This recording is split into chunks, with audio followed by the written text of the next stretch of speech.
Hey guys. You are watching your anime world, how are you all? Please support to subscribe this channel for watching new interesting stories. So in this video, we will see second part, what if Harry Potter unlocked the secret legacy hidden from him. Here is short summary. A near brush with disaster during the summer pushes Sirius to reveal a secret that will change Harry's life and destiny forever. But before we start, if you want more stuff like this, then be sure to subscribe and like this video. And if possible, share this video with your friends. Now let's start the story. Fleur Delacour, filled with righteous anger, turned out to be a revelation for Harry. Not only did it make her even more enticing than she already was, as he had previously noted, but it also revealed a whole new facet of his betrothed which he had never known existed. The affection and respect he felt for her deepened because of it.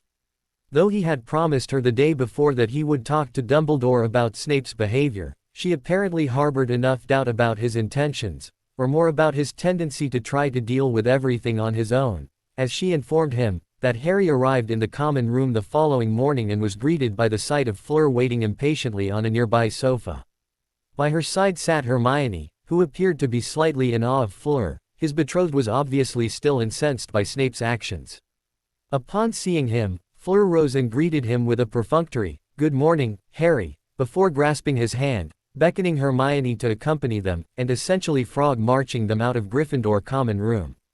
It had been Hermione who had pointed out, quite correctly, that courtesy, as well as proper procedure, dictated that their first appeal should be made to their head of house, rather than directly to the headmaster.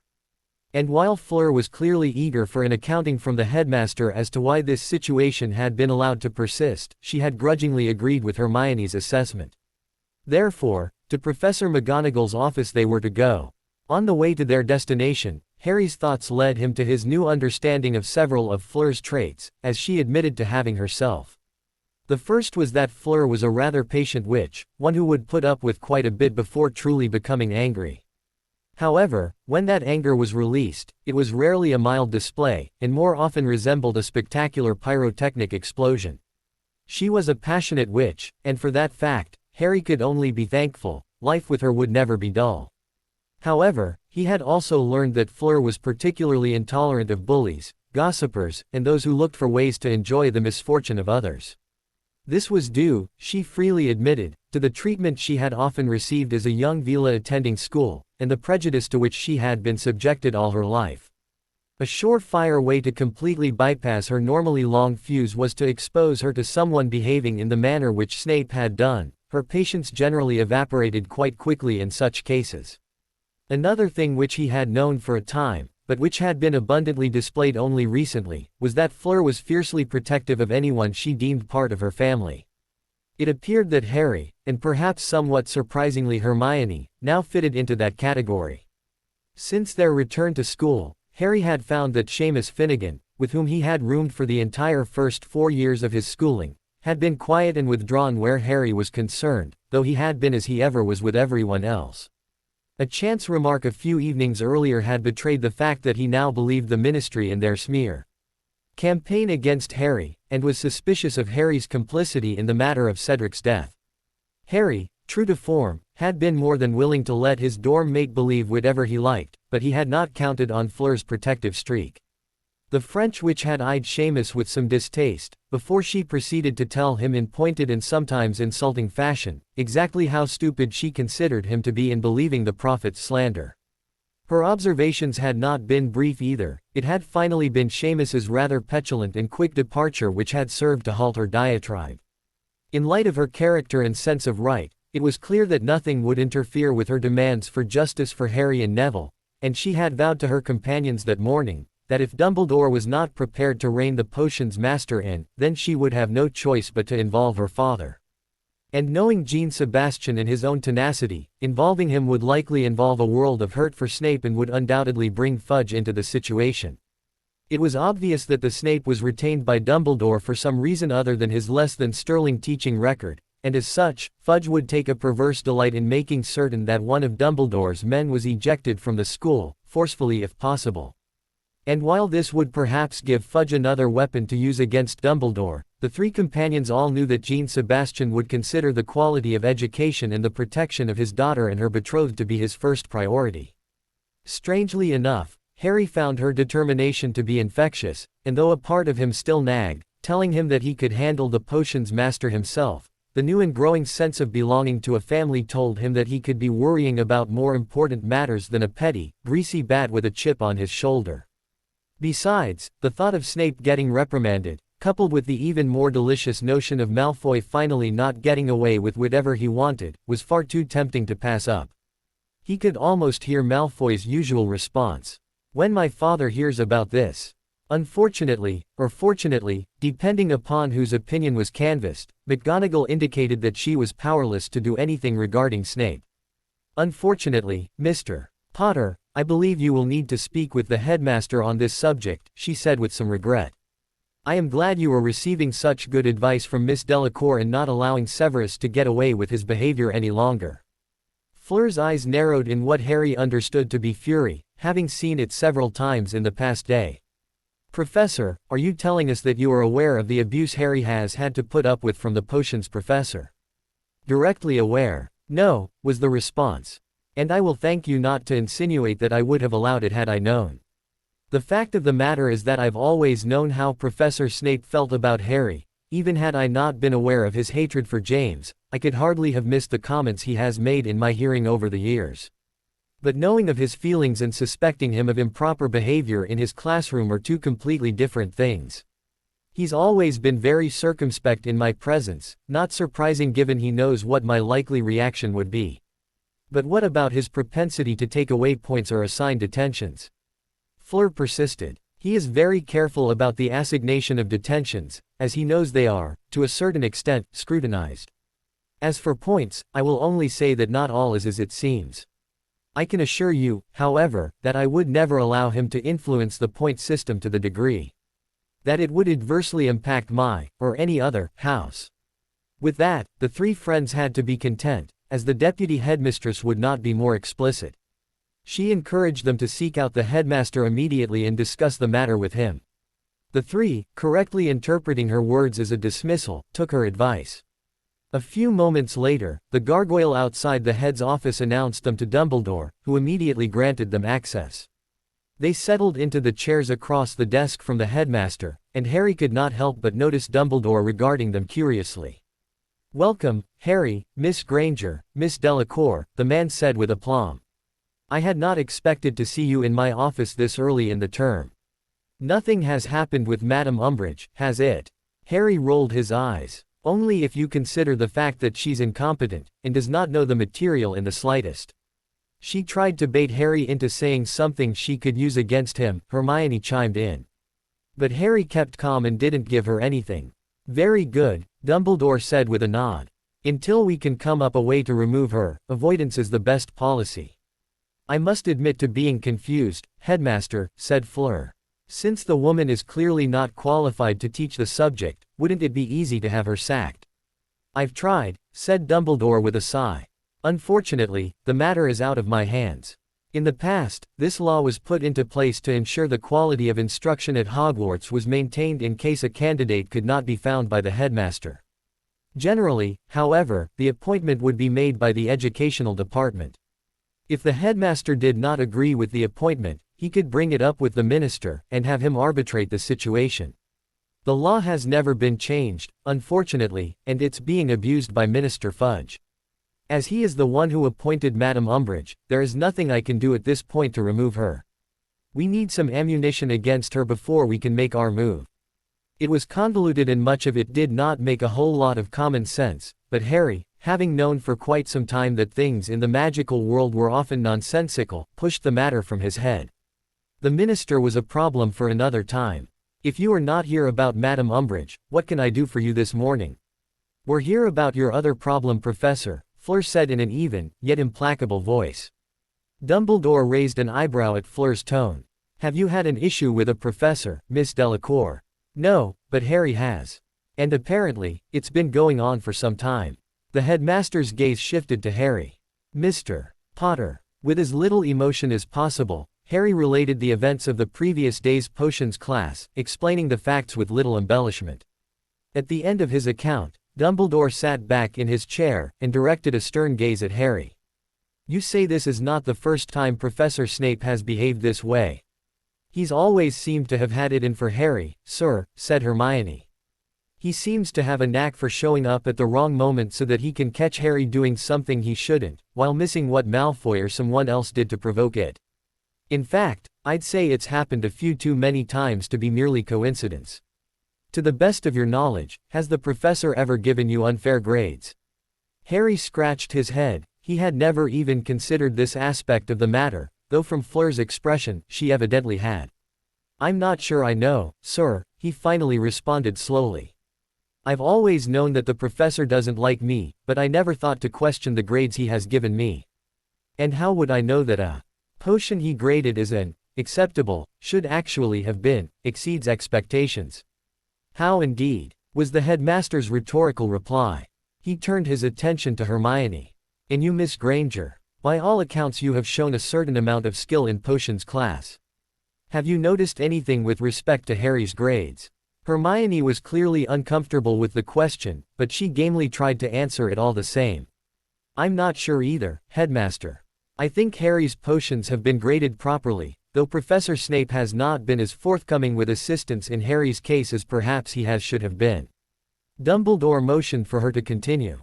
Well, Hermione said slowly, for example, sometimes when Harry has made a mistake, the professor will vanish his potion. He's not exactly kind about either, usually calling Harry stupid, or saying that he was watching Harry do the steps in the wrong order. Shouldn't he correct Harry if he notices he is doing something wrong, rather than simply giving him a failing grade? With a sigh, Dumbledore nodded his head. Yes, indeed he should, Miss Granger. Have you ever seen Professor Snape behave this way with anyone else? He seems to have a certain amount of dislike for Neville too, but to a certain extent he is hard on all Gryffindors, and favors his own house. I understand that there is a certain amount of bias for one's own house, Headmaster, that is unavoidable. But Snape goes entirely beyond what is acceptable. He has taken points from me for being an insufferable know-it-all, and in Harry's first ever potions lesson, he asked questions which were definitely beyond what a first year should know, and when Harry could not answer, he deducted points. Is there an appeals process for unfair detentions and point losses, sir? Asked Fleur. Dumbledore smiled and responded, there certainly is, in fact, you are now invoking it. Then it should be published a little more clearly, sir, said Hermione somewhat hesitantly. I had no idea it existed. I believe you are correct, Miss Granger. I shall speak with Professor McGonagall on the matter. Regarding Professor Snape, Dumbledore continued, I was certainly aware of his antipathy toward you, Mr. Potter. But while I am well aware of the cause of his disdain, it is not my place to explain the matter any further to you at this time. I assume Sirius has explained it at least in part. At Harry's nod he continued. Very well then. As I was saying, I knew of his issues with you, but as you never approached me about his behavior, I assumed that it did not approach inappropriate levels. You did not know of his behavior towards Harry. Dumbledore smiled. Contrary to popular opinion, Miss Delacour, I neither know everything that occurs in this school, nor do I attempt to know, though I do try to remain informed as the major issues at Hogwarts. There is far too much involved with the running of the school, not to mention my other positions, for me to become some all-knowing being at this school. At some point, I have to rely on information from others, and I trust in my professors to tell me if anything is amiss. Sitting back in his chair, the headmaster appeared to consider something, and when he spoke, it appeared as though he was musing out loud and not truly talking to them. Perhaps that is my greatest failing, the tendency to trust in others when they do not truly deserve it, or perhaps when they are adept at hiding their actions from casual scrutiny. Perhaps taking a more active role will help ameliorate the problem. He was silent for several more moments before he turned his attention back to the students. Thank you for bringing this to me, Harry. You may be assured that I will speak with Professor Snape about this. Thank you, sir, said Harry in response. I beg your pardon, Headmaster, said Fleur, her countenance set in a stony cast, but I'm concerned about the treatment I will receive from Professor Snape, just by my association with Harry. And furthermore, with all due respect, the professor is undermining the education at this school with his behavior, and affecting the futures of many students graduating from this school. I won't go into the mockery he is making of the points system. I don't want to tell you how to do your job, but hasn't he proven unsuitable for his position? Dumbledore gazed placidly at Fleur, and while she was obviously a little uncomfortable with his scrutiny, she held her ground and met his eyes without flinching. You are to be commended for your concern, Miss Delacour. However, I do not believe that the situation is as bad as you seem to think. Turning to Harry and Hermione, Dumbledore asked, how would you rate Professor Snape's knowledge and teaching ability? A little uncomfortable, Harry nevertheless spoke up. He's unpleasant, and sometimes even a foul git, but he's obviously a master potions brewer, sir. And when he actually takes the trouble to explain something, he is able to do so effectively. Miss Granger. I'd say the same as Harry, sir. Very well, said Dumbledore. I have observed the same. I've always known Professor Snape to be a brilliant brewer, and I am aware that his teaching method, though perhaps rough and blunt, and perhaps overly demanding and exacting, is acceptable. The exception to this, of course, is what we have already discussed in some detail. He needs to take a greater interest in correcting his students before they make a mistake if he is in a position to do so. However, he continued with a stern glance at them all, I can assure you that the questions I asked you regarding Professor Snape's behavior were not mere idle conversation. The integrity of the educational process is a responsibility held by both parties, the professor and the student. The professor must teach the subject matter, help the students achieve what they are capable of achieving, and grade their work fairly and properly, while the student must listen to the teacher, give their best effort, and turn in work they have completed to the best of their ability. Clearly, in your case, Harry, Professor Snape has not upheld his end of the equation to the level one expect. His behavior in the classroom, while not proper, has not been egregiously so. However, I assure you that had there been any suspicion of unfair grading, beyond not offering advice before a student fails, I would have been much harsher with the professor than I will otherwise. As headmaster of this school, I must consider the deliberate act of grading assignments improperly as a major violation of the educational process. I believe he needs to be taken to task and instructed in the proper manner to treat the students, but given what you have told me, I do not believe he has crossed that greater line. Am I correct? Harry, with support from Hermione, had to agree, rather reluctantly, that Dumbledore was correct. But Harry could not help but to add, I'm not sure he'll ever be fair toward me. I understand that, Harry, but can you claim a complete lack of bias yourself? We are all colored by our perceptions, and yes, our experiences, and though I will not tell you more of Professor Snape's past, I can tell you that certain events in his past have influenced him. However, it is not a requisite of the position to like all the students, merely to teach them properly and treat them fairly. Since I believe that for the most part he has been upholding the necessity of teaching the subject, though certainly more professionalism, not to mention personal care and attention, is desired, I believe I will focus on his fair treatment of you and demand he make changes. And if he won't? Fleur asked, her tone and manner still somewhat confrontational. If that were to happen, Miss Delacour, then you can be certain that I will take the appropriate steps. With regard to your other points, though, I will tell you that Hogwarts has not experienced a dearth of potions graduates since Professor Snape began teaching here. On the contrary, though many will not scruple to say that they do not like him, very few have complained about his knowledge, or his ability to teach. And as for your concerns about the point system, I assure you I have that well in hand. Harry looked curiously at his headmaster, but no further explanation appeared to be forthcoming. Dumbledore, however, adopted a stern visage when he spoke next, I appreciate you approaching me with your concerns. However, in the future, I expect you to be a little more circumspect and a little less confrontational in the way you make your case. That last was clearly directed more at Fleur, but to Harry's eyes, Fleur appeared to be anything but repentant at the way she had addressed the headmaster. Her next words made that fact abundantly clear. Thank you for listening to us, headmaster, said Fleur. I apologize for the way I spoke, but I do not apologize for the things I said. We truly do appreciate your assistance in this matter and hope that it can be resolved without involving my father who is, as you know, now Harry's guardian. I'm sure you are aware that my father would be much less circumspect in making his sentiments known. Dumbledore inclined his head in understanding of the meaning of Fleur's words. I understand, and I thank you for bringing this to my attention. I will take it up with Professor Snape personally. And with that, the discussion ended. And though Harry would perhaps have preferred to see Snape pitched out of Hogwarts on his ear, he could not fault Dumbledore for his words and opinions on the subject. As long as Snape was off his back, he would be content. Leaving the office, the three friends made their way toward the Great Hall for breakfast, in silence for the most part. There was much to consider. As it turned out, it was the next day after dinner before Albus called the potions master into his office to have the discussion he knew that Severus would not take well. In preparation for the confrontation, he had investigated the incident from the previous day's potions class, not because he doubted the young Gryffindor's claims, but because he wanted to confirm exactly what had occurred from various sources, should Severus ask. Unfortunately, he knew exactly how the conversation would progress. Severus would respond with a derogatory comment about Harry's arrogance, while instantly blowing off whatever he was accused of. It was the man's modus operandi, after all. It was a simple matter, to be truthful. Though he was the headmaster, he had always tried to make himself available to the student body, to be approachable, as it were. A few subtle comments to get the right students thinking about the subject about which he wished to learn more, and a little passive legitimacy later, he had all the facts he required.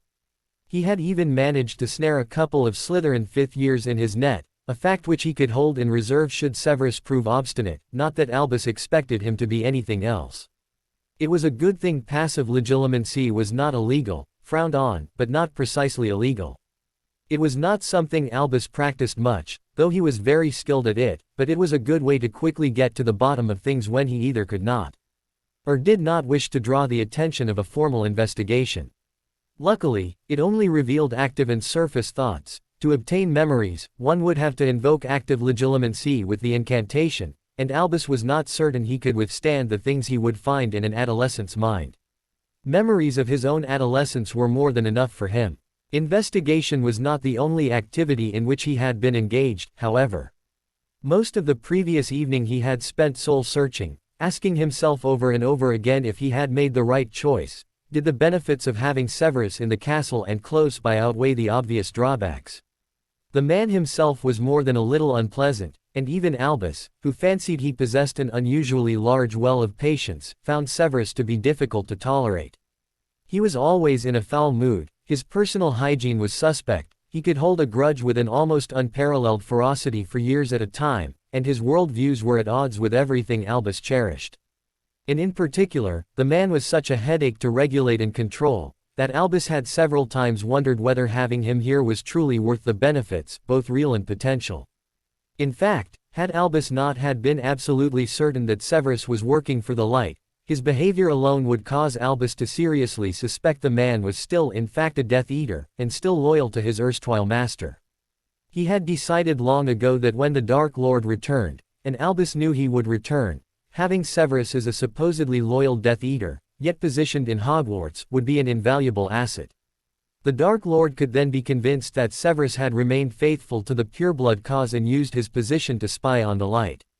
Thus far events had proven that theory. Whatever else the man was, his powers of persuasion were not lacking, as he had immediately convinced the Dark Lord that his loyalty was unchanged, and had been admitted into the ranks of Voldemort's Death Eaters once again without question. And his worth as a spy had once again been proven invaluable, as several pieces of priceless information had been gained, not to mention tragedies prevented. The trick, of course, was in making use of the information, without alerting Voldemort to the fact that his circle had been compromised. And yet, for all that benefit he brought to his position, one could not ignore the fact that Albus had unleashed the man on the student population knowingly and willingly. And contrary to what he had said earlier to Harry and his friends, Albus was well aware of the fact that though those who graduated with a potions newt were extremely well educated in the subject, for Severus truly was a gifted teacher when he took the trouble, there were many who could not stomach the thought of spending 2 additional newt years after the 5 they were already forced to put up with him. It had certainly impacted their society, as fewer potions newts graduates meant that certain doors had been closed all to those students who may have pursued their newts if Severus were not the Hogwarts potions professor.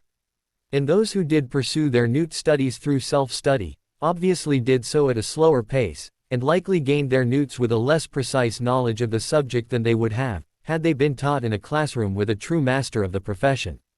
As for Severus's insistence that he would only accept students who scored an outstanding on their potions, Albus snorted at the thought. The man certainly had a certain arrogant conceit, to attempt to thumb his nose at international standards, which declared that anyone with a passing grade in an OWL subject was eligible to continue to Newt level studies. Though Severus blustered and snarled about it, the fact of the matter was that Albus had always made the true standards known, and saw to it that Severus accepted those who achieved those standards, whether he liked it or not. Albus was well aware of the fact that he was taking much onto himself with the decision to keep Severus in his position.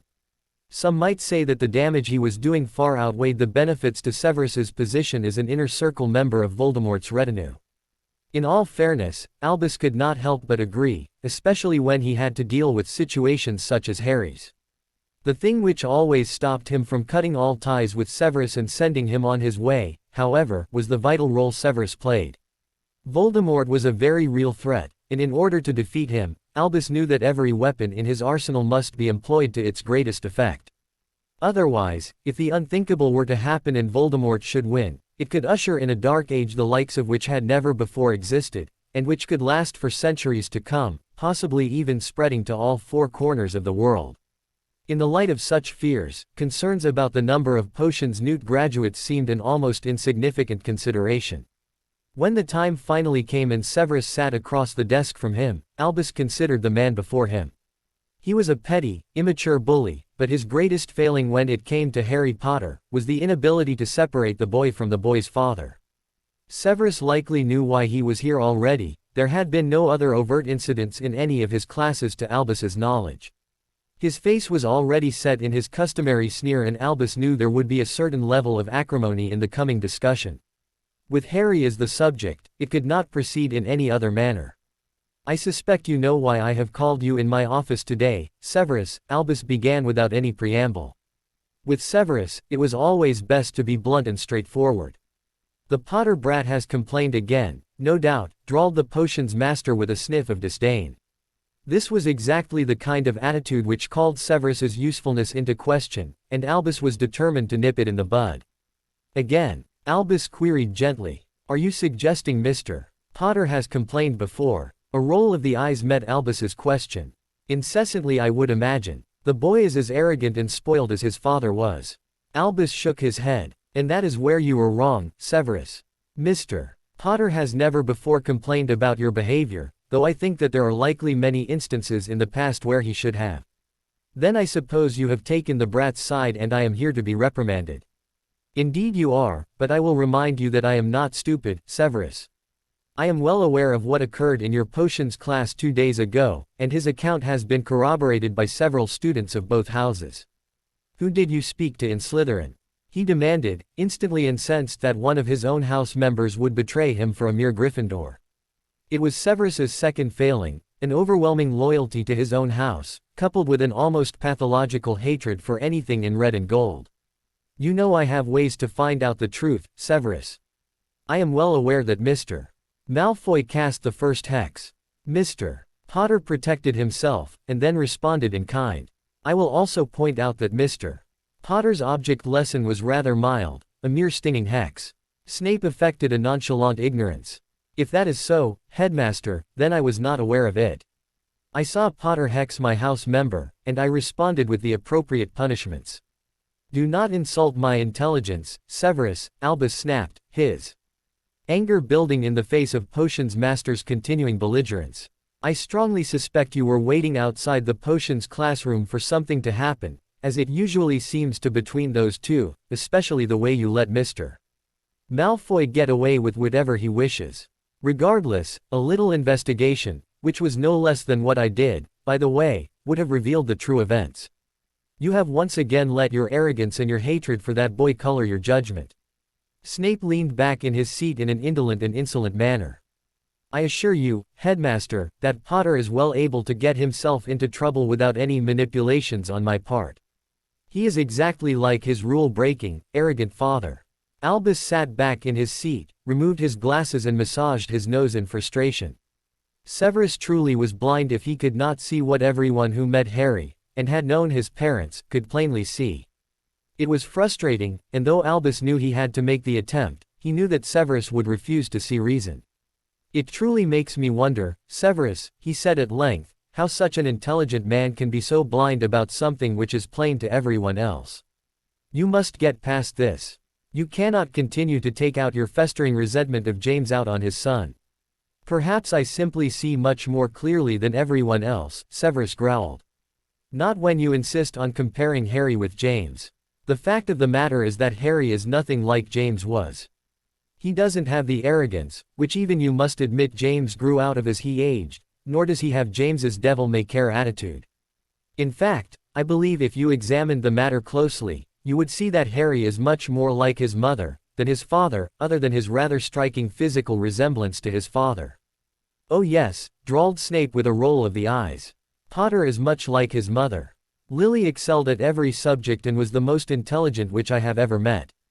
Her son barely scrapes by with acceptable grades and has none of the flair for potions which his mother had.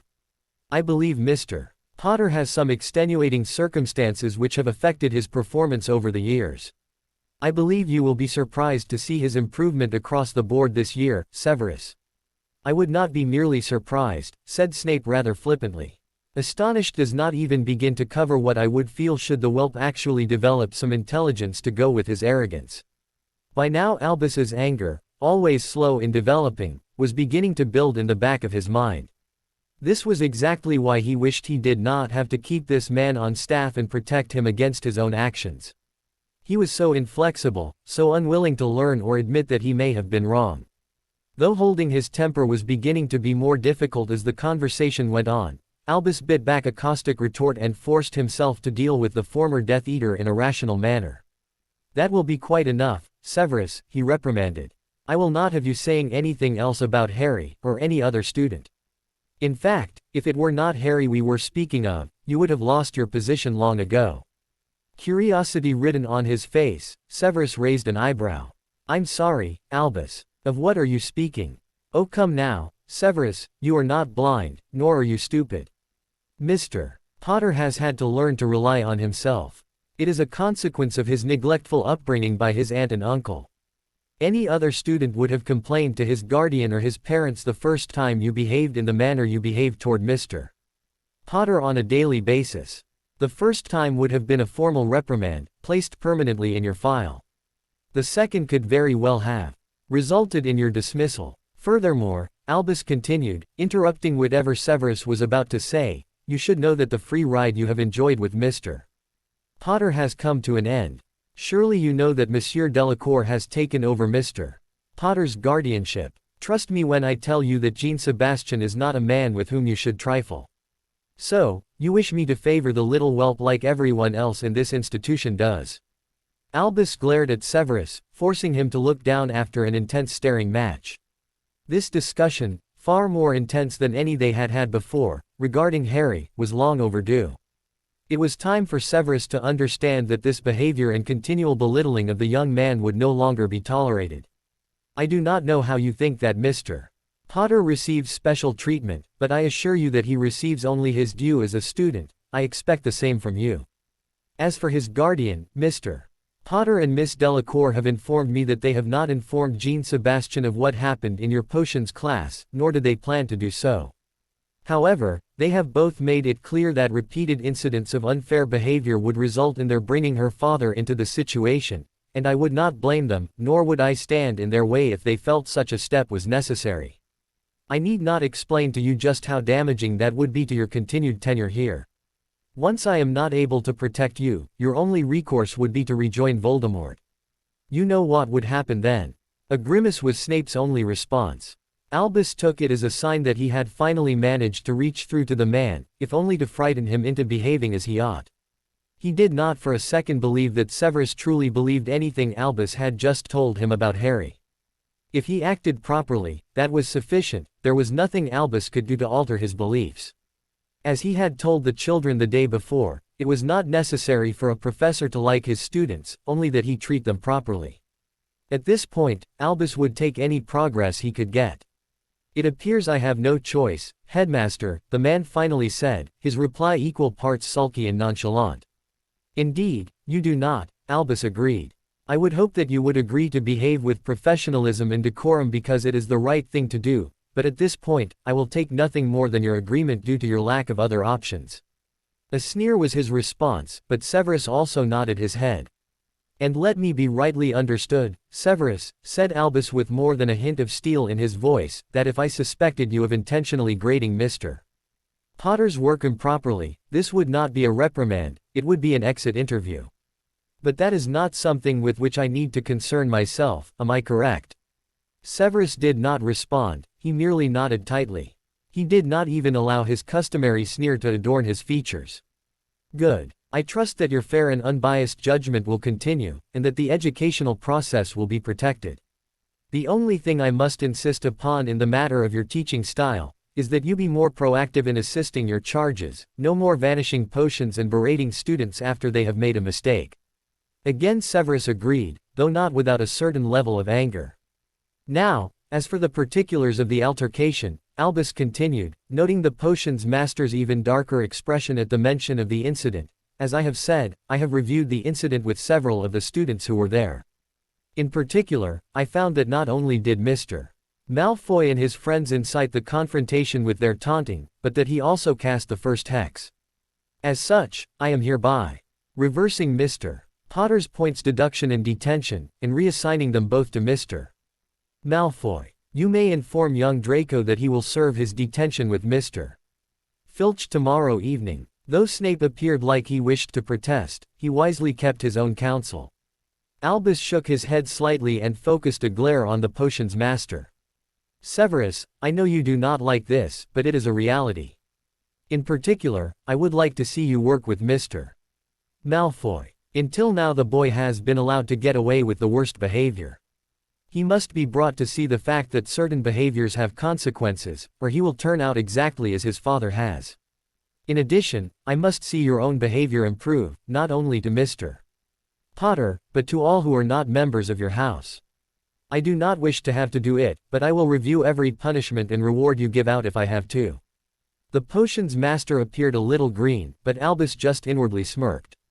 Over the years, Severus had thought that his point changes were relatively easy to slip through the cracks, while detentions received a little more scrutiny. He thus removed points with impunity, though generally the detentions he assigned were more deserved.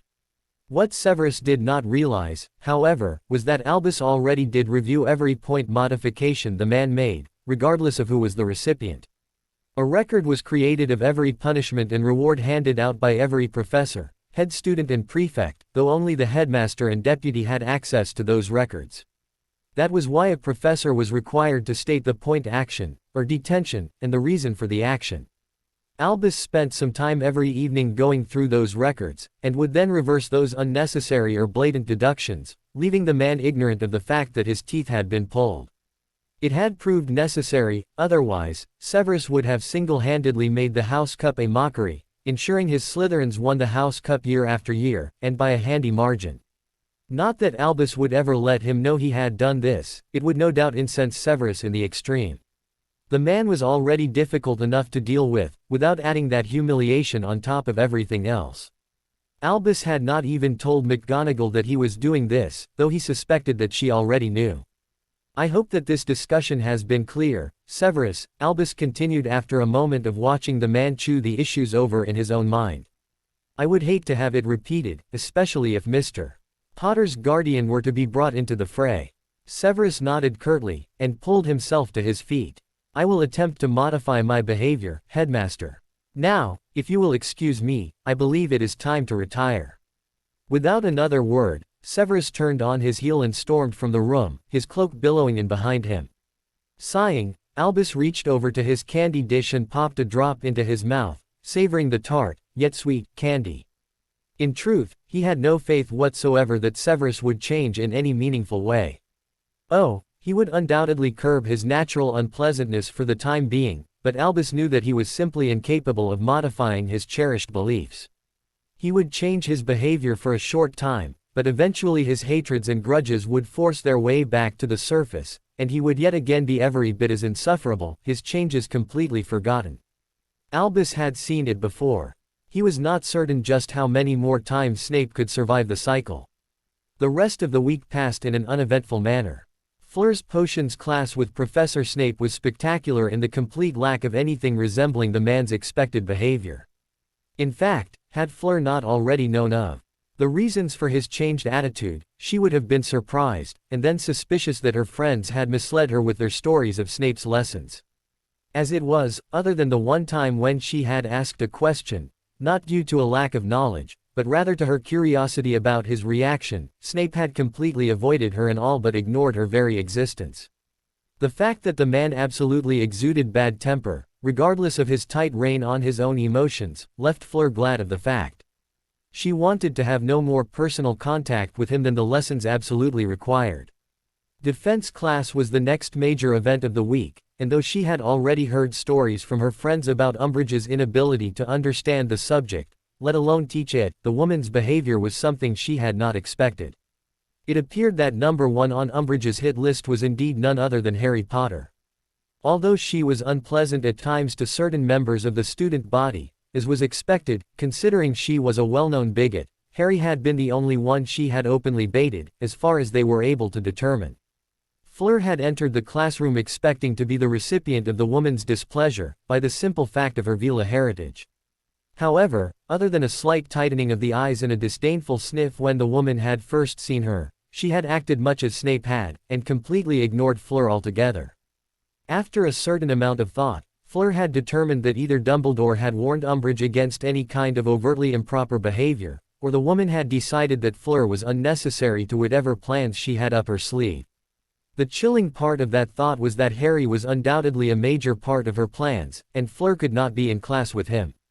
What was entirely evident from almost the first moment Umbridge had had the students open their books, was the fact that defense this year was a pointless exercise. As Harry and Hermione had already said, Umbridge taught them nothing, understood what actually was in the book imprecisely, and had no intention of allowing them to use their wands at any point during the year. It was a sticky situation, as Fleur, though she was certainly competent in defense, was no prodigy like Harry was, and she was certain she would have a difficult time passing her newt without first practicing the spells which would be on the examination. And it was obvious she would not obtain that in Umbridge's class. Defense was an afternoon class, and once it let out, Fleur headed straight back to the common room in the company of the other 7th-year Gryffindors. Since the 5th years were free that afternoon, Fleur found the group of them lounging in the common room. True to form, Hermione had her textbook and parchment spread out on the table, her face intense with concentration on her work. With her sat Harry and Neville on either side of her, both working gamely away on their own homework, while Ron looked bored on the opposite side of the table. Fleur shook her head. Ron was a good and staunch friend for the most part, but his aversion to homework was almost legendary. Fleur was surprised Hermione had been able to get him as far as she had on homework which was not due until the next week. Once again feeling the frustration of the defense class, Fleur flopped down on a nearby sofa and groaned. Harry smirked. Have fun in defense. Oh yes, Fleur said with a glare. Umbridge is so intelligent and knowledgeable, and she has our interests at heart. I just know that I'll learn. She paused dramatically, absolutely nothing that I'll need to know to pass my defense newt. A smattering of laughter was heard, Fleur's voice having gone from innocent worship to frigid disdain as she completed her declaration. Harry directed a look of wide-eyed astonishment at Fleur's declaration. But Fleur, Professor Umbridge said that we'd get enough theoretical knowledge in her class that we'd have no problem with our tests. Harry's breathy imitation of Umbridge's voice brought out an even louder burst of laughter from those close enough to hear the exchange. Ah, but not everyone can be Harry Potter. All right, enough of that already. Harry groused, alternately glaring at Fleur and Ron. I think I owe you for that comment, Ron. Ron's responding grin was all insolence. But Fleur's right, Hermione interjected. How are we supposed to pass our owl with Umbridge teaching us nothing, and not even allowing us to use our wands? Even Harry I think would admit to needing at least a time or two to practice the spells we will be quizzed on. We'll do the same as we do every year, said Harry with a shrug. The same we did in first year with the stuttering idiot, or the second year with the fraud, need I go on? But this is different, Harry, Hermione complained, her voice taking on an almost whining quality. We have owls this year and those test scores will affect our future schooling. Is this how it always is?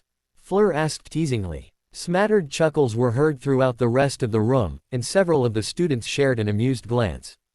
Well, for starters there was Professor Quirrell in first year, Harry began. He not only stuttered so badly that you could not understand him, but also had Voldemort hitching a ride on the back of his head. Yeah, then there was the fraud. Gilderoy, the only spell I can cast is an Obliviate Lockhart, chimed in Ron. The moron couldn't cast anything properly, and then to cap the year, he tried to office and take credit for killing the basilisk for his latest work of fiction.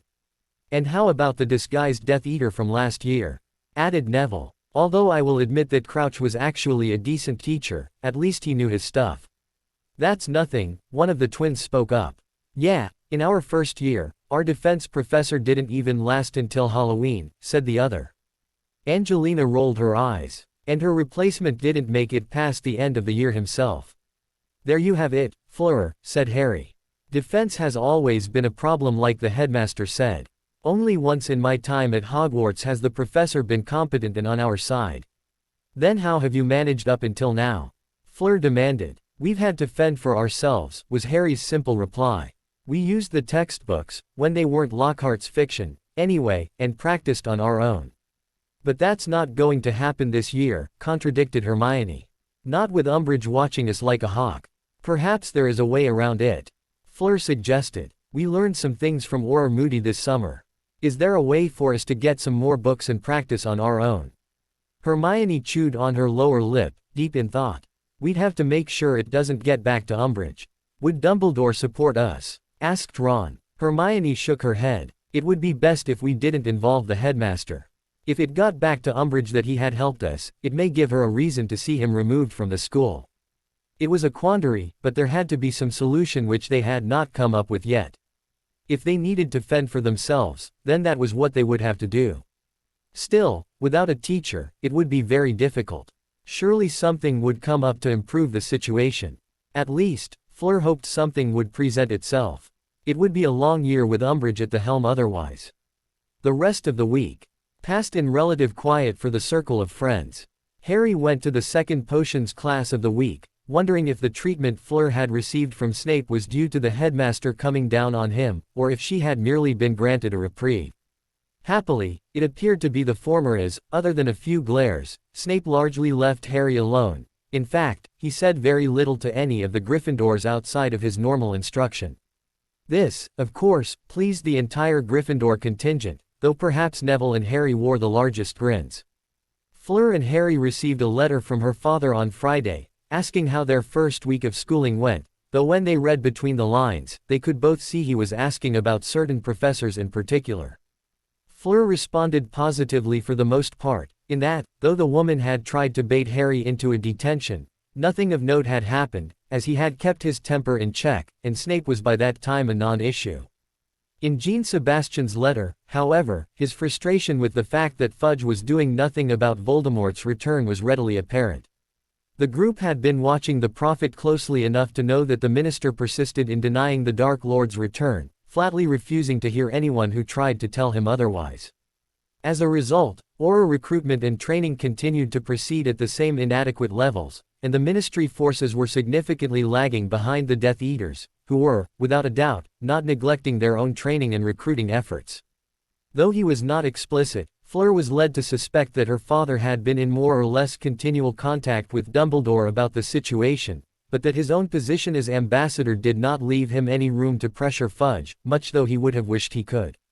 Of note in the school, Umbridge had been seen speaking with to some of the more rabid extremist Slytherins, of whom it was not surprising that Malfoy took center stage. After discussing it at some length, the group could only assume she was intent upon ingratiating herself to them, and promising rewards for information and their cooperation. Thus far nothing had come of this cozying up, but Harry in particular was worried that whatever reason the Toad had to curry favor with the Slytherins, it appeared to be preparatory for whatever she had planned for the future. An interesting side note, however, was the fact that though many would have expected Snape to agree with Umbridge in principle, the reality appeared to be the complete opposite. He in fact appeared to avoid her as though she carried a rather virulent disease, conversing with her in short, clipped language when discourse was unavoidable. Harry, Fleur and Ron had their first official practice with the Quidditch team that weekend, and though Fleur was not actually a starter, she found that she enjoyed the practice, and more importantly, the camaraderie of the team. Though she certainly did not possess the skills or the familiarity with her teammates that Katie, Angelina, and Alicia had with each other, Angelina was still able to comment that either she or Ginny would make admirable substitutions, should they be necessary. The Quidditch team was supremely confident for the upcoming Quidditch Cup. On parchment, none of the other teams appeared to stack up. And of course, Ron continued in his attempts to get closer to Hermione, oblivious to the fact that she was not responding the way a young woman who was willing to be courted would be expected to respond. Or perhaps it was more likely that he was so set upon winning her that he was almost willingly obtuse to the fact that she simply was not interested. Hermione did not want to make a scene. Nor did she wish to hurt him, but she felt he was ultimately going to force her to do so. It was a sticky business, and she was not certain how Ron would respond, not well, if she knew him at all. At potions class the next Monday, Harry made certain to continue to keep his head down, do his potions work, and avoid drawing the professor's ire. And though he was feeling a little more confident in his brewing abilities, partially from his generally greater confidence those days, and partially from the better atmosphere in the class, he was not so confident that the professor would let up on him. Besides, he knew that Snape was so set against him that regardless of whatever had passed between professor and headmaster, avoidance was still the best policy. On that day, however, though Snape generally stayed away from him, Harry would often look up and find the potions professor's baleful glare fixated on him, accompanied by the man's customary sneer. It was truly annoying to the young man, but though he would have preferred to have called the greasy bat out for it, the warnings about not giving his enemies anything to hold over him still filled his mind, and he declined to incite a confrontation. Unfortunately, Snape was not of the same mind. The class was ending and the students were packing their things and beginning to file out when the hated man's voice rang out. "Potter, stay after class. I have something to discuss with you." Harry exchanged a glance with Hermione, who whispered that she, Neville, and Ron would wait outside for him, before indicating his assent to the professor. He sat down at his desk, watching the other students leave, ignoring the almost gleeful derision on Malfoy's face. Once they were gone, he sat at his desk, waiting for Snape to begin. The man seemed disinclined to begin, he simply stared at Harry, showing his dislike and contempt. Harry said nothing. Harry was not uncomfortable, he refused to be uncomfortable, but he would not start anything with the professor and give him the excuse to hand out the punishments he so relished. At length Snape stood and approached Harry's desk. "So, you found it necessary to complain to the headmaster about me?" "I did. And now I suppose you wish special treatment in my class, the same as you receive in any other class." Harry only refrained from rolling his eyes by the slimmest of margins. "I do not, sir. I expect to be treated the same as any other student. Your arrogance knows no bounds, Potter. How can it be arrogance to expect to be treated the same as anyone else?" Snape said nothing. He merely continued to glare at Harry, his hatred and contempt still plain for all to see. The two emotions were ones which Harry felt he could return quite cheerfully, in an equal measure. "I have done nothing to earn your hatred, Professor," Harry continued, still careful to refrain from giving this man any ammunition to use against him. "All I ever did was to show up on my first day of classes. You appeared then to already dislike me before you even knew me. Why, you are too much like your father," Snape spat. "He was a blight upon this school, always running wild with those friends of his, always strutting around the school like he owned it." "Sounds like a certain blonde ponce I know," was Harry's sarcastic reply. "Do not interrupt me. We were speaking of your father and no one else." "Oh really?" This time Harry was not able to keep the scorn out of his voice. "I thought we were talking about me. I asked you why you hated me from the beginning, and you talk about my father's arrogance and how I mirrored him, but you did not even take the time to get to know me before you made that judgment." Snape's eyes narrowed, and though Harry knew he had scored a significant point, he knew there was no way the professor would acknowledge it. He said nothing, however, which allowed Harry to continue. "I'm afraid I cannot know how much like my father I am. You see, he's dead." Harry barked. Though the admission that his parents were not with him had always been painful, Harry forced himself to be blunt with his recalcitrant professor. "I was too young to know my father when he died. So you see, Professor, any resemblance between my father and me is a result of genetics and chance, nothing more." Believe me, Potter, you are just like your arrogant father. Rising to his feet, Harry fixed a glare on the man. Professor, may I speak bluntly? A raised eyebrow met his question. Are you not doing so now?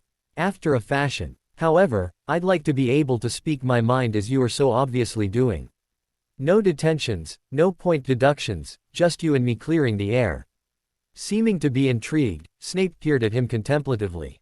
Very well then. Everything said in this room is completely off the record until further notice, or until you leave the room. Now, I believe you have something to say. Yes, sir, Harry said with a tight nod. It may come as no surprise to you, but I hate you as much as you obviously hate me. But where I am forced to show you respect as a professor, which you have in no way earned, I might add, you feel free to belittle me, and behave as though I am something disgusting you wiped from your shoes. You are a vile, bitter, and contemptuous man, with very few redeeming qualities, and your abilities as a potions master in no way compensate for your utter failure as a professor. Your behavior is atrocious, and in the Muggle world you would have lost your position years ago. You have disliked me because of something which happened between you and my father before I was even born, and you have never once attempted to look past my resemblance to my father and to see the person I am, rather than what you thought I would be. What you continue to fail to understand is that I don't know who my father was as a person, and as such, I can hardly emulate him, whether I want or not. He may have been an arrogant git like you say. He may have acted like he owned the school and everything in it. In fact, he may have acted like the very world owed him everything on a silver platter. I wouldn't know. I can tell you that he could hardly be worse than that little pureblood idiot you are so intent upon protecting. So it seems to me that on top of everything else, you are a hypocrite as well as a bully. The point of this discussion is that I've had to put up with every bit of abuse that you thought you could get away with, ever since I came to this school. I will not continue to do so. One way or another, your treatment of me will cease, or I will do everything in my power to see you lose your precious position, and I expect that an entire generation of Hufflepuff, Gryffindor, and Ravenclaw students will laud my name after you are booted from this school in disgrace. Silence reigned in the room after Harry's rant, and though he would have liked to break it, Harry had had his say, and he would wait to see what Snape said in response. It appeared that his outburst had done no overt damage. It was not like it was possible to further damage their relationship. In fact, the professor's demeanor had softened slightly, and he now looked at Harry with a speculative eye. I suppose there is no disputing your courage, Snape finally said. I would imagine that is why the hat placed me in Gryffindor, was Harry's dry reply. He was not going to touch on the fact that he had specifically requested that the hat not place him in Slytherin. He had no idea how Snape would respond to that piece of information. Perhaps dancing with joy that the hat had not placed him in Slytherin was just as likely a reaction as anything else. Quite, Snape responded. After peering at Harry for a few more moments, Snape appeared to come to a resolution. Very well then, Potter. As long as you keep your nose clean in class and do your work with a certain level of competence, I shall leave you alone. Will that do? What about Malfoy? Harry asked. What about him? Was the dark reply. Come on, Professor, you are not blind. Malfoy is a thorn in my side whenever he gets the chance. He taunts me and my friends, tries to get us in detention, and attempts to sabotage our potions whenever he thinks he can get away with it. Considering the fact that you are teaching this class, he thinks he can get away with it with whenever he likes. I can keep my head down and do my best in class, but I guarantee that if Malfoy tries something, my response will not be to his liking. I will not allow that little prick to attack any of my friends any longer. You are lucky that this all off the record, or you would have lost some of Miss Granger's hard-earned points. Which is why I asked, was Harry's response. You don't think I'd be so blunt unless I was certain it was off the record, do you? I'm not that stupid. Snape snorted. Though I hate to say it, it's very Slytherin of you, Potter. I will deal with Mr. Malfoy. Very well, Professor. Nodding his head, Harry picked up his backpack and sauntered from the room. The fact that Snape's eyes continued to bore into his back as he left did not escape him. What was that all about? Hermione asked when he joined his friends. Nothing much, Harry said with a wink. Just clearing the air a little with the professor. Did you punch his lights out? Asked Ron with a grin. Hermione rolled her eyes. Perhaps you should do that, Ronald, if you want to have detention for the rest of your time at Hogwarts. It might actually be worth it, said Neville. At least it would be satisfying. The group laughed as they started down the hall. I agree with Neville, said Harry. But no, I didn't punch him. Like I said, we cleared the air a little. Hopefully, we'll have less trouble with Snape from now on. By the time the fifth years had reached the defense classroom later that afternoon, Harry had related the story of his discussion with Snape to all of his friends. Fleur in particular seemed to be extremely pleased by the turn of events. But though word that something had occurred between Harry and the potions professor had spread through the school very quickly, Harry asked those who were aware of the exact nature of the confrontation to keep it quiet. He did not want Snape to get the idea that he was spreading their private dealings to all and sundry. His new truce with the potions professor was too new and fragile, he sensed, to take it lightly. Malfoy, however, appeared perplexed. He had obviously suspected that something was up when Harry had been told to stay behind, but seeing Harry laughing with his friends rather than seething at his treatment was clearly not what he had expected. As they were leaving the hall, Harry caught a look of discontent upon the face of his nemesis, which darkened even further when Harry flipped him a jaunty salute. At that moment, it occurred to Harry that he had still not heard what Malfoy's reaction had been to learning he had been assigned Harry's detention. That outcome could not be fueling any good temper for the Malfoy scion. Harry supposed that Snape had told the blonde Ponce to accept the detention and keep his mouth closed, though Harry was surprised that Malfoy had listened, if such had been the case. Though one of his Monday classes appeared to have changed for the better, the other dreaded class, which ironically would have been his favorite in previous years, regardless of the headmaster's inability to provide a proper professor, would prove that it still had the capacity to infuriate him. Defense that day was much the same as it had been the previous week. Umbridge still demanded they put their wands away as soon as the students entered the class, and she once again lectured directly from the text.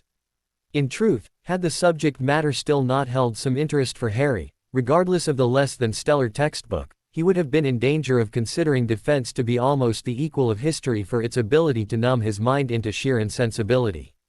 What changed, however, was the fact that for the most part, Umbridge completely ignored him, even when he wanted to say something, which was very infrequent. It was nearing the end of class when Harry raised his hand to speak, and was ignored, for the third time, as Umbridge called on Hannah Abbott to answer a question she had posed. Harry raised an eyebrow at Hermione, who returned his gesture with a smirk of her own. "Looks like someone has a new tactic," Harry whispered. "It would seem to be so," Hermione responded. Their short tête-à-tête, however, served to draw the professor's attention.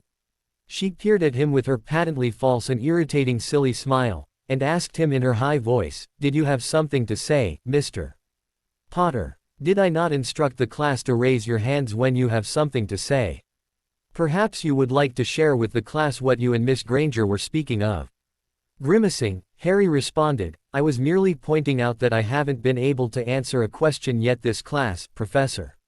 "Well, Mr. Potter, if I had known you were so eager to participate in class, I would have called upon you sooner." "Thank you, Professor. It is good to know that I am a valued member." Umbridge peered at him suspiciously, before she broke out into her sickly sweet smile once again.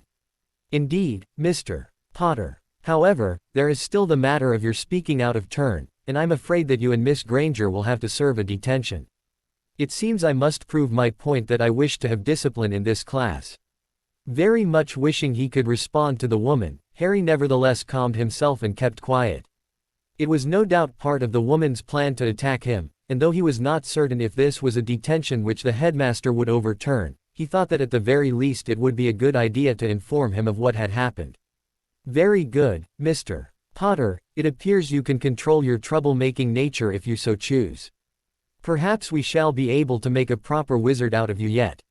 Even that failed to raise a response from Harry. The woman's opinion meant less than that of a flobberworm to him, after all.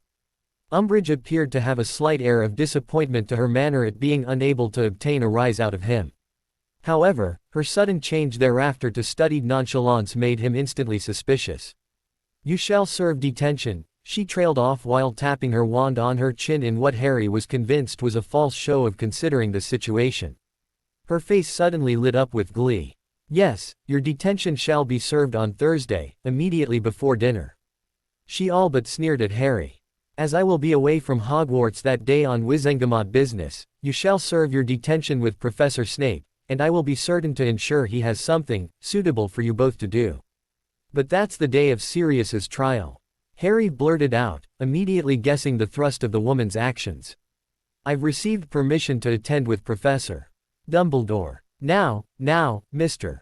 Potter, soothed Umbridge. We can't have students who are scheduled for detention leave the school on an obviously unnecessary field trip. It's not fair to the other students.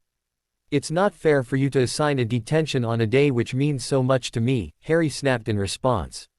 Perhaps one day is not enough for you, cooed Umbridge. You and Miss Granger will serve your Thursday detention with Professor Snape, and then you will serve Friday, Saturday, and Sunday with me. Harry saw red, and was almost ready to tear into the woman, but Hermione's presence by his side, coupled with the hand she laid on his shoulder, reminded him of the need to keep his cool. He looked away from Umbridge, while allowing an emotionless mask to descend over his face, and he ignored the woman for the rest of the class. She did not call on him either, though she did glance smugly in his direction several times before the bell rang. At the end of the class, Harry slammed his textbook in his bag, and stalked from the room, barely aware of his friends attempting to catch him as he strode through the halls of Hogwarts. Harry, will you hold up a moment? Hermione shouted. He almost caused Hermione to run into him, he pulled up so abruptly. Where are you going? She demanded once she had regained her balance. Dumbledore, was Harry's short reply. What she did was not fair, I'm not going to let her get away with it. Turning to look at Neville and Ron, who had hurried to catch up, Harry motioned them away. Go ahead with Hermione to the Great Hall, I'll be there when I finish speaking with the headmaster. Ron and Neville nodded, but Hermione dug in her heels. No way, Harry. You'll need someone to back you up, I'm coming too. The fact that Harry felt he did not exactly require help with the headmaster gave way to the idea of the comfort he knew Hermione's presence would bring. He nodded briefly to her before turning and marching off down the hallway which led toward the headmaster's office. Once they had gained admission to the office, they entered, earning a raised eyebrow from the elderly headmaster. I take it something else has happened? He inquired mildly. Is this to be a regular occurrence, Harry? I hope not, sir, Harry responded with a tight grin. Dumbledore peered at Harry for several moments. I did some checking earlier, and other than your rumored discussion with Professor Snape, nothing of significance happened in your potions class. Can I therefore assume that your current problem is nothing to do with potions? Yes, sir, said Harry. There was a bit of an incident in defense, and Umbridge assigned me an unfair detention that I'd like you to review. Nodding, Dumbledore said, very well, please proceed. Being careful not to omit anything, yet give the headmaster a detailed explanation of what exactly happened, Harry related the story of the confrontation with the defense professor. It took only a few moments for the entire tale to be related, after which Dumbledore sat back in his chair and regarded the teens thoughtfully. Unfortunately, Harry, there is nothing I can do about the original detention. It is the professor's prerogative as to how they run their class, and how they enforce discipline. But, sir, Hermione exclaimed, that's completely unfair and beyond the type of punishment which should be assessed for whispering in class. I don't disagree with you, Miss Granger, said Dumbledore. However, technically, she has the right to assess a detention. But that doesn't mean we can't modify the terms of that detention. Feeling some relief that by Dumbledore's implication, he would not have to miss Sirius's trial, Harry asked, you said the first detention. Can you do something about the other one? That is a different matter, said Dumbledore firmly. Though perhaps your protests could be construed as backtalk if one were to so choose, I believe the stress of the situation led to your responding as you did. As such, we shall call Professor Umbridge in to hear her explanation, after which I will make my final decision. After all, I am certain it is in our best interests that you not serve a detention with the professor for now. Wouldn't you agree? Agreeing with a grin, Harry watched as the headmaster approached his flow connection, and threw a handful of flow powder into it, calling for the defense professor's office. After a moment, the fiery visage of Professor Umbridge, looking even more ridiculous than usual, appeared in the flames. Ah, Professor Umbridge, said Dumbledore in greeting. Will you please step into my office for a moment? A moment later, the headmaster had retreated from the fireplace to allow the defense professor to step through. She immediately noticed the students sitting facing the desk and donned her simpering mask, though Harry would clearly see that she was not happy at all to see them. "Yes, headmaster. Is there a problem?" she simpered. "I'm afraid there is, Professor," replied Dumbledore while returning to his chair. "Mr. Potter here has come to me to appeal a detention which you assigned to him in defense class, and in the course of my investigation, I have called you here to hear your reasons for assigning this detention." Umbridge's eyes narrowed. "I was not aware that I had to justify my decisions to fifth-year students." "You do not to the students, of course," responded the headmaster. "However, in the case where a student invokes the appeals process, you must account for your actions to me. Mr. Potter has given me his account of what occurred in your defense class, and now I must hear your reasons before I render a judgment." The familiar sweet smile once again appeared on her face. "Of course, headmaster. Very well, I assigned a detention for speaking out in class. I have been trying to instill discipline in my class and these two students were speaking out of turn." "Yes, Mr. Potter has admitted to whispering in class. Then why are we having this discussion?" "Because you subsequently assigned another 3 days when Mr. Potter protested, not to mention you specifically assigned the original detention on the day you knew Harry would be absent from the school to attend his godfather's trial." "I assure you I did no such thing, headmaster, and I resent these two students," the word was almost sneered, implicating otherwise. "And I assure you, Professor, that I am well able to make the connection myself without Mr. Potter or Miss Granger's assistance," rejoined the headmaster. "Have you anything further to add?" "Not at all, headmaster. I saw a violation of my classroom rules and I reacted accordingly. As for Mr. Potter's subsequent detentions, I will not tolerate any cheek in my class." "Very well then," replied Dumbledore.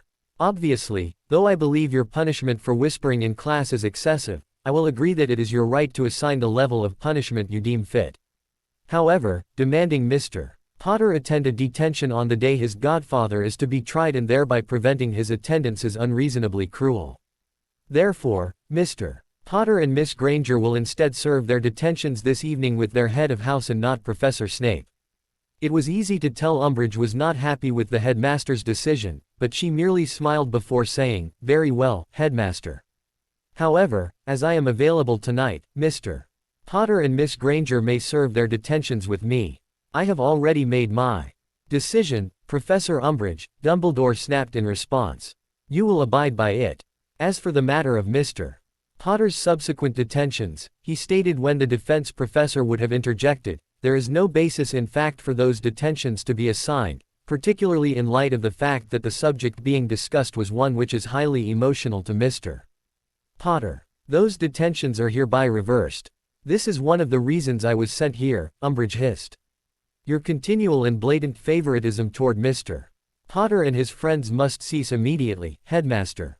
Or perhaps I should speak with the minister about your blatant bias," she continued with an attempt at nonchalance. Dumbledore's eyes appeared to flare briefly, but he made no response to Umbridge. He, instead, turned to Harry. "Mr. Potter, Miss Granger, I think we have dealt with the matter about which you inquired. Is there anything else you would like to say at this time?" "No, sir," Harry replied after glancing at Hermione. It appeared that whatever was to be said in the subsequent conversation between the headmaster and defense professor was not meant for their ears to hear. "Very well then, you may leave. Please report to Professor McGonagall at 7 this evening for your detention. I will ensure she knows you are coming." Agreeing to this, the two teens stood and retreated from the room. When they had made their way down to the hallway beyond the Gargoyle Guardian, Harry turned to Hermione with a grin. "Looks like someone's in trouble," he said in a sing-song voice. "Harry," Hermione scolded, though a matching grin was etched upon her face. "That's the kind of attitude that saw us in the office in the first place." Harry shook his head. "It looks like she really wants me in detention. We'll have to be very careful." Hermione agreed and together they headed in the direction of the Great Hall. As soon as the door closed behind the two students, Albus allowed the mask of congeniality slip from his face. He fixed a stern glare at the defense professor, allowing every bit of his distaste for the woman to show in his expression. "Madam Umbridge, must I remind you that I am the headmaster of this institution?" "A headmaster who has perhaps passed his prime," said Umbridge in response. Her accompanying sneer would have made Snape himself proud.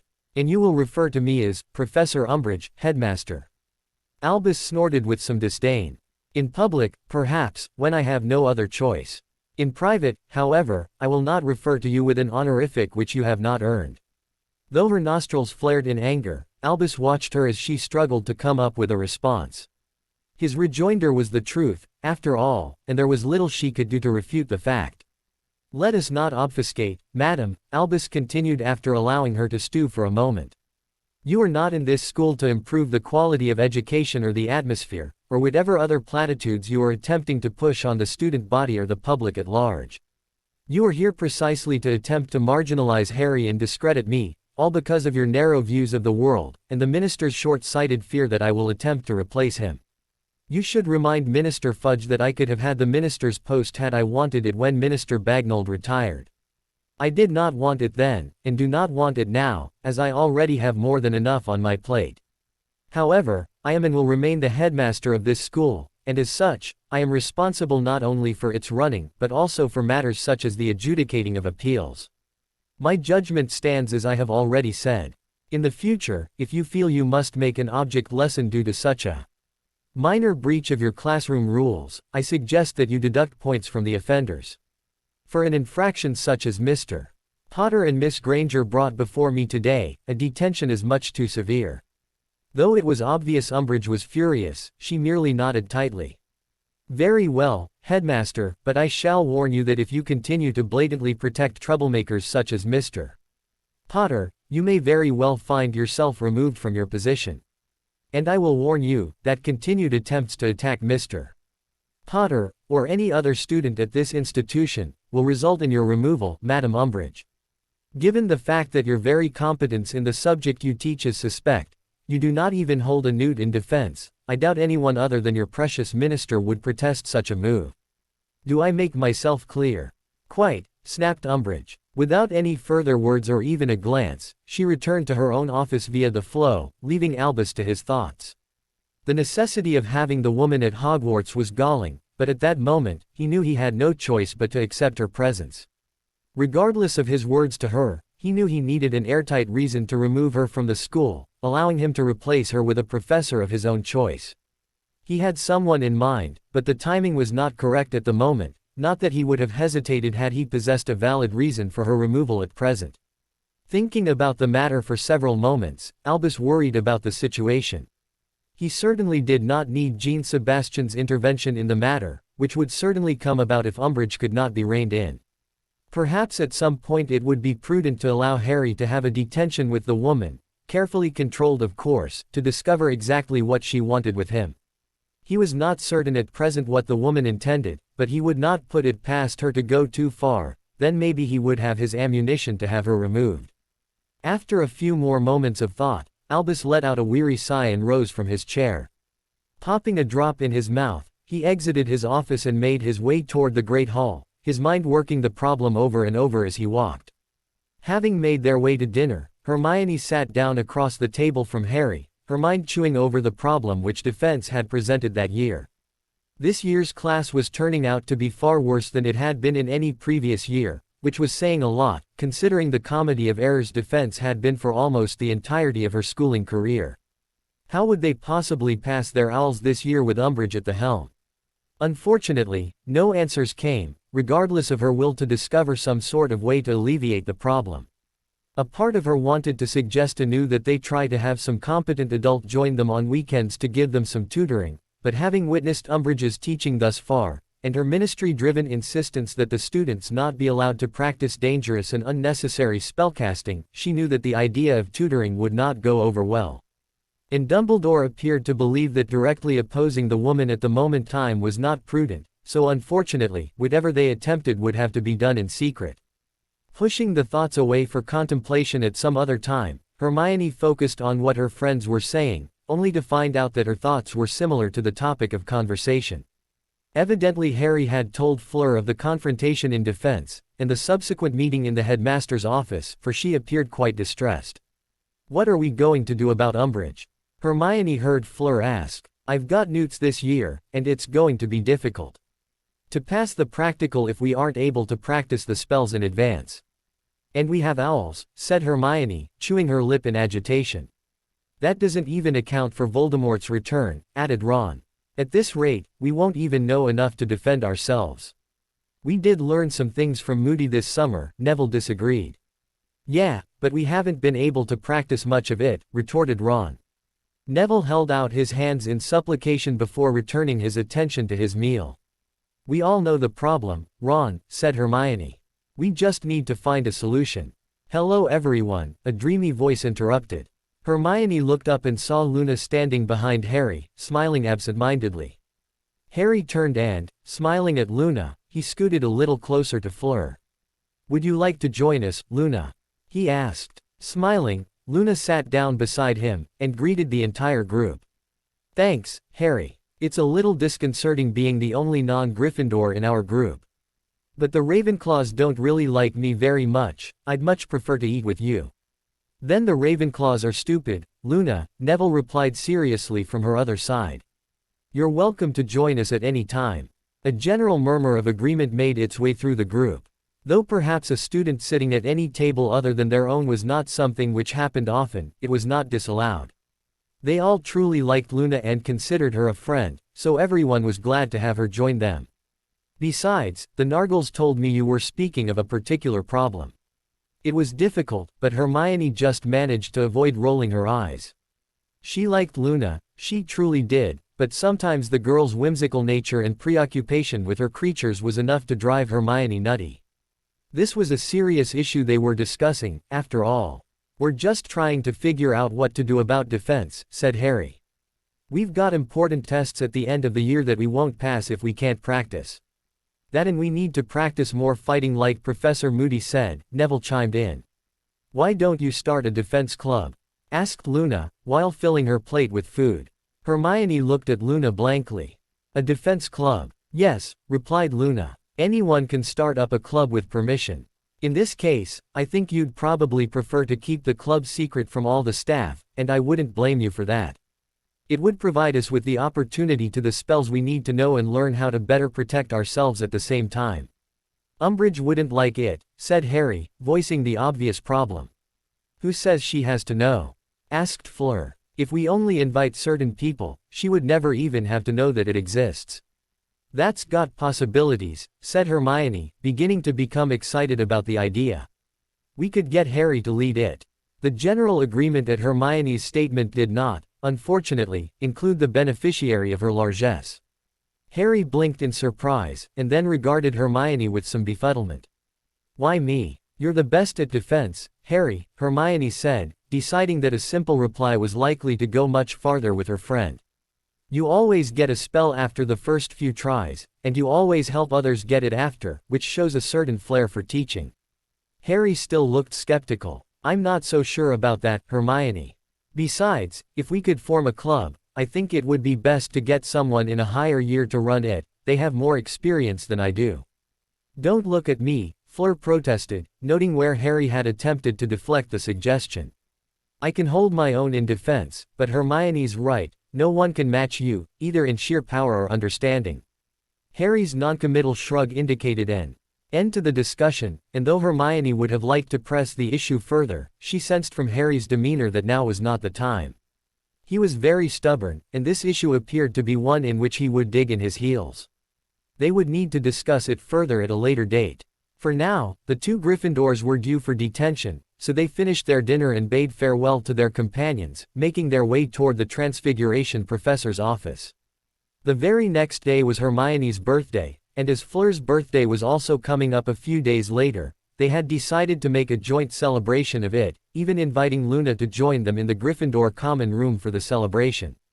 Though she knew Harry would never forget her birthday, he never had in their previous 4 years at Hogwarts. The fact that the rest of her friends also pitched in to make her birthday a special occasion touched her deeply.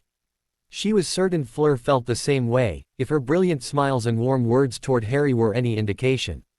They sat in a corner of the common room, drinking butterbeer, which the twins had somehow managed to procure, while eating snacks and birthday cake, provided by the ever-excitable Dobby. She had received presents from most of those with whom she was close, but none were as personal as the ones she had received Harry and Fleur. Harry had thoughtfully purchased her a set of personalized etching tools for her runes class, knowing how much she enjoyed the class. Each tool was exquisitely handcrafted and the entire set was stored in a fine lacquered case of dark cherry wood, with her name surrounded in delicate electrum filigree emblazoned along the lower right corner of the case. Harry jokingly told her that it was also in thanks for assisting him with his understanding of runes, something for which she was surprised to note he had some aptitude.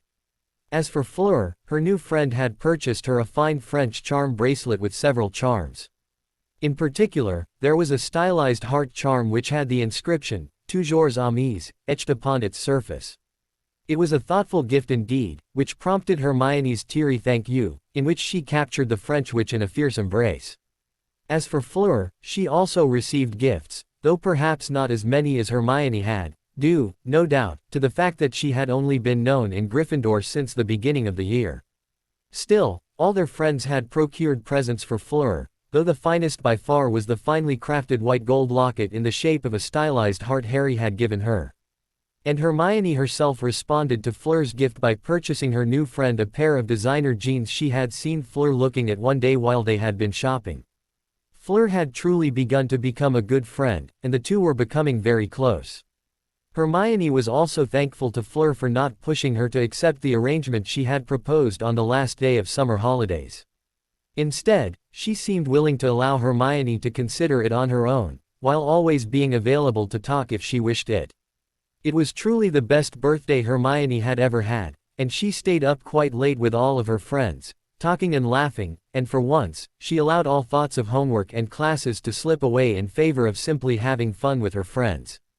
It did not hurt, of course, that she had already finished everything due for that week. As night wore on, more of her friends announced their intentions to retire, eventually leaving Hermione alone with Harry, Fleur, and Ron.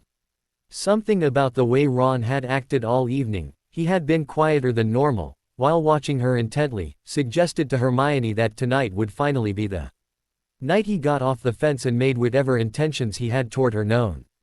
Hermione did not wish to hurt Ron, that was the last thing she wanted to do, but this continual doomed effort to get her to notice him was wearing on her, and she welcomed the opportunity to set the record straight. Apparently Fleur had noticed the same thing. She glanced at Hermione and winked when the two boys were speaking together and she was certain they were not watching. She then stood and pulled Harry to his feet with her. "I think it's time to go to bed," she suggested. Harry smiled and nodded, turning to Ron. "Coming, Ron. That's, well, what I mean to say is, Ron stammered incoherently, almost setting Fleur and Hermione to giggling. "I have something to ask Hermione," the redhead finally finished, his cheeks turning pink with embarrassment. Finally, that seemed to percolate its way through Harry's eternal obliviousness. He slyly grinned at Ron. "Oh, okay. If I don't see you before I go to sleep, have a good night." Ron mumbled his agreement, while Harry and Fleur headed off together, parting at the stairs to head up to their respective dormitories. Alone with Ron, Hermione waited patiently for several minutes for Ron to finally get up the courage to make his move. However, Ron just fidgeted and eyed her in what he probably thought was a surreptitious manner. "Yes, Ron," Hermione prompted gently. "You had something you wanted to ask me." Yeah," was Ron's reply. "You know, we've been friends for a few years now, and I really like you, Hermione. And I kind of thought, what better day to ask the girl you like to be your girlfriend, what better day than on her birthday?" He finished in a rush. "That's sweet, Ron," said Hermione. And it was, she had not thought he had it in him. But regardless of how much of a gentleman he was trying to be, Hermione would not be swayed. "Yeah," he said with a grin. "I figured it would be a good idea, though the bee." He stopped abruptly and his cheeks slightly pinked. Hermione had no idea what he was about to say, it almost sounded like he had had some advice from some other source. Regardless, it did not matter, if someone was encouraging him, then they were not seeing the true situation. "So, now that you're my girlfriend, can I key you or something?" That brought Hermione up short. "Hold on, Ron," she cried. He looked at her puzzled, no doubt wondering what he had done wrong. "I'm sorry, Ron," she continued more gently, "but I'm afraid I have to say no." "What?" a befuddled Ron asked, appearing shell-shocked. I'm sorry, Ron, Hermione repeated. I understand your feelings, but mine aren't the same. I see you as a close brother, but nothing more. Though his mouth moved soundlessly for a few moments, Hermione could see a hint of redness working its way up Ron's neck and ears, a sure sign that he was working up a head of steam. A brother? Ron demanded. I've been acting like as much of a gentleman as I can, trying to learn what you like, how to make you happy, putting myself on the line here, and this is how you treat me. Hermione sighed. She could have predicted this was how Ron would respond. Ron, she said very gently, I'm sorry, but I can't return your feelings. Ron's jaw worked as he tried to control his anger, but when he finally spoke, his words did not make a lot of sense. It won't happen, you know. He was almost forcing the words out through his teeth, he was so visibly upset. Nonplussed, Hermione tilted her head to one side. I'm sorry. Harry is already taken, Hermione, but it seems like you still have designs on him. You may as well give up your fantasy, he has no way to get out of his betrothal, so he'll never date. You think I'm holding out for Harry, Hermione slowly repeated. It's obvious, was Ron's offhand reply. I've seen you watching him, you know. You and I can be really good together, Hermione, and you have no chance with Harry. I think you should go out with me. Hermione forbore to mention that she knew about the possibility of a multiple marriage, not to mention the fact that Fleur was already trying to get her to enter into her own relationship with Harry. It would only make Ron even angrier and less willing to accept her rejection. Oh Ron, the reason I don't want to date you is not because of Harry, Hermione said firmly. I am well aware of the marriage contract, and I know that Harry is tied to it. I am not hoping that Harry will date me when he already has Fleur. Harry is too honorable to cheat on her like that, and I wouldn't do that to Fleur, either. Then why won't you go out with me? I'm as good as Harry. His voice had taken on a slightly whining quality as he tried to wheedle her into a relationship. I told you, Ron, I don't think we are compatible. And you shouldn't compare yourself with Harry, it makes it very clear that you still have some jealousy issues with him. I was not comparing you and Harry, and neither should you. I am not jealous of Harry, Ron denied vehemently, his voice becoming rather loud.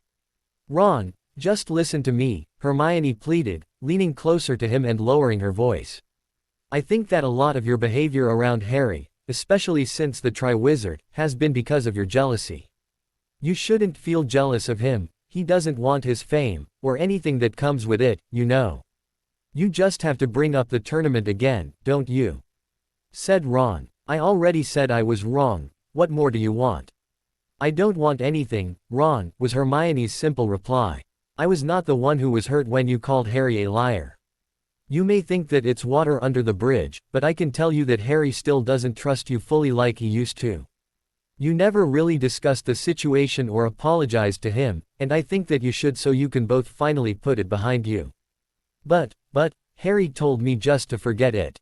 Ron said hotly. But that's just Harry, Ron, Hermione rejoined. You know how he is. Despite what he said, though, he was still hurt by it, and you owe him an apology. Ron's eyes narrowed. You've been talking with Harry about this stuff behind my back. No, Ron, Hermione responded firmly. I know how Harry feels, but he has never told me. You're changing the subject. I think it's more proper to say that I've changed the subject, but I think you needed to hear this, said Hermione, injecting as much firmness into her voice as she could. Regardless, my feelings for any of my friends are my private concern, and are not up for discussion. Ron, she repeated, kindly, I am sorry to disappoint you, but I have no romantic feelings for you. We are so different, we would make a really poor match. Please get over this so we can stay friends. But Ron was not about to let it go without a final word. What do you mean we are a poor match? He demanded. Think about it, Ron, said an exasperated Hermione. We argue and bicker all the time, we have little in common, and we don't like to do the same things. But everyone says the arguing makes us sound like an old married couple. Hermione shook her head. They don't know what they are talking about. Real successful marriages are built on love and mutual respect, not on arguing. Do you see your parents arguing all the time like we do? Mom and Dad argue, was Ron's defensive reply. Of course they do. All couples have times when they don't agree. But their arguing doesn't define their relationship. Our relationship is not the close, affectionate one that couples should share, and if we argue this badly now, it would just get worse after we start dating. We would eventually split up, and that might even ruin our friendship." At his look of incomprehension, Hermione threw her hands up in the air. "Really, Ron, can you imagine us married to one another? What would you do if you came home one day and I wanted to discuss the latest arithmetic formula I was working on? And you know how little I think of Quidditch. Do you really want a wife who could care less about your favorite sport?" A contemplative look appeared on Ron's face. For the first time, he appeared to be thinking about Hermione's words, rather than only about what he wanted. It was a start, Hermione decided. "Anyway, thank you for asking, Ron, but I don't think it's a good idea. I hope we can stay friends." With that, Hermione bid her friend good night and headed toward the stairs and the dormitories. She hated hurting him, but knew it was for the best. She stepped onto the stairs and made her way up to the fifth-year girls' dormitories, and was surprised to see Fleur sitting on the landing, watching her approach, an expression of sympathy etched on her face. "He asked?" she queried quietly. Hermione nodded, feeling tears begin to run down her face. "Ah, Mon Ami," Fleur said, while drawing Hermione into a hug. "It is hard, but you have done the right thing. He is a good friend, no?" "Usually," said Hermione while dabbing at her eyes. "He can be a little flaky at times, but at the end of the day you always know he'll be there. Then if he is a true friend, he will accept your decision and allow your friendship to remain intact. If he is not..." Fleur's final thought remained unvoiced, but Hermione knew what she was about to say in any case. It did not make it any easier to hear, but Hermione knew the older witch was correct. "Thank you, Fleur, but I think I'd like to go to bed now." "Sleep well," Fleur said, keying her softly on both cheeks before she departed to her own dormitory. As Hermione entered her own room, she reflected that the day had generally been a good one. And regardless of the way it had ended, she had faith that Ron would come to his senses and get over his disappointment. It might take some time, but he would eventually get there. "Hey, Hermione," Harry said as he plopped down beside her on their favorite sofa in the common room. It was still fairly early and the room was still mostly deserted. Fleur and their other friends had yet to make an appearance. "Hi Harry," Hermione said with a smile, before she turned back to her book. Harry smiled at her, noting to himself that seeing Hermione without a book in her hands was the same as a unicorn without a horn. He studied her surreptitiously, wondering if he should say something to her. Contrary to popular belief, Harry was not truly unobservant, he merely did not always interpret the evidence before him in a correct manner. This defect was especially exacerbated in the case of anything of a family or interpersonal nature, mostly due to his upbringing with the Dursleys. The Dursleys were not an overly demonstrative family, other than their sickening, and rather contrived, Harry felt, displays of affection for Dudley. Harry had rarely been able to discern anything in their actions which even displayed the barest of affection for each other, never mind anyone else. As such, growing up in such an environment and doing his best to avoid their notice, and consequently any unpleasantness, Harry was not precisely equipped to be an expert on relationships and the common signs most people unconsciously showed which betrayed their true emotions. The past few weeks, though, Ron's display had been so blatant that Harry could not imagine that a blind man would have been unable to see through it. Harry would have noticed even if Ron had not approached him to ask his feelings about Hermione.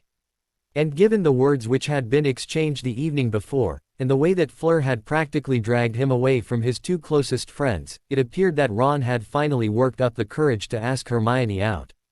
In truth, Harry was of two minds about the development. They were his closest friends, and he wanted them to be happy. However, with all the fighting they did, he was not sure that they would work as a couple, and did not wish to become caught between them as had so often happened in the past. Of paramount importance, however, was the fact that Harry could not stand to see Hermione hurt. "Something on your mind, Harry?"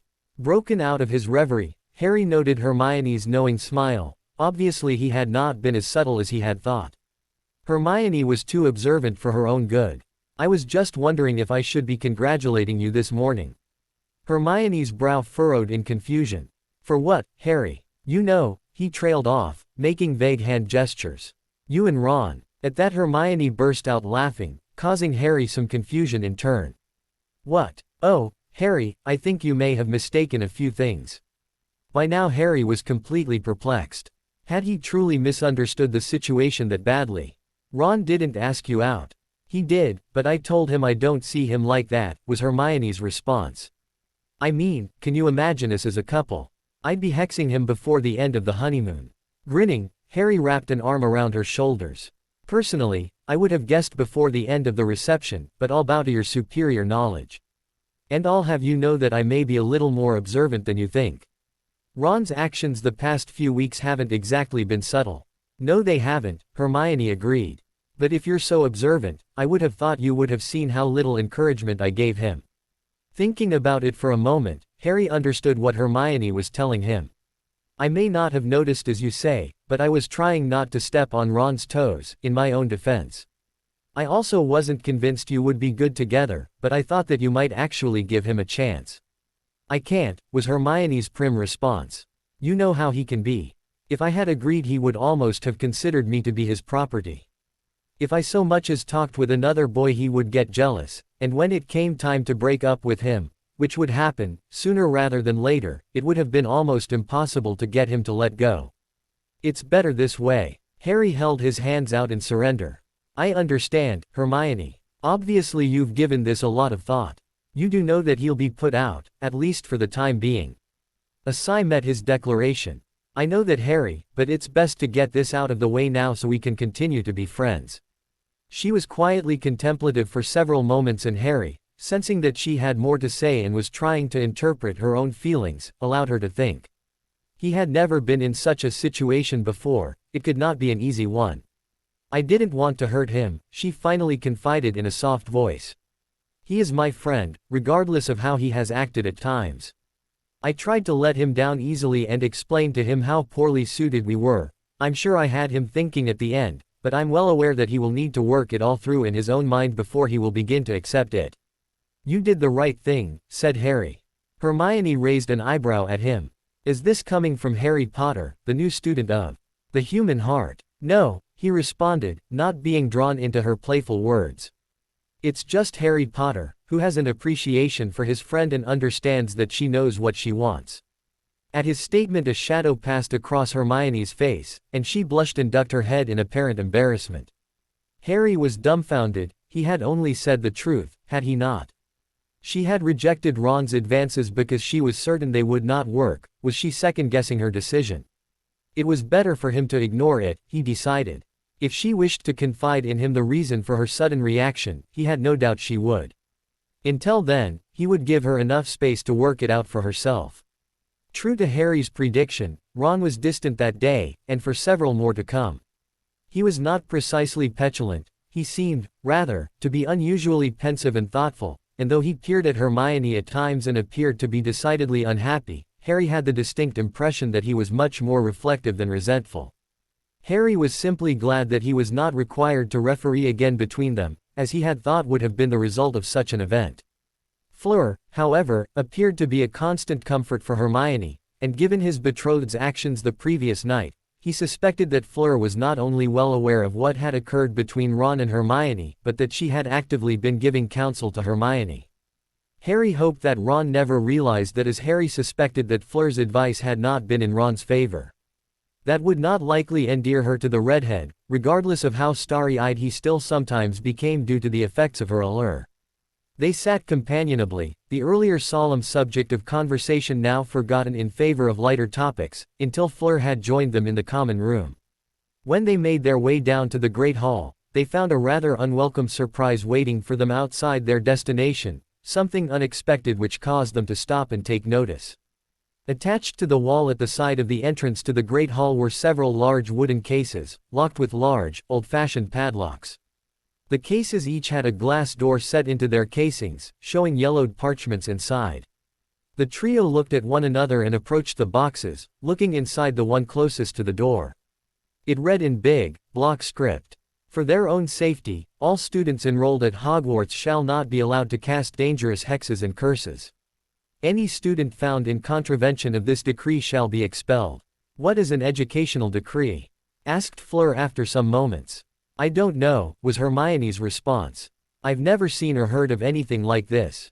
A quick investigation showed that the other cases held similar educational decrees, though none were as serious as the first. In fact, most of the others were somewhat silly, ranging from the allowed amount of paper and quills to be carried in one's bag, to the required quantity of socks to be owned by each student, to the prohibition of any unapproved sweets, though just exactly what constituted unapproved was not stated. The trio exchanged another glance before they entered the great hall and sat about halfway down the length of the table. They ate their breakfast, discussing what they had seen in a quiet manner. In time, all the members of the group had joined them at their table. None of them had missed the proclamations on their way in. It was the work of but a moment to come to the consensus agreement that the decrees must be the work of Umbridge, and likely constituted the beginnings of her attempt to enforce the ministry's authority over the school. As Hermione said, she has really not done much of anything yet, other than refuse to teach us anything, and somehow I doubt that that is what Fudge had in mind when he sent her here. Sage nods met her declaration, but Harry frowned. But what is she up to? A few stupid declarations will hardly allow her to discredit Dumbledore. It was of course a question which no one could answer. For Umbridge to truly take control of the school, if that was her objective, then she would need to do away with Dumbledore in some manner, and no one here could see how she could possibly accomplish such a feat. Harry's trial had backfired seriously on the minister, and Dumbledore's popularity, not to mention Harry's, had not suffered the serious hit that Fudge no doubt intended. She would have to prove him somehow unsuited for the position, or directly in violation of school charter or ministry law, a task which appeared difficult to pull off, given Dumbledore's years of service and his record which, by any standard, was exemplary. It was not like she could just challenge him to a duel. No one with their head on straight could possibly consider a frumpy, dumpy little woman with an obsessive fondness for pink to be the equal of the famed defeater of Grindelwald. They went to their classes after breakfast with no further inclination as to what Umbridge could be trying to accomplish, but possessed of a determination to watch her very carefully. As the day wore on, Harry found that his mind could not stay focused on such mundane thoughts, as another more important event was looming on the horizon. The next day was to be Sirius's trial, and for the remainder of the day, Harry became more and more distracted. Not so distracted, however, that he did not notice his friends' reactions. Fleur and Hermione were, if anything, even more affectionate and understanding than they would normally be, while most of his other friends, excluding Ron, of course, who was largely keeping to himself, just murmured their support and allowed him his thoughts. Harry was grateful for their forbearance and understanding. His distraction became even worse the following morning. As the trial was not scheduled to begin until 2 hours after noon, they still had to attend their morning classes. Unfortunately, that morning was Potions, and Harry, not wishing to bring Snape down on him for any reason, forced himself to at least pay a modicum of attention. Luckily, there was no brewing that day. Mondays were generally reserved for brewing, while Thursday was Snape's theory and preparation day, so Harry did not have to try to create a working brew, which he knew would have failed spectacularly, given the circumstances. And Snape, perhaps understanding Harry's anxiety, or perhaps still remembering his recent set-down, largely left Harry to himself. One event which surprised most of the students present occurred as the class was ending. Apparently the difference in Harry's normal routine was noticed from an unwelcome quarter, one who had no problem heckling Harry over it. "Hey Scarface," the annoying tones of Draco Malfoy's voice rang out over the room while the students were packing up. "What's the matter? Your doxy won't put out for you." Harry spun around, the need to regulate his emotions instantly forgotten. He was ready to slam Malfoy's teeth down his throat when another voice interrupted him. "That will be enough, Mr. Malfoy." The entire class stopped what they were doing and turned to stare at the potions master.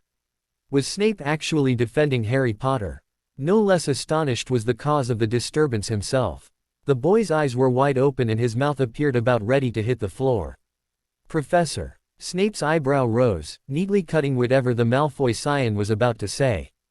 "Was I unclear? You will not use unacceptable language while you are in my classroom." Several emotions seemed to pass over Malfoy's face all at once, not the least of which included shock, embarrassment and rage. Finally he turned his attention away from the professor who had just set him down for perhaps the first time, and threw his books into his pack far more forcefully than was required. "Crab, Goyle, let's get out of here," he snapped as he stalked from the room, forcing the two goons to hurry to catch him. Harry turned toward Professor Snape, his face carefully neutral, and nodded to the man when he saw the other returning his gaze. Snape's only response was a tight nod of his own, before he turned and strode into his office, cloak billowing behind him. "I never thought I'd see the day," Ron blurted. Agreeing with him wholeheartedly, Harry accompanied his friends from the room and toward the Great Hall for lunch, while thinking about Snape's words to Malfoy. Obviously, the bat was still on what passed for his best behavior, otherwise he would simply have sat back and watched the confrontation with glee. It did not escape Harry's attention, however, that Snape had only reprimanded Malfoy for his language, and not for the sentiments he expressed. Clearly the changes in the man only went so far. An hour later, the three friends said goodbye to everyone else and made their way toward Dumbledore's office, where they would flow to the Ministry. At first, Dumbledore had been disinclined to allow Hermione's attendance. Fleur was allowed because her father was involved and she was Harry's betrothed, but Hermione was no relation to Harry or to Sirius. However, the headmaster was persuaded to relent when Harry correctly pointed out that she had been an integral part of Sirius's rescue at the end of third year, and thus, was connected to him in an important way. They arrived in the office, returning Dumbledore's affable greeting, and moment and a quick flow trip later, they were all making their way through the Ministry building toward the courtrooms on the 10th level. It was different, Harry reflected, to see courtroom number 10 from the vantage point of the gallery. The last time he had been in that room, he had been front and center and had not had much time to survey the surroundings. However, one thing he could detect was a much different atmosphere than he remembered from 2 months earlier. For one thing, the air of implacability which Fudge had injected into Harry's trial had been replaced by curiosity. Sirius Black had been a rather large figure in magical England for some time, after all. He was the rumored betrayer of the Potters, and by extension the boy who lived, who had then escaped not only from Azkaban, but from Hogwarts when he was due to be Ki-Ed, and then had his innocence summarily declared at Harry's trial. The interest level in this trial was incredibly high. They had only been seated for a moment when Jean-Sebastian entered the room. Spying them, he stepped forward and engulfed his daughter in a hug, and then slapped Harry's back and nodded at Hermione. "You all are looking eager today," he said with a grin. Harry could not help the bashful feeling which swept over him, causing Jean-Sebastian to laugh. "Do not worry, Harry. Sirius will walk from this courtroom today a free man. I've already seen him questioned under Veritaserum, as you recall. I know he's innocent, even if I hadn't already known." Harry rolled his eyes at his new protector, but Jean-Sebastian simply smirked and left them to join Dumbledore on the floor of the courtroom. "He's right, Harry," Hermione said softly from his side. "There's nothing to worry about." From his other side, Fleur reached out and grasped his hand. "Veritaserum cannot be beaten, Harry." Gratefully, Harry nodded his appreciation for their support. But that did not help him from feeling nervous. Of course not. In a small anteroom off the main courtroom, Sirius Black waited, and though he was not aware of the fact, he was every bit as nervous as his godson. Sirius knew he was innocent. He had clung to that truth with an almost fanatical fervency since he had come to his senses at the beginning of those horrible years in Azkaban. The thought of his innocence, along with the protection his animagus form afforded him, had kept him sane all those years. Of course, Moony and Prongs would have claimed otherwise when it came to the subject of his sanity. Smiling, Sirius thought of his friends, and how they had planned to storm the world and make it a better place. Their unique backgrounds, James with his status as the heir of an old and respected house, Sirius as the rebellious scion of a historically dark house, and Remus who had been ostracized his entire life for a condition which was not his fault, gave them, or so they felt, the necessary insight into the evils of their society. Things must change or their world was in danger of becoming an anachronism and collapsing in on itself. Even though many years had passed since James's death and the acute ache of his passing had dulled with the passage of time, Sirius could still feel an empty hole where James's presence had once been, and he knew Moony felt the same. In some respects, Harry had begun to fill that hole, though Sirius knew he would never fully be able to do so. Harry was different from James, and would therefore occupy a different location in Sirius's heart than James had. But perhaps all their dreams were not dead. Harry was a bright and exceptional person, and perhaps with his help, not to mention the assistance of his fame and influence, which was not inconsiderable, they could still realize their dreams. Harry, Sirius was certain, had not yet begun to think of what would happen after Voldemort was defeated. All of his thoughts and energy were bent toward that one goal, not to mention the need to survive the coming difficulties. Sirius, based on the thoughts and plans he had had with his friends, wanted to change their society, and was certain that once he shared his thoughts, Harry would agree. This did not even mention the enthusiasm the little Muggle-born girl he always hung out with would bring. She would, no doubt, see even more clearly that the wizarding world needed to change if they were to survive and do away with the conditions which contributed to the rise of several previous Dark Lords. One thing Sirius knew beyond all others, however, was that James and Lily were still looking down on their son. And he knew their greatest wish was that regardless of his mistakes, specifically that of chasing after Pettigrew when he should have concerned himself with Harry, that Sirius finally take his role of Harry's defender, with Moony occupying a large role in the young man's life as well. And that was what Sirius was determined to do. After he was declared a free man, of course. Turning his attention to the matter at hand, Sirius thought of the upcoming trial. Trials in the magical world were not the same as the descriptions of those in the Muggle world he had heard from Lily. They were both more efficient and more effective than those the Muggles held, due to their ability to use magic to determine the truth. This was a trial in front of the entire Wizengamot, and though Sirius would have an advocate, Jean-Sebastian had agreed to take the role as they had decided Dumbledore would be of more use running the trial as chief warlock. It would not be the advocate's responsibility to prove his client's innocence. If the case was important or sensational enough, which his was in spades, on both accounts, the release of Veritaserum would be authorized and the person on trial would be compelled magically to either convict or acquit himself. Unfortunately, what was not admissible was Sirius's conviction that Peter was the actual betrayer of Lily and James.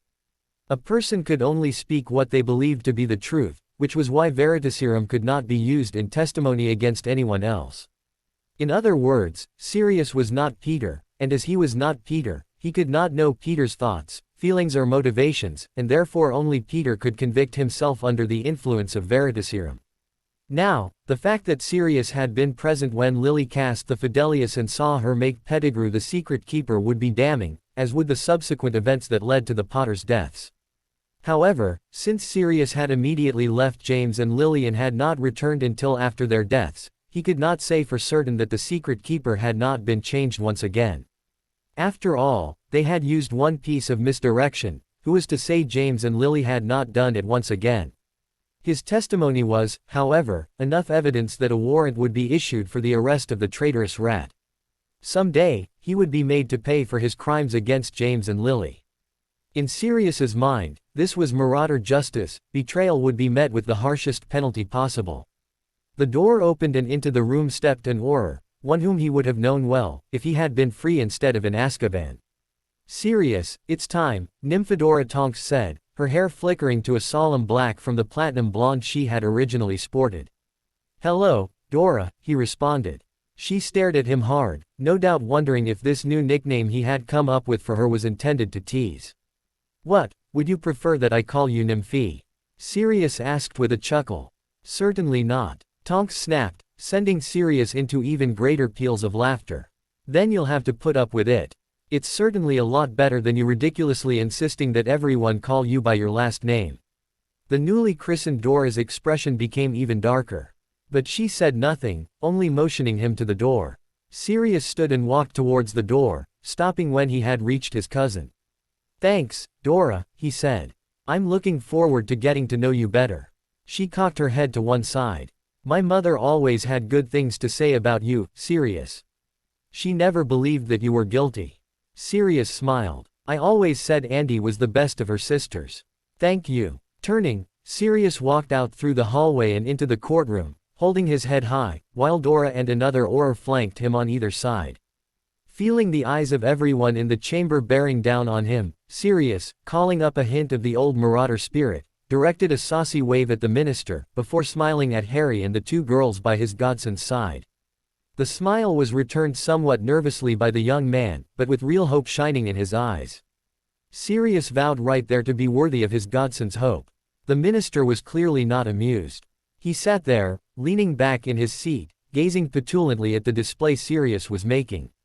The minister truly had no political skin in the game when it came to Sirius's imprisonment. He had not been the minister when Sirius had been imprisoned, and thus could not be held responsible, unless one counted the negligence which had kept anyone in any position of power from reviewing his case, and Fudge was not the only one guilty of that oversight. It appeared that the minister's displeasure stemmed more from his connection to Harry Potter. Anything which benefited Harry was anathema in his eyes. Approaching the center of the room where Jean-Sebastian waited, Sirius instantly noticed the chair with its restraints, which he remembered from his own time as an Auror, was missing, and a straight-backed wooden chair had replaced it. He raised his eyebrow at Jean-Sebastian in question. "I would not allow Harry to sit in that demeaning chair, do you think I would allow you to do so?" he queried good-naturedly. "I'm surprised Fudge allowed it." Jean-Sebastian snorted with some disdain. In this instance he did not have much of a choice or any real reason to argue. "Your absence has left you less than informed, but this trial is almost being considered a formality. Madame Bones felt there was no need for restraints, as you were turning yourself in for trial." "I always knew I liked her," said Sirius, with a smile for the Bones matron. She returned it, before returning to her conversation with Dumbledore. As Sirius took his seat in the chair, the courtroom quieted and the attention moved to the chief warlock who was now standing to begin the proceedings. "Ladies, gentlemen of the Wizengamot, I believe we are ready to begin. I call this trial for Sirius Black in session." He peered down at Sirius with a slight smile on his face. "Thank you for giving yourself up to the judgment of this court." "Of course, Chief Warlock," replied Sirius. "I am very interested in having my name cleared, and resuming my place in this society." "Very well. We shall begin." Dumbledore motioned toward Madame Bones. "Director, if you will." Madame Bones rose to her feet and took her place before the lectern. "Sirius Orion Black, you are called today before Wizengamot of Great Britain to answer to the charges brought against you. Those charges include the betrayal of James Potter, Lily Potter and Harry Potter to he who must not be named and thereby causing the deaths of Lily and James. You have also been charged with the killing of Peter Pettigrew and the murder of 13 Muggles during your confrontation with the aforementioned Peter Pettigrew. How do you plead?" "Innocent of all charges, Madam Director," said Sirius. "Mr. Black," she responded, peering down at him severely through her monocle, "you understand that the release of Veritaserum has been authorized, and that you will be magically compelled to prove your innocence." "I do." Sirius's eyes became a little misty for a moment as he remembered his fallen friend. "James Potter was my closest friend growing up, and by my 7th year, Lily was like a sister. I would have turned a killing curse on myself before I hurt either of them." Madame Bones's scrutiny continued for several seconds before she motioned the nearby Aurors. "Very well then. Auror Dawlish, if you will administer the Veritaserum please." It was a quirk of Veritaserum, or perhaps it was so designed, but it was known that the counter-agent could not be taken before the truth agent.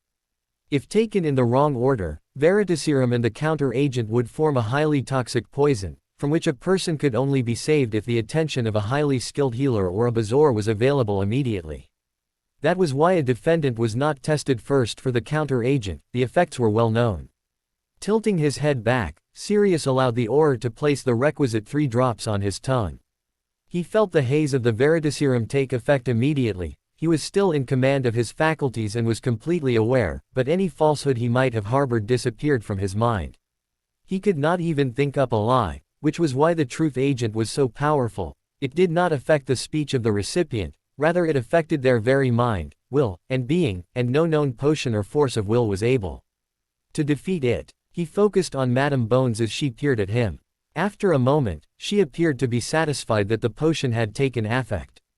"Please state your name." "Sirius Orion Black." "Very well, Mr. Black. Did you, on the night of October 31, 1981, betray James, Lily and Harry Potter to you know who with the intent of causing their deaths?" "No." Sirius wanted to say more, but the power of the truth serum was forcing him to reply only to the question asked.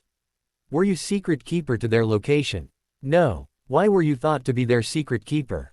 "James and I thought that I was the obvious choice," Sirius responded, happy to finally be able to tell his story. "We let it be known that I was to be the secret keeper, but we switched at the last moment to Peter Pettigrew." "Why did you do this?" "Misdirection. You know who would concentrate on finding me, while Peter would be able to go into hiding. No one would ever suspect James of entrusting his safety to Peter, as he was not known to be the most competent or courageous of wizards. Were you actually present during the casting of the charm? I was. And what of the charges of killing Peter Pettigrew? Did you kill him? No. Then how was he able to make it seem that you had? What happened during your confrontation? When I cornered Peter, he was holding his wand behind his back. He yelled at me, accusing me of betraying James and Lily, and cast a blasting curse which tore through a pipe and caused an explosion which killed the muggles. Then he cut off his own finger to make it appear like the rest of his body had been consumed in the blast and dissipated. Why didn't you tell this to the Aurors who apprehended you? I was disoriented by the explosion, and by the time I came to my senses, I was already inside my cell at Azkaban. Madame Bones regarded him for a long moment before she continued. And what of your escape from Azkaban? Why did you escape? And if you were able to escape, why did you wait so long? I became desperate when learned that Peter Pettigrew was close to Harry. It was that desperation which drove me to attempt it. How did learn of this? Madame Bones interrupted. During the minister's annual tour of Azkaban, he left me with a copy of his Daily Prophet. I saw a picture of Peter Pettigrew with the Weasleys, and knowing he would be at Hogwarts this year, I knew I had to get close to Harry to protect him. I seem to remember that addition, said Madame Bones with a frown. The picture of the Weasley family was on the front cover, yet it would have been obvious that a man believed to be dead for over a decade could not have openly appeared in the picture. Yet you claim you saw him. Yes. Please explain. Peter Pettigrew is a rat animagus. I saw him in the picture perched on Ronald Weasley's shoulder. The directors nodded thoughtfully. Are you saying that Peter Pettigrew lived as a rat with the Weasley family since his apparent demise? I have no knowledge of how and when he came to be living with the Weasleys. However, I am positive it was him. How can you be certain? Madame Bones pressed. I have seen the rat in his animagus form many times, Madame Bones, Sirius responded, a hint of dryness entering his voice regardless of the truth agent. Besides that, he was also missing a toe on his left forepaw, which is the hand which Peter cut his finger off. I also saw him at Hogwarts in his human form. So you went to Hogwarts to protect Harry? Yes, but also to capture or kill the rat if I could. Let's return to your escape. How did you manage it? I changed into my animagus form and squeezed through the bars of my cell. Her eyebrows rose. You are an animagus as well. Yes. And what is your form? A black grim. That's not ironic at all, Madame Bones responded in a dry manner. A grim with the name Sirius Black, that's something one could hardly have planned had you even attempted to do so. Do you not agree? Yes, Sirius said. My friends certainly teased me often enough for it. What did you do then? I evaded the Dementors, which wasn't difficult, as they practically ignored me as a dog, then I swam ashore. Is that how you continued to evade the Dementors who were sent to apprehend you?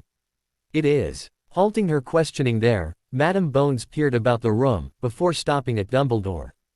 Chief Warlock, I believe that I have no further questions to ask Mr.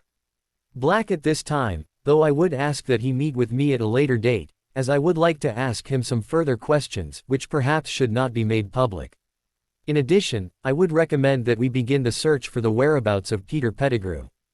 Dumbledore rose and signaled to Dawlish, who immediately administered the counter-agent. Immediately, Sirius felt the compulsion to tell the truth. Wayne, I trust the information I provided was what you were looking for?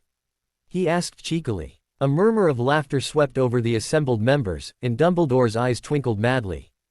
I believe so, Mr. Black. Dumbledore's gaze then swept over the courtroom.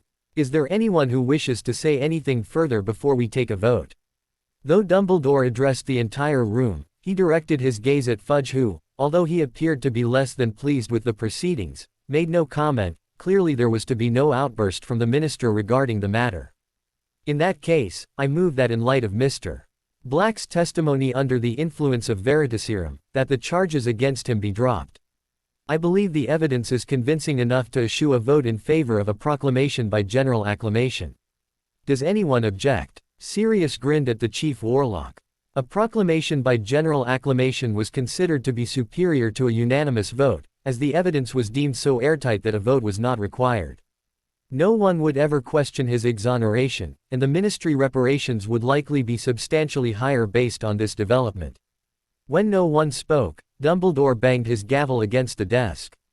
So proclaimed, "Sirius Black, we find you not guilty of all charges against you."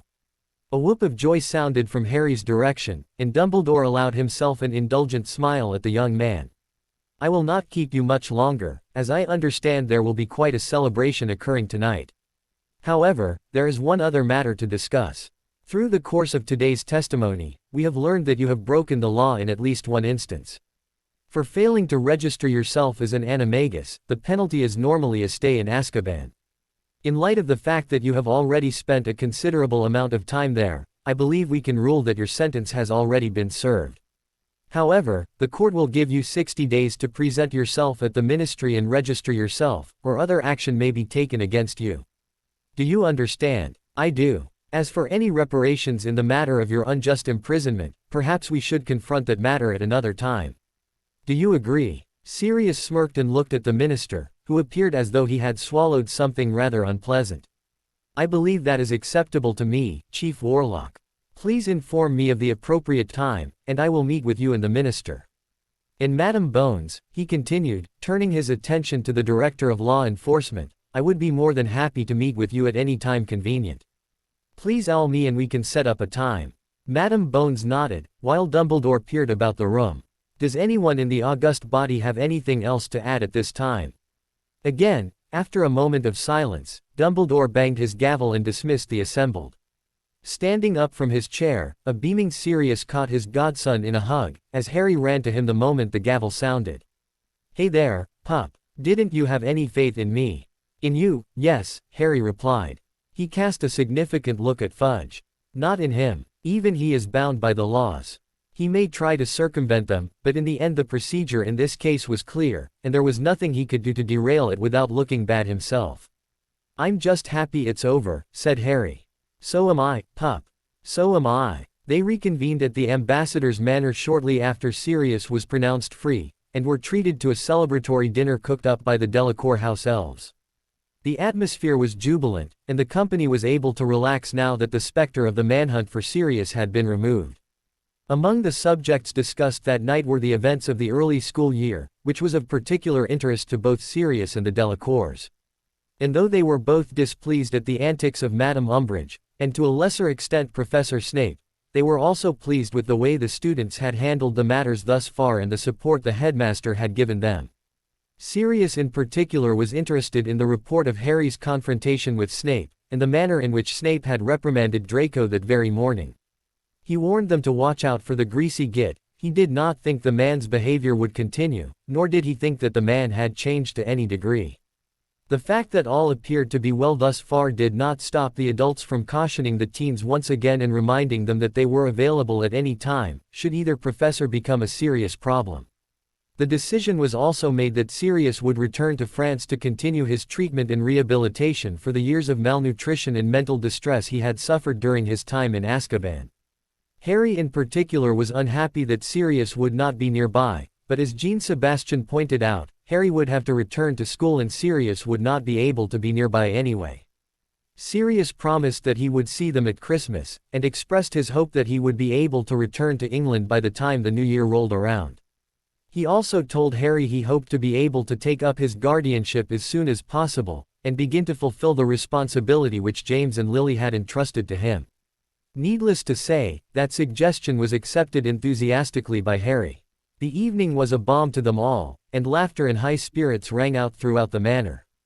However, as all good things must end, their time that evening came to a close when the headmaster collected them for the return to Hogwarts.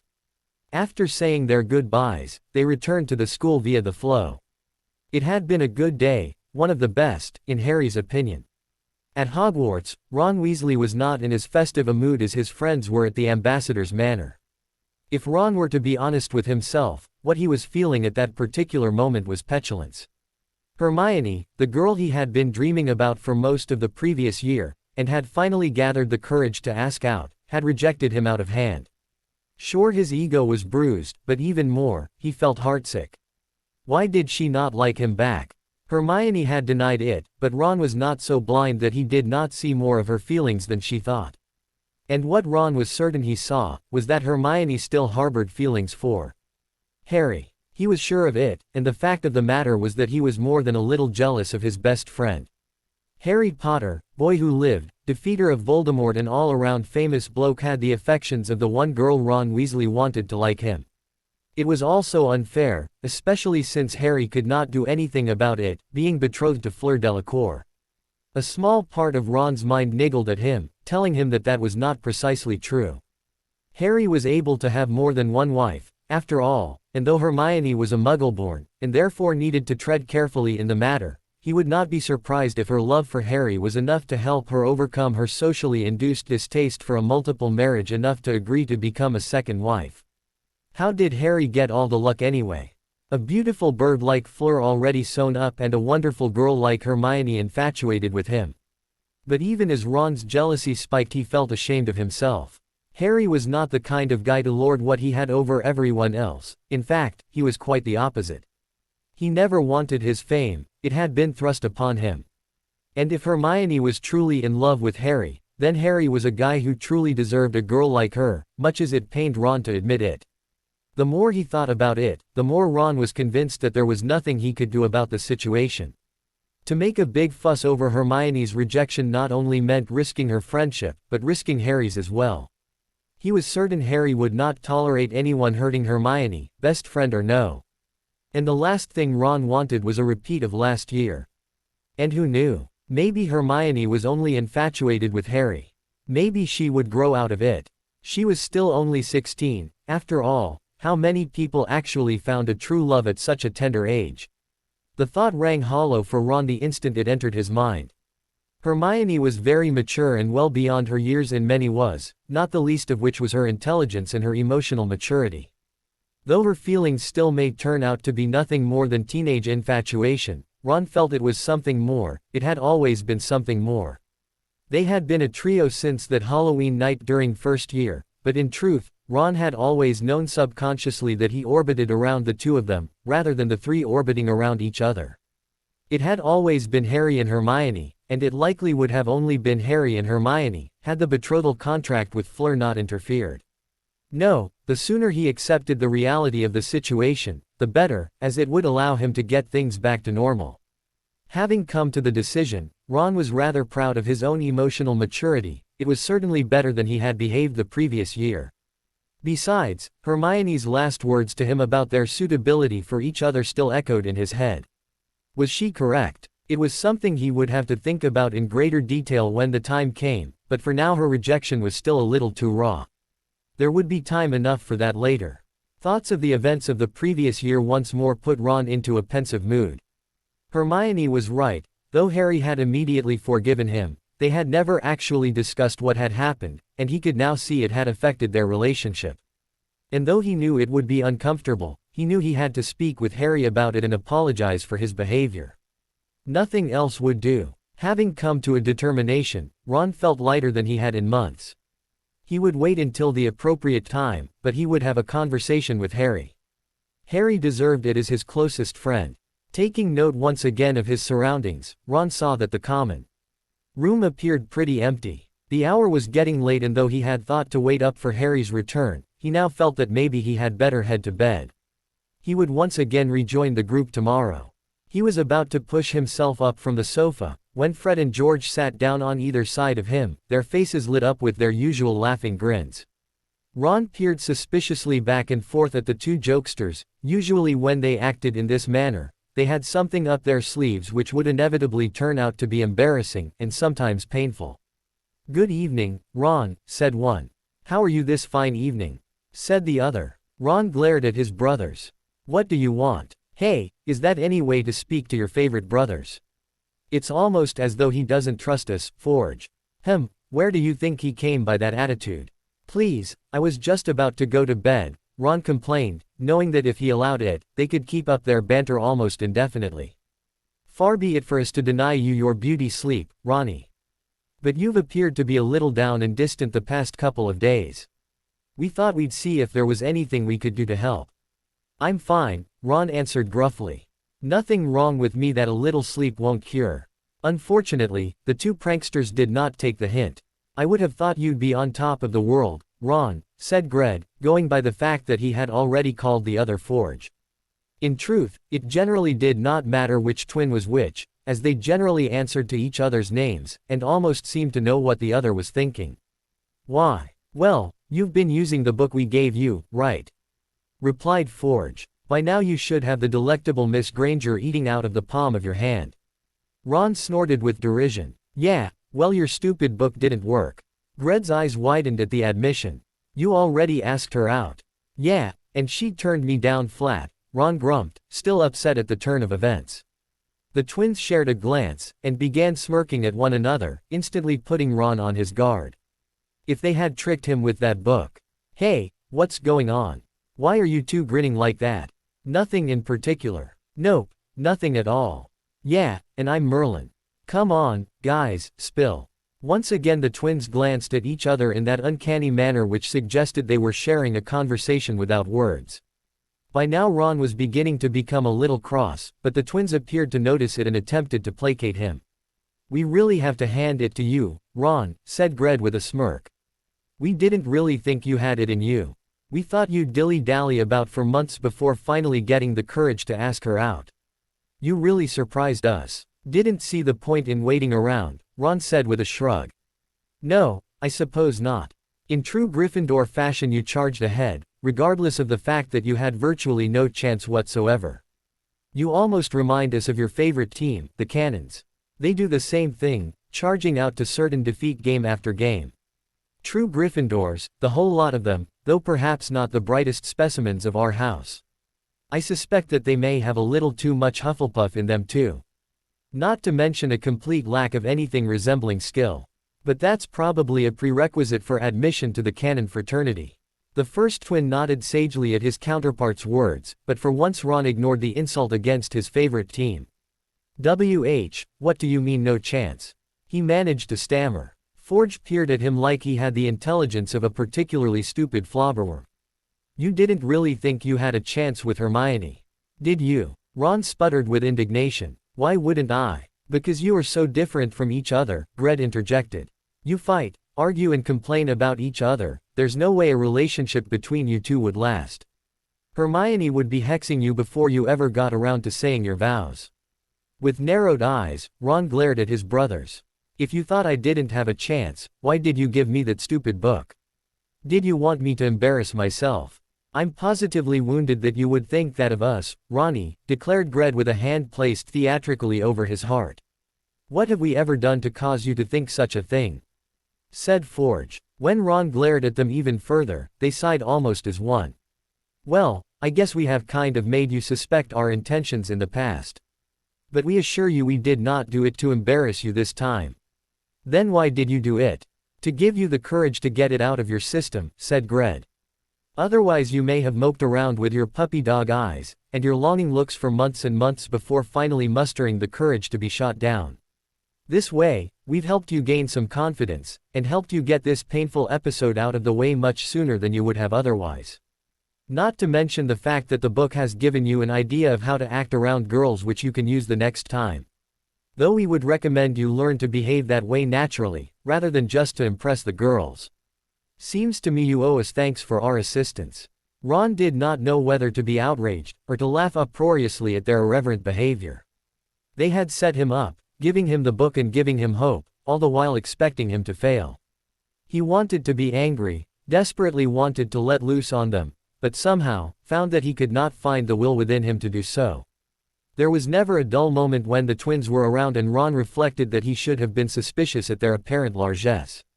Desperation, it seemed, had made him careless.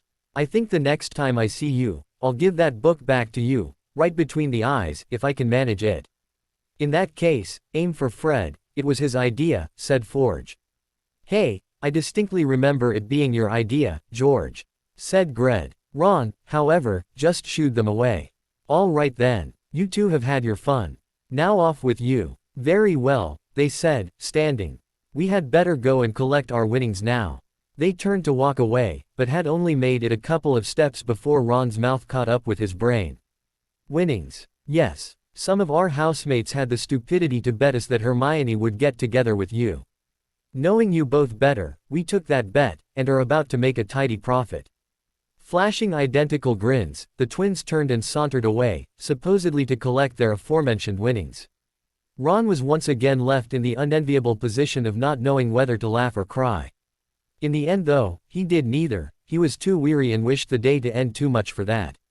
He rose from the sofa and trudged up the stairs, swearing once again to never accept anything from the twins, be it their assistance, or any of their other double-edged gifts. The results of their assistance were almost guaranteed to be immensely devastating to his pride. The days after the trial of Sirius Black were good ones for Harry Potter and his group. Though perhaps he was essentially the same person as he had always been, others were heard to comment on the fact that Harry seemed to have an extra spring in his step, not to mention the smile which was always hovering, ready to appear on his face at a moment's notice. Not even the presence and the watchful disdain of the resident defense against the dark arts professor was able to bring him down from his emotional high. The next morning's Daily Prophet headline, hailing the trial and subsequent acquittal of the head of the family Black, and last to bear the name, induced as large a grin as any of his friends had ever seen, though perhaps the acclamation was not universal. To most of the rest of the student body, it was supposed, it was a matter of relatively little consequence, though Draco Malfoy's disgust was evident. He had been in line to become the head of the House of Black, had Sirius been convicted and executed, and his displeasure that the heir to the Black estate was alive and well, and innocent of all charges, turned his mood as bad as Harry's was good. For the forces of the light, Sirius's exoneration was important, though possible only through a certain set of curious circumstances. When Sirius had run away as a young man, his mother had promptly disowned him from the family, blasting him from the family tapestry in her disgust and rage. However, his father had never made the banishment official, and as head of house, only he had the power to do so. Whether this was because Orion disagreed with his wife in this matter or because he had decided that having a blood traitor as an heir was better than one of the cadet lines inheriting, Sirius never knew. Suffice to say that upon his escape from Azkaban, Sirius was astonished to find that he was still a member of the family, and more importantly, its head. One would perhaps think that his time in Azkaban would have negated his rights as head of house, but as Sirius had never actually been convicted of a crime, and had never been banished by his father, the magic which governed such issues had always recognized him as the official head of house once his father and brother had passed away, regardless of the perceptions of society at large. A more important consideration was the fact that his exoneration kept the Black fortune, which, despite centuries of decline, was still sizable, out of the hands of Voldemort's forces, and specifically, from Draco Malfoy. Privately, Sirius informed Harry that he had already completed the necessary steps to make Harry his heir, so Draco would never have inherited in any case. However, as his will could have been challenged on a number of fronts, being free and recognized as the head of his house was the best outcome for all. Of course, Harry's position as heir was pending upon Sirius never having a child. A son would inherit if Sirius was ever fortunate enough to have one. Sirius's exoneration also allowed him to assume his family's hereditary seat in the Wizengamot, and to hold the proxy vote for House Potter. In the past, though the Potter vote had always been cast by those aligned with the light, the Black vote had been held by those who had held similar beliefs to those espoused by Orion Black, and though one might scoff at the effect of having one vote defect to an opposing stance, the power and influence of a new and secure Black head was not to be underestimated, especially when that vote had been traditionally dark. And finally, and perhaps most importantly, as the new head of Black, Sirius was able to run the politics of his house, and to specifically determine the status of any present members of his house. Bellatrix Lestrange and Narcissa Malfoy, in particular, would find themselves under close scrutiny, as Sirius had instructed the goblins to investigate the marriage contracts under which the two women had been married. If there had been any breach of contract, Sirius was well within his rights to declare the contracts null and void, and demand any bride prices attached to the contracts returned. This would not affect their marriages, as such, regardless of whether the contracts had actually been breached. The marriages had taken place, but at the very least it could deprive Voldemort's forces of some of their liquid assets. Since the family's history was dark, Sirius was uncertain as to whether the goblins would actually find anything, but he felt it was a reasonable move to make in light of the potential benefits. The reactions of the rest of the school to Sirius's exoneration were in general as expected. Most of the students were indifferent as, though the older years remembered the stories of Sirius Black and his actions during Harry's third year, he was still largely an unknown quantity. The headmaster was openly relieved at the outcome, and the teachers who had known Sirius were happy that he had finally received the justice he deserved, especially Minerva McGonagall, who had always had a soft spot in her heart for Sirius and his fellow Marauders. As for Severus Snape, whose rivalry with James Potter and Sirius Black had been legendary, he gave the report one of his trademark sneers, and then proceeded to ignore its very existence. The most curious, perhaps, was Dolores Umbridge.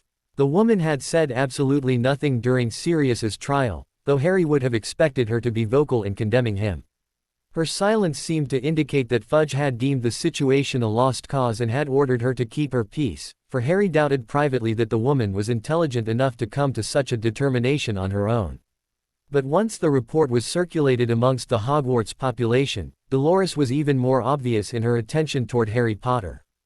On several occasions, Harry could almost have sworn that the professor was attempting to bore holes through him with her eyes, though why the freedom of Sirius Black should make her even more disposed to hate him than before, he had no idea whatsoever.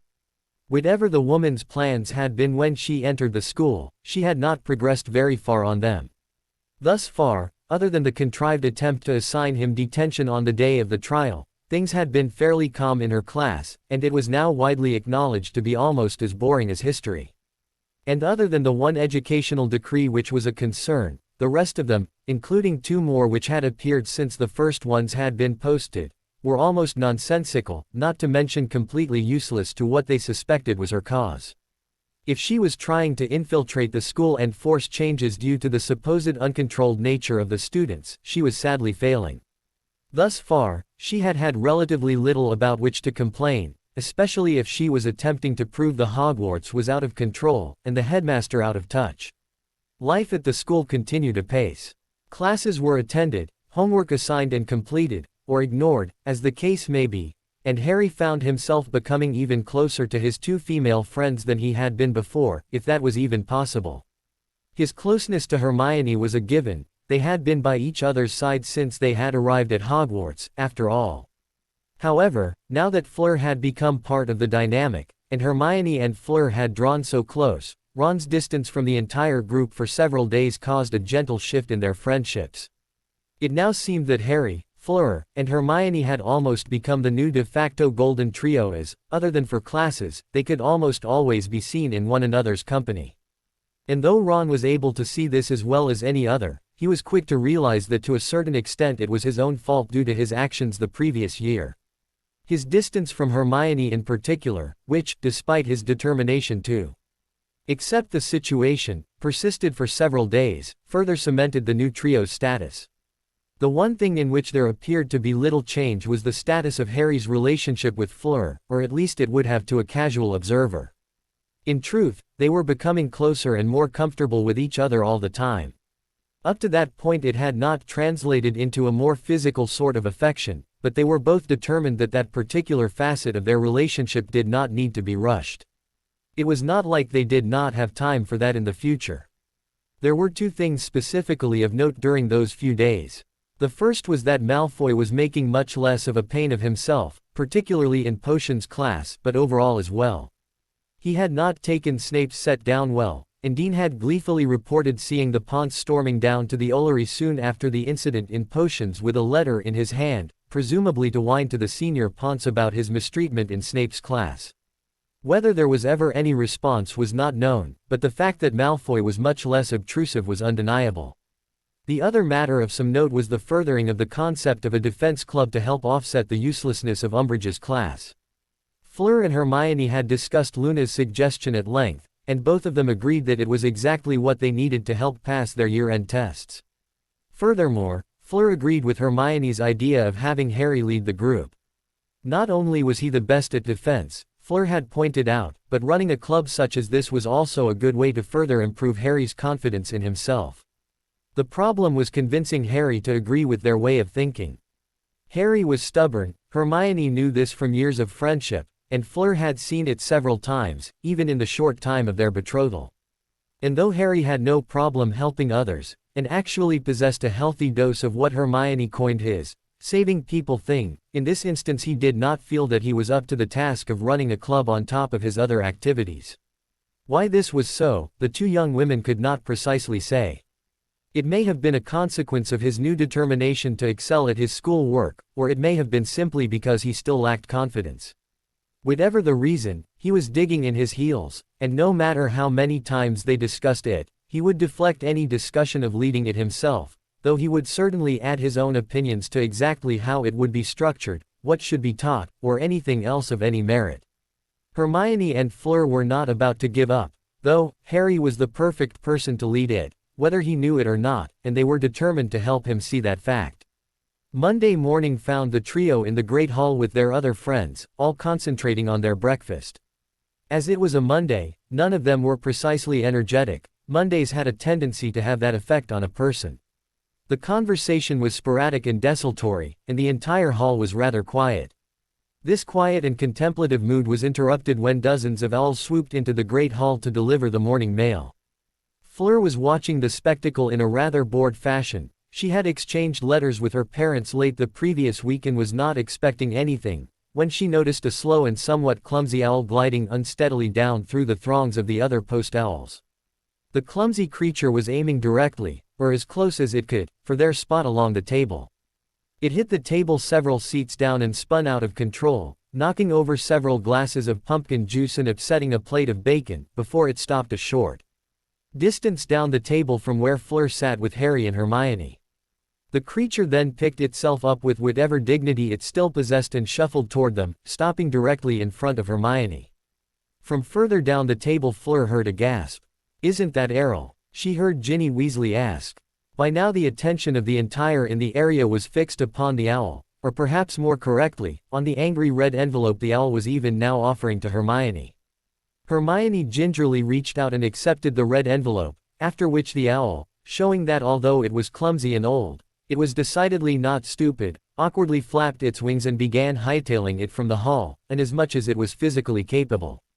Fleur gazed at her friend with some trepidation. It was clear that Hermione had most certainly not expected a letter, let alone a howler, and especially not one which was carried by an owl the Weasley family all seemed to recognize. A quick glance at Harry showed his surprise, though Fleur did notice an undercurrent of suspicion and a hint of anger beginning to color his features. With a shaky hand, Hermione ran her thumb through the flap of the envelope, which was beginning to smolder, and very tentatively, she pulled letter out of the envelope, immediately snatching her hand away when confetti exploded from the howler, and it began to scream. "Hermione Granger, what do you think you are doing, young lady? I simply could not believe it when I heard that a young girl like you would reject my son. Who do you think you are anyway? Are you that much of a gold digger that you would reject Ronnie and set your sights on a young man who is already taken? I am utterly ashamed of you, young lady, after all Ronnie has done for you, being your friend all these years, and standing behind you and supporting you. This is the way you treat him. If this is the way you are going to ACT, you are no longer welcome in my home until you come to your senses. You are a disgrace." With that final accusation, the howler burst into flame and was consumed, leaving a stunned Hermione with tears already leaking from the corners of her eyes. Without a word to anyone, she stood and fled the hall to the already growing chorus of jeers from the Slytherin table. Fleur glanced at Harry and, seeing him begin to rise, she put her hand on his arm to restrain him. "I'll go find her," she told him. Harry appeared as though he wanted to protest, but after a moment he gave her a tight nod. As Fleur rose to go, she cast a glance at the assembled Weasleys and was unsurprised to see them all sporting the same looks of astonished befuddlement, though Ron also had a hint of embarrassment and even guilt in his visage.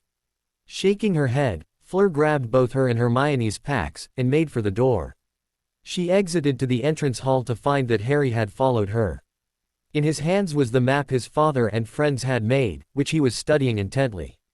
"She's in an unused classroom on the first floor," he bit out through clenched teeth. Looking over his shoulder, Fleur noted the location on the map, while inwardly thinking about Harry's protectiveness towards Hermione. How her betrothed could not be fully aware of his feelings for the young witch was beyond Fleur's comprehension. However, that was a subject for later thought. For now, her friend needed her. "I'll comfort her," said Fleur. Harry smiled at her and reached out to squeeze her hand, and kiss her cheek. "Thanks, Fleur. I'll join you as soon as I figure out what's going on." Nodding, Fleur slung the 2 backpacks over her shoulder and set out, noting Harry's determined gait as he returned to the Great Hall. Clearly, certain students were about to be called to account for the events of the morning.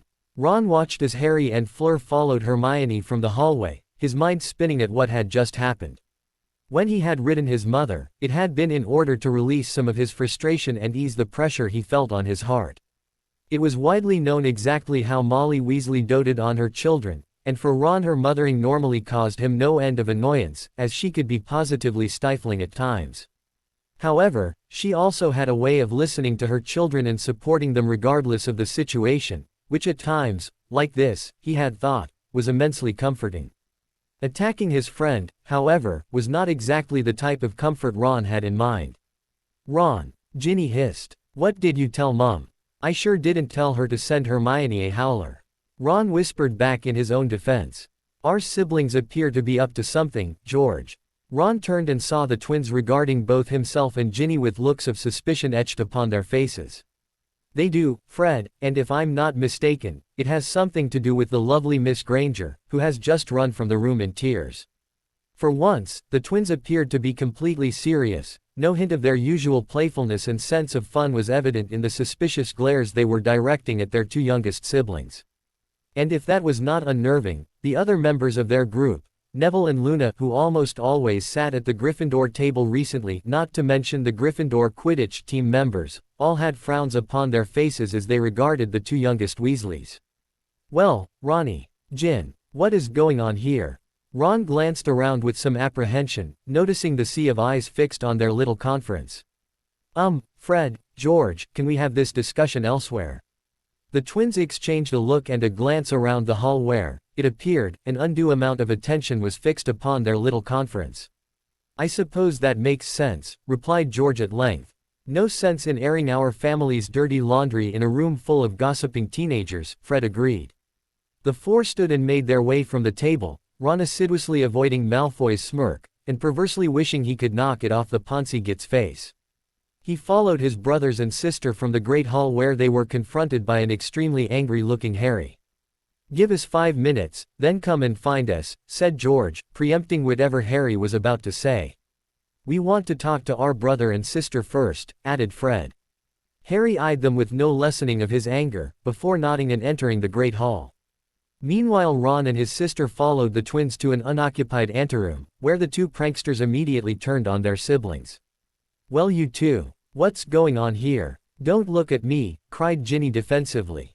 "Ron's the letter king, not me." George's responding glare seemed to indicate he thought Ginny had all the intelligence of a mountain troll. "Are you not our sister?" he asked rhetorically. And more to the point, Fred continued, "Aren't you the one who has mooned about, making puppy dog eyes at Harry ever since he became friends with Ron? Come on, Ginny, if you have anything to do with this, tell us so we can save our friendship with Harry." "I had nothing to do with it," Ginny insisted. "Yes, I like Harry, but I've not said one thing to Mum about Harry or Hermione since we came to school." "And have you given up on Harry yet?" prompted George. "No," was her decisive reply. "Why should I? You both know as well as I that he is able to have more than one wife. I'm not going to give up when there's still hope." "Ginny, you don't have a chance," said Fred bluntly. "He's engaged to Fleur, and unless I miss my guess, if anyone has the inside track on becoming the second Mrs. Potter, that person most certainly appears to be Hermione." "But Harry said he wasn't interested in Hermione," Ron exclaimed. "Ron, you really are a thick git," said Fred with some disgust. "He may think he has no intentions toward her, but even you, the perpetually blind, has seen that the world revolves around her in his eyes. Isn't that why you actually developed a backbone and went after her yourself?" "Harry's getting more comfortable with Fleur all the time," George added. "But it's always been Hermione. Be quiet for a moment, we'll deal with you after we deal with our younger sister."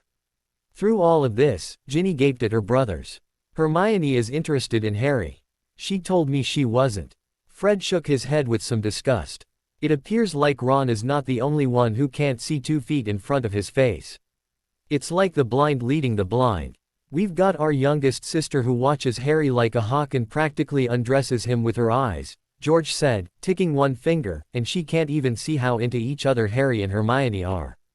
Then we've got Harry and Hermione themselves who can't see how into each other they are, continued Fred, ticking another finger. The surprising part is that our resident thicko here, George jerked a thumb at Ron, has taken his head out of his ass and noticed enough to try to make a move on Hermione before Harry stakes his claim. And even then he believes Harrikins when he says he's not into Hermione. Ron bristled at the insult but remained silent. And George is right, Ginny, said Fred. I would have expected you to see how important Hermione is to Harry a long time ago, given how much attention you pay to him. Look, Ginny, we know you've always had a crush on Harry, but you need to let it go. Even if he does take another wife, there is no guarantee he will choose you. I know, said Ginny. I've already had this conversation with Hermione. She told me to just be Harry's friend, and that's what I'm trying to do. Well, that's certainly an improvement on your squeak and run tactics from before, was Fred's dry response.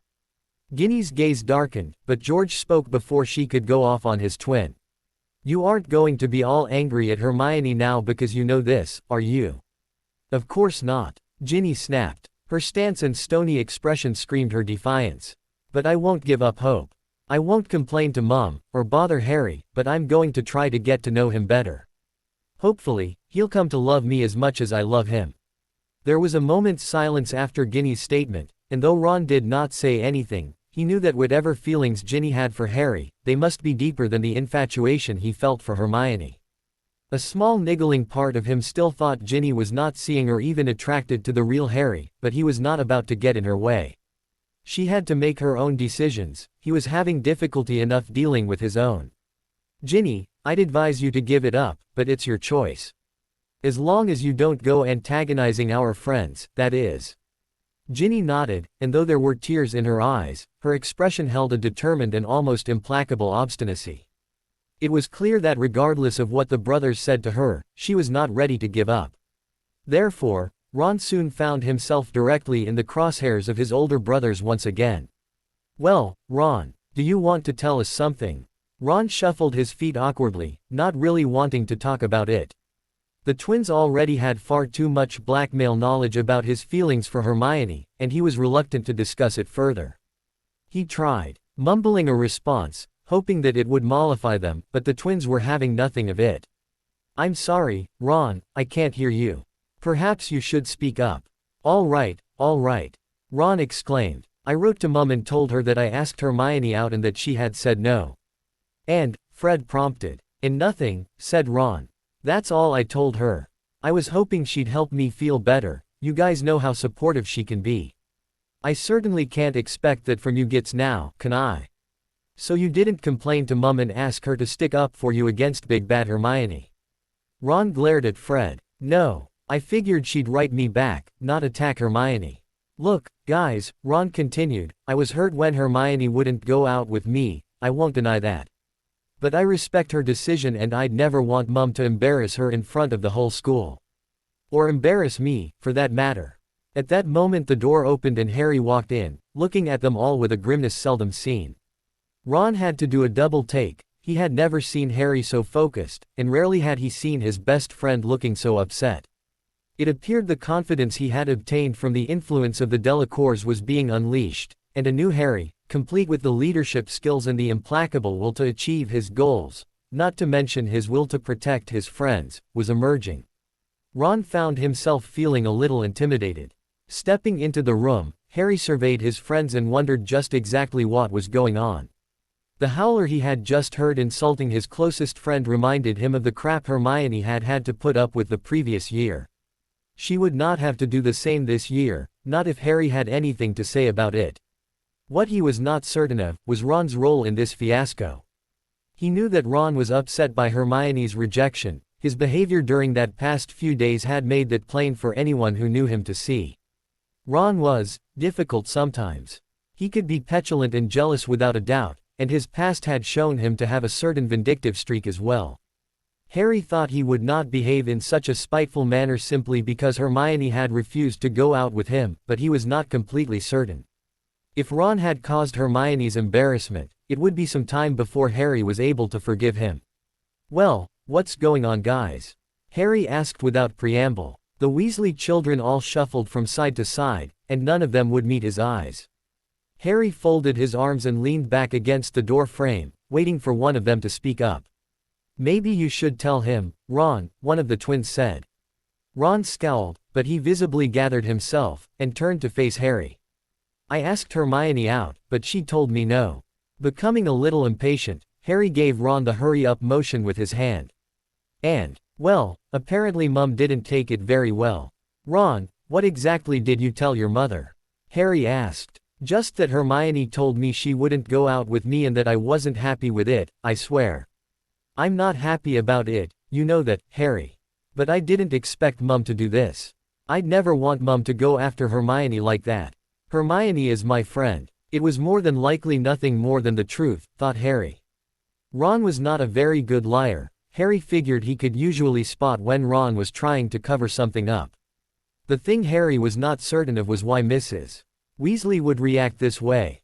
He was well aware of the fact that she wanted him for a son-in-law, but was she really that set on having Hermione as a daughter as well? No, it was likely not that, exactly. It was more likely that she was being protective of her son, though a certain amount of resentment for the way Harry had suddenly been tied to Fleur had likely bled over into the situation. "So, what do we do now?" queried Harry. His friends all looked at one another as though they had not considered what they should do to fix the problem. "I guess we need to speak with Mum," said one of the twins.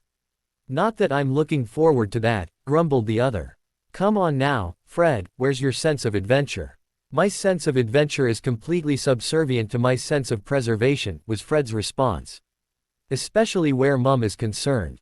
Harry smirked. Leave it to the twins to take a tense situation and release a little of the stress with just a few words. "Don't worry, Harry," Ron assured him. "We'll talk to Mum and get her all sorted out." "Thanks, guys," Harry responded. But while he appreciated their willingness to tackle the problem, he wanted to make certain his friends understood his opinion on the matter. "I just want you all to know that I consider you family. You've all been very good to me, and I really do appreciate it. And I include your mother in that statement. She's always welcomed me to the Burrow, and she and your father have always been there for me when I needed to feel like I had a family. But," Harry emphasized, "I will not continue to consider her a part of my family if she continues to attack my friends. She can be angry with Hermione for not going out with you, Ron, that is her choice. But she cannot react in such a public manner. I will not allow her to continue to embarrass my friend in front of the entire school. After she believed the articles about Hermione last year, I set her straight. I would have thought she would know Hermione better by now." "We know, Harry," George responded. Harry looked at them curiously, and he smiled a little apologetically at Ginny. "Sorry for bringing this up, Ginny, I know it's hard for you. But as part of this related to her disappointment over my betrothal to Fleur." The siblings all looked at one another yet again while Ginny blushed, giving Harry all the answer he felt he needed. It was confirmed by Fred, however. "We're not sure, but it may be." Shaking his head, Harry fixed them all with a stern glare. "Well, your mum can't do anything about that. And besides, it's not Hermione's fault, so I'd appreciate it if your mum didn't attack her."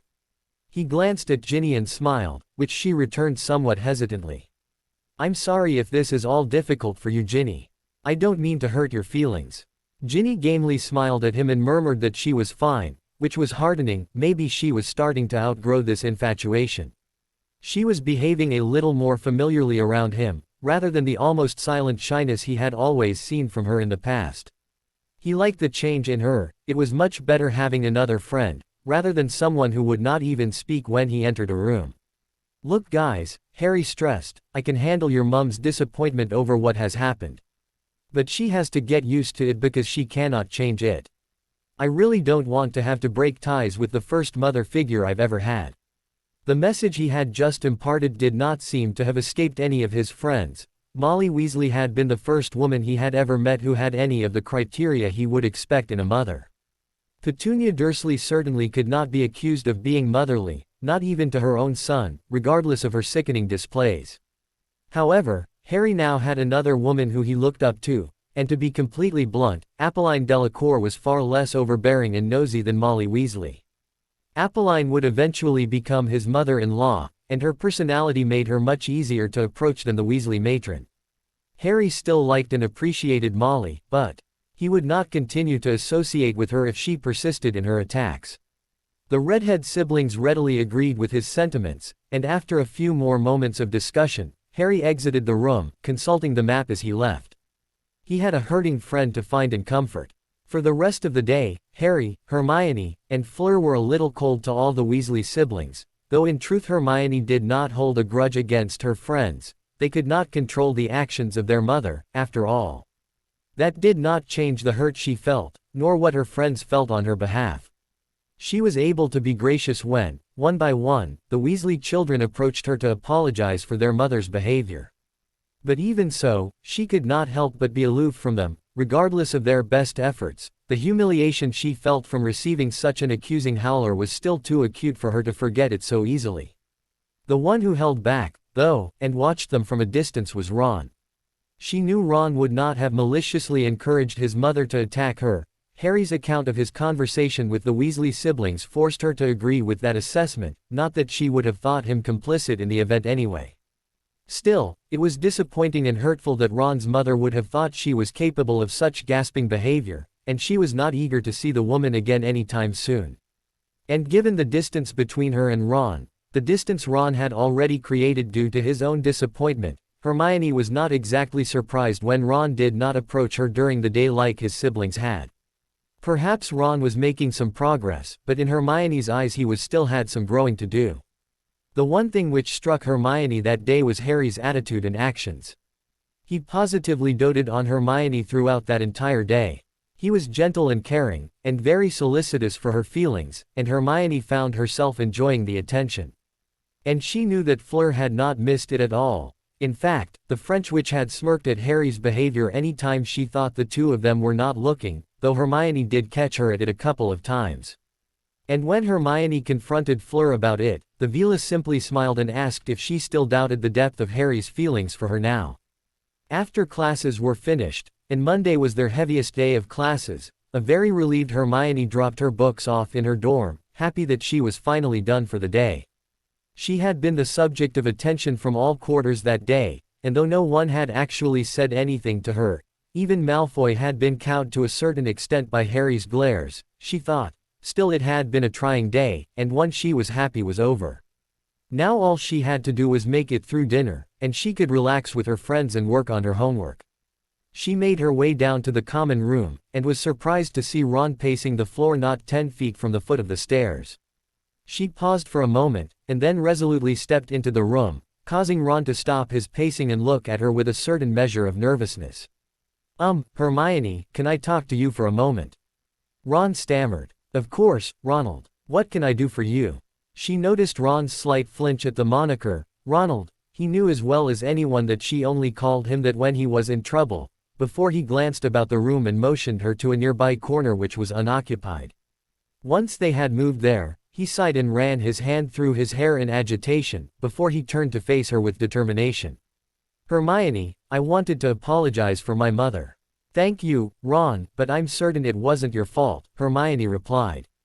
"Right. Though, perhaps she should have had more faith in her friend." A part of Hermione still could not help but wonder if Ron had had something to do with his mother's actions. His own actions the previous year toward Harry, not to mention what he had done over the broom incident in third year, made her hesitant. "I did write my mother a letter, but I was disappointed, you know. I do like you and I did want to go out with you, and I told my mother that. I do have feelings for you, Hermione, but I respect your feelings as well, and would never want to see you hurt and embarrassed the way you were this morning." "Thank you, Ron," Hermione said, patting his hand. "Thanks for saying this. I know it wasn't easy. However, I don't hold you responsible for your mother's actions." A relieved smile stole over Ron's face, and he pulled Hermione into an enthusiastic but clumsy hug. This was more like the Ron she knew, uncomfortable speaking of his feelings, and awkward in his actions, and more endearing than the Ron attempting to be a suave ladies man. She was grateful to see his reappearance. "I also want you to know that I respect your feelings too, Ron," Hermione replied when Ron had finally pulled back. "I don't have the kind of feelings for you that you want, but I'd never hurt you over them either. I just really would like you to be a little more consistent in your friendships to both Harry and me. I really want to return to the way we used to be when we were younger, before all these feelings and hormones started getting in the way. I'm working on it, okay?" said Ron with a cheeky grin. Hermione could not help but laugh at his antics. He waggled his eyebrows at her and bowed in an exaggerated manner. "Shall we go to dinner now, milady?" he asked. Giggling, Hermione grasped his proffered arm and joined their friends who, unnoticed, had gathered behind them, all ready to head out of the portrait hole and go for dinner. As they walked toward the hall, Hermione could not help but reflect yet again on the day, and on her close friend. Ron had always been somewhat immature, but if there was a silver lining to his mother's regrettable actions, it seemed as though it was giving him a push to finally grow up a little. It was definitely a start. Albus had been in the Great Hall that morning when Miss Granger opened her howler. Even so, he was somewhat surprised to receive a visit from the Weasley twins later that afternoon, asking for permission for a rather odd request. They wanted to flow the burrow and talk to their mother about the howler. He had been considering doing something about the situation himself. The pressures on Harry, particularly with Umbridge in the castle spreading her vitriol, were such that Albus did not wish for his favorite student to have even more stress than was already the case. And certainly not from one he considered family. Molly Weasley was a good woman, and a staunch supporter of the light, having brought her children up with the same set of beliefs and strong desire to do the right thing as she and Arthur already possessed. For that, he could only be grateful. The Weasley family was amongst the strongest opponents of Voldemort and his forces, and their assistance and support were invaluable. But this obsession of Molly's to run her children's lives and her insistence that Ginny would be a perfect match for Harry was not helpful in the slightest. And Albus knew that her frustration over the situation regarding the now enacted marriage contract was behind this, far more than any disappointment she felt over the young Muggleborn rejecting the advances of her youngest son. Albus had to chuckle. He was not so old that he did not remember his own attempts as a youth. He had been just as awkward and lacking in confidence as any young person, but if he had to guess, he thought young Ronald would have put him to shame, as socially awkward as the lad was known to be at times. He was quick to accept their request. It was best to resolve the matter in as timely a fashion as possible, after all. And it was far better that the reprimand come from her own family than from him. Albus did not wish to embarrass her, after all. As Albus was to be briefly absent from the school that Monday evening, he requested the siblings' presence in his office on Tuesday. Once they had all gathered together, he grasped a handful of flow powder, and called the burrow. He received the requisite permission and motion for the children to precede him, stepping through once they had all left. He arrived in the living room of the burrow, where Molly and Arthur awaited them, noting that the Weasley parents' faces were etched with concern. No doubt they suspected that their children had done something to warrant a visit from the headmaster. How ironic that exactly the opposite was the case. "Albus, are the children all right?" Molly fretted the moment he had entered the room. "They are fine, Molly, but they do have something important to discuss with you," responded Albus. "I will stay only to give support, but I will allow the children to tell you the problem." By this time, the children had greeted their parents with hugs all around, and then made their way to the various pieces of furniture which was set about the room. Young Ronald was the one to break the ice, and Albus was unsurprised that his words were a trifle blunt. "Mum, why did you attack Hermione that way?" Molly appeared taken aback at her son's forthrightness, but it was only a moment before she collected herself. "Ron, I'll ask you not to speak to me in that manner," she admonished. "I did not attack Miss Granger, I merely tried to point out to her that she was making a mistake." "Making a mistake?" asked George. "That's rich, Mum," said Fred. "I thought it was a person's choice who they wanted to date." When Molly was about to respond, Arthur, with a look of confusion, interjected, "What are you talking about?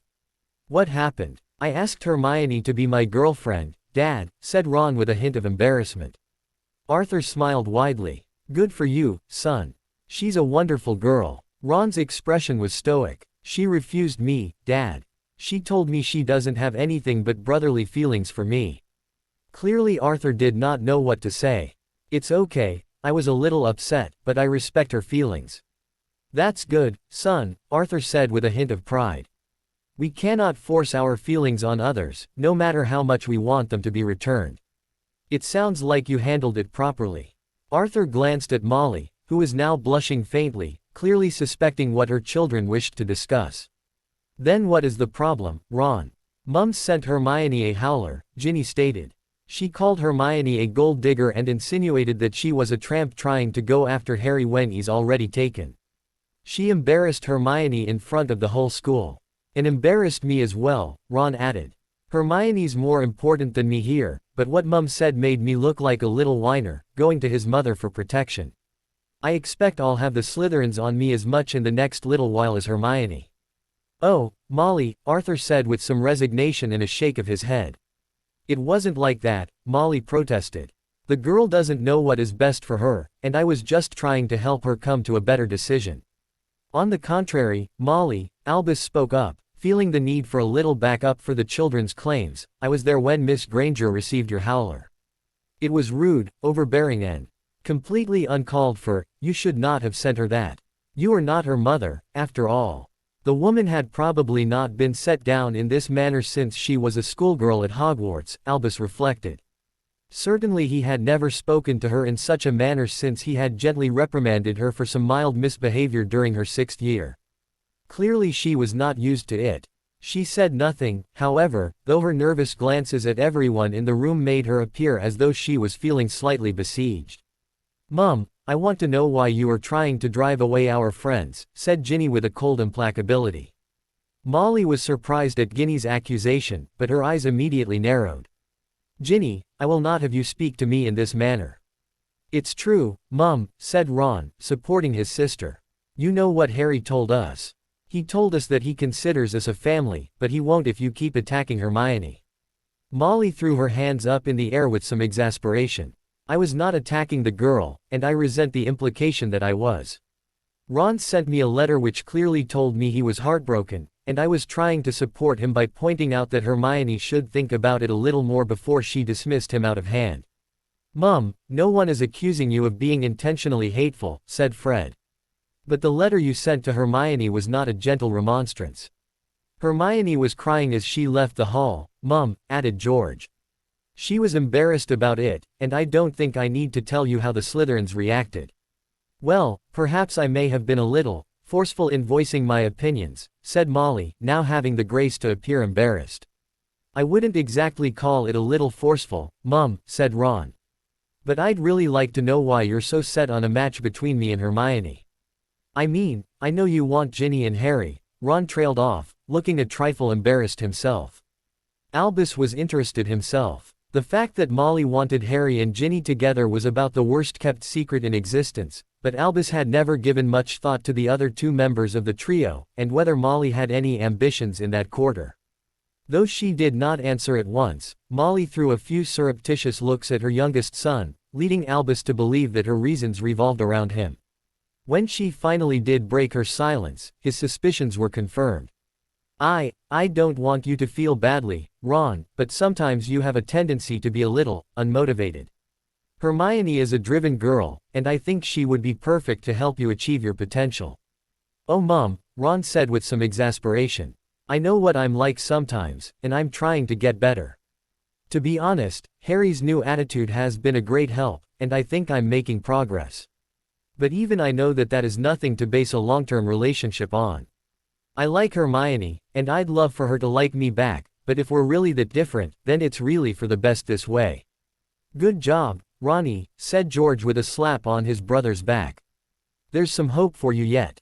Ron backed that statement up when he very maturely crossed his eyes and stuck his tongue out at his brother, causing laughter around the room. Even Molly appeared to feel somewhat better as the tension eased out of the room. She was not a bad woman, Albus told himself. She was just somewhat of a meddling one, and she sometimes had a tendency to believe that she knew best. Painful as it was a trait she shared with Albus, if he was completely honest with himself. Once the laughter died down, Arthur spoke up, seemingly deciding it was time for him to take control of the situation. You have to let it go, Molly. Hermione is a bright and mature girl. She can decide for herself what she wants, and there is nothing you can do to change her mind. Very well, said Molly. I will leave the children alone. I'm not happy with the situation, but it is what it is. It is that indeed, said Albus kindly. I thank you, Molly.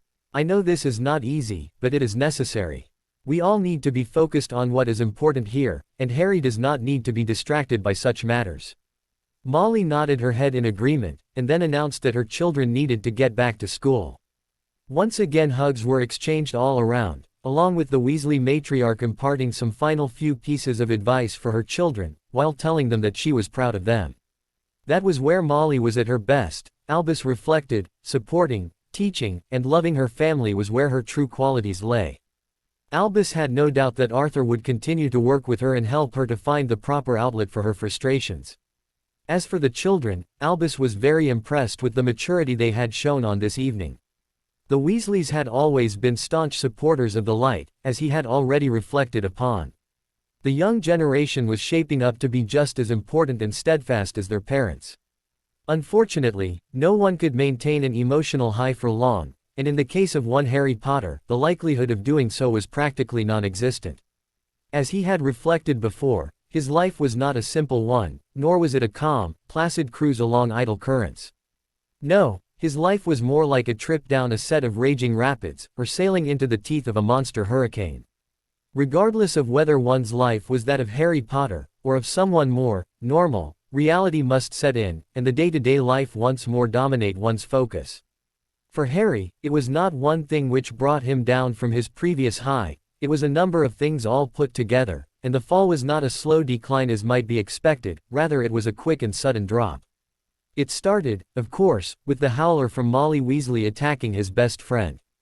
The fact that the Weasley matron had not offered even the barest of apologies did not impress Harry in the slightest, nor did it appease Hermione. The account of her discussion with her children was welcome to the extent that Harry knew she would not repeat her actions in the matter of the howler. However, Harry also knew that she would expect them to simply forget the matter and ignore it, without the proper process of contrition and apology. Doubtless, the next time she saw them she would behave as though everything was as it always was, an attempt to smother them in her affection and warm, possessive hugs, as was her wont. She might consider the matter closed, but to Harry and Hermione, as long as the apology was unspoken, Molly Weasley would be forgiven, but the episode would not be forgotten. For several days after the event, Harry found himself responding to the Weasley siblings with a little more coldness than he had ever before. In fact, both Hermione and Fleur were the same way. It was not fair, Harry knew, as the children were really not to blame for the actions of their mother, but perhaps it was understandable. Either way, the Weasleys accepted it for what it was, and allowed the trio some time to come to terms with the event by allowing them the space they required. It did not take long, and soon the friends were once again as close as they had ever been. The one thing which the howler did for Harry was to force him to think about the female adult figures in his life and to put them into some perspective. He now understood that his initial reaction to Molly Weasley as a mother figure was a simple product of the fact that he had never had such a person in his life before. Aunt Petunia could certainly never be considered to be motherly, and outside of Mrs. Figg, whom he considered to be more of a batty old grandmother than anything else, he had not really had any contact with any other adult women, other than Professor McGonagall, who also did not fit the mother mold. He quickly came to the conclusion that Mrs. Weasley, for all her good points, was not what he considered a mother to be either. At least, she was not what he considered his mother to be. If he had had an image of his mother throughout his formative years, Harry would have said that he had always hoped that she was loving and kind, willing to support him in anything, and quietly help him improve his faults as a mother should. Harry was well aware that his image of his mother was skewed, and represented a level of perfection which was not attainable by anyone. And all he had heard from others led him to believe that Lily Evans had been a strong woman, with a stubborn mindset, and a tendency toward somewhat of a volatile temper. However, Harry was certain she would have provided him a loving and positive environment in which to grow, had she lived long enough to do so. Of course, such thoughts engendered a renewed sense of loss, but Harry was well used to it by that time. So, if Molly Weasley was not a mother figure, what role did she fill in his life? The more Harry thought about it, the more he decided that she filled the role of a meddling aunt, one who was forever poking her nose into the lives of her nieces and nephews, while smothering them with an entirely unnecessary, and perhaps somewhat contrived, level of affection. The description fit Mrs. Weasley precisely, Harry realized, though he knew both the woman and her children would likely be offended should he ever characterize her in such a way in front of them. By contrast, his ideal of a mother was quickly being filled by Apolline Delacour. She was more what he imagined his mother to be. She was firm and unyielding when the situation demanded, but she was also willing to step back and allow her children to live their lives, while providing advice when asked. Harry could not say that he knew her well yet, but he already felt comfortable with her, which was for the best, he reflected, as one day she would be his mother. Or at least she would be his mother-in-law. Regardless of Harry's thoughts about Mother Weasley and the havoc her actions had caused to his equilibrium, it was only a few days before his feelings settled and he was able to put it behind him, though he did not forget. Other, more immediate, concerns intruded into his consciousness, which replaced the drama with the Weasleys. Malfoy's avoidance turned out to be a rather temporary respite, as after the Howler, he returned with a vengeance, though seemingly with a new target. Though he did not exclude Harry from his comments, he now took every opportunity to taunt Hermione, asking her how her campaign to become Harry's mistress was coming, how she was getting along with Mrs. Weasley, and anything else he could think of which would cast her in a negative light. Hermione counseled Harry to ignore the prat, and though Harry would have liked nothing more than to blast Malfoy where it hurt, he agreed that the ferret was not worth his time or effort. It helped that Malfoy did not dare to approach the same level of crudity for which Snape had reprimanded him. It seemed like those words had had a rather large effect on the Malfoy spawn. Or perhaps it was simply the fear of being called out by his head of house again. It turned out to be a good thing that Harry was ignoring him, as they discovered several times that Umbridge had been watching them as Malfoy had been spouting off, no doubt. Hoping for an opportunity to catch Harry responding to the prick's taunts and begin her task of proving him to be a troublemaker, which had thus far been stymied by his control over his temper. The final thing which had begun to dominate Harry's attention was the aforementioned defense professor in her class. The woman was a menace, he quickly decided, and she seemed intent upon goading Harry into a response, using whatever method she could. Harry, with his newfound maturity, not to mention the ever-present assistance of his closest friend, managed to resist her ever more blatant attempts.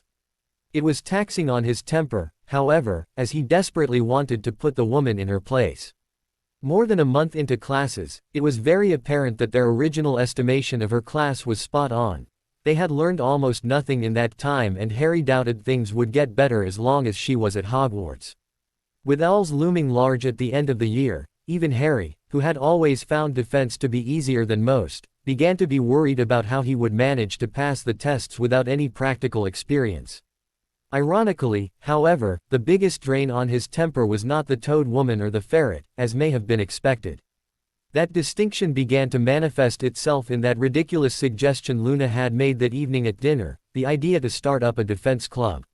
Sure, he wanted to learn his defense material for owls that year, and he would have participated in such a club had it existed, but the thought of running it himself was not something he wanted to consider.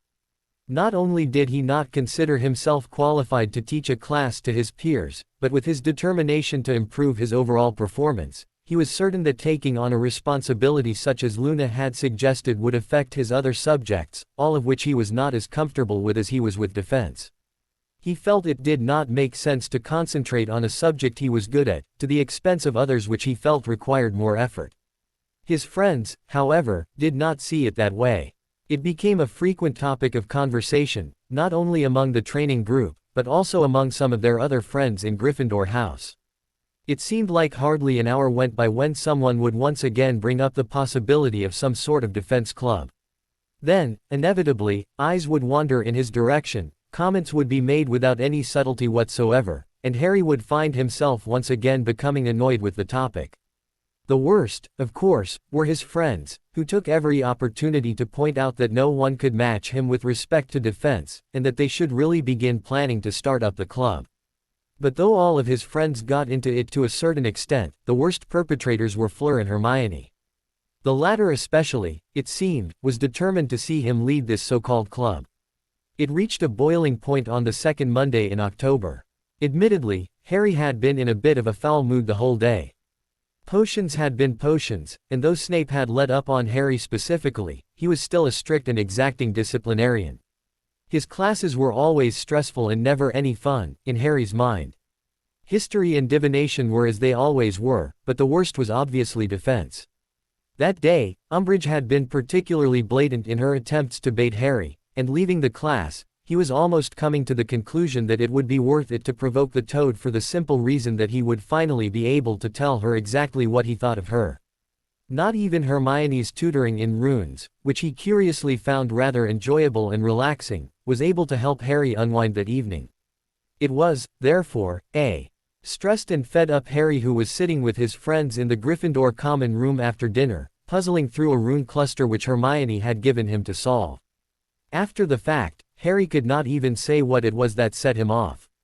In hindsight, it was often this way: the most innocuous comments could have the most negative impact upon a person, causing them to react in a manner which could not have been predicted. A person's state of mind simply had a way of affecting them to behave abnormally at times. This was such a time. "Hermione, will you just let it go already?" Harry snapped at Hermione when she once again broached the subject of the club. It was a tone Harry rarely used, especially with Hermione, and the suddenness of it clearly took her aback. "Harry, no, Hermione." Harry was practically yelling, and though he could see everyone in the common room stop to watch the spectacle, his frustration had boiled over and he was beyond caring who saw his tirade. "You have continued to harp on this, and you don't seem to get the picture. I don't want to lead any stupid club and I wish Luna had never come up with this harebrained idea at all. I'm sick of continually hearing about it from everyone. No one seems to respect my feelings in this matter. Now shut it. I don't want to hear about it again." Closing his textbook with a resounding crack, Harry stormed from the room, almost running over a firstie who was entering through the porthole with a friend. Harry dodged around her and, ignoring the look of curiosity she directed at him, he stalked away from the common room. The next half hour saw Harry wandering through the school aimlessly, thinking about the school year thus far, and the events of the past weeks. It had not taken long for his anger to cool and his control to reassert itself, and as a consequence, he soon felt ashamed for his outburst. He had never spoken to Hermione in such a way before, though they had certainly had disagreements and even spats, and he knew that she never expected it from him. She was due an apology, and he knew it would have to be made immediately. Regardless, he was unwilling to return to the common room so soon after losing his cool. His mind needed a little soothing, and some solitary time spent thinking was just what was required. It had been difficult at times, he decided, though there had certainly been bright spots. What he would not give for a year, just one, where he didn't have to deal with all the crazy happenings in his life. And yet regardless of what he wanted, he found himself dealing with stupid and unqualified defense professors who would like nothing better than to discredit him for her stupid employer, along with greasy, grudge-bearing potions masters, though Snape had certainly been better since they had cleared the air, and the ever-present interference from Poncy, Faraday, bigoted gits with little manners and even fewer brains. As he had reflected before, it sometimes just did not pay to be Harry Potter. Harry had just about decided it was time to return to the common room, when he turned a corner in the hallway and saw Hermione and Fleur walking toward him, both wearing expressions of determination on their faces. "Come with us, Harry," Fleur instructed, and taking his hand in hers, she began pulling him along the corridor, with Hermione trailing behind. Harry avoided looking at his closest friend, not wanting to see the hurt on her face until he had to. "That one's empty," Hermione said, pointing to a door on their right. Glancing back at Hermione, completely forgetting his reluctance to look at her, Harry raised an eyebrow. Hermione merely smiled, holding up the Marauders map. They stepped into the empty classroom, and closed the door. Fleur applied privacy charms to the room, while Hermione grabbed 3 chairs and positioned them close together. She motioned to a chair and took one of the others. "Look, Hermione," Harry began, "I'm sorry I lost it back there. I shouldn't have yelled at you." Hermione smiled, and reached forward to pat Harry's knee. "It's all right, Harry. I shouldn't have kept on pushing you either." "It is not all right," Fleur interrupted with a clipped tone. She seated herself in the 3rd chair, and directed a pointed look at an abashed Harry. "This is exactly what we've spoken of. You have done well so far this year, but you still need to learn to control yourself better." Harry mumbled that he knew and he was trying, and after a brief, but intense look, Fleur appeared to accept Harry's apology. "We need to discuss this," she stated after a few moments. "You should not have spoken the way you did, Harry, but we have not handled this any better. We should have sat down from the beginning and talked about this, rather than pestering you about it." Harry looked up in shock. "Fleur, I already said I don't want to do this." "Why?" was her blunt query. "Why are you so against it?" Sputtering, Harry's ire began to return. "They simply would not leave this alone." "Maybe because I'm not qualified," Harry growled. "Or maybe it's because I have enough on my plate with being a prefect, trying to do my best in all my classes, not to mention Quidditch. I don't understand why you two are so insistent about this." Sighing, Fleur reached out and grasped his hand once again, her thumb working circles on the back of it. It was clearly an attempt to calm him, and given her hands were soft, and her manner gentle and affectionate, Harry had to admit that it was working perfectly. "Harry, we need to speak about this rationally. I don't think you've considered everything yet." "What do you mean?" "What we mean, is that defense is not doing us any good, Harry," said Hermione. "And the way things are going so far, we may have to put up with her for the rest of the year." "So how is that my problem?" Harry demanded. "Why is it my responsibility to make up the slack for her incompetence?" "It isn't your responsibility, Harry," said Fleur. "But what everyone has been saying is correct, you're the best in defense in the school. You are modest, which is a good trait, but you cannot deny the facts." "And think about it, Harry," urged Hermione. "We came to school thinking that we would need some way to put the things that Moody taught us to good use. This is the perfect way to do it, and to train others at the same time. You will learn more that way, too," Fleur added. "Teaching others is a great way to learn yourself." Harry almost felt like he was watching a tennis match, the way the two girls were going at him. But though he felt once again like they were pressuring him, he was not getting angry. He was beginning to become tired of the whole thing. Was that their plan? Browbeat him until he finally gave in only to get them to stop. Once again Harry was shamed by his thoughts. They would not do that. They were both passionate in their beliefs and unwilling to give ground when they thought they were in the right, but they would never attempt to manipulate him in such a manner. "Harry, what is it that really bothers you about this?" Fleur asked gently. "I've already told you," said Harry, combing his hand through his hair. "Hermione's been after me since we came to Hogwarts to take my studies seriously, and I'm trying to do that. I'm comfortable with defense, it's my best subject. I think I should be spending more time working on other subjects which I'm not as comfortable with, rather than getting involved in a time-consuming defense club." Hermione and Fleur shared a look, and for a moment, Harry was almost amused. They had become so close in the last month that they almost seemed to exchange entire conversations in the space of one glance. "Do you think it will be all that bad?" Harry shrugged. "I would think a lot of work goes into running a club like this." "Who says you have to do it alone?" "That's not what I meant," Harry said with some exasperation. "I am well aware that you were not intending me to do all the work on my own. That doesn't change the fact that running a club will be time-consuming and will pull our attention away from other things, like my other classes." "I hardly think you have anything to worry about," soothed Hermione. "You do well in your studies, Harry, and your increased dedication is only going to help. I don't think this will take up so much of your time that you'll have to neglect your other classes." Shaking his head, Harry returned Hermione's gaze. "I still don't think I can juggle this many things and not have my schoolwork suffer." The girls once again exchanged a glance, before Hermione gently leaned forward and grasped the hand which was not already held by Fleur. "Harry, why don't you tell us the real reason you don't want to do this?" Sputtering, Harry glared at her, a look she returned with a placid, yet expectant, smile.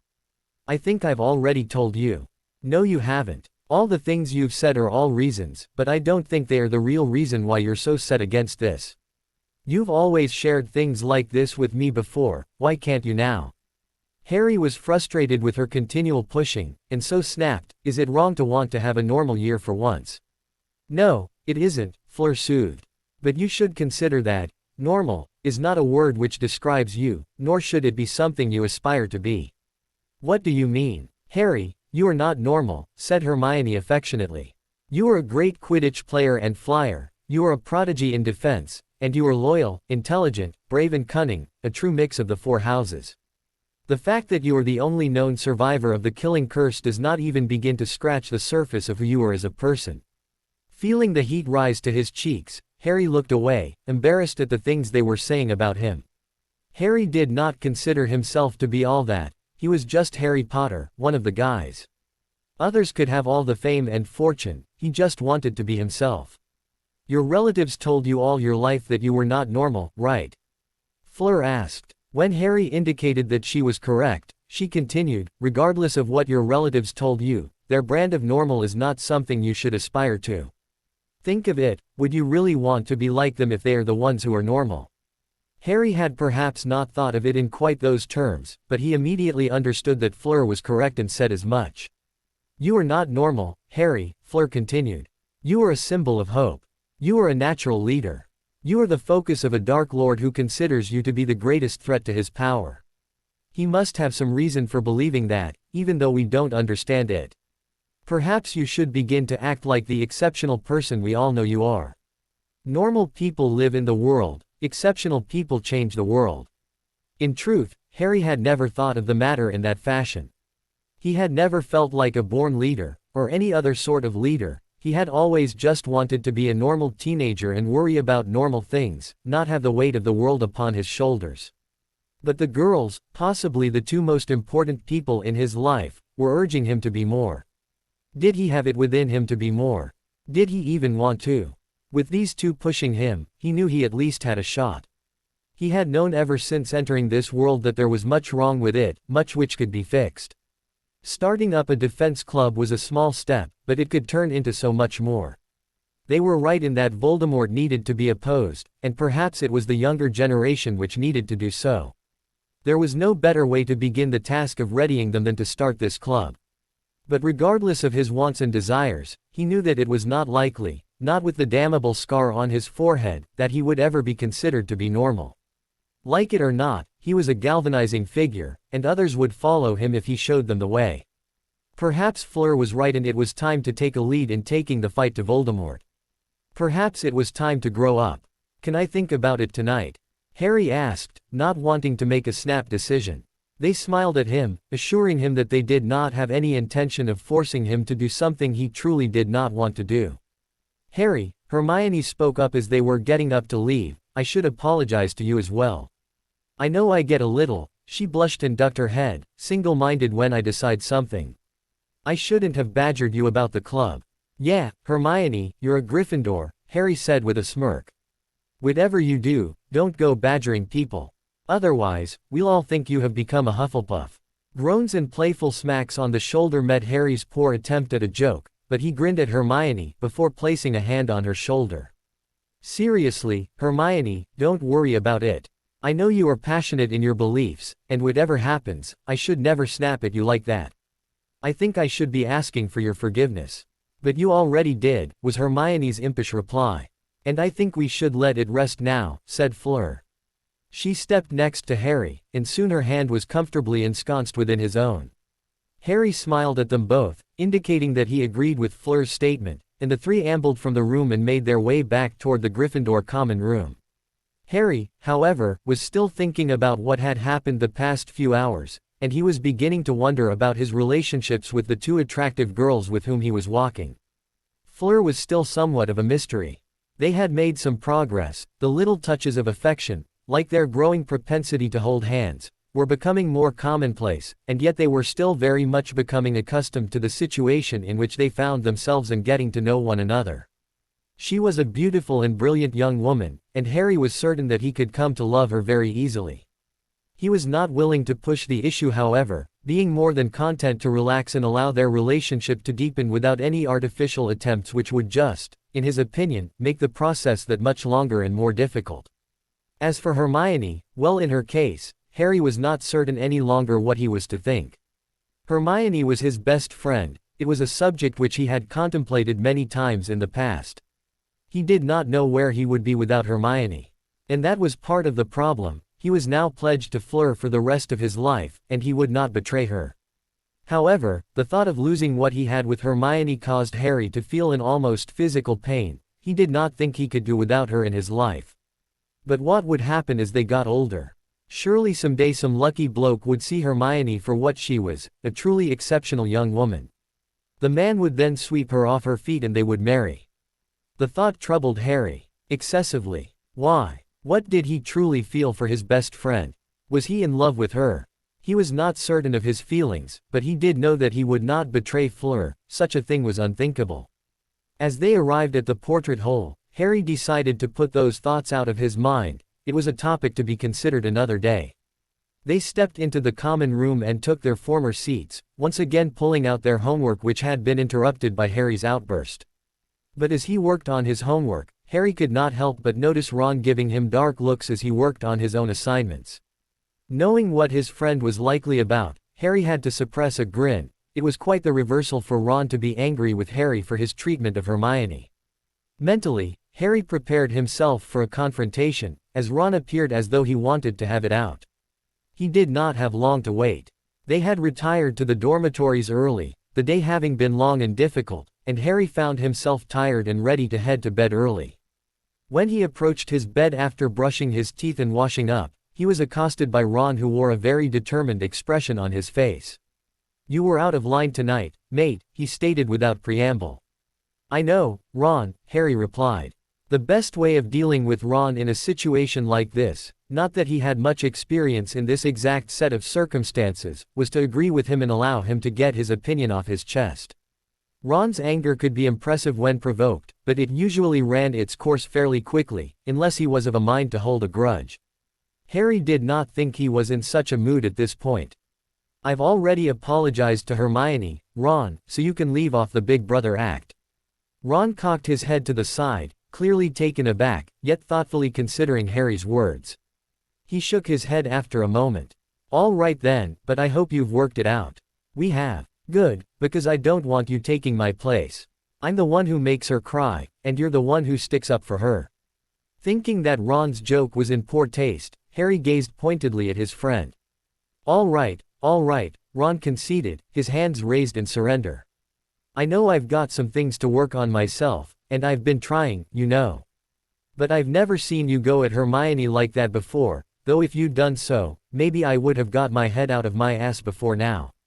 "What do you mean?" asked a curious Harry. Ron sighed. "I guess I finally saw a bit of myself in the way you yelled at her," Ron admitted.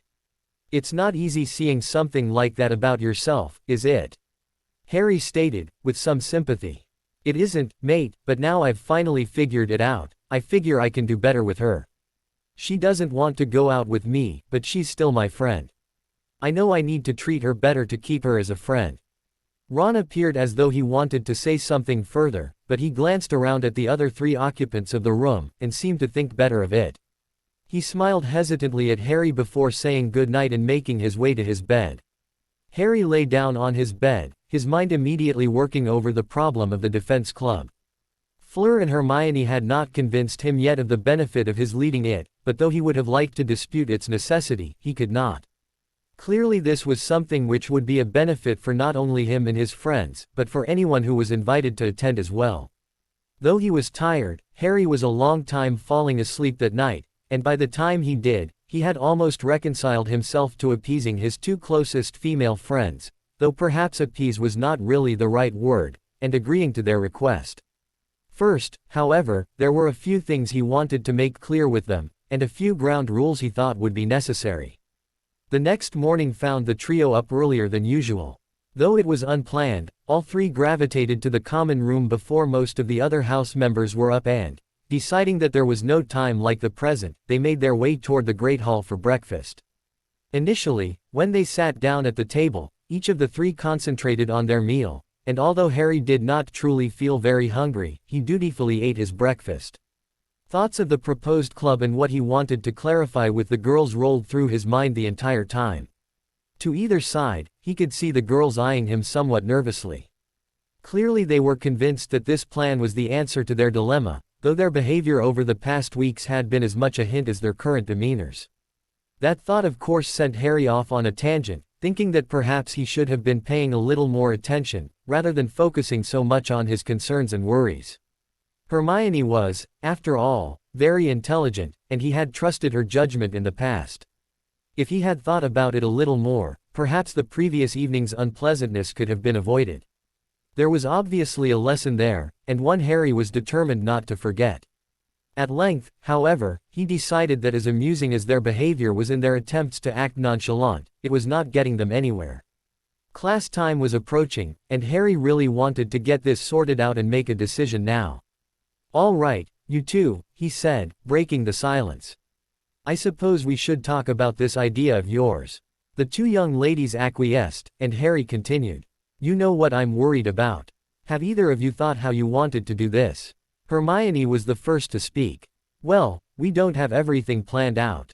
"What?" Harry demanded cheekily. "Hermione Granger doesn't have everything planned out yet. You must be slipping, usually you have it all done in advance." "Prat!" Hermione exclaimed, followed with a swat. Harry just grinned at her impudently. His jest seemed to have the desired effect of breaking the tension somewhat. Hermione rolled her eyes and continued in a more normal tone of voice. "Right. Well, Fleur and I figured that we could all share the planning and running of the club. We could create a basic plan of what we want to accomplish each week," Fleur spoke up. "We begin each week by demonstrating the spells we are teaching, and then we split the attendees off into groups. Depending on how many we have to each meeting, we could have our friends who trained with Moody each take control over a group and be responsible for helping the students in their group learn the spells. Then the three of us could act sort of like roving instructors. We would go around the room helping out and giving additional demonstrations where required." "And how much time would we need to prepare?" Harry asked. "That depends on what we want to teach," said Hermione. Harry smiled at her, hearing the tone of her voice and knowing that she was going into her lecture mode, which she so often did when she was explaining something. "A lot of the spells we will need to teach we already know. For example, given what happened in the First War, we should likely teach the Patronus charm. With Voldemort on the loose again, I would be surprised if he didn't get the Dementors to side with him. You already know that spell, Harry, so there wouldn't be much preparation. Moody taught us more than how to cast spells," Harry noted. "I presume you want to do more than that in the club too." The girls shared a glance. "Ideally, that would be best," Hermione said, speaking up for both of them. "Yes, part of the goal is to help people practice so they can pass their owls, but I think an equally important part is to train a group of students who will be able to defend themselves against the Death Eaters, and maybe even carry the fight back to them." Harry frowned at the implication. "That's pretty dangerous, you know," he stated. "You're talking about turning school children into a fighting force. Some of them could get killed." "That is true, Harry," Hermione admitted, "but think about it. With Voldemort being back, we're all in danger already, and the danger will get worse the longer he is allowed to build his power. And some are in even more danger," Fleur added. "What about Dean Thomas, who is a Muggle-born? Or the Pottles or Cho Chang, who are not originally from England? Voldemort will not look kindly on them either because he considers them mongrels." Harry had to admit they had a point. Reluctant as he was to form a fighting group which would inevitably put its members in danger, they already were, as Fleur had pointed out. At the very least, they would be helping others learn to defend themselves, which would only be of benefit for them, and the entire wizarding world. He was about to speak when Hermione nudged him, while throwing a significant glance at Fleur.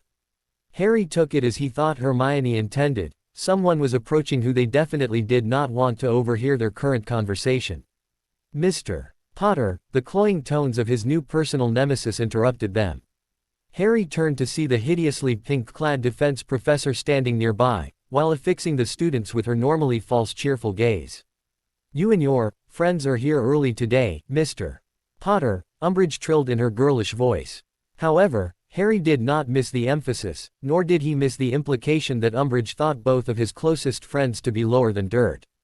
He would dearly have liked to respond and put the woman in her place, but the events of the previous day and his discussion with the two girls about the need to hold his temper made resisting the temptation that much easier. But that did not stop him from wanting to witness the payback which he would make certain the detestable woman eventually received. Yes, she would receive it, he promised himself. Her, and all others like her. Just wanted to get an early start on the day, Harry responded in a chipper and eager tone of voice which he had learned truly annoyed the Toad Woman. It was, after all, the only weapon in his arsenal against her, at present, and he had come to the point where he had begun to use it often, especially when he felt himself in danger of giving in and snapping at the woman. Umbridge sniffed with ill-concealed disdain. Very commendable of you, I am sure. Thank you, Professor, Harry continued in the same tone. I am trying my best. Umbridge did not say anything in response. Rather, she directed an expression of sweet approval, with which she attempted to cover the malice in her eyes, at Harry, and walked away toward the staff table, her nose held higher in the air than was her wont. Grinning at his friends, Harry motioned to the entrance. The three gathered their things and left the Great Hall to find a location more conducive to a private discussion. After all, it was somewhat silly of them to have been discussing this in the Great Hall in the first place. There were too many eyes to see and ears to hear. They made their way from the hall and through the school, eventually stopping in the same classroom in which they had had their discussion the evening before. They settled down to speak once Fleur had once again cast privacy spells. What about Umbridge? Harry asked without preamble. What about her? Said Hermione. Well, I assume you don't want her to know about this. It was a question and not a statement, but Hermione nodded her head in agreement anyway. That means that we won't be telling any of the other professors either. Plausible deniability, Harry, Hermione responded. We don't want Umbridge to have any ammunition she could use to try to take over the school, so if our professors don't know what we're doing, then they can't be held responsible. Harry frowned. But we can. Perhaps, interjected Fleur. But what could be done to us? Starting up a group like this is not against school rules, after all, and the only ones who may take exception are Fudge and Umbridge, and then only because they are paranoid that Dumbledore is trying to take over the Ministry. If Dumbledore is able to state, even under Veritaserum, that he had no knowledge of what we were doing, then any suspicion is deflected off him, and onto us. The worst we would get is a slap on the wrist for failing to clear the club with one of the professors. It was well thought out, but it would have to be, considering it was Fleur and Hermione's brainchild. And it just may work. There were only a few other things he wanted to work out before he agreed to it. You mentioned that we would act like instructors. What about our practice time? Why, Harry, have you forgotten we need to prepare? Asked Hermione impishly. On the nights we run the club we would instruct, but we could have our own practice sessions with our friends on other nights. And besides, I think there would be plenty of practicing going on while instructing. We could even run some dueling tournaments, said Fleur with some excitement. That would help us all know where we stand and where we need to improve. Good idea, said Harry, though I think some of the younger students might find themselves in over their heads. So, have some mini tournaments then, suggested Hermione. Rank everyone based on how well they are doing, and have several smaller tournaments. It was a good idea, and a perfect way to put Moody's advice to work. What about the location? That we haven't figured out yet, admitted Hermione. We obviously need a place where we won't be interrupted or found out by Umbridge, but I'm not sure of where we could do it. Well, began Harry slowly, if nothing else, there's always the chamber. Hermione wrinkled her nose in distaste. From what you've told me, Harry, it doesn't sound like a very good place to spend several hours. No, Harry agreed, but it's very secure. I doubt that Umbridge is a Parselmouth, so there's no way she'd be able to catch us. True, but she could catch us going in or out of it. I think we should look for a better place. Harry shrugged his shoulders. As the only one of the three who had ever been down to the chamber, he was well aware of the fact that it was not truly suitable for their needs. Needless to say, the millennia of filth which had built up down there would not help matters either. They would need to find a better place, and he figured the first place to start looking was to ask Fred and George. If anyone knew of such a place, it would be the Gryffindor pranksters. Have you two got a list together of who you want to invite? Does this mean you're going to do it? Looks like I don't have a choice, said Harry with a smirk. You two will pester me until I agree, so I might as well save myself from being annoyed by just agreeing now. A glowing Fleur let out a little squeak and hugged Harry, pressing her lips against his cheek. What surprised Harry, however, is that Hermione mirrored Fleur's actions from Harry's right side, so Harry found to his astonishment that he had two soft pairs of lips attached to his cheeks. It did not last long. Hermione seemed to immediately realize what she was doing, and she blushed and pulled away. A quick glance at Fleur showed that she was not angry at Hermione's presumption. As a matter of fact, she appeared rather amused at the brunette's actions. Hermione did not say anything, but it was clear she was embarrassed, if her pink cheeks and nervous glances were any indication. Well, it's not every day a guy gets keyed on the cheeks by two pretty girls, Harry deadpanned. Hermione's blush deepened and she began stammering, presumably to apologize. Fleur cut her off, though, with a bit of well-placed humor to compliment what Harry had said. "We had better be careful," Hermione said in a dry tone of voice. "Harry's going to get a swelled head with this kind of attention." Giggling in spite of her embarrassment, Hermione made a great show of gathering her things and rising. She looked to her two friends and with exaggerated casualness said, "Well, shall we head off to classes?" Harry shook his head and rose, assisting Fleur to her feet. He then wrapped his arms around both girls and ushered them from the room. "I think you're right, Hermione," he said. "I'm sure glad I have you two around to keep me grounded. You two are the best." Both girls beamed as they allowed him to lead them from the room. Sitting in the small breakfast nook, Sirius Black was enjoying his meal, his newspaper, and the new direction his life had taken. "These French certainly know how to eat breakfast," he thought as he savored his sweet treat. A chocolate-filled croissant was something one would rarely find in England as a breakfast food, and Sirius, who had been legendary at Hogwarts for his sweet tooth, took every opportunity now to indulge. He deserved it, he thought, considering the hell on earth in which he had been imprisoned for more than 12 years, not to mention the equally hellish slop that passed for food. He glanced around, noting the tastefully decorated and comfortable furnishings of the Delacour home, noting the difference between this affluent family dwelling and the dark and dirty hole in which he had been raised.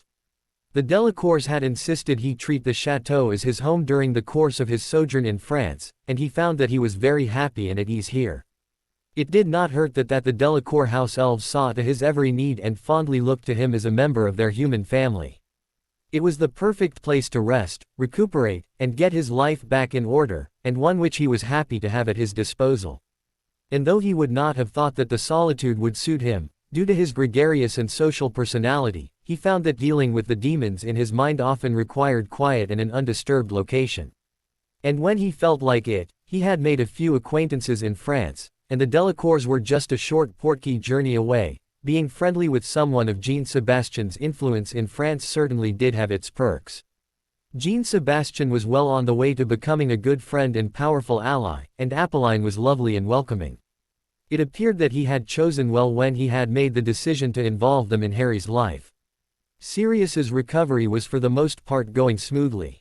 Though he was still plagued at times with nightmares of his time in Azkaban, and at times he brooded over the unfairness of life, those times were becoming fewer and further in between.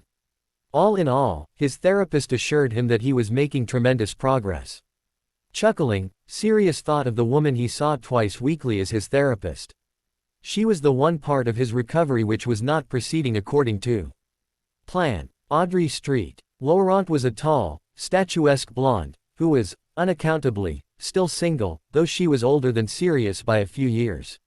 Naturally Sirius, as a self-proclaimed ladies' man, had immediately become infatuated with the beautiful woman, but thus far all his attempts at coming to know her intimately had failed. In fact, she seemed to take great satisfaction from shooting him down and reminding him at every opportunity that it was inappropriate for a mind healer to be seeing her patient in any capacity which was not professional.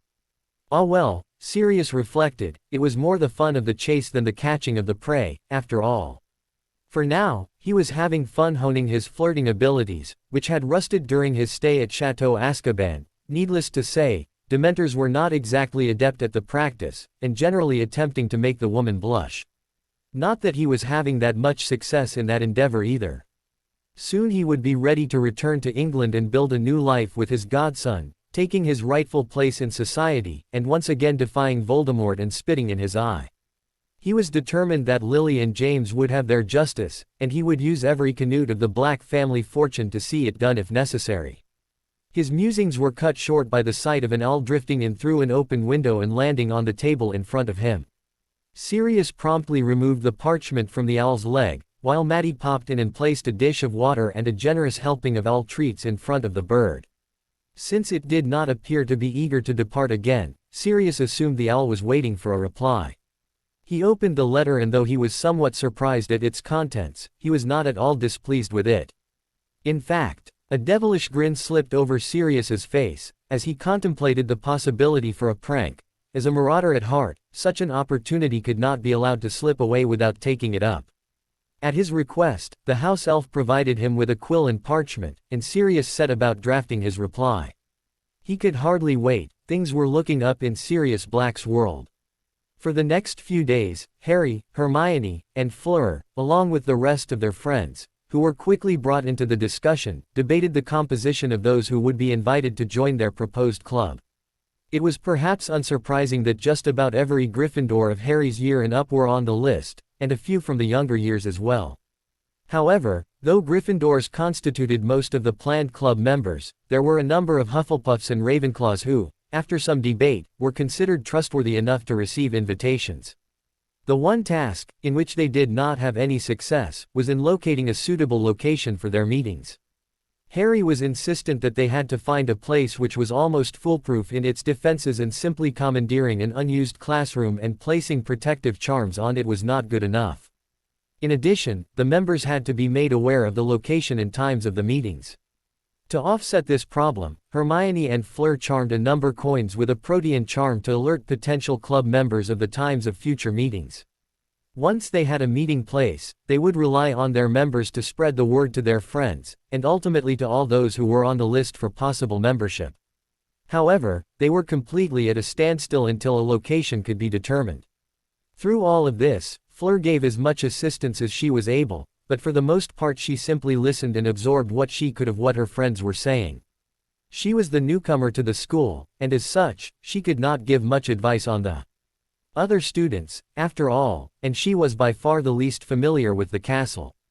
On the planning side, she, Hermione and Harry worked closely to come up with a list of activities for the club, once they were able to officially get it off the ground. Other than that, Fleur's days were spent with her friends and housemates, getting to know everyone, and learning what she could about the new school she found herself attending. A month had gone by and Fleur had quickly adjusted to the new school. It was different from Beauxbaton's, but not necessarily in a bad way, the major difference, of course, being the house system, which did not exist in her old school. As a result, though the student body of Beauxbaton's still had its share of cliques and rivalries, it was in no way comparable to the rivalries which existed at Hogwarts. It was almost incomprehensible, but true, it seemed that generally only the barest of relationships existed between members of the different houses. There were of course some exceptions, but Fleur came to understand that those exceptions often seemed to be between those friends who had known one another before coming to school. In general, the houses interacted on only the most rudimentary of levels, and when they did, it was almost always with a certain distrust and wariness. And heaven forbid a Gryffindor and a Slytherin actually speak to one another without resorting to threats and intimidation. Fleur quickly became aware of the fact that Luna being part of their group was somewhat of an oddity, as normally she would be expected to stick with others of her own house.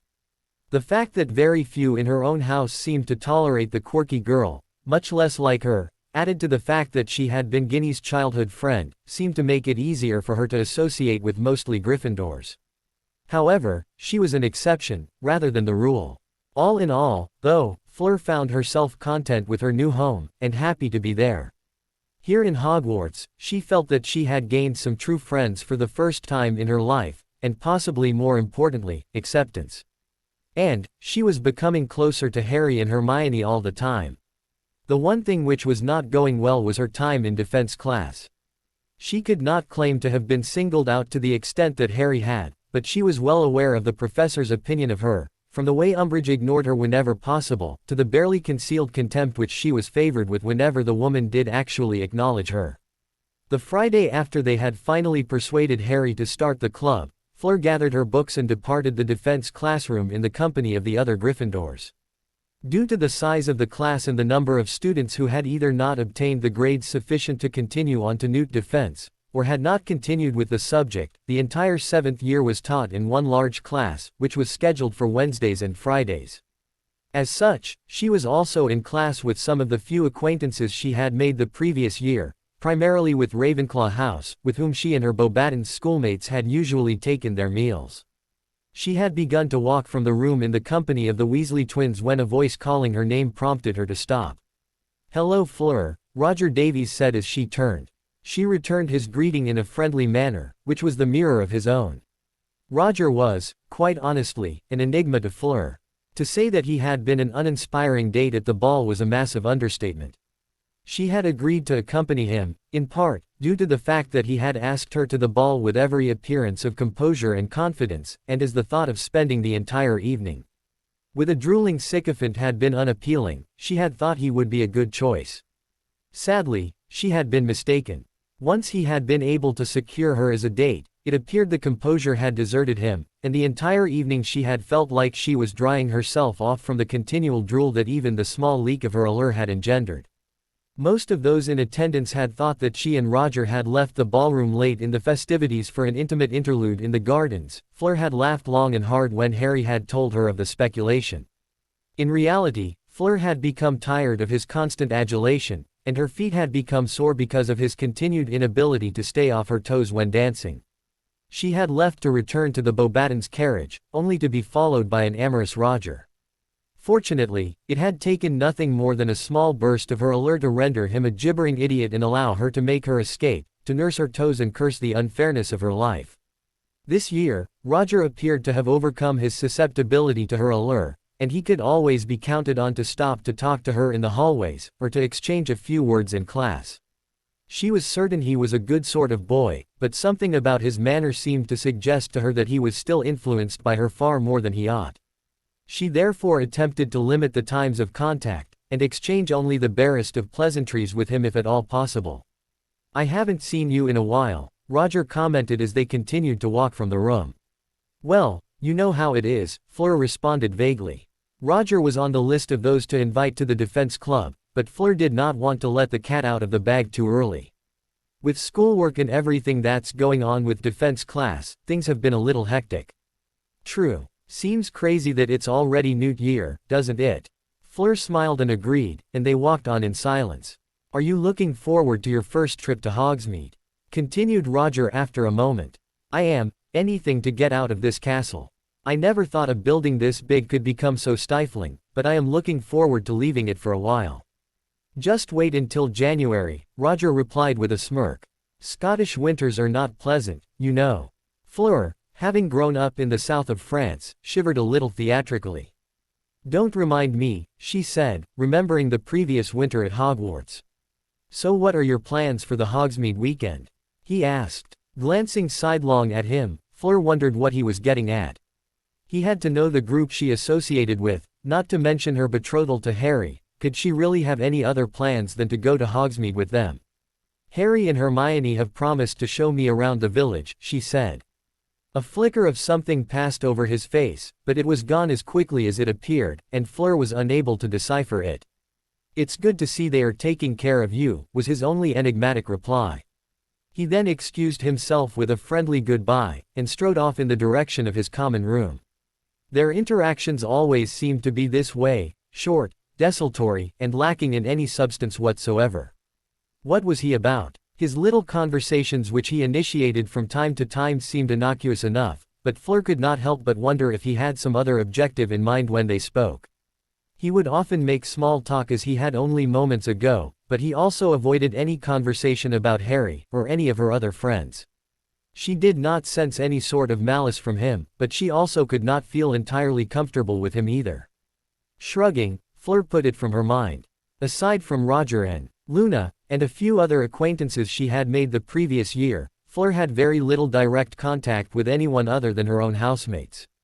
The atmosphere in the school was simply not conducive to creating lasting friendships with the members of other houses. If nothing else, the club they were planning would be good in the sense that it would at the very least promote some interaction between members of the disparate houses, and possibly a little cooperation at the same time. The school could only benefit from it. As for the other girls with whom she had not yet become acquainted, whether they regarded her in the same light as her Beauxbatons contemporaries had, or were just simply not interested due to the fact that she was not one of their own, she could not say. The one thing she could say with absolute certainty was that the Slytherins by and large viewed her as little more than an intelligent animal. In fact, some of the looks she received from certain members of that house, particularly the older boys, brought nightmarish stories of kidnapped Velas sold into Say Ual Bepri to her mind. Though the world was in general more civilized now, such traffic did still exist, a fact which accounted for some of her father's protectiveness toward her and Gabrielle. Some of those Slytherin boys, particularly Malfoy and his cronies, would be only too happy to use her and sell her, she thought. She was glad she had the protection of her friends, as the school would be a very nervous place without it. By the time the weekend rolled around, Harry was ready to leave the castle for a day in Hogsmeade.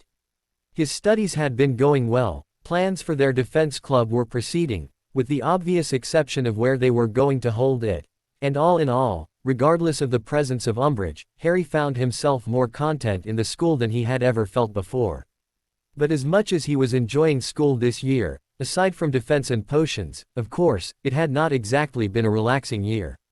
The opportunity to escape from the castle for a few hours was welcome.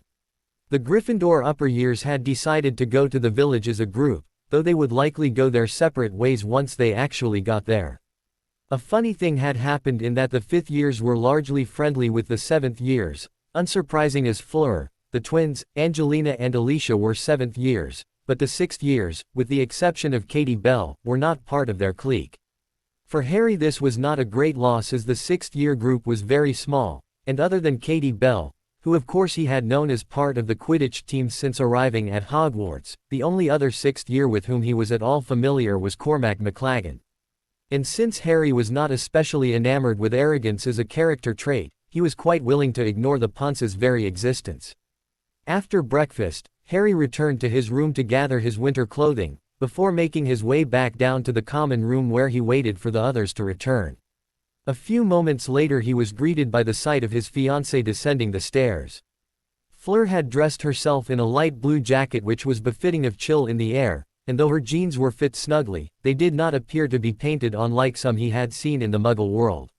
She had on a pair of soft leather boots, and to complete the ensemble, her hair was pulled up in a French braid, covered by a white, woolen hat in the beret style. Harry was mesmerized, she was absolutely stunning. He walked over to her and bowed slightly, taking her hand and tenderly bestowing a key upon it. "Hello Fleur, you are looking absolutely beautiful this morning." Fleur giggled lightly at his gallantry. She leaned forward and keyed his cheek affectionately. "Thank you, Harry. You are not looking so bad yourself." "Smooth, Loverboy," said a grinning Hermione as she descended the stairs behind Fleur. "Looks like there may be some hope for him after all," she commented to Fleur. "Oh, I think with the right guidance Harry will work out just fine," Fleur responded as she stepped to Harry's side and took his arm in her hand. "Perhaps I am hopeless," was Harry's pleasant reply. "But it doesn't take a genius to recognize beauty when it stares you in the face." This time Fleur actually did blush lightly, though it was evident in her fond smile that she was more than pleased with Harry's comments. Harry kept hold of Fleur's hand on his arm, and when the entire group had gathered, he switched to take her hand as they made their way down toward the entrance hall, laughing and joking with one another along the way. There, they met Luna, before they finally made their way out of the entrance and down toward the village. It was a fine October morning and the air was clear and crisp without being cold as it would become in later months. All in all, Harry felt it was a good day, with his closest friends at his side, and his beautiful fiancée walking next to him, hand ensconced in his, talking animatedly with his closest female friend.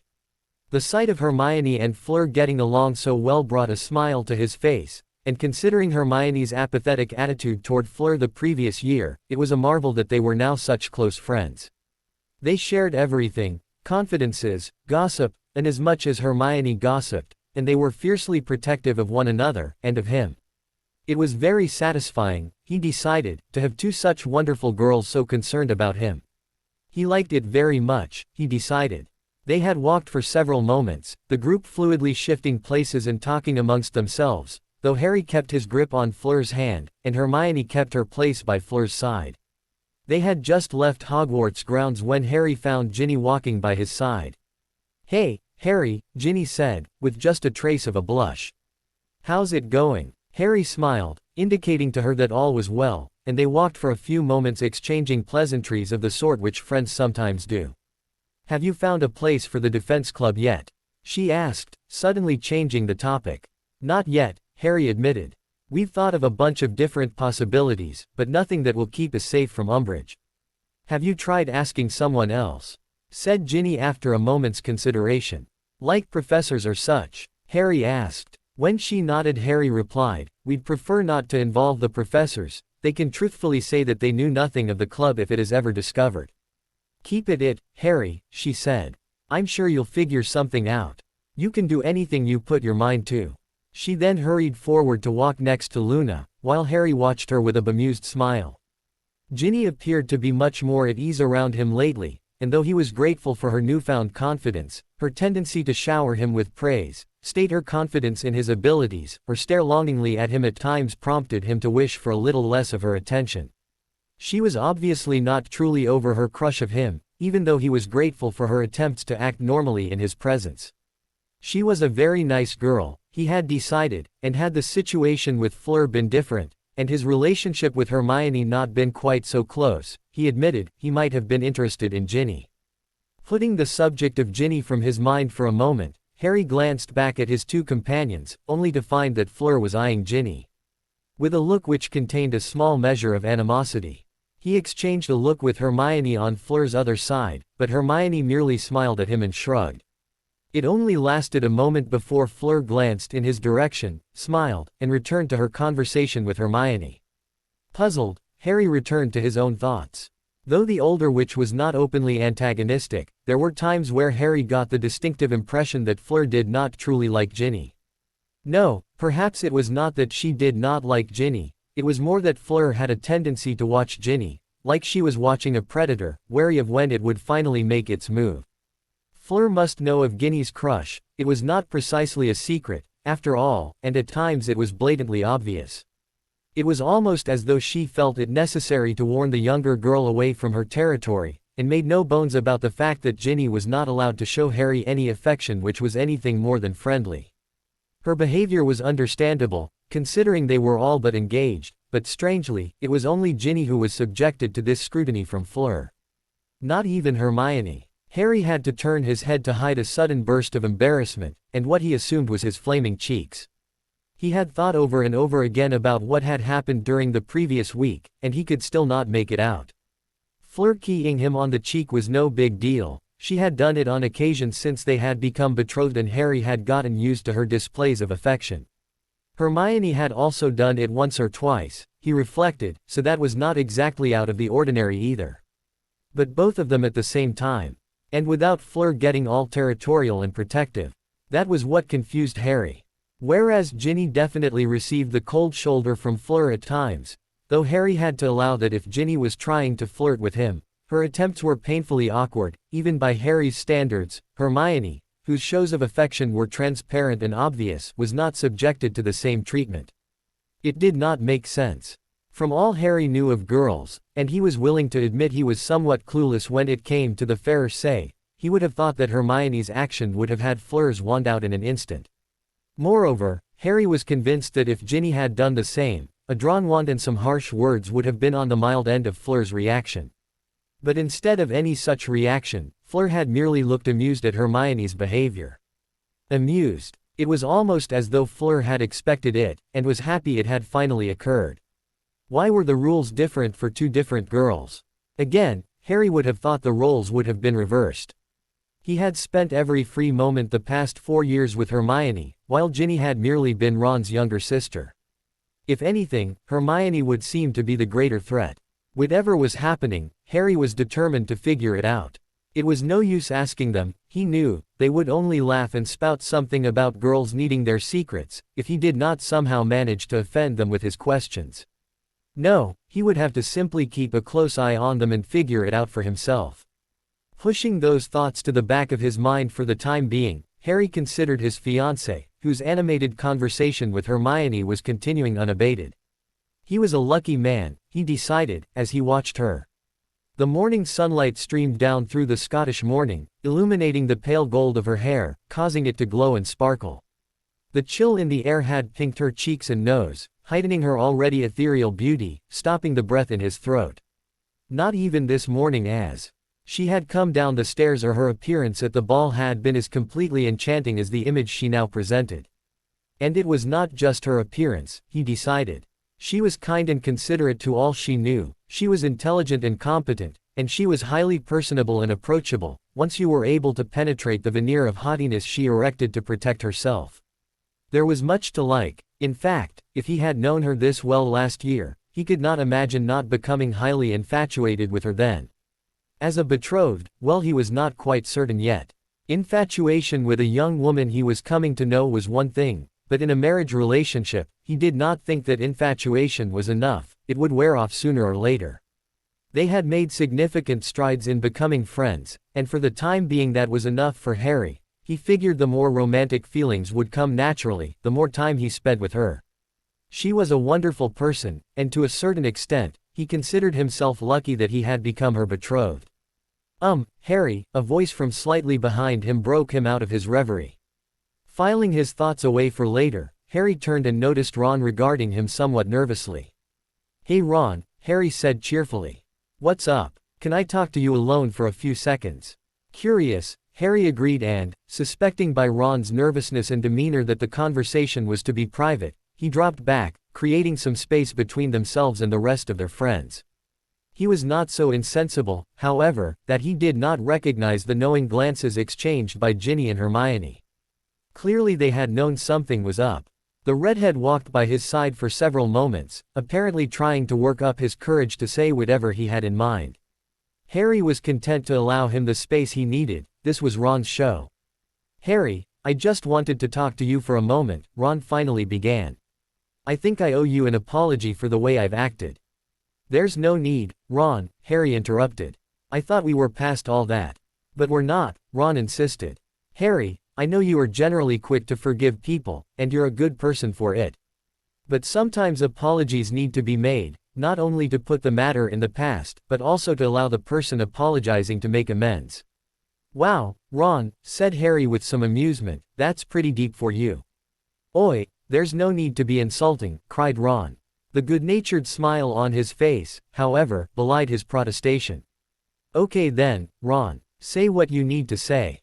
"Thanks, Harry," Ron replied, before he became serious again. "I know I acted wrongly during the tournament last year, and I guess my only excuse is my jealousy. I've truly enjoyed being your friend, not to mention the adventures we've had, and I want you to know that I was never in it to get close to the boy who lived." "And I've never thought you were," Harry said. "That's just because you are a good person, Harry.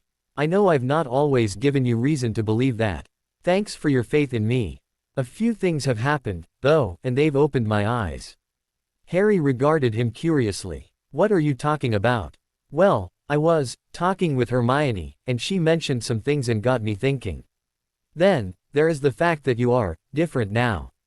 "Different?" Harry asked, perplexed. "Yeah, you are a lot more confident and at ease with others. I guess I have to put it all down to the fact that you have a loving and supportive family now."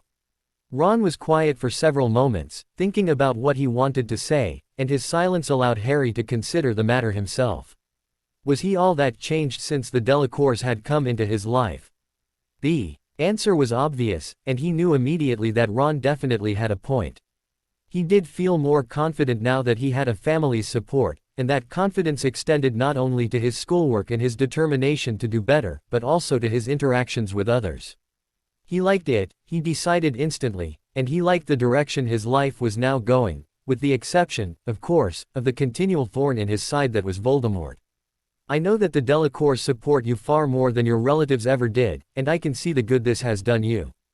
I finally realized that though I was somewhat jealous of what you have at times been equally jealous of what I have. It kind of put things in perspective, you know." "I do, Ron," replied Harry. "I don't really have anything to be jealous over, so I've decided to try to see others the way they see themselves. Like walking in their shoes, I guess. That's why I wanted to apologize for my behavior last year and even to a certain extent this year." "And what about Hermione?" Harry asked. "Well, I'm not happy that she wouldn't go out with me, I won't lie about that," Ron said after taking in a shuddering breath. "But she has the right to choose, just the same as anyone else. I can still hope that she will change her mind, though," Ron said with a sudden grin. Harry laughed. "I guess you can at that. She's only 16, after all." "Exactly." Ron then got a sly look on his face, and he adopted a pose of manly nonchalance, while brushing his fingernails on his coat. I figure I just have to give her some time to realize what she's been missing out on, he said pompously. After all, a strapping, handsome lad like me, I'm betting she can't resist. Harry laughed at his friend's antics, joined a moment later by Ron. Seriously, though, Hermione's a big girl and like I said, she has the right to choose. I'm not going to pine for her, I'd prefer to continue to be her friend. Good, said Harry. I accept your apology, Ron, and I thank you for it. To be honest, I've always felt your biggest problem is your tendency to react without thinking. I know, and I've been working on that. Brilliant. Then, as far as I'm concerned, there is nothing else to say. Why don't we catch up with everyone? Ron responded with a grin and he quickened his pace until they had once again caught up with the group. Harry noticed a number of curious looks among those of their group who did not seem to be in the know about what had just happened, but when asked, Harry just told them, rather blandly, that it was guy talk and nothing serious. Stepping into Hogsmeade for the first time was almost like stepping back into the 18th century. It was a quaint little village of steep thatched roofs, and sharply canted eaves, with colorful signs of the different shops all the way up and down High Street, which was the main avenue running through the heart of the village. It was not large, perhaps housing less than 1,000 souls altogether. However, as Fleur understood it, Hogsmeade was somewhat of an alternative to the busier, and likely pricier, Diagon Alley, and as such, High Street was usually bustling during the day at any time of the year. Of course, the biggest days of the year were reserved for Hogsmeade weekends, in which the students of the nearby school would descend upon the village in droves, eager to spend their parents' hard-earned money. Fleur was enchanted immediately. The main shopping thoroughfare in Paris was similar to Diagon Alley, with a definite French flavor, of course, and though there were others scattered throughout France, none that Fleur had seen looked like they had appeared straight off the illustration on a Christmas card. The village was homey and welcoming, and Fleur immediately determined that she could spend several hours quite contentedly perusing the shops. Of course, wandering through the village would have to wait as, once they arrived, Hermione immediately dragged Fleur off to Tomes and Scrolls, the local bookstore. Fleur's amused glance back at Harry showed that he was not in the least surprised at his best friend's antics, and after he exchanged a few words with the rest of the group, he followed along behind them. Fleur was certainly not unwilling, though she was not the same level of bibliophile as Hermione. She was happy to expand her personal library, and was more than willing to put up with the eccentricity of the other girl. They spent some time in the bookstore, not that an outing with Hermione could have any other result, but that was not all. Harry and Hermione, with some help from their other friends, with whom they crossed paths several times, Ron and Neville in particular spent most of their time with the trio, showed her the highlights of the village. Their visits included Gladrag's Wizardwear, where Fleur was treated to the unlikely sight of several very smelly, screaming socks in the front window, Scrivenshafts, where Hermione purchased some extra quills, and Honeydukes, where they indulged in an assortment of the establishment's sweet and tasty treats. They even strolled down to the end of the street to gaze at the Shrieking Shack, Harry and Ron relating the events of their third year, and the confrontation with Sirius Black. The return journey toward the Three Broomsticks, which was where Harry had agreed they would all meet, led them past Zonko's, where they found Lee Jordan and the twins, perhaps somewhat unsurprisingly, given what Fleur knew of their general proclivities. The group stopped in the shop and exchanged a few laughing remarks with the twins before Fleur, who did not intend to buy anything, stepped from the shop to escape the press of eager students. Finding a bench across the street from the shop, she sat and watched as her friends laughed and talked. She had not been sitting long, enjoying the warmth of the afternoon sun, when she was joined by a smiling Roger Davies. "Hello Fleur," he greeted her as he sat down on the bench. "How are you enjoying your first visit to Hogsmeade?" "Very interesting," said Fleur with a smile. "We don't really have anything like this in France. I feel like I've stepped through time to come here. It's pretty different, all right," Roger said as he sat down beside her. "But then again I suppose Hogwarts is a lot different from Beauxbatons." "In some ways," Fleur confirmed. "But essentially it's still just a school, and an old one with many traditions much as Hogwarts. So the transition has been easy for you." "I don't know about easy," was Fleur's response. "The language and the different culture have been a bit of a problem at times, but it has been a new experience for me and for the most part an enjoyable one. I told you that things weren't always easy for me at Beauxbatons." The best part of being at Hogwarts is finding acceptance with a group of friends. Roger paused a moment and shot a glance in the direction of the joke shop. Following his gaze, Fleur could see Harry and Hermione laughing with Ron through the shop window, looking like they had not a care in the world. A large part of that acceptance of which she had just spoken, she knew, was due to her connection with Harry and the fact that his friends had accepted her on his recommendation. However, she felt as though she was also liked for who she was, and this extended not only to Harry and his friends, but others as well, especially Angelina, Alicia and Katie, all of whom treated her as though they had known her for years. It was a wonderful feeling to be part of the group. She returned her gaze to her companion, only to see him staring back at her with a look of intense concentration. "I'm glad you have found some acceptance here." "Thank you," she replied. "And how is it being on the arm of a celebrity?" Roger suddenly asked. Surprised, Fleur paused for a moment. Roger had always avoided the topic of Harry in their past conversations, so his sudden desire to discuss the state of her relationship with him was a complete departure from his earlier behavior. "It's not really like that," she finally said. "Harry is so unpretentious that he doesn't pay any attention to those things. He's happy just being Harry." "So you're happy with him?" Though Fleur was not certain she wanted to discuss the exact state of her relationship with Harry, Roger was no more than a casual acquaintance. After all, it was not something she felt she needed ignore either. "I suppose I am," she replied, deciding to be honest, yet vague. "He's a good person, any girl would be lucky, I think." "Well, I wish you the best," Roger said with what Fleur felt was a little forced jocularity. He stood and smiled. "Hopefully you can train him, he often appears at sea with you." Roger then laughed. "Most of the time he doesn't even look like he understands that he's engaged to you. He only holds your hand, and even then he looks like he doesn't know what to do with it. In fact, he seems to be much more comfortable with that Granger girl than anyone else." Roger smiled at her a final time and started walking up the street, Fleur looking on with some asperity. Why was he making those comments? It was not as if he actually knew Fleur, or Harry and Hermione for that matter, nor did he know of their relationship. Fleur was happy with where they were and the direction in which they were going, and trying to force a deeper bond before it developed naturally would not be healthy in her opinion. In particular, she found his comments about Hermione to be offensive. Their relationship predated Fleur's with Harry by years, and regardless of the state of their affection for one another or the exact state of their feelings, Fleur would never have dreamed of interfering with his friendship with her. If Roger thought he was upsetting her with comments about Harry and Hermione, he was in for a rude awakening if he ever learned that Fleur was pushing toward a closer relationship. Of course Fleur wished she could have him all to herself, but she had thought of this at some length and determined it was for the best. "Fleur," Harry's voice interrupted her thoughts. He held out his hand and helped to her feet, and she smiled at him. Harry seemed to be paying much more attention to her today. She knew that he was being influenced by her looks to a certain extent, but Fleur was convinced the deeper feelings would follow in time. She just had to be patient. "Was that Roger?" he asked. "It was," said Fleur. "He talks to me every so often."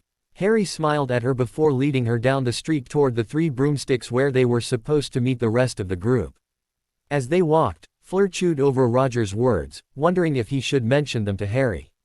At length she decided not to. Roger had not really said anything out of order, and telling Harry would serve no purpose.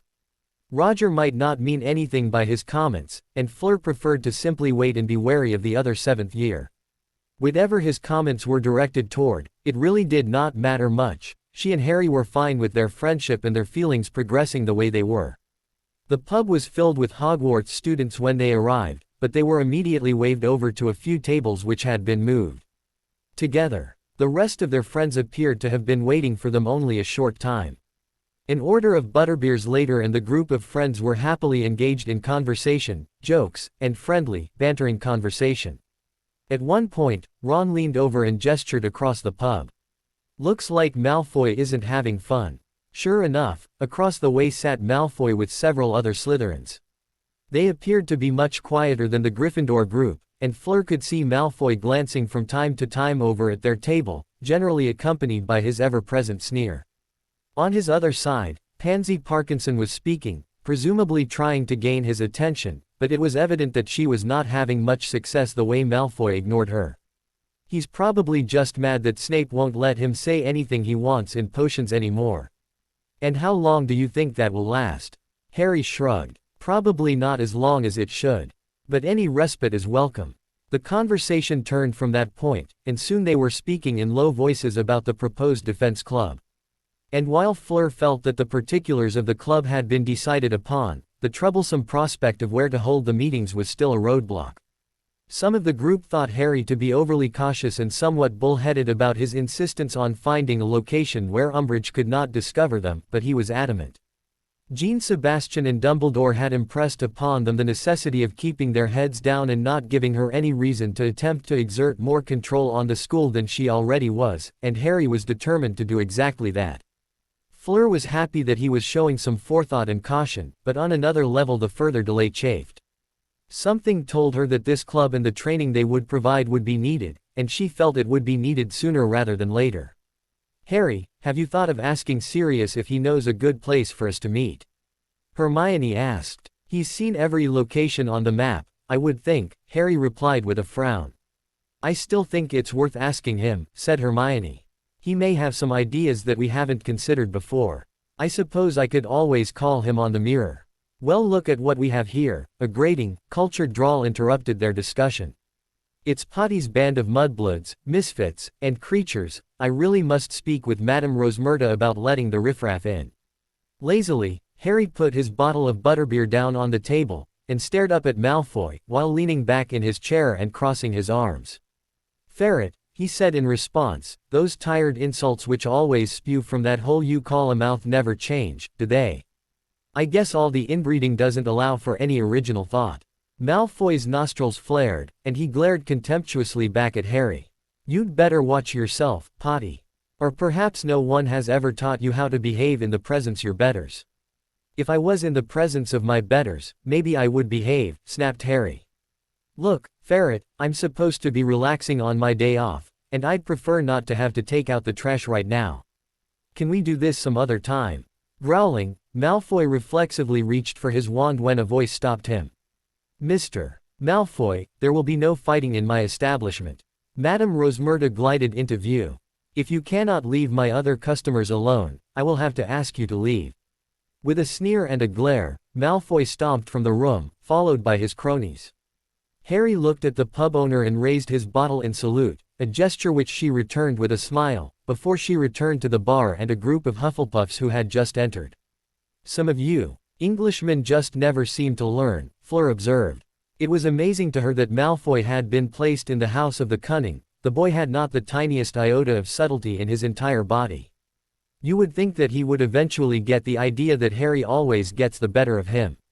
"Hey, don't blame Malfoy on us," one of the twins protested.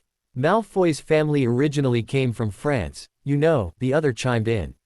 "Well, why do you think they are no longer in France?" Fleur replied with a saucy grin. "We couldn't stand them there, so we shipped them here." General laughter met Fleur's statement, and the twins regarded her with some admiration. "I think we've been had, Gred." "Indeed, I believe you're right, Forge. She's good. And don't you forget it," Fleur added with a wink. That evening after returning from Hogsmeade, Harry retrieved his mirror and went to find an unused classroom with Hermione and Fleur. The common room was not precisely private enough for the conversation Harry wanted to have with his godfather, though most of the Gryffindors already knew about the proposed club. Harry almost felt himself becoming paranoid, he mused, as all this cloak and dagger stuff regarding the club was beginning to become somewhat of a habit. Better that than the alternative, he decided. He really did not want Umbridge to find out what they were doing. Sitting down, he unwrapped the mirror carefully, once again gingerly grasping the precious item with reverence. He was holding an artifact which his father had not only owned, but had a hand in creating. It was a relatively plain hand mirror, devoid of much in the way of decoration, yet containing a marvelous ability to contact someone over great distances. "Sirius Black," Harry intoned. They waited for several moments until the mirror suddenly lit up and Sirius appeared. "Hey, pup, I'm glad you finally remembered you can contact me on these." Harry smiled at the words of his happy-go-lucky godfather. He fancied that the man he knew was coming to resemble more closely the boy his father had once known. The treatment he was receiving was working wonders. "Hi Padfoot. What's up? I think I should be asking you that, replied Sirius with a smirk. You're the one who called me. Ah, I see you have Hermione and Fleur with you. Well done. You're getting to be almost as smooth with the ladies as your old dogfather. The predictable rolling of eyes ensued, which, of course, fazed Sirius not in the slightest, and once greetings and the obligatory banter were exchanged, they got down to business. We're looking for a place to hold secret meetings, and we were wondering if you knew of anywhere in the castle where we won't be discovered. Sirius raised an eyebrow, while Hermione and Fleur giggled. A secret place, is it? I knew you were a fast worker, Harry, but this is amazing. Blushing, Harry glared into the mirror, prompting his godfather to burst out laughing.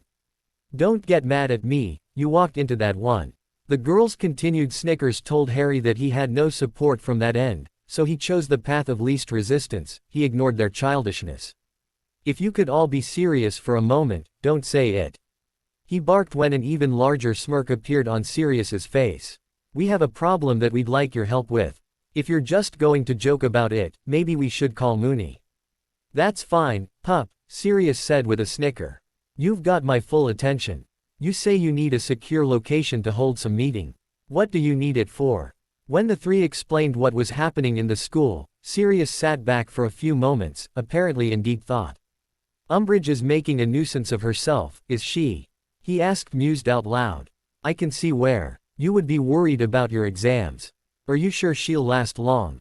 Though Harry thought the question was somewhat odd, Hermione answered almost immediately. Dumbledore says that we can't move against her until she gives us a good reason to do so.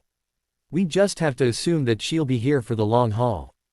Maybe, I think you won't have to worry about her too much longer. She's the kind of person who cannot help but jam her foot into her mouth repeatedly. But I agree that your idea of a defense club is good, for more than just getting around your resident toad. Luckily for you of the padded foot, do happen to know of a place which will suit your needs, Sirius continued with aplomb. In our 7th year, James and I discovered a room on the 7th floor which will give you anything you need. We wished we had discovered it earlier, or we would have had far fewer detentions, I can tell you. What do you mean, it will give you whatever you need? Asked Fleur. You have to walk in front of the entrance 3 times, thinking about what you need. The door then appears in the wall and you can go inside. To top it off, whatever you wished for, you will find in the room. So, say you needed a replica of the Gryffindor common room. Walk past the door 3 times, and presto, you get a replica of the common room. The three all shared looks with a common thought. This room that Sirius was telling them about sounded almost exactly like what they needed. And where on the 7th floor is this room? It's across from the painting of Barnabas the Barmy. You know, the one with the bloke trying to teach trolls to dance. At the blank looks from the teens, Sirius laughed. Don't worry, you can't miss it. Just go up the grand staircase and down the corridor and you will find it. The painting is interesting, to say the least. It sticks out like a sore thumb. That's great, thanks Sirius, Harry said, echoed by the girls in a chorus. No problem, Harry, replied Sirius. Now don't be using that room tonight for anything I wouldn't do. Sirius then stopped for a moment and contemplated, before a wicked grin once again appeared on his face. For that matter, don't do some of the things I would do, either. Rolling his eyes, and wondering if Sirius would ever grow up, Harry thanked Sirius, conveniently ignoring his godfather's admonition, before bidding him farewell and deactivating the mirror. Shall we go have a look? He inquired of his companions, noting the almost identical looks of eagerness on their faces. Their response was for each of them to grab one of his hands and to drag him from the room. They made their way out into the halls of the school and toward the grand staircase. At one point they saw Umbridge at a distance. The woman did nothing more than to stare at them with a haughty glare before she turned up her nose and stalked off in the opposite direction. Other than that, they made their way toward the 7th floor while meeting relatively few others. Proceeding down the corridor, they checked the paintings as they walked. When they finally found the right one, Harry reflected that Sirius had been right, it truly was almost impossible to miss. Looks like this is the place, Harry said unnecessarily. Do you want to do the honors? Hermione asked. Shrugging, Harry began pacing in front of the opposite wall, thinking that he needed a place to hold a defense club. After his third pass, a tall and ornate door appeared. Exchanging a glance with his companions, Harry approached the door and pulled it open. Inside was a wide, vaulted space, complete with a dueling platform on the far side of the room, a row of training dummies along the right wall, several bookcases filled neatly with all manner of books, and a podium and several rows of neat chairs along the wall to their left. They hurried inside while taking care to note that there was no one else in the hallway when they did so. As the door closed behind them, Hermione turned to Harry and Fleur. "I'd like to test what Sirius told us about the door disappearing." At Harry's questing glance, she continued, "I'll go back outside and see if the door stays or disappears. Give me about a minute, as I'd like to try to get the door to show up if it does vanish.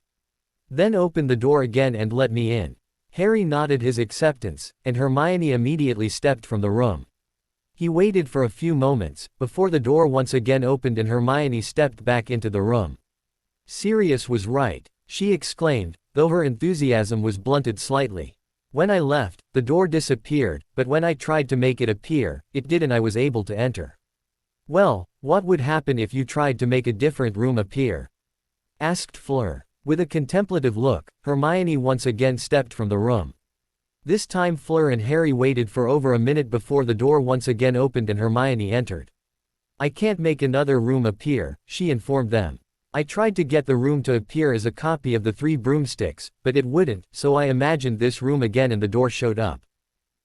That's a bit of a limitation, isn't it?" Harry said with a frown. "I mean, if someone knows we're in here and knows in general what we're doing, they can get in." The three thought about the problem for a few moments, before Hermione spoke up. "Well, the room gives you whatever you want, right?" Harry and Fleur nodded. "Well then, what if you tell it not to allow anyone else?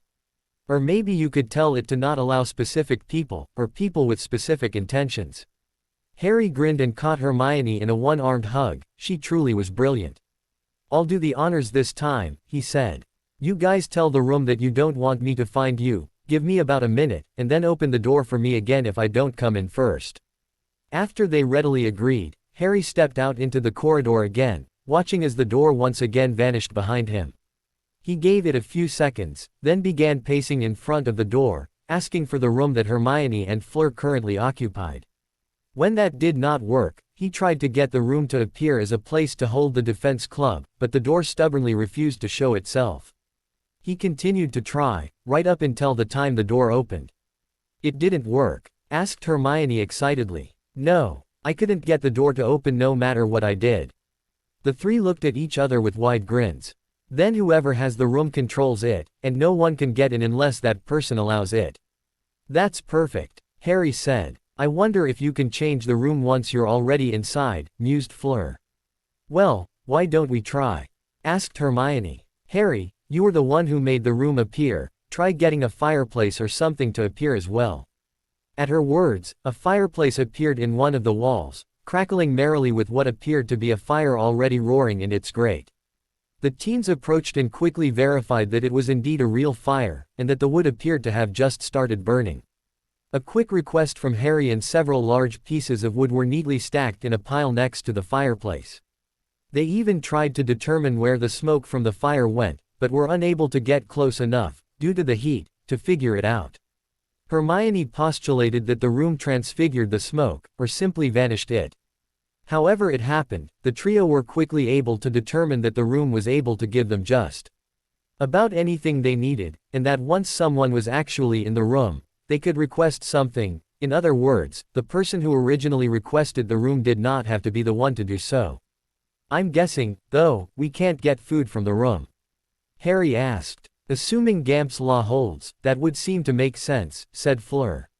Hermione nodded her agreement. "Guess there is nothing left to do but to make our final preparations." Harry smiled and directed the two girls from the room. Now that they had a location, there was planning to be done. The journey back to the common room was uneventful, but Hermione was strangely silent, though Fleur was talkative enough for both girls. They were nearing the access to the common room when Hermione suddenly stopped and peered at Harry. "What is it, Hermione?"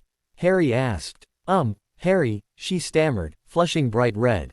Harry regarded her with some amusement. Hermione was generally self-assured, and rarely did she have trouble speaking her mind, especially with him. "Yes, Hermione." he asked with an exaggerated, get on with it, motion. As he had intended, Hermione swatted him playfully in response to his teasing.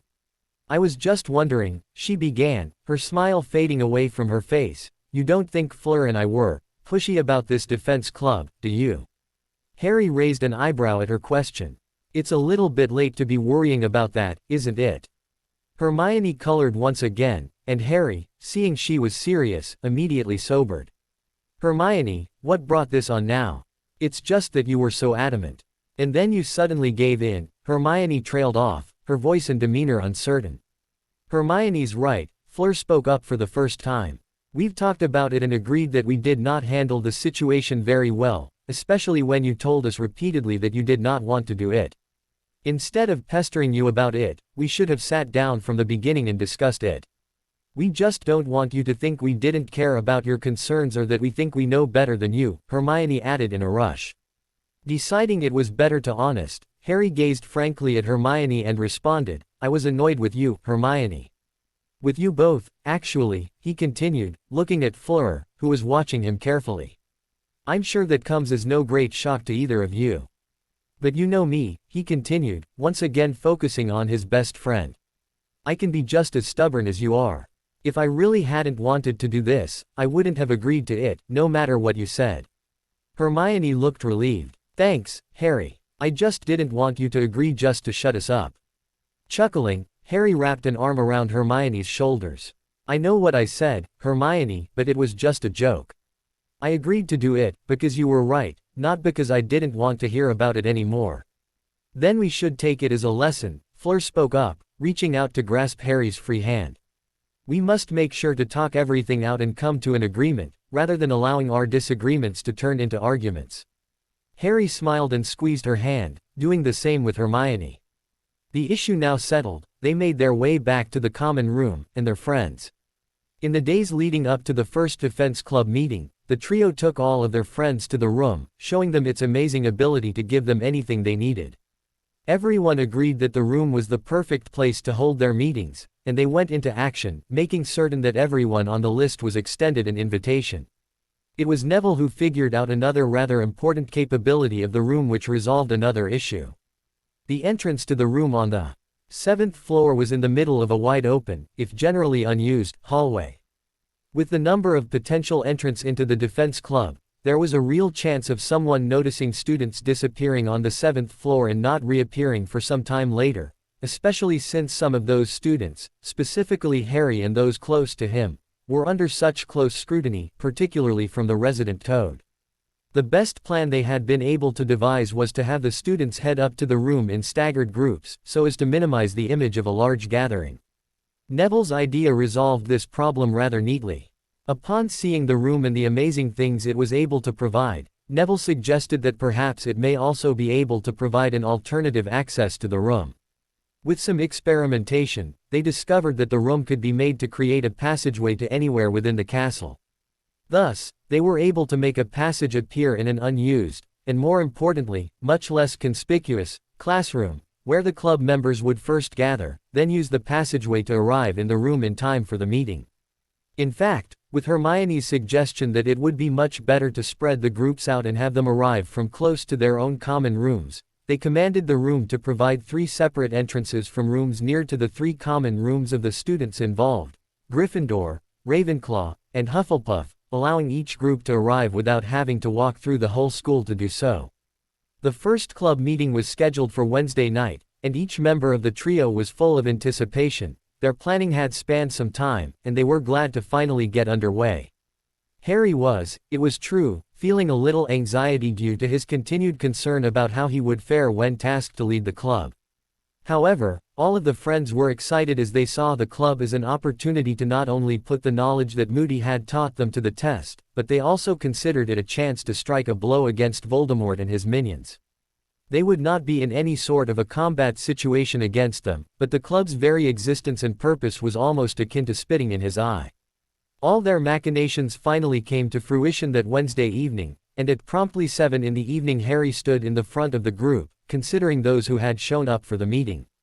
In addition to the Gryffindor 5th and 7th years, and Katie, who it was sometimes difficult to remember was not a 7th year, Considering how much time she spent with Angelina and Alicia, Ginny was of course there, as well as the Creevy brothers, and a few others. From Ravenclaw, Luna of course attended, as well as Cho Chang, Marietta Edgecombe, Padma Patil, Anthony Goldstein, Roger Davies, and a few others. Hufflepuff's members included Susan Bones, Hannah Abbott, Justin Finch Fletchley, with their entire 7th year students attending as well. All in all, it was a good turnout. Eschewing the lectern, which was far more formal than he wanted the club to be, Harry stood in front of the group and began to speak. "All right everyone, let's get started." The chattering between the gathered members quieted and Harry soon found himself as the focus of the room. Glancing to Hermione, who stood at his side, he took courage from her smile and turned to address the group. "Thank you all for coming. We all know what defense is like this year, and those of us who have Ls or Newts are concerned that we will not learn enough to take our tests properly at the end of the year. That is why we are meeting today." "What about Umbridge?" Roger Davies asked. "With her continual talk about how the Ministry doesn't want us casting dangerous spells, or taking a risk being here at all, won't she shut us down when she hears of your club?" Smirking, Harry answered, "That's why we intend to keep the existence of this group from her." "How?" asked Justin. "Take a look around you," said Harry, gesturing to the room. "All of you were led here through a passageway from locations near your common rooms, but can any of you say where we are?" A low murmur ran through the assembled, as many took a quick look around the room. It was obvious that the question of just where they were had been on the minds of many. "This is a wondrous room which will give us anything we want or need, and Umbridge will not be able to find us here. She won't even be able to follow you through the passages." Several quizzical looks appeared at Harry's declaration, but it was Padma Patil who voiced the obvious question. "What do you mean, Harry? After you enter your passage and close the door behind you, the door simply will not open for anyone trying to follow you. In fact, if you all look at the wall you came in through, can you even see the door you came through?" The surprise of the group was evident, as none of them had noticed that doors were indeed missing. Harry smiled at the group and decided that a further demonstration was required. "Basically, this room will give you almost anything you want. For example, I need a long table in the middle of the room." The murmuring reached much louder levels when the requested table suddenly appeared exactly where Harry had intended. What ensued was a basic information session on the room's capabilities, and why they felt that they were safe from Umbridge's interference, as long as they were careful. To say that the assembled students were impressed was an understatement. However, Harry refused to tell anyone where the entrance to the room was for security reasons. For now, if the club could only enter through the passages they requested from the room, no one in the room could divulge, intentionally or accidentally, the location of the room. Once the practical demonstration and explanation was complete, Harry began to speak of the club again. "Now, we've spoken of the room and the fact that defense is well below required standards this year. However, the other, potentially more important, reason for this club is to teach us all how to protect ourselves against the Death Eaters." The room was silent for a moment at Harry's pronouncement, and though Harry knew that no one in attendance was openly aligned with Voldemort, it did not take a genius to recognize that there was some skepticism over what had happened at the end of the previous year. However, the skeptics appeared as though they did not want to be the first one to comment about the alleged return of the Dark Wizard. "Perhaps we should talk about what happened last year," said Harry, knowing it was best to get this subject out of the way first. "I'm not sure you need to talk about that, Harry," said Hermione. Harry shook his head. "It's a legitimate concern, Hermione. There's been so much said in the Prophet and by the Minister and others, and I understand that there is a lot of confusion over what happened the night of the third task." At the general murmur of agreement, Harry whipped out his wand and said, "I, Harry Potter, hereby swear on my magic that everything I have said about the night of the third task and the return of Voldemort is true." The flash of light sealing the oath mingled with the quick lumos he immediately cast, proving the veracity of his statement. Harry gazed out over the group, trying to catch each set of eyes with his own. "I have told the truth. Cedric was killed by a Death Eater, after which Voldemort was returned to a body through the use of a dark ritual." An almost collective flinch at the name of the Dark Wizard caused Harry to scowl. "Oh, for heaven's sake, don't be afraid of his name," he barked. "It's a made-up name because the Git didn't like the fact that his father was a Muggle. If you can't stomach the name Voldemort," again there were a few gasps and winces at the name, then at least call him Tom, as that is his real name." The silence in the room was almost comical, and mostly induced by the knowledge that Harry actually claimed to know Voldemort's true identity, not to mention his open disdain for the man. "You know who he was?" a shocked Roger Davies finally managed. Holding his wand in front of him, Harry wrote out the name, Tom Marvolo Riddle, in the air, much the same as the apparition of the Dark Lord had done more than 2 years previous. He then flicked his wand and the words reformed themselves to spell, "I am Lord Voldemort." "The wanker that everyone is afraid of is actually a half-blood," said Harry, watching the reactions of the audience. Needless to say, most were completely riveted by the story of the most feared wizard of the century. He was born of a pureblood witch and a muggle who was ensnared by a love potion. His father left when his mother stopped giving him love potions, and his mother died soon after giving birth to him, leaving him in an orphanage. He was bullied in that orphanage and responded by becoming the bully. That is who the entire wizarding world has been afraid of all these years. "How do you know?" Cho Chang asked. Shrugging, Harry replied, "Dumbledore told me. He was the Transfiguration professor when Riddle attended school. He thought I should know who I was dealing with, since Riddle seems to be focusing on me." Harry watched as the assembled club members digested the information he had just imparted, smiling grimly. It was about time that the legend of Lord Voldemort be destroyed and replaced with nothing more than the simple truth, and these students would be the vanguard in spreading that truth. Harry just hoped that he was present when Malfoy first heard of it. He did not doubt that the arrogant git would cry and scream over the lies being told about his master. It would be rather amusing to watch. "So, are you trying to say that this Riddle guy is a charlatan?" demanded Anthony Goldstein. "Seems to me you are dismissing him rather lightly." "I am not saying that at all," denied Harry. "Voldemort was and is a powerful wizard, there is no denying that. I just want you to remember that he's a man, and nothing more. Being afraid to say his made-up name is just silly."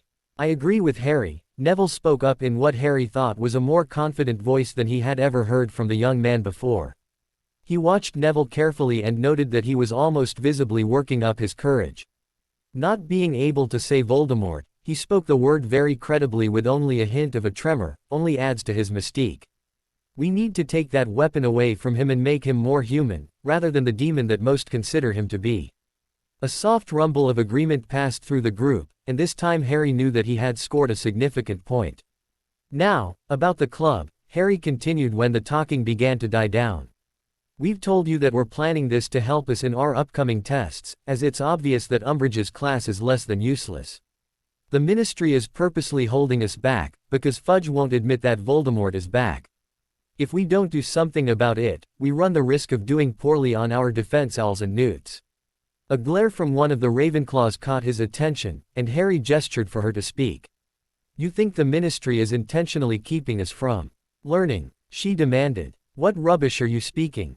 A quick glance around the room showed a wide range of expressions, ranging from disbelief to skepticism to absolute disgust.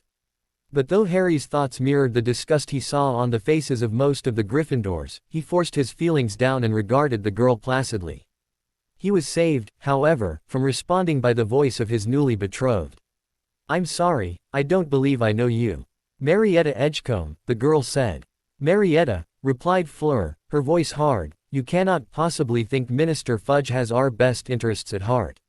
He has slandered Harry and Headmaster Dumbledore any way he can, and has not even taken the trouble to investigate Harry's claims. Does that sound like a benevolent protector to you?" Marietta flushed, but the majority of the room was nodding along with Fleur's statements, so she simply shook her head. "The fact of the matter is that Umbridge is not going to teach us anything, and I suspect that is by design and on orders from the minister. Whether anyone else at the ministry is in on this we don't know. What we do know is that we have to fend for ourselves if we are to learn anything this term." That seemed to mollify Marietta.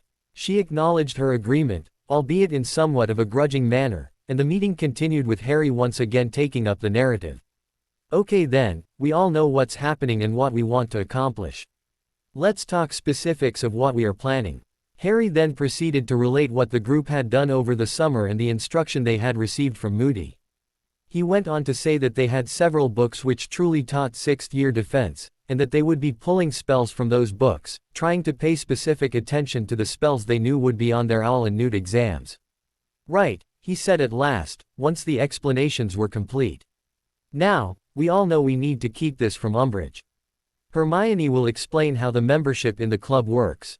Hermione reached to a table by her side and showed the group a piece of parchment. Everyone who wants to be a member of the club will be required to sign this parchment. By signing, you will agree that you will not betray our secrets to Umbridge, or to anyone who is not a member of the club. And what if someone breaks that promise? Asked Michael Corner. Let's just say the results would be unpleasant, not to mention quite long-lasting. Wide eyes and shifting feet met Hermione's declaration, and Harry could see that there were several students who seemed to be a little nervous about signing the parchment. Look everyone, there is really nothing to it. We want to learn, but we need to keep it from Umbridge so that she won't have any ammunition to use against us. If anyone has any problem with me or what I've said of Voldemort's return, you are more than welcome to leave. Though there were still several apprehensive and concerned faces, no one took him up on his offer. He glanced back at Fleur and Hermione and nodded. All right then, let's do this. The rest of October passed in a quiet manner. And though perhaps life at Hogwarts was never dull, nothing major happened until the month had almost turned to October.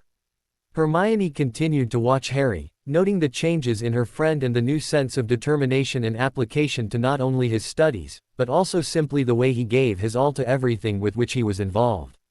The old Harry had a tendency to slack off at times, the new Harry was much different. Hermione was pleased with the changes, knowing that much of what happened focused on him, and that much would also depend upon him. In this she was joined by Fleur, as it seemed. The French witch had become almost as protective of Harry as was Hermione herself. Harry continued his progress in all of his classes, improving in almost all facets of his education. His level of dedication to his studies had improved significantly, and he was showing an intelligence that Hermione had often glimpsed before, but had never truly been able to see clearly. His explanation, once he had been induced to share, had caught Hermione somewhat off guard. The Dursleys never cared, he said with a shrug when asked. The confusion must have been evident on Hermione's face, because Harry sighed and elaborated on his statement. The first time I received my grades in primary school, I took them home to my aunt, thinking that I might finally get some acceptance from them. I was proud because I had received very good marks. Other than Aunt Petunia sniffing and saying that I must have cheated to get them, they were completely ignored. Uncle Vernon only grunted and signed them so I could take them back to school.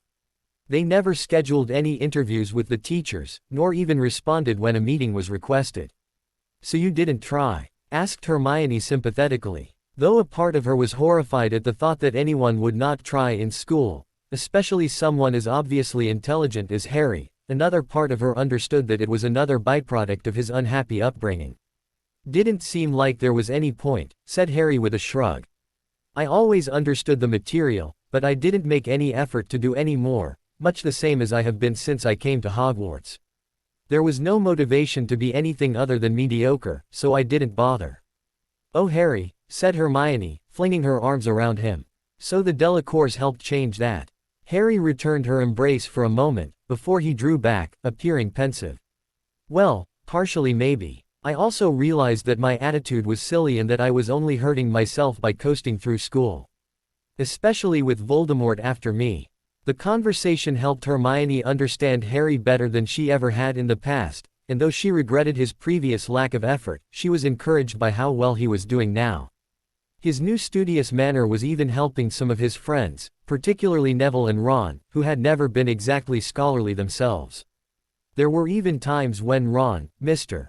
Slacker himself, was found to already be engrossed in an assignment when Hermione sat down to her nightly studying sessions. She supposed it was only fair. Ron had influenced Harry early in their time at Hogwarts, now Harry was returning the favor. Potions particularly saw a change in not only Harry's attitude, but also his performance, though to be fair, that was also due in part to the improvement of Professor Snape's attitude toward him. It was still evident that the professor did not like him. Hermione suspected Snape would hold a grudge toward Harry until his dying day, but at least he was for the most part controlled and professional in class. Anything at all was an improvement, and Hermione could only hope that it would last. The first true training session of the Defense Club went well, with Harry largely going over most of the curriculum from their previous year, as well as mixing in some of the spells that they had learned in previous years. The reason for this was twofold: first, to allow everyone to once again get into the mindset and practice of actually casting defense spells, and also to rate the power and knowledge of the members of the club. The biggest problem that they experienced, however, was the problem of the disparate levels of competence and age existing in the club. Harry was a 5th year, as were many others in the club, while Fleur and her friends represented the higher levels of training as 7th years. However, there were also several students from younger years, including Ginny, Luna and Colin Creevy as 4th years, while Dennis Creevy was, of course, only a 2nd year.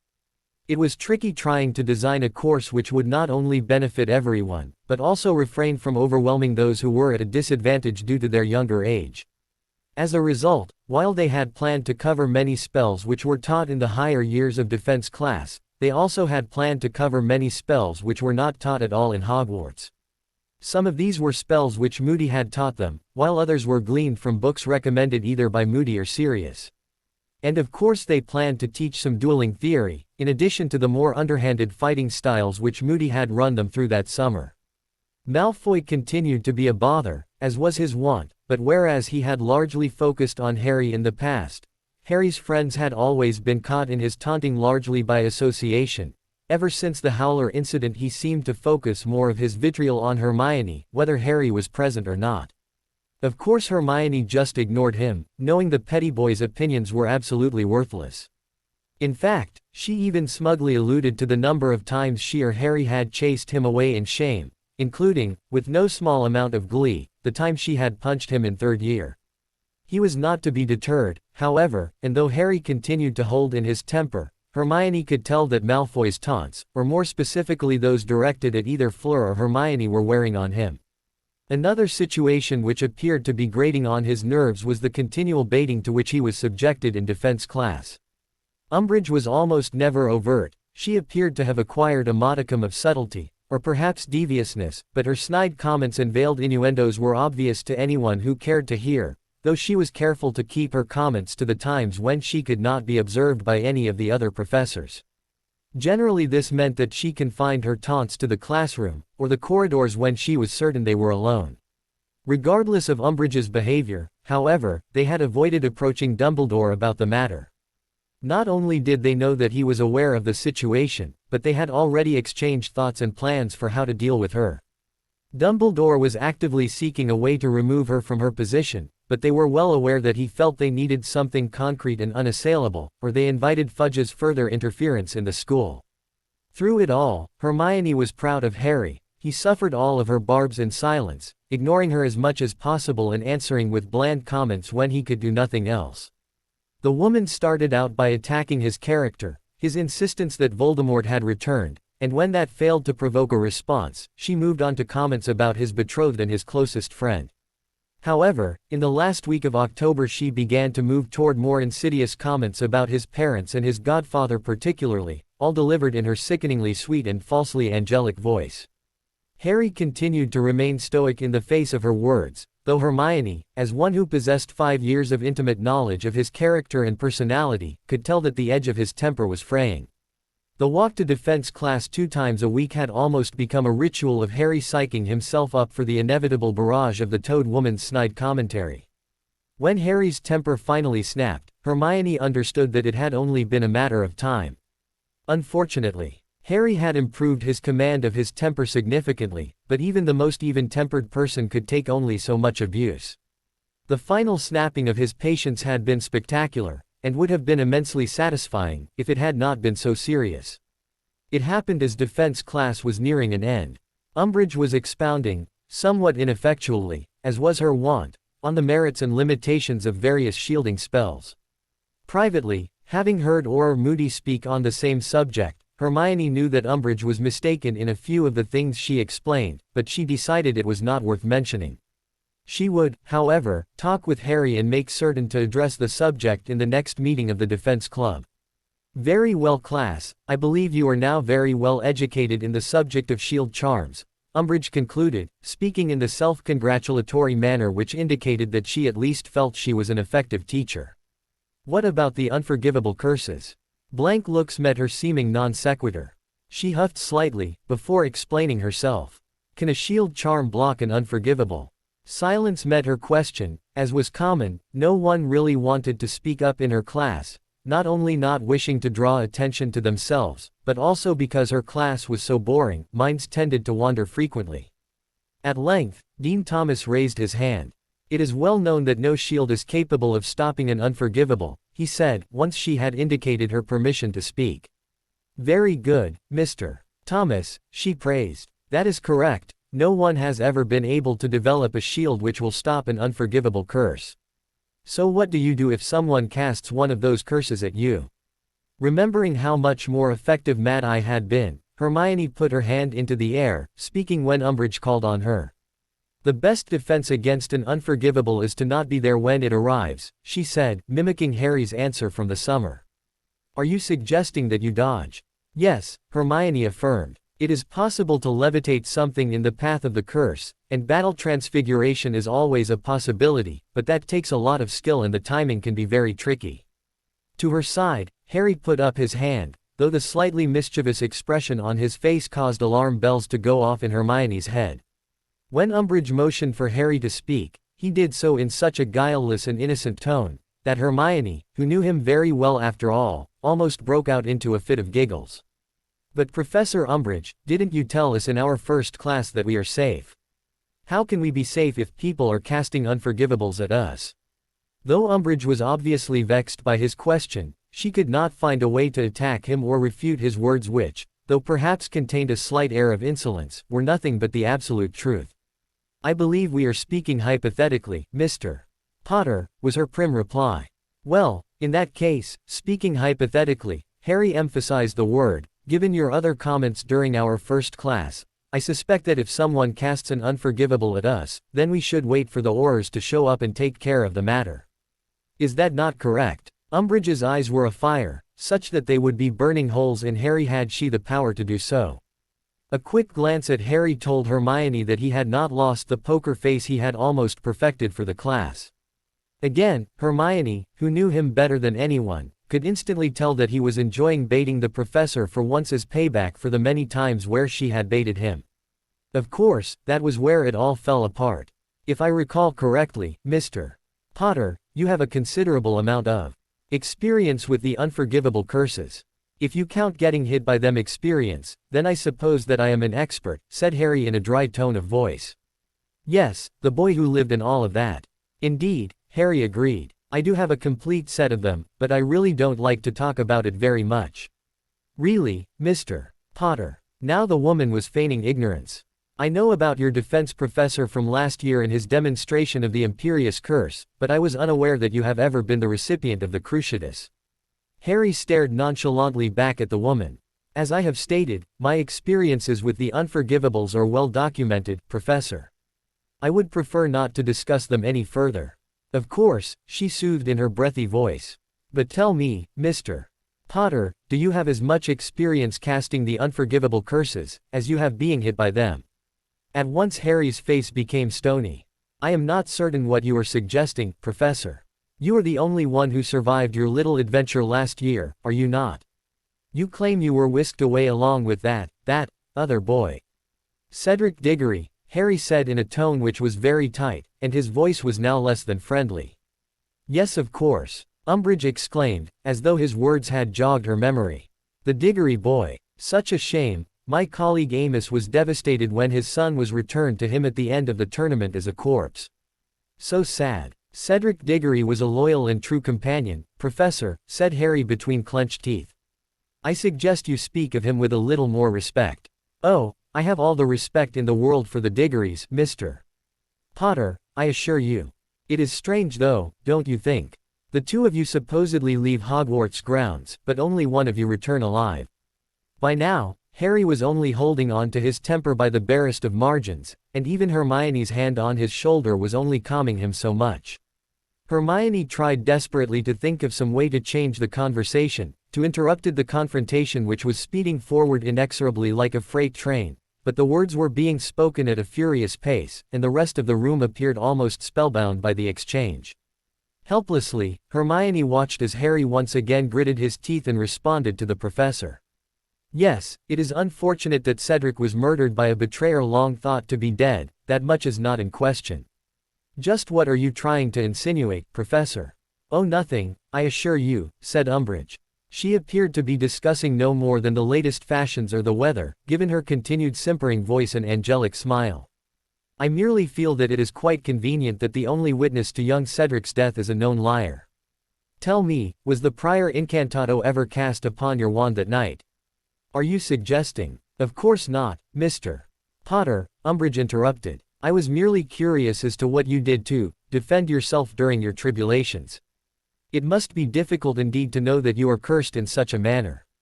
What do you mean? Was Harry's flat response. He was not mollified in the slightest that Umbridge had backpedaled on accusing him for Cedric's death. Why, that people around you seem to die frequently. She began ticking off her fingers. There were your parents, of course, and then Professor Quirrell seemed to die quite mysteriously in your first year. And then of course last year it was Cedric Diggory. It appears that you have quite a body count to your name. You stupid cow. Harry bit out, his voice as cold as ice. My parents were murdered by a foul madman, and you are not fit to even speak their names, let alone refer to them in any manner. He possessed Professor Quirrell in my first year, and died when he could not stand my mother's protection when he came in contact with me. And as for Cedric, he was murdered by the same traitor who betrayed my parents 14 years ago, during a ceremony which restored his disembodied master to life. If you had even the barest measure of common sense, you and that idiot minister of yours, you would have immediately put me under veritaserum to verify my story, and then investigated the matter for yourselves, rather than hiding your heads in the sand like ostriches. Far from being offended by Harry's tirade, Umbridge merely smiled at him, never once indicating anything other than gleeful triumph. That will be a month's detention with me starting tomorrow after the Halloween feast, Mr. Potter. I knew that you could suppress your troublemaking ways for only so long, and I look forward to showing you the error of your ways. Good luck, Harry snarled in response, but Umbridge had already turned away, completely unconcerned. She finally had him in detention.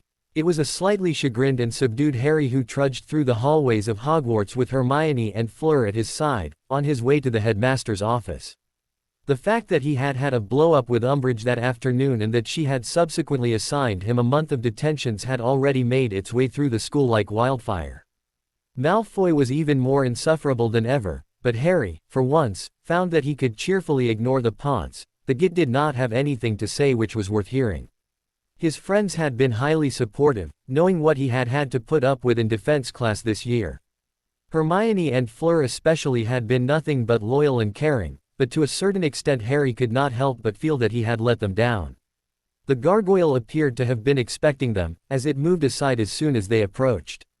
Soon they were sitting in the office with the headmaster as his stern, yet amused eyes regarded them. Am I to understand you have had a confrontation with the defense professor, Harry? Dumbledore asked without preamble. Harry ducked his head, feeling sheepish once again at losing his temper. Another part of him, however, was still incensed at the vile words the woman had spewed at him. He had determined that no one was to be allowed to treat him or his friends in such a manner again, and the thought filled him with a new sense of determination. Raising his gaze, he forced himself to meet the headmaster's gaze without flinching. Yes, I have, Professor. But I don't apologize for it. She had it coming. Pursing his lips, Dumbledore's gaze appeared to lose focus slightly as though he was considering something. I dare say she did, Harry, Dumbledore replied after a moment. In fact, I do not doubt that she has deserved it since long before she arrived at this school. But regardless of whether or not she deserved it, we will now need to handle the situation as it is. I believe that Jean Sebastian should be involved in this conversation. He abruptly rose and approached the fireplace. Grabbing a handful of flow powder, he called the ambassador's manor and spoke into the fire for a few moments. He then backed away from the fire, and a few moments later Fleur's father stepped through. Fleur rose to embrace her father, which he returned affectionately, before Jean Sebastian turned and greeted the rest of the occupants, shaking Harry's hand and slapping him on the back affectionately. Moments later they were all sitting in discussion of what had happened that afternoon in defense class began in earnest. Harry, mindful of his determination that Umbridge would not be allowed to get away with her machinations, held his head high as he recounted the events which had led to their impromptu conference. He desperately wished to lambaste the woman who was single-handedly ruining the school year for him, but he stuck to the facts, realizing that they, by themselves, were enough to completely damn the woman in the eyes of everyone in the room. When his narrative had come to a close, Harry watched as Jean Sebastian leaned back in his chair to consider the matter, while Dumbledore's unfocused gaze indicated his own introspection. Once again Harry felt a hint of guilt for succumbing to her taunting and thereby creating this situation. And yet another part of him again quashed it. He had kept his temper for almost 2 months, in the face of the vile woman's vitriol. She was absolutely reprehensible, and could not be allowed to get away with whatever she wanted. "Well, Headmaster," said Jean Sebastian after a moment of silence, "the ball appears to be in your court, as the Muggles would say. Given what has happened with this woman, I believe it is time to remove her from the school. I am only surprised that she has not been as cruel to Fleur as she has been to Harry." Dumbledore stroked his beard, apparently deep in thought. "I agree with you, Jean Sebastian. However, rather than confronting her, I believe a little subtlety may be warranted in this situation." "What do you mean?" asked Jean Sebastian. "It is not in question whether I could physically remove Madame Umbridge from the school. As headmaster and having control over it and the wards, I could banish her easily if I so chose. But we all know what the result of that action would be. And how much control over the school does Fudge possess?" "Not as much as he would like to believe," said Dumbledore with a smile. "He, of course, is the head of the ministry, and as such over all its departments, including education. The Department of Magical Education maintains responsibility for the school, and that department head would hold the ultimate responsibility. I believe the reason that Cornelius has not yet attempted to have me removed from Hogwarts is due to the fact that I still employ a considerable amount of political power, but also because he and the department head share a mutual animosity. Jonas Barons has been head of the Department of Magical Education for many years, long before Fudge came to power. He enjoys a high level of popularity and is good at his job, so Fudge has been unable to dismiss him. And you believe that the minister may finally be able to move against this department head, and also you?" "I am uncertain," said Dumbledore. "He may feel strong enough in his position to do so, or he may simply replace Umbridge with someone else. As I am certain the children already know, Madame Umbridge is not the most competent individual." Harry snorted at that statement. "I'm a 5th year, and I'm pretty positive that I could beat her easily in a duel." "I do not doubt you could, Mr. Potter," replied Dumbledore. "In fact, her performance in the subject when she attended this school was so abysmal, that it is a wonder she left this institution with an OWL at all. However, I was more speaking of her general abilities, and not only those of her position. Simply put, I don't believe that she is the type to think things through, and though she might have a plan going forward, I believe much of what she does is based on spur-of-the-moment impulses and actions which are at best ill thought out. I would not wish to have the minister remove her and insert someone far more competent or sinister. And as for the possibility of removing me, I could potentially fight it in the Wizengamot, and I believe that I would likely succeed. However, the condition of the Wizengamot is currently such that victory is by no means assured. Thus, I would prefer to have some airtight means to remove Umbridge from the school, which would then allow me to bring in someone of my own choice to fill the position." Jean Sebastian regarded the headmaster with some speculation. "What is it that you propose, headmaster?" "Simply that we allow Harry to attend this detention with the defense professor." Jean Sebastian was silent for several moments as he shrewdly eyed the headmaster. And though Harry himself was somewhat surprised at Dumbledore's words, he knew that the headmaster would not make such a suggestion without having some other motive as well, especially not after he had already done away with a detention handed out by the woman previously. This was a serious shift in strategy, and for him to suggest such a thing meant that he had a plan in mind. "Please continue. I must admit I am intrigued. We all know that Umbridge wants Harry in detention. But what we don't know is why." Harry had to agree. They had attempted to foil her plans to have him in detention, but they never really knew why it was so important to her to have him misstep. "This is an opportunity for us to find out why. And what of Umbridge? How far do you think she may go to prove her point, whatever it is?" That's just it, Ambassador, said Dumbledore, with a twinkle in his eye. I do not believe Harry would be in any overt danger. However, I suspect that given her methods thus far, such as detention for speaking in class, she is likely to go further than she ought, which could potentially give us more ammunition to see her removed from the school. Jean Sebastian reflected on the matter for several moments before he spoke. I believe I see your point, Headmaster. Still, I am uneasy about exposing Harry. We are talking about essentially using him as bait. With all due respect, Harry spoke up, I've been in the firing line ever since I arrived at Hogwarts. I hardly think that a pudgy, pink toad is more dangerous than any of the other situations I've faced. An amused smirk came over Jean Sebastian's face. I suppose you have at that, Harry. He turned his attention back to Dumbledore. What is your plan? We allow Harry to go to the detention with a monitoring charm on him, replied Dumbledore. You and I will listen in while Harry is in his detention and step in if Umbridge goes too far. Then based on whatever she tries, we can plan our next steps accordingly. Harry noticed that Jean Sebastian's eyes never once left Dumbledore's face. He seemed to suspect something of which Dumbledore was not speaking, and Harry wondered what his guardian could possibly be thinking. His conjecture was confirmed by the next words out of the ambassador's mouth. Let us not beat around the bush, Headmaster. What do you suspect? Dumbledore sighed before he responded. I will not lie to you, any of you, he said, casting his glance around to each person in the room in turn.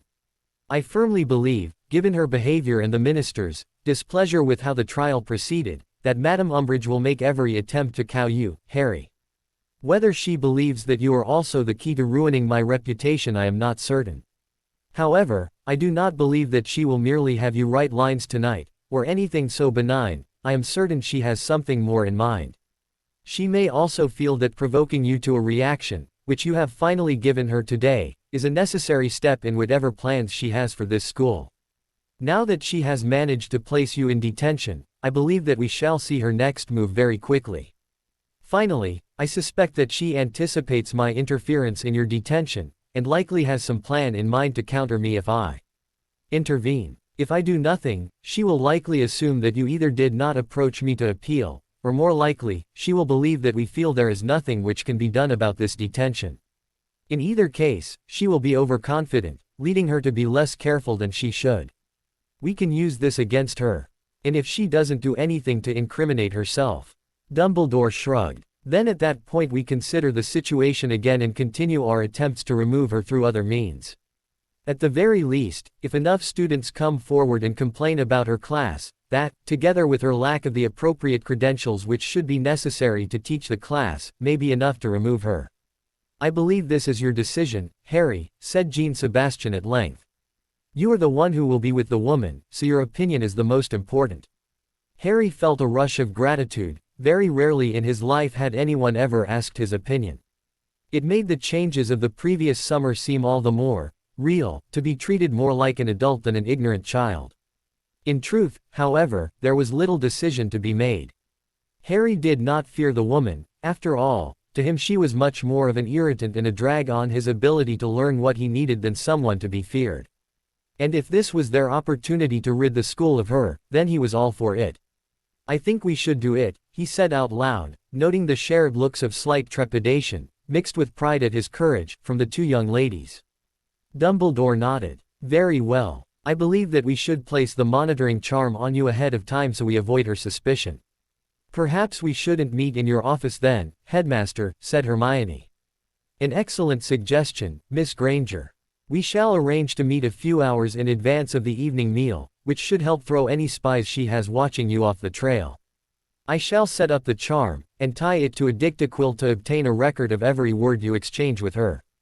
The plan now determined, the group broke up soon after.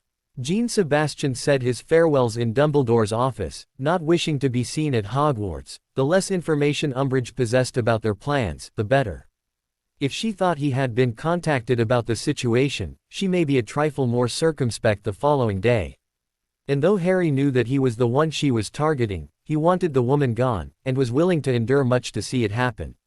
The three friends soon left the office and made their way down toward the Great Hall, speaking quietly amongst themselves.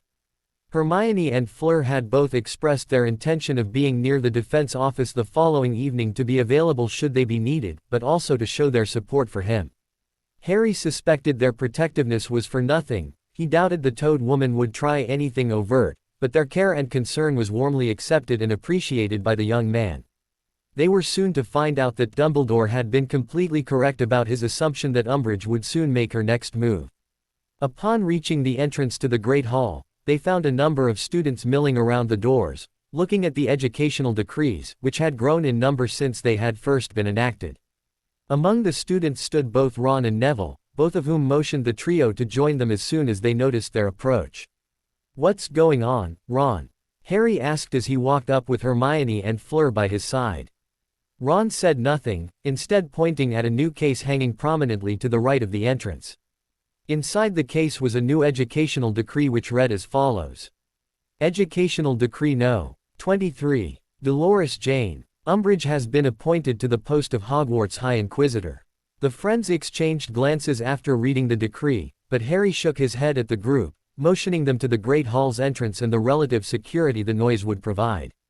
In silence the group sat next to those their friends who were already there, including Luna. She had been eating most of her meals at the Gryffindor table. They served themselves from the heaping platters, as the conversation began in earnest. "Harry, we heard you got detention today," said one of the twins. "It was pretty spectacular," said Neville with a grin. "He didn't say anything I haven't wanted to say for the past 2 months." "So did you talk to Dumbledore?" asked the second twin. Harry glanced up at the head table, noting the smug grin on the insufferable Umbridge's face as she beamed down at him. Just managing to avoid rolling his eyes at the woman, Harry covered his response by raising his fork to his mouth. "It's handled. That's all I'm going to say." Most of the group nodded and accepted the answer with no comment. Harry was relieved that they had allowed the matter to drop. It was likely better that he kept the plan to himself, but regardless, the Great Hall, under the watchful eye of the Toad Woman, was no place to divulge it to his friends. "What is a High Inquisitor?" Fleur asked. Hermione glanced at her worriedly. "I'm not sure, but if Umbridge was appointed to it, it can't be good for us." A murmur of agreement rippled through the group, and most of the conversation ceased as they all attended to their meals. As it turned out, they were to find out exactly what a High Inquisitor was the following day. As it was a Tuesday, the 5th years started off with charms in the morning, followed by Transfiguration. The students had largely settled into their seats in the Transfiguration classroom when Umbridge entered the room, her perpetual silly smile affixed to her face. Professor McGonagall frowned at this unexpected intrusion into her classroom. "Professor Umbridge, as you can see I am teaching a class now. Whatever you are here concerning, it can wait until class is over." "You mistake my presence, Deputy Headmistress," Umbridge responded in her girlish voice. "I am here merely to observe, so you may continue your class as you normally would." McGonagall's expression became even more severe. "Observe? Whatever for?" The Toad Woman's simpering smile became even wider. "Perhaps you have not read the most recent educational decree, but I have been made the High Inquisitor over this school." "I did read it." McGonagall's impatience was truly beginning to show. "What of it? I think most of the school does not even know what the position is, let alone what it means." "Why, Professor," the girly woman laughed, "do you not remember my words at the opening feast? The standards of this school have sadly dropped, and it is my job to once again make it the glorious institution it once was. I had intended to simply observe and implement any suggestions slowly, but my observations, not to mention recent events," she smirked at Harry, "have dictated a more active approach. Everything must be inspected and either improved or rejected, and that includes anything from the curriculum to the professors." If looks could kill, Harry was certain that by this time, Umbridge would be a pink puddle oozing over the floor. However, the Transfiguration professor merely sniffed with some disdain before responding. "Very well, but if you must be in my class, you will sit quietly and not interrupt." "I have no intention of interrupting, my dear Minerva," said Umbridge affably. "However, I would suggest you modify your tone and choice of words before your superior." McGonagall's eyebrow rose at this statement, but she did not deign to respond to the woman's assertion. It appeared that Umbridge thought she had won the point, based on the smugness which returned to her features after the professor turned away. For those who knew the Transfiguration professor, However, it was obvious that she had simply dismissed Umbridge as not being worth her time and energy. "I guess we know now what a High Inquisitor is," Hermione whispered to Harry. Harry merely nodded, but the brief exchange did not escape Umbridge's notice. "I see you have the same set of whisperers in your class as I have in mine," she said brightly. Professor McGonagall turned and regarded Umbridge with an unreadable expression on her face, which was returned by the pink-clad woman. "I believe they should be punished. Discipline is paramount, as you know." Though McGonagall appeared as though she would prefer just about anything else, she turned to Harry and Hermione. "That will be 2 points each from Gryffindor, Mr. Potter, Miss Granger. In the future, please be certain to raise your hand if you have something to say." The renewed smug expression on Umbridge's face disappeared over the course of the class, as on several separate occasions, McGonagall found reasons to award both Harry and Hermione for correctly answered questions, and for being the first to correctly manage their transfigurations for the day. In all, by the time the class period had ended, their 2-point losses had been more than wiped away by the 10 points each of them had earned, leaving Harry feeling somewhat self-satisfied at the failure of the woman's machinations. He could not resist a smile at her as she gathered her paraphernalia and breezed out of the classroom with her nose held high. Late that afternoon, Harry met the headmaster in an unused classroom after his last class to allow the placement of the monitoring charm. The Halloween feast was much as it was in previous years, with Harry feeling a distinct lack of enthusiasm for the wizarding celebration. This was, after all, the anniversary of his parents' deaths, and it was not a day of celebration in his opinion. His friends were solicitous and kind, giving him their sympathies and support, but largely allowing him to eat his meal in silence.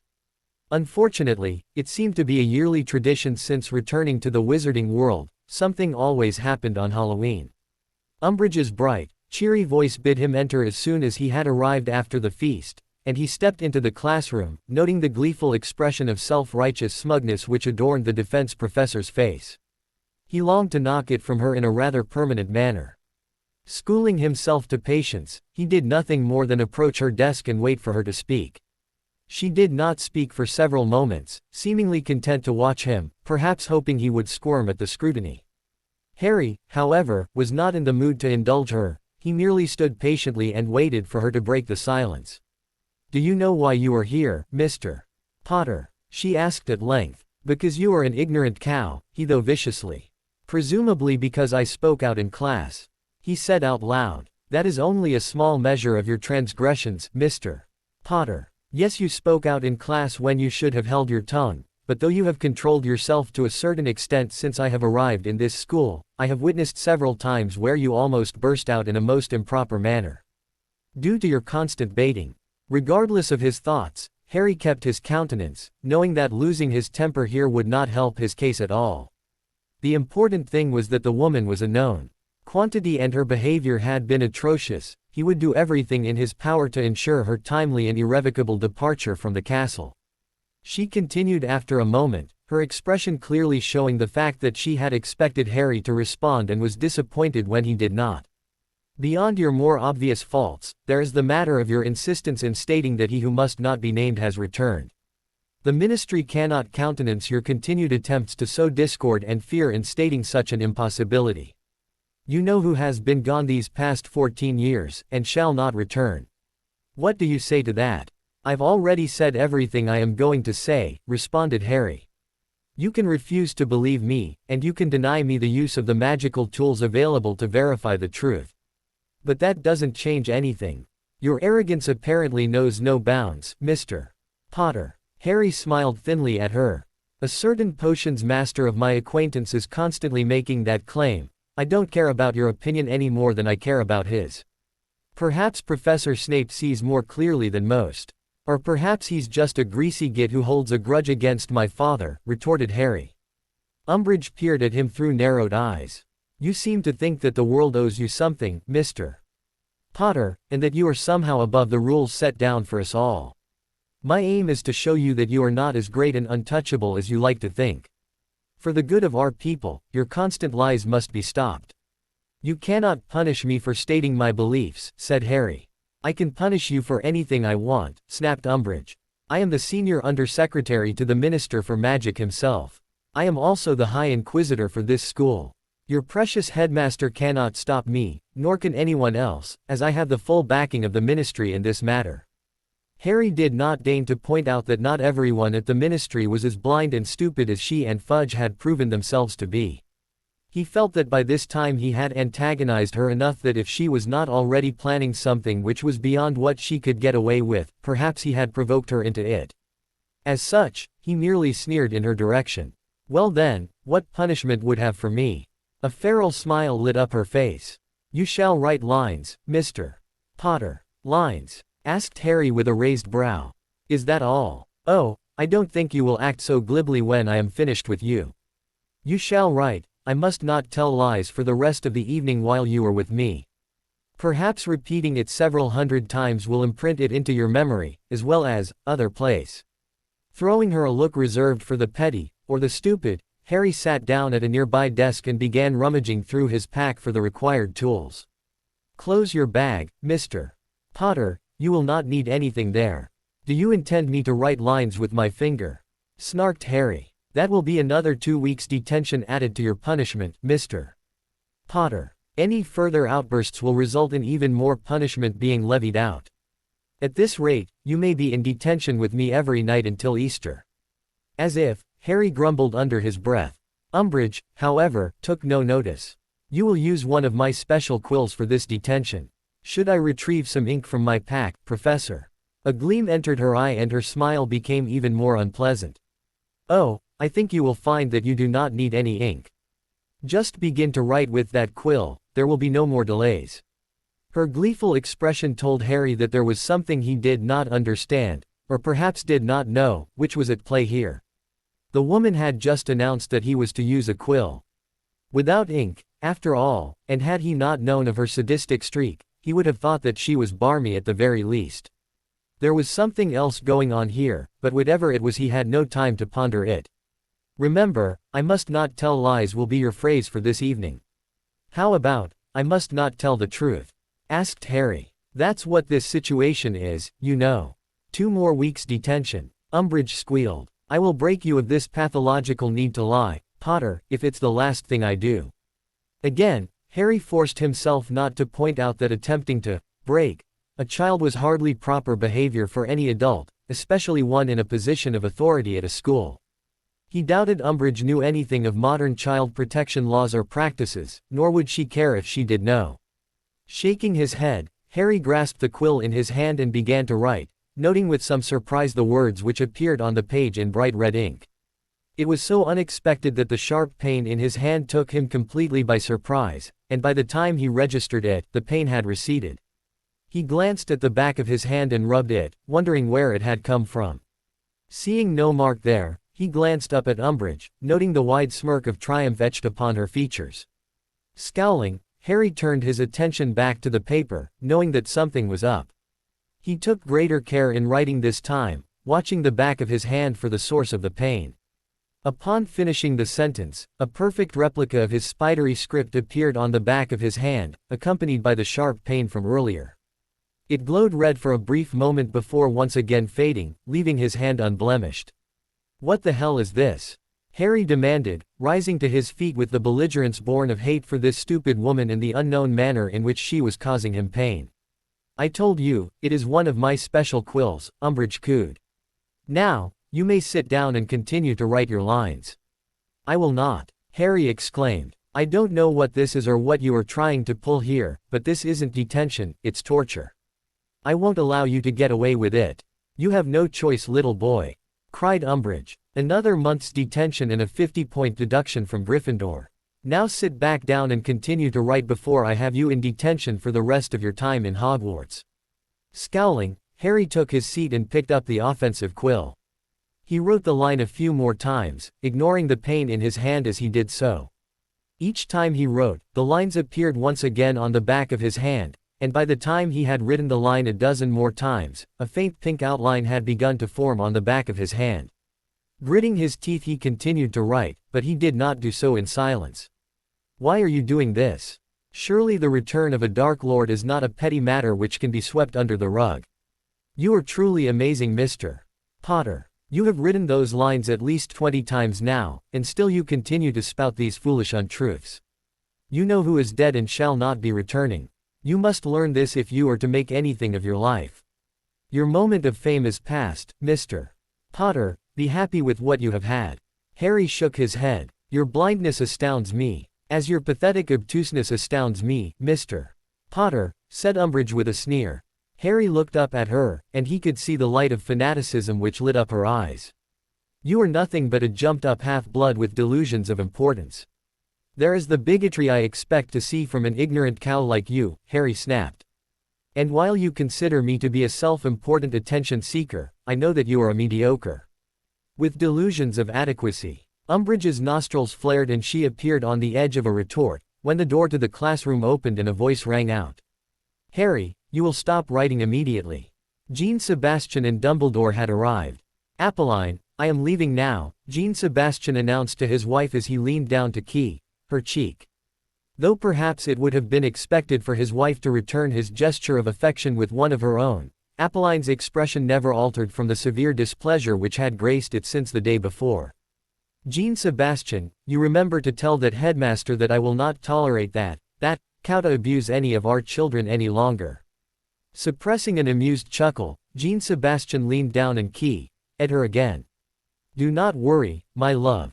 I believe that Dumbledore is right, Umbridge is stupid enough to hang herself. All we need to do is to allow her enough rope to do so. Scowling, Apolline stood and put her hands on her hips. I do not like this plan of Dumbledore's. Harry does not need to be used as bait after what his relatives put him through. At the first sign of trouble, you get him out from under that woman's thumb.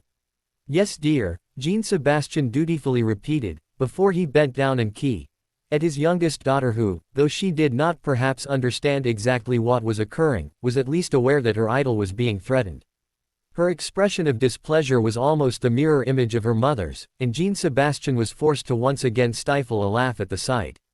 Trying to spare himself another tongue lashing, Jean Sebastian quickly made his way from the sitting room, where his wife was checking the last of Gabrielle's schoolwork for the day, toward his study, and the flow which would take him to Hogwarts.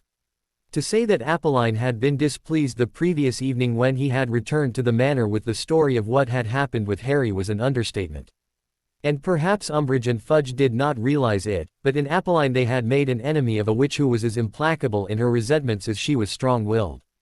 Apolline would not stand for any foolishness, and having had to put up with the stigma of being labeled a creature, or vila hussy, all her life, she was, unsurprisingly, remarkably intolerant of any kind of bigotry. She had also come to be very protective of Harry in the brief time he had stayed with them before departing for Hogwarts. She was now as protective of him as she was of her own daughters. The fact that her temper had been simmering on a slow burn ever since reports of the hated woman's behavior had begun reaching them had not done anything to mitigate the explosion in the slightest. Arriving at his study, Jean Sebastian stepped in and, after taking a fortifying breath, stepped through the flow and entered the headmaster's office. The two men greeted each other and made small talk until the appointed time for Harry to arrive in Umbridge's classroom arrived. Dumbledore produced a small stone and waved his wand, and the two waited for several moments for Harry to arrive in the defense classroom.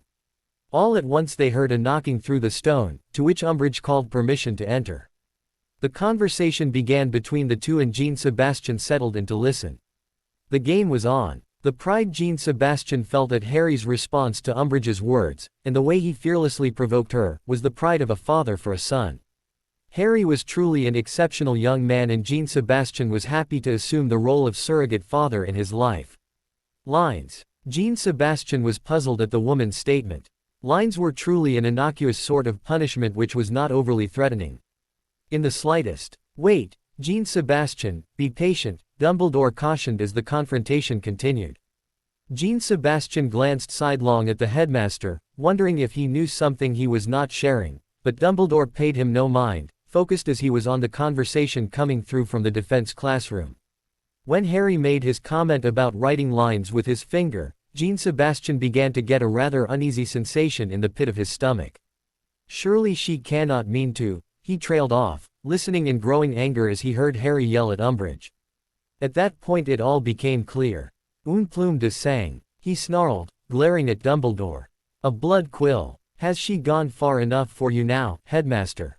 A smile of self-satisfaction appeared on the headmaster's face.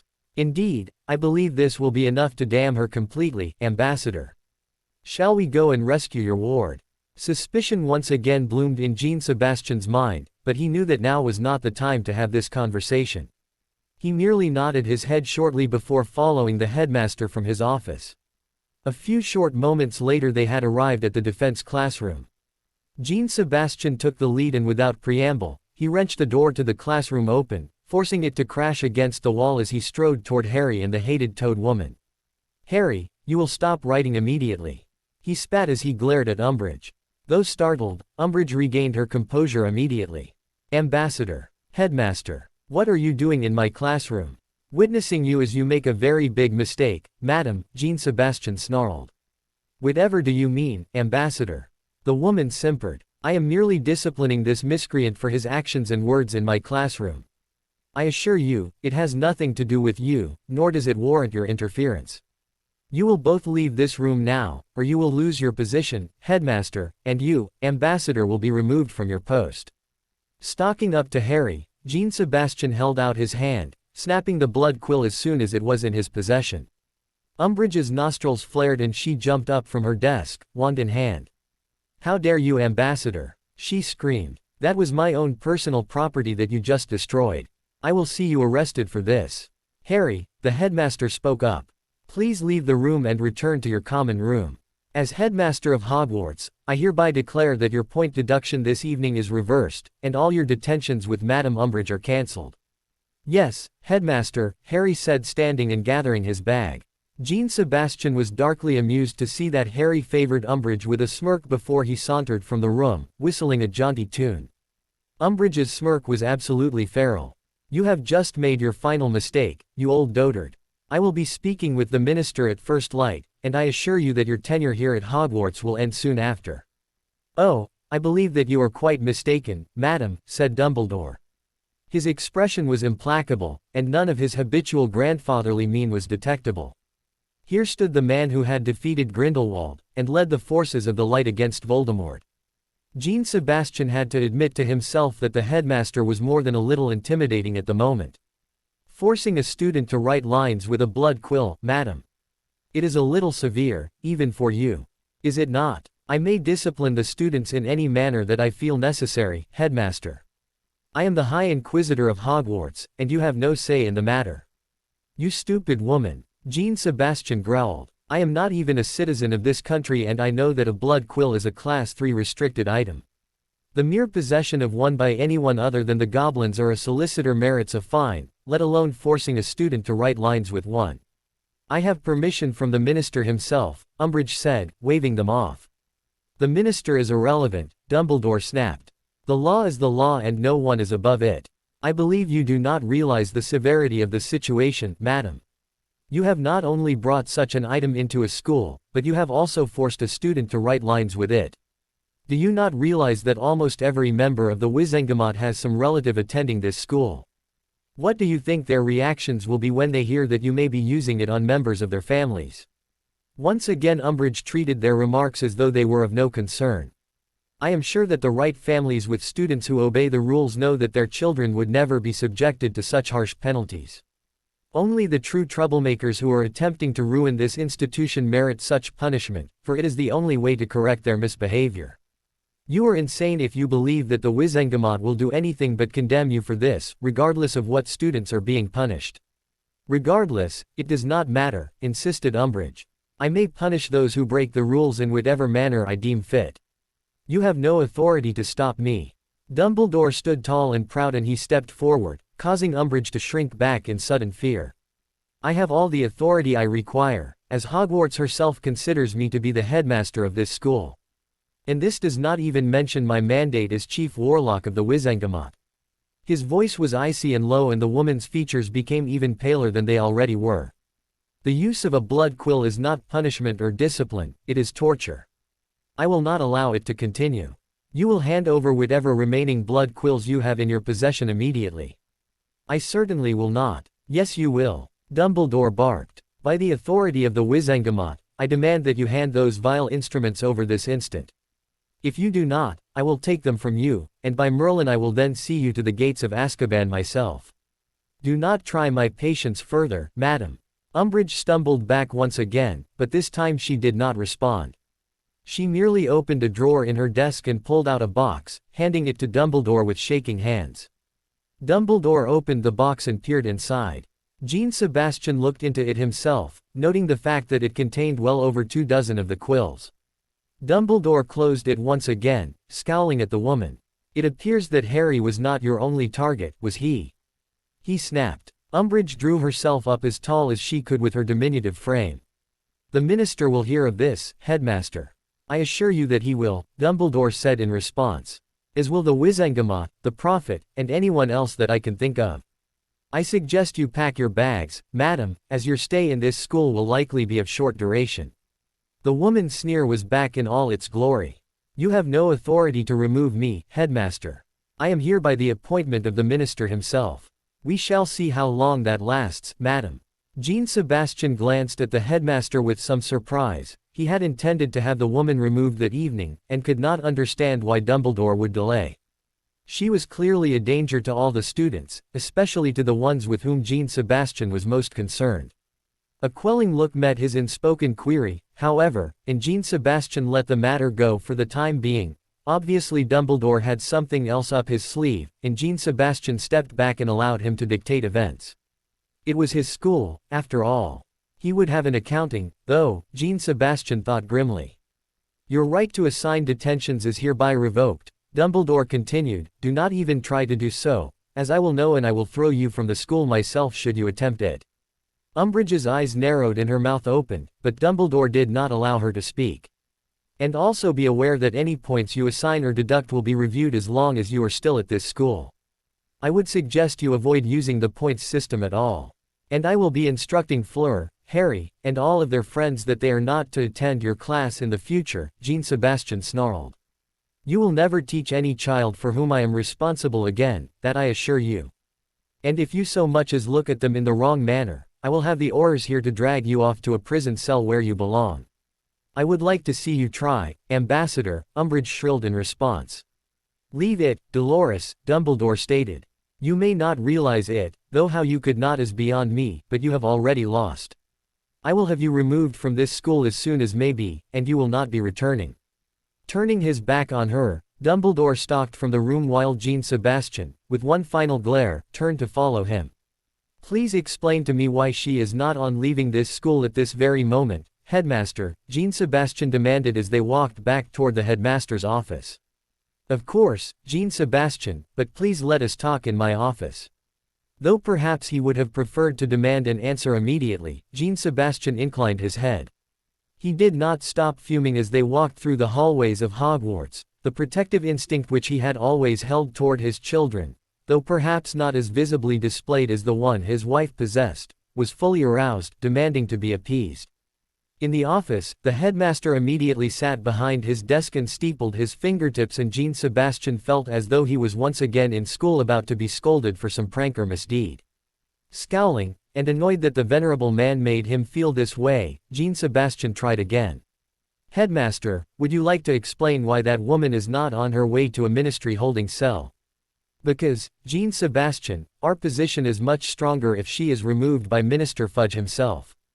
And you and I will fan the flames of what is certain to be a scandal for the minister, ensuring that he has no choice but to do so.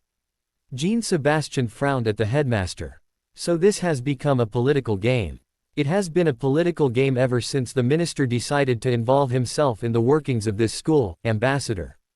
I must have full reign again to hire a defense professor who is qualified and, more importantly, one who is not controlled by the minister.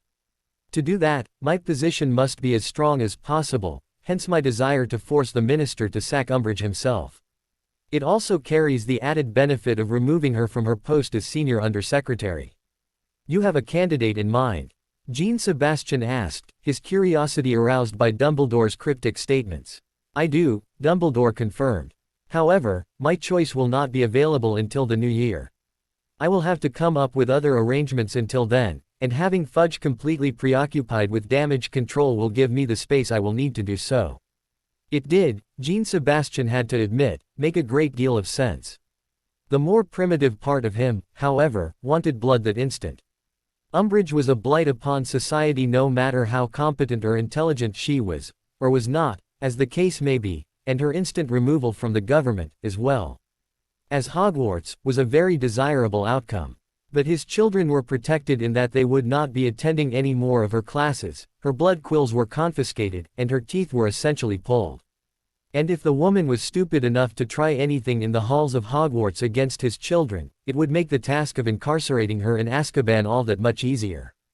I suppose you are correct, Headmaster, he grudgingly admitted. But if she tries anything with my children, I can promise you I will not be held accountable for my actions. Leave the protection of the children to me, I assure you that I will not allow anything to happen to them. I need you to play your part as Harry's guardian and as the ambassador to England, not be involved with vengeful attacks against the Undersecretary. Jean Sebastian nodded tightly before he moved to the other topic which had bothered him as they were listening to Harry and Umbridge. I was wondering about something else. You did not seem to be surprised that the Undersecretary possessed blood quills. Would you care to elaborate on that? Smiling, Dumbledore leaned back in his chair. It is amazing what one can glean with a little passive legilimency and an unguarded mind. You did know. Jean Sebastian was implacable, and he was highly offended that Dumbledore had essentially used Harry as bait, regardless of the fact that Harry had insisted upon putting himself in the line of fire. Not that she had blood quills specifically, Dumbledore replied. Her mind is remarkably open, she has no skill in occlumency whatsoever. But even so, as you are well aware, passive legilimency only gives an indication of surface thoughts, and active legilimency is illegal, except under certain circumstances. I was able to discern that she wanted to make an example of Harry and try to cow him into holding his tongue about Voldemort. What exactly she meant to do I was not certain, but I did know it involved something I would not find acceptable. Unfortunately, the woman truly believes that she can get away with anything as long as she has the minister's backing, so I could not be certain exactly how far she meant to go. And what about her presence at this school? She has been enacting decrees to curb the freedom of the students, from what I understand. All part of her plan to take over the school. You may not have heard, but the minister made a decree yesterday making her the High Inquisitor of Hogwarts, giving her all sorts of powers to review professors' performances, change curriculum, among other things. It was all part of their plan to eventually take over the school and force my removal. And now? Jean Sebastian asked, reflecting that if she had ever truly gotten control over the school, Harry and Fleur would have been pulled from the premises immediately. Now, I go back to the Wizengamot to inform them of her actions, while you go through your diplomatic channels to make an issue of her treatment of your ward. We shall also take the story to the Daily Prophet, the Quibbler, and every other public forum that we can manage. By the weekend the furor over this scandal will be so intense that Fudge will have no choice but to sack her. And perhaps take Fudge down in the process. Dumbledore stroked his beard for a moment before he shook his head. Although a desirable outcome, I suspect the minister will be able to wriggle his way out of this. He is far too politically savvy to allow himself to be snared in this scandal. At the very least, however, it will tarnish his image and weaken his position. Grimacing, Jean Sebastian rose and shook the headmaster's hand. Unfortunately, I suspect you are correct. He stepped toward the flow, before he stopped and looked back at Dumbledore. I shall not wait until the morning to move on this. Excellent. She has finally given us a reason to remove her, Jean Sebastian, let us make the most of it. Nodding, Jean Sebastian entered the flow, not at all anticipating another tongue lashing which he was certain he would receive from Apolline. In the Gryffindor common room, Harry was enjoying the full attention of his housemates as he told the story of the detention he had just served and the manner in which the headmaster arrived to put Umbridge in her place. The audience to which he was speaking would normally have made him somewhat annoyed or uneasy as he truly was not enamored of his fame. On this occasion, however, he was enjoying the attention immensely, not only for the opportunity it brought him to expose the fool woman for the idiot she was, but also because every student had had to suffer through her classes the same as he had, and deserved to savor her defeat. Revenge was sweet indeed. Fleur, however, was not impressed with the news of the punishment the woman had tried to mete out. That woman made you use une plume de sang. She shrieked as Harry neared the point where he had begun to write with the quill. At Harry's blank look, Fleur sighed with some exasperation and explained. A plume de sang, a blood quill is a quill which magically writes using your blood instead of ink. The magic causes it to literally carve the written strokes into your hand. It can be quite painful if done many times in a row. Solicitors use them to sign legal documents, as do the goblins.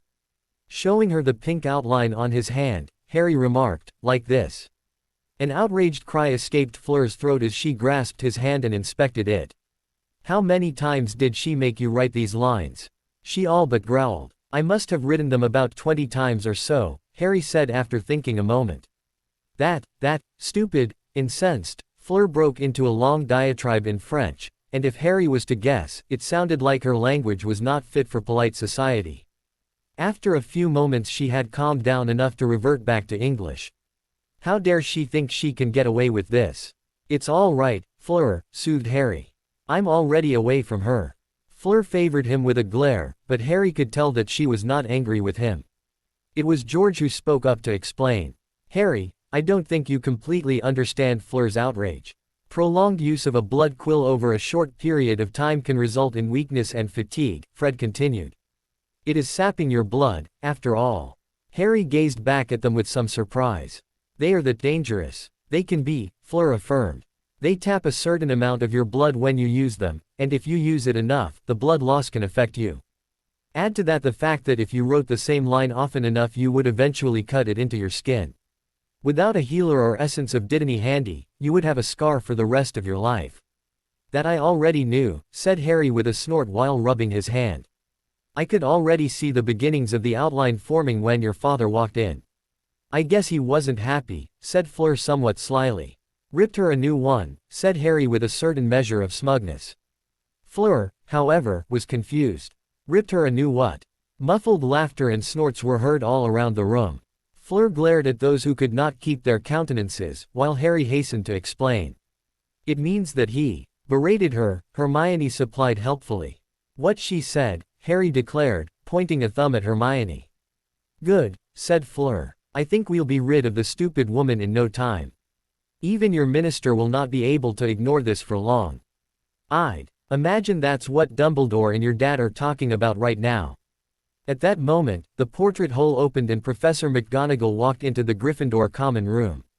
She stood surveying the suddenly quiet room, until her eyes lit upon Harry. She shook her head, presumably at the obvious fact that he was sharing exactly what had happened with Umbridge that evening with everyone. She approached Harry and after greeting the members of her house, made her intentions known without preamble. I understand your detention with Professor Umbridge tonight resulted in some rather unorthodox punishment. Harry agreed and she continued. When I heard, I thought I would come and survey the damage myself. May I? Wordlessly, Harry raised his hand to show the professor the marks left by Umbridge's quills, prompting a T.S. King sound from the Transfiguration professor. The stupid woman, McGonagall grumbled. I cannot imagine how she could possibly have thought that she'd have gotten away with this outrage. I think that rational thought isn't exactly her forte, Professor, said Harry dryly. A brief smile met his declaration, before McGonagall was all business once again. Your guardian has declared that you shall not attend another of Umbridge's classes, she told them. However, I believe we should make this incident a pointed reminder to Madame Umbridge. No one missed her refusal to refer to the woman as a professor, that the assault of one of our Gryffindors shall not be tolerated. I believe, therefore, that we should show our support by ensuring that none of you attend her classes. The approbation was unanimous, as cheers and whistles echoed throughout Gryffindor Tower. The House of the Lion all seemed to understand that a good push may have the hated professor removed from the school, and considering that attending her classes was a colossal waste of time, missing them was no sacrifice. Very well then, we shall see the madam's face tomorrow when no one from Gryffindor House's 4th year attends her class in the morning. I think we can come up with a special surprise for her too, said one of the twins with an evil smirk. A rousing send-off will be just the thing for morale, agreed his partner in crime, his expression mirroring his twins. McGonagall regarded the two pranksters with some amusement, before her expression turned stern. Officially, I cannot sanction such behavior. And officially, I never heard you discussing your plans. Don't get caught. With that, she turned and exited the tower, leaving a common room full of surprised students. McGonagall had always projected the image of a straight-laced and strict task mistress. She must truly despise Umbridge, a sentiment which was well understood by her house members. Soon the expressions of surprise turned to smirks. Life at Hogwarts was about to become very uncomfortable for one Dolores Jane Umbridge. Dumbledore and Jean Sebastian were indeed as good as their word when it came to exposing Dolores Umbridge's deeds at Hogwarts. Immediately after his meeting with the ambassador concluded, Dumbledore flowed the offices of the Daily Prophet and demanded to see the publishing editor of the paper.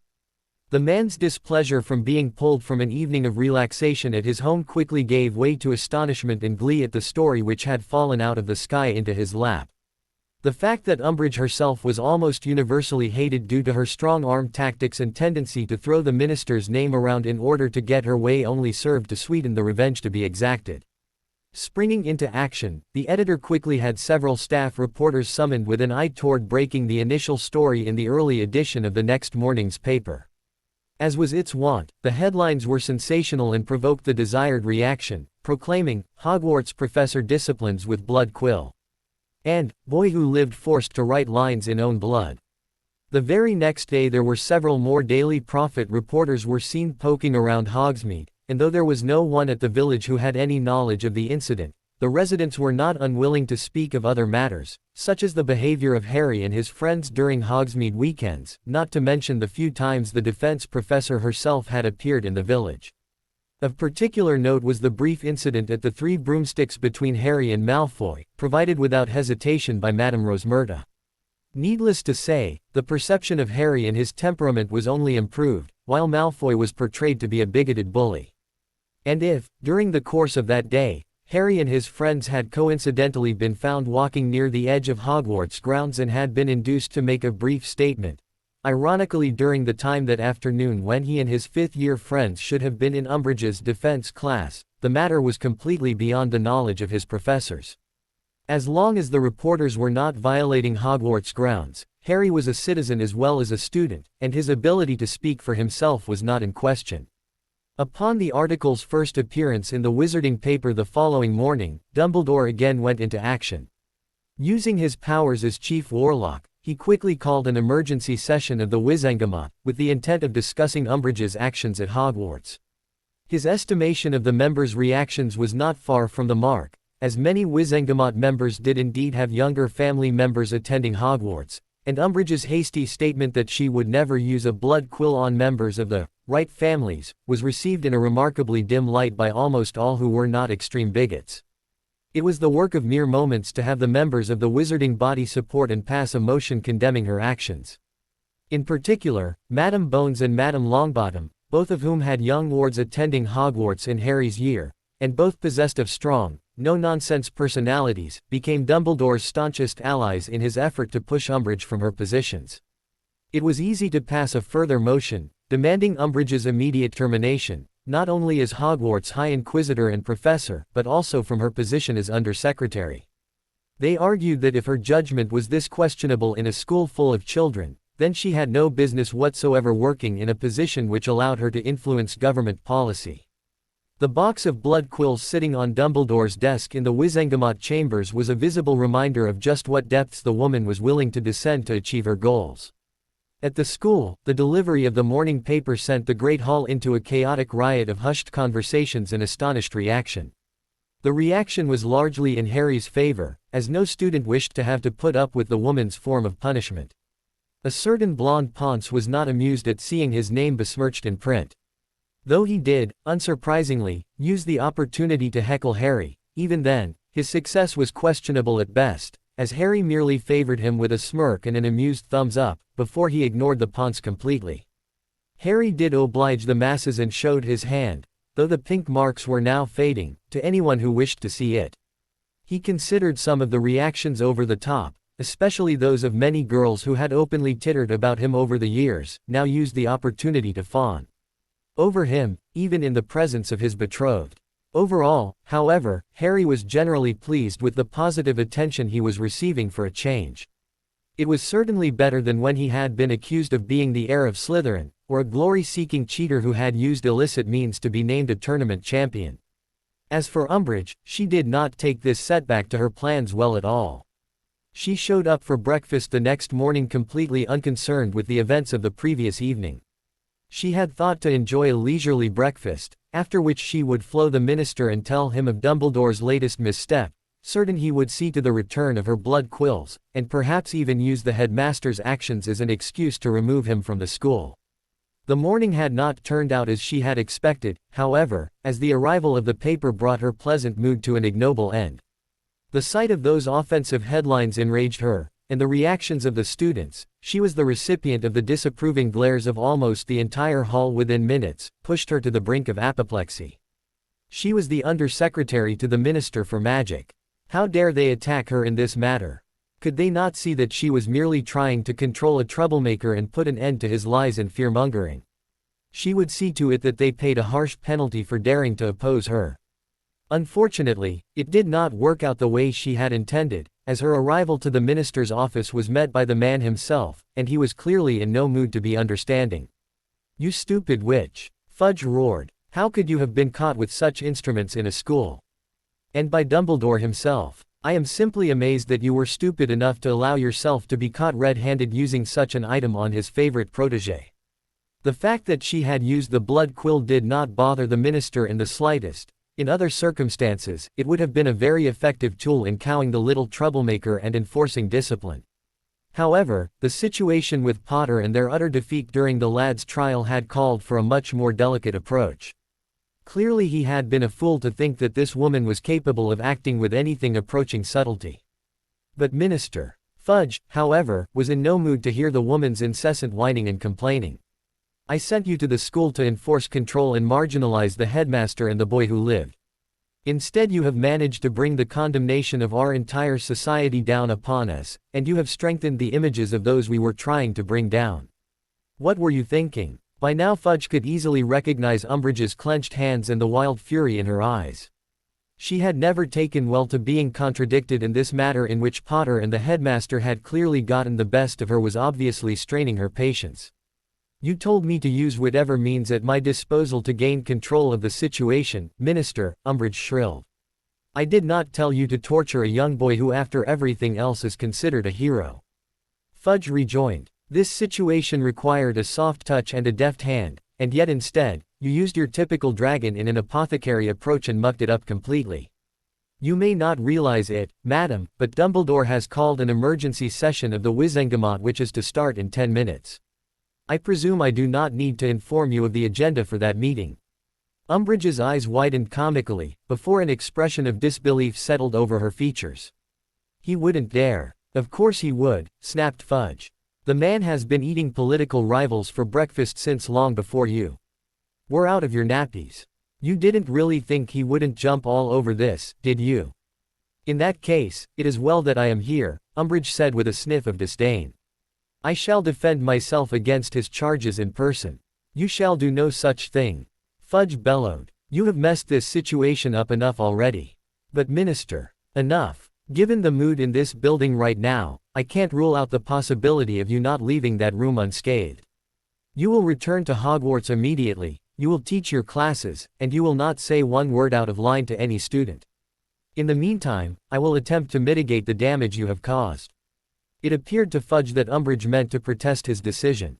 She glared at him with a harsh eye for several moments before she abruptly turned and entered the flow, screeching her destination in her high-pitched voice, though none of the cultivated sweetness was evident.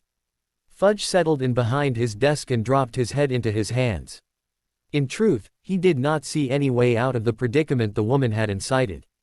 It was apparent that the Wizengamot would demand Umbridge's immediate termination, and with the Prophet, the Hogwarts Board of Governors, and the outrage of society which he knew would be swift, it would take a miracle for him to be able to keep her at the school. In truth, the minister attended the Wizengamot session with little inclination to defend his undersecretary.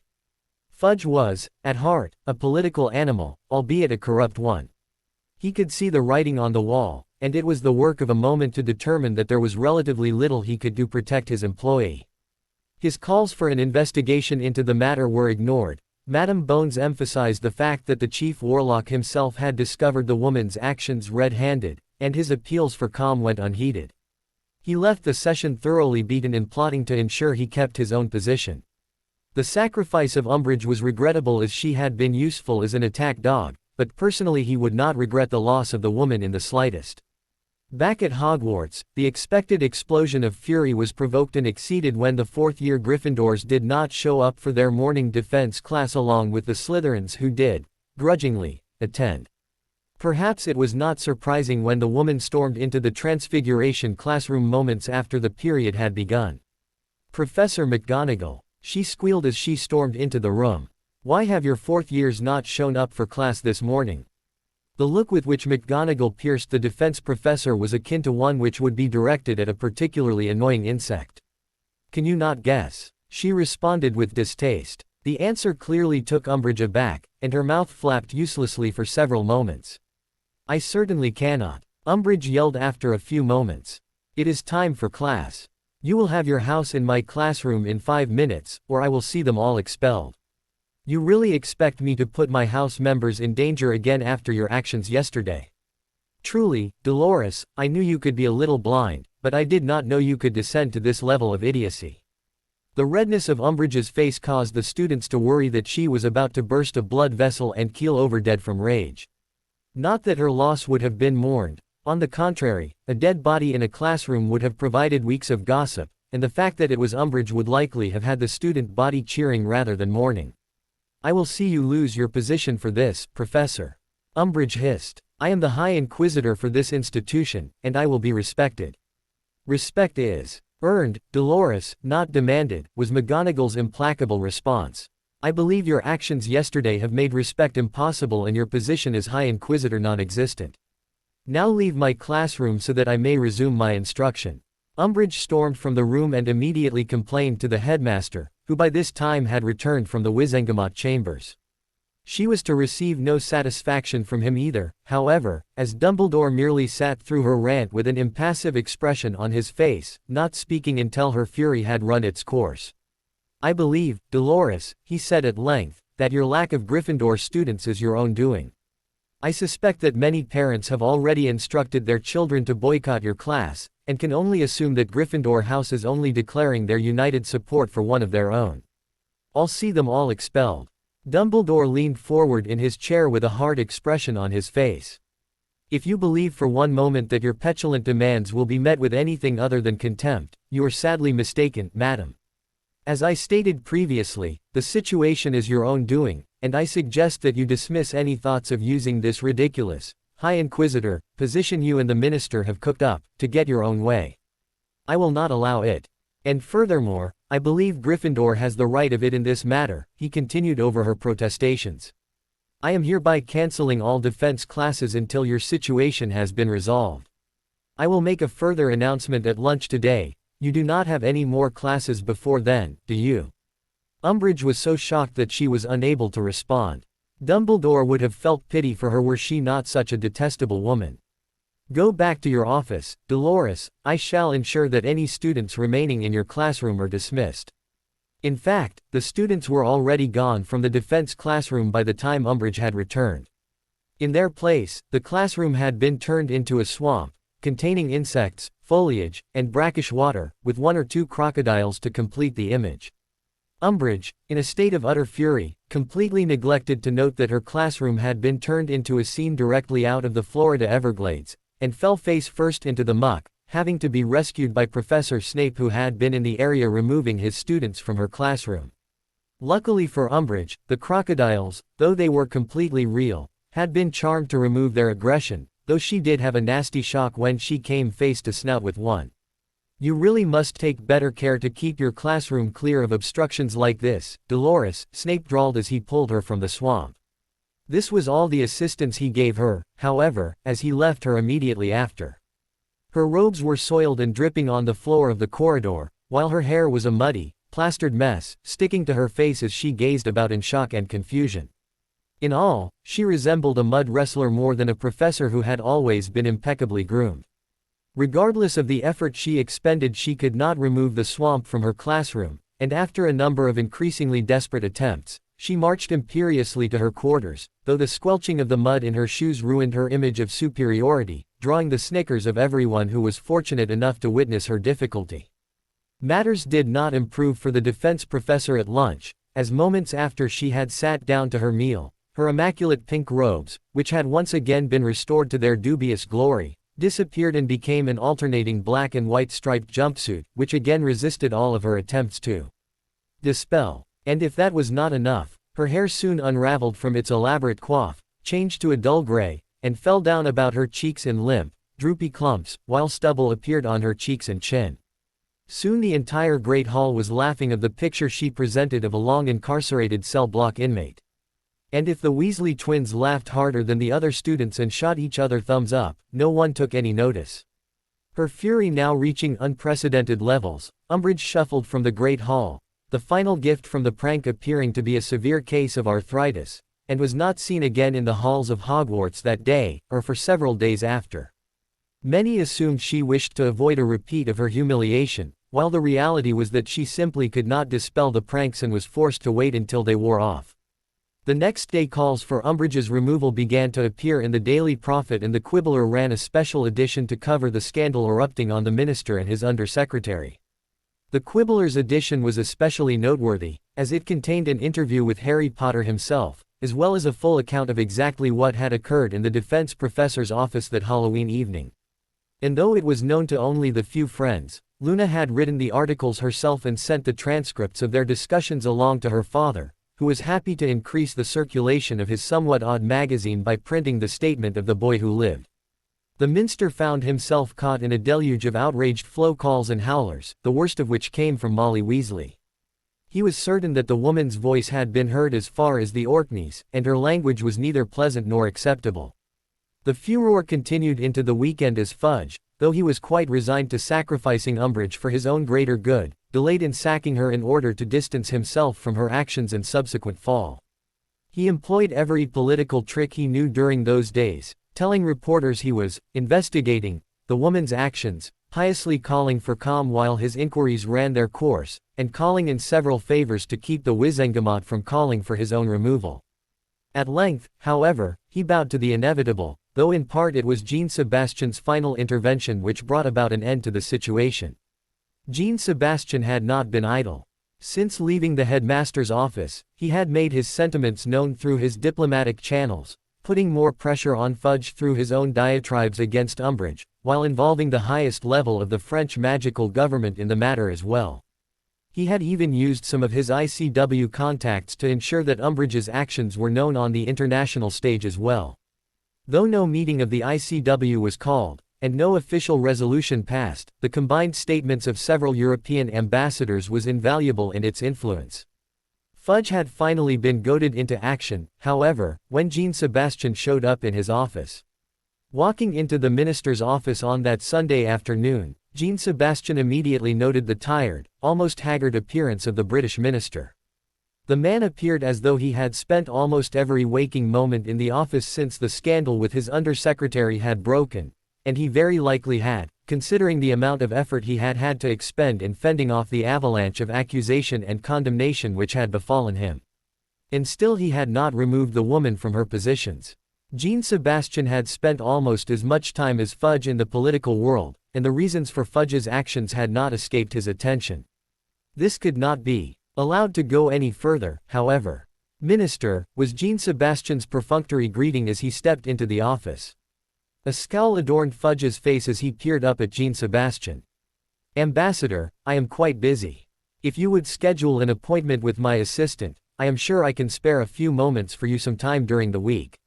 "I assure you, Minister, I will not take up much of your valuable time," Jean Sebastian responded with a look of distaste. "I believe it is in your best interests to hear what I have to say." Without an invitation, Jean Sebastian sat across from the minister, noting the sniff of disdain he received at his pronouncement. Considering the feeling was decidedly mutual, Jean Sebastian ignored the petty man and came right to the point. "Minister, I am concerned, not only over the actions of your undersecretary, but also for the fact that it is now 5 days after she used a blood quill to try to bully my ward, and yet she is a teacher at an institution of education." An exaggerated sigh preceded Fudge's response.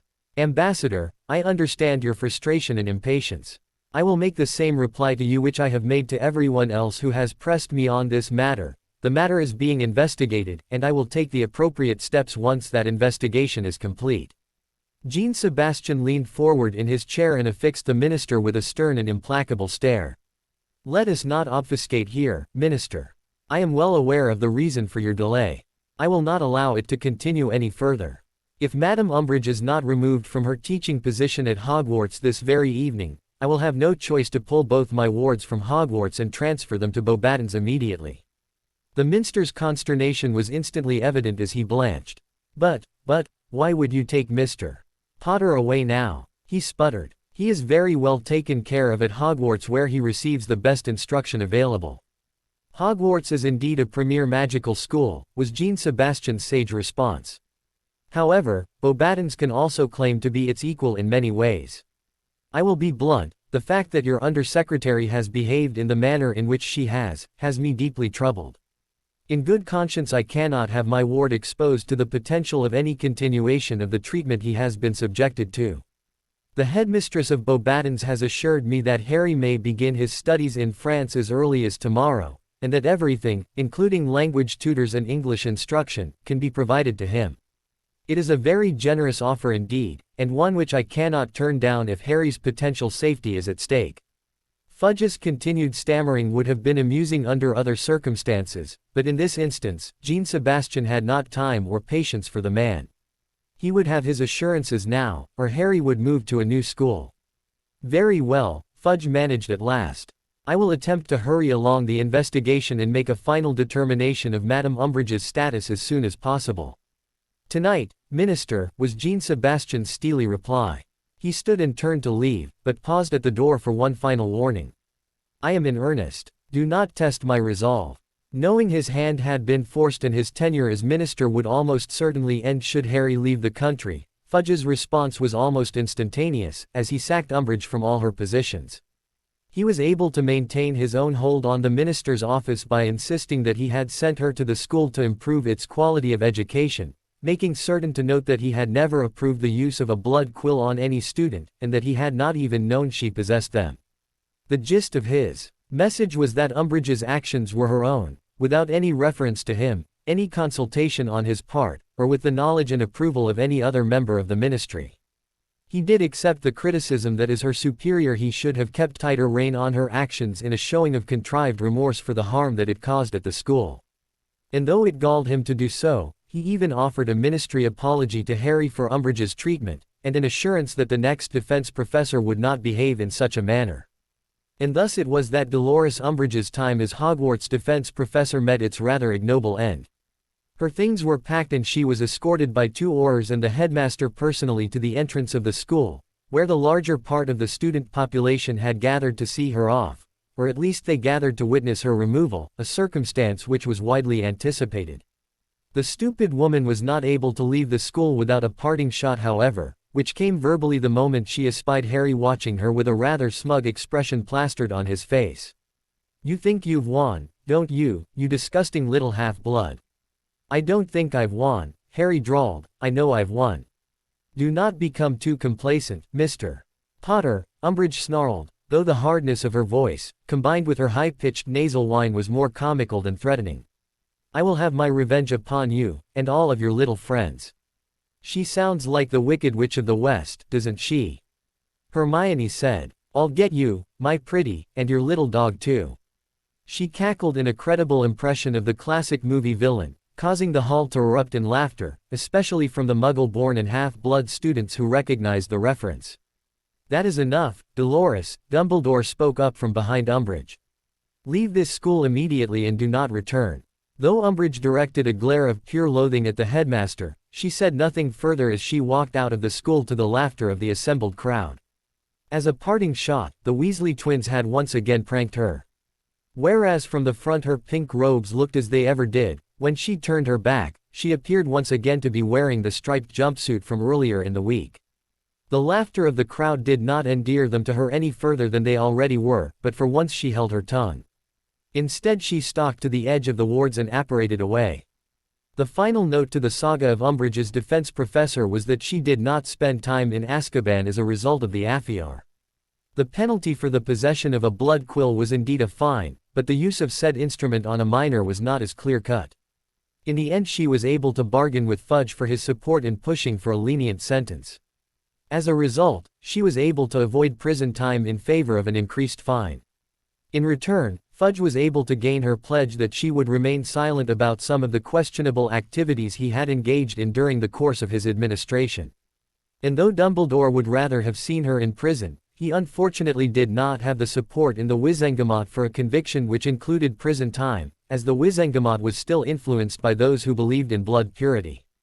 As Umbridge was a pureblood, many members were reluctant to relegate her to Azkaban.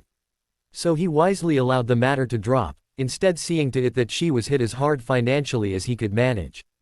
In addition to the fine for the blood quills and their use, a further fine was levied for her comments and threats toward Harry as she was leaving the school. In the end, the fines and penalties were substantial. Though she was a pureblood, she was not from a wealthy family. The largest part of the gold she had been able to amass had come from her pay at the ministry, and her skimming of some of the monies Fudge had received for his support of various bills, mostly from Lucius Malfoy. The fines took a rather large bite out of her vault, though some of her losses were returned by the minister from his own vault, in a further attempt to buy her silence in the matter of his own activities. One might have believed that she would have revealed the minister's misdemeanors for spite and revenge alone, but his guarantee that she would be spared Azkaban, coupled with his assurance that she would join him there if she ratted him out, was enough to sway her. No rational person wished to face any possibility of a date with a Dementor, after all. A final conversation about the position of defense professor took place between Fudge and Dumbledore, but in that matter, Fudge found himself somewhat mollified, but again somewhat frustrated. "I have come to inform you of the identity of your new defense professor, headmaster," Fudge stated without preamble after he stepped from the floor. Dumbledore removed his glasses and massaged his temples wearily. It was beyond belief that the minister still believed that he could control Hogwarts after the spectacular failure of his first choice. Then again, Fudge had always been somewhat blind when he was focused upon his own goals. "Really, Cornelius, didn't Umbridge's failure teach you anything? What Dolores did was reprehensible, Dumbledore, but that is not the point. You require a new defense professor, and I have come to appoint one." "I assure you that is not necessary," Dumbledore responded. Shocked, Fudge glared at Dumbledore with suspicion evident in his manner. "What do you mean?" "Only that I have a replacement for defense already lined up, Minister." The suspicion in the minister's eyes increased. "Who?" "I am afraid that I cannot divulge that information at this time, Minister. Not until I have completed negotiating a contract with the candidate. So it's not completed yet," Fudge said, jumping on the admission as an opportunity to still have his own way. "No, it is not," was Dumbledore's patient response. "In fact, my candidate will not be able to assume his position until the new year. Until that time, I shall be taking over the position in the interim. I will only be required to cover the class until Christmas break anyway." "I'm afraid that is not good enough, Headmaster," Fudge crowed. "I will have to appoint a replacement if your candidate cannot begin immediately." Dumbledore slowly stood up and turned a menacing gaze on the minister. "Really, Minister, have you not suffered enough of a black eye already with this course of action? We both know that you have only held your position by the slimmest of margins. Are you willing to risk being ushered from your office over this? If I take your insistence on interfering with this school again to the Wizengamot, I may have enough votes to remove you." "Is that a threat, Dumbledore?" Fudge snarled. "It is merely an observation, Minister," Dumbledore responded. "I have a candidate lined up, and have a plan to cover the class until he is ready to assume his position. The needs of your ridiculous law have been met, and as such, you have no further reason to meddle in this school." Fudge chewed his lip in indecision. Either that or he was looking for a way to turn the situation back to his advantage. Dumbledore knew he had the minister, but he was not above throwing the man a bone to placate him. "If it helps, Cornelius, I assure you that I have no intention whatsoever of pushing for your position. I am quite busy dealing with the positions I already hold. Is my word enough to persuade you to leave me to run the school, or do you need me to swear an oath?" "Very well," the minister said at length. "Let me know who your candidate is as soon as you can. I will leave you to it." With a short bow, the minister retreated back through the flow, allowing Dumbledore to once again take his seat and begin to work through the paperwork that had built up the previous few days. Finally, perhaps, a little sanity could be returned to the school. The Sunday evening after Madame Umbridge was escorted from Hogwarts premises, Harry received a summons to the headmaster's office. Unlike the previous times he had been to see Dumbledore that year, the invitation was for him alone, and did not include Fleur and Hermione. When he queried them, they laughed at him and sent him on his way. "What, are you afraid of facing the big, bad headmaster on your own?" teased Hermione. "I'm sure it's fine, Harry," added Fleur. "You can tell us what he wants when you get back." It was therefore Harry alone who found himself seated in front of the headmaster's desk, feeling somewhat uncomfortable at the way the man was looking at him. He had never really felt uncomfortable with Dumbledore before, but the look he was being given now seemed to suggest that Dumbledore knew all of his secrets. Or at least whatever secrets he fancied he possessed. "I assume you are happy with the end result of Madame Umbridge's stay here, Harry?" the headmaster began. "It would have been better if she'd never showed up at all," Harry groused. "But at least she's gone now and the minister won't meddle anymore." The headmaster had already made the announcement that he would take over defense for the rest of the year, and Harry found himself curious to see how Dumbledore would teach the subject. There was no disputing the man's expertise. His resume did include the defeat of the previous Dark Lord, after all, but Harry knew that he had been the Transfiguration professor when he had been a teacher. The experience in teaching one subject would undoubtedly be invaluable, but it was, in the end, a different subject. But he could hardly be any worse than most of the other defense professors that had held the position since Harry arrived at Hogwarts. "Yes, indeed," Dumbledore agreed pleasantly. "It has been too long since I have been in a classroom and I look forward to teaching once again, even if it is only for a short time." Harry murmured that he was looking forward to having Dumbledore as a teacher, before he fell silent, waiting for the headmaster to get to the point of his summons. "Now, Mr. Potter, I would appreciate it if you would tell me of this club which you and your friends have organized." Flabbergasted, Harry stared at the headmaster, wondering how the man had ever known of the club. They had taken every precaution not only to hide it from Umbridge, but from all the professors, and it seemed rather silly now to know Dumbledore had been onto them the whole time. "How did you know about the club?" Harry asked. He then colored at the thought he had spoken so disrespectfully. "I'm sorry, Professor, It is nothing, Harry," Dumbledore assured him with a smile. "But let's just say that though it is impossible for me to know everything which goes on at this school, I at least try to keep east of major events. Though it is not well known what you are doing, I would class such an activity as a significant event. Can I assume that you began it as a means to combat your lack of instruction offered by Madame Umbridge's class?" "Yes, sir," Harry responded. "Auror Moody told us that we needed to practice what he taught us, and we decided it would be a good time to teach others about it, too." "Very prudent, Harry," approved Dumbledore. "The question is, what do you intend to do with it now that Madame Umbridge has been removed from the defense professorship?" That question had not really occurred to Harry yet, as he had simply been happy to be rid of the woman. "I don't know, sir," he said. "I suppose now that we will get a proper professor, we don't really need the club any longer." "You don't?" asked the headmaster. "You think we do, sir? I should think that your opinion on the matter would be much more important than mine. You and your friends saw a need and you moved to fill that need, which shows initiative and organization, but now that you will be receiving better instruction, hopefully. Anyway," Dumbledore stated with a self-deprecating chuckle, "it does not necessarily follow that the club is no longer necessary. You think we should continue it?" Dumbledore sighed and leaned forward, resting his arms on his desk as he directed an intent look at Harry. "You know that dark times are approaching, Harry," he stated. "In fact, with the return of Voldemort last June, one could truthfully say that dark times are already upon us. The truth of the matter is that the education you receive at Hogwarts is valuable, but will be insufficient to see you through what is to come. I agreed to have Alistair teach you because I felt it would benefit you and help you improve and become better able to defend yourself. I see this club as a continuation of that effort, Harry, and I cannot commend your foresight in organizing it enough." "I wasn't exactly my doing, sir," Harry replied bashfully. "Hermione and Fleur had to talk me into it. I wasn't exactly keen on the idea at the beginning. And that is why they are such good friends and influences on you. It is said that behind every great man is a great woman, or I dare say even two, urging him on the path to greatness. Listen to their counsel. Their feelings for you, their desire to see you succeed is such that they will never lead you wrong, should you choose to allow them to inspire you. Yes, sir, was Harry's automatic response.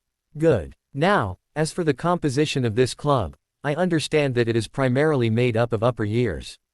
There are a few younger ones, but most are at least 4th year and higher. Excellent, said Dumbledore. That is about the time when one is capable of learning to truly defend oneself, not to mention having the power available to do so. Please tell me who you have invited to join your club.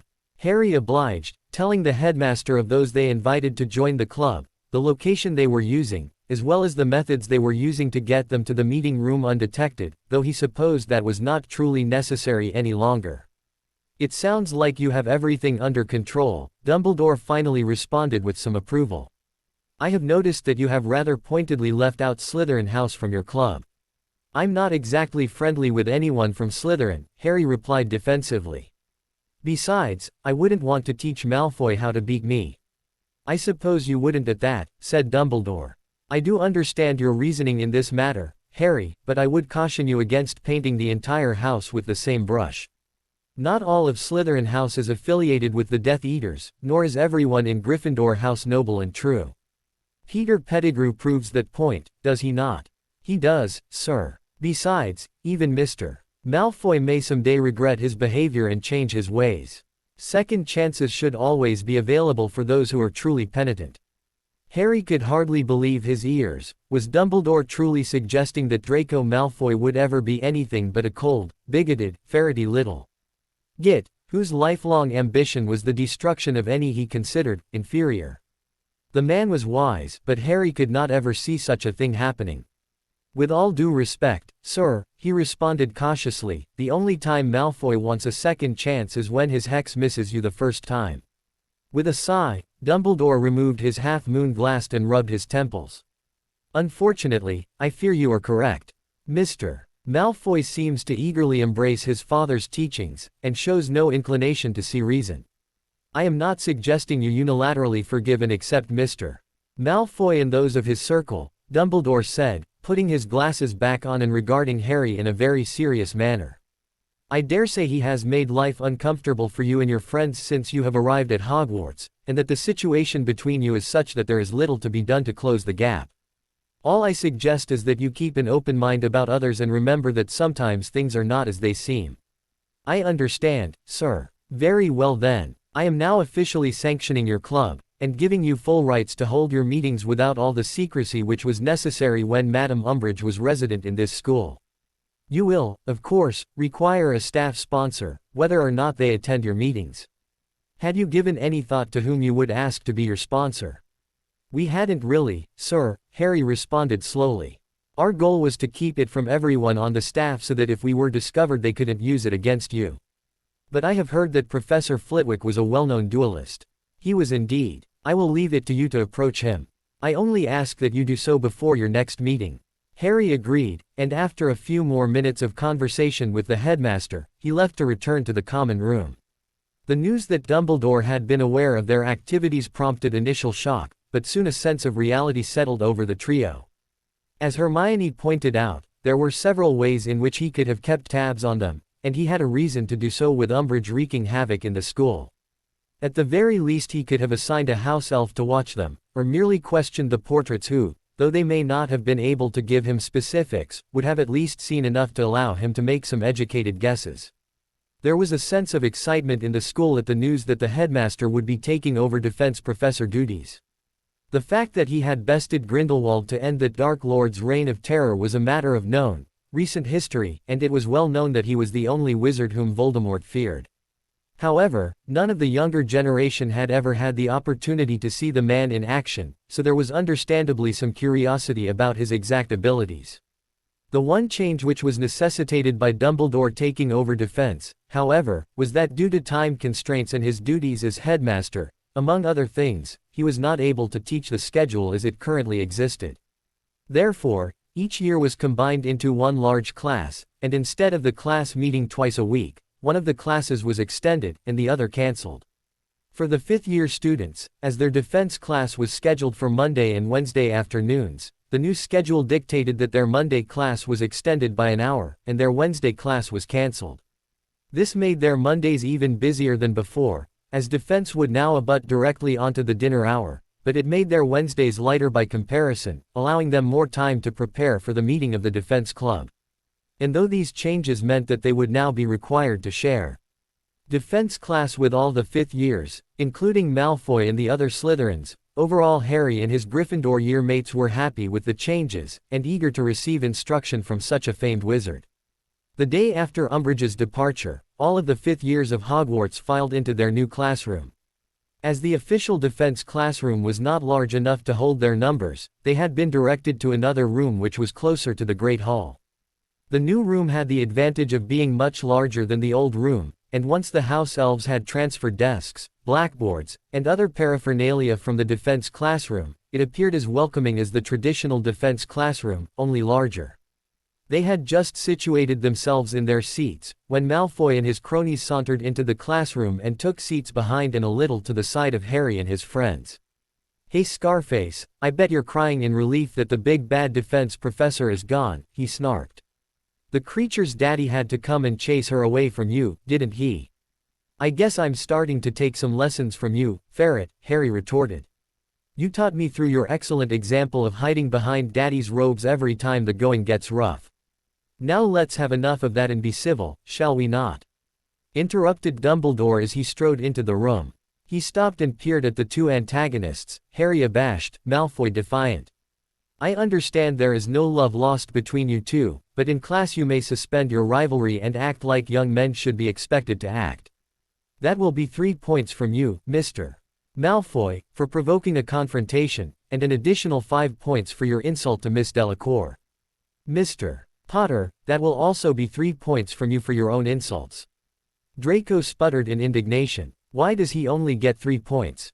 I believe I already told you why, Mr. Malfoy," Dumbledore stated pointedly. Had Mr. Potter fired the first shot, his would have been the greater penalty. Malfoy appeared as though he wanted to protest further, but he was again interrupted by the headmaster. "Do you wish to earn further point deductions, Mr. Malfoy?" Malfoy's mouth snapped shut and he stared sulkily back at the headmaster. Satisfied, Dumbledore turned away and made his way toward the front of the class. Harry, smirking at his nemesis, mouthed, "When my father hears," at Malfoy, gleefully noting the redness of the boy's rage. He then pointedly ignored the Ponce, attending the headmaster who had turned to face the class. "Welcome to defense class," said Dumbledore, sweeping the class with his gaze.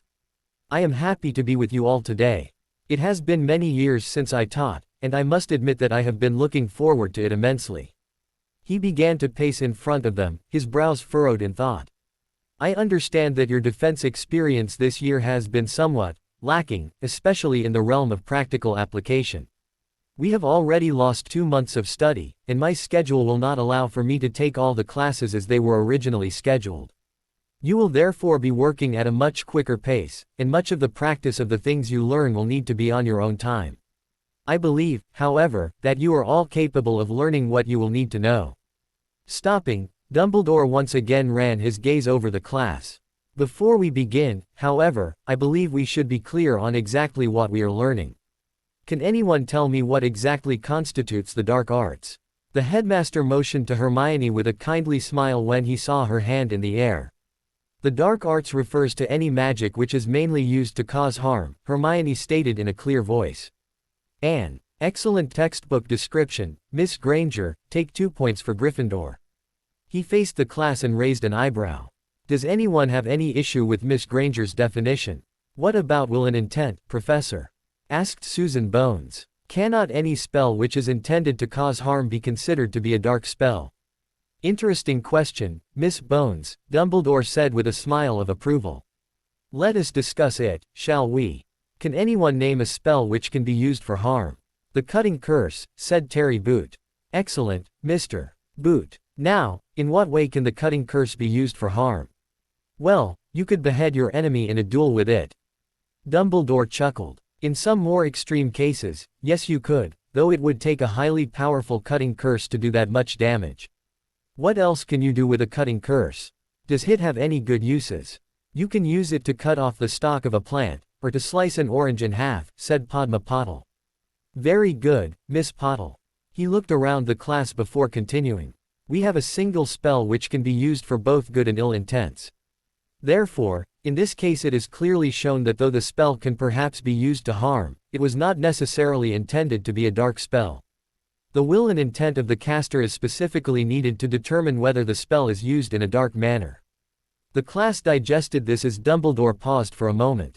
Harry, his defense professors having largely been ineffective or incompetent his entire time at Hogwarts, was enjoying the philosophical discussion immensely. Even in Remus's class they had done a lot of practical work, and learned about dark creatures, but a discussion about the nature of dark magic had never been part of the curriculum. Are all spells like this one? Does the intent of the caster always determine whether the spell is used in a dark manner, or are there spells, potions, wards, acts, etc., which are harmful by nature? There are spells that by their nature are purely dark, Harry said, once Dumbledore indicated that he should speak. The Unforgivables, by their very nature, are dark spells and have no light applications. Spoken like a true coward, Draco scoffed from behind. Dumbledore raised his eyebrow and regarded the Malfoy scion. You have a different opinion, Mr. Malfoy. Puffing himself up in his self-importance, Draco stated pompously, my father told me that there is no light or dark. There is merely power and those with the right and ability to exercise that power. And who decides who has that right, Mr. Malfoy? Those with the right know it, Malfoy responded with a shrug. There are those who are superior by their very existence as heirs of many generations of magical ability. Those who are so chosen have no need to justify their actions, for they work for the betterment of the wizarding world and the prevention of its tainting by those of a lesser station.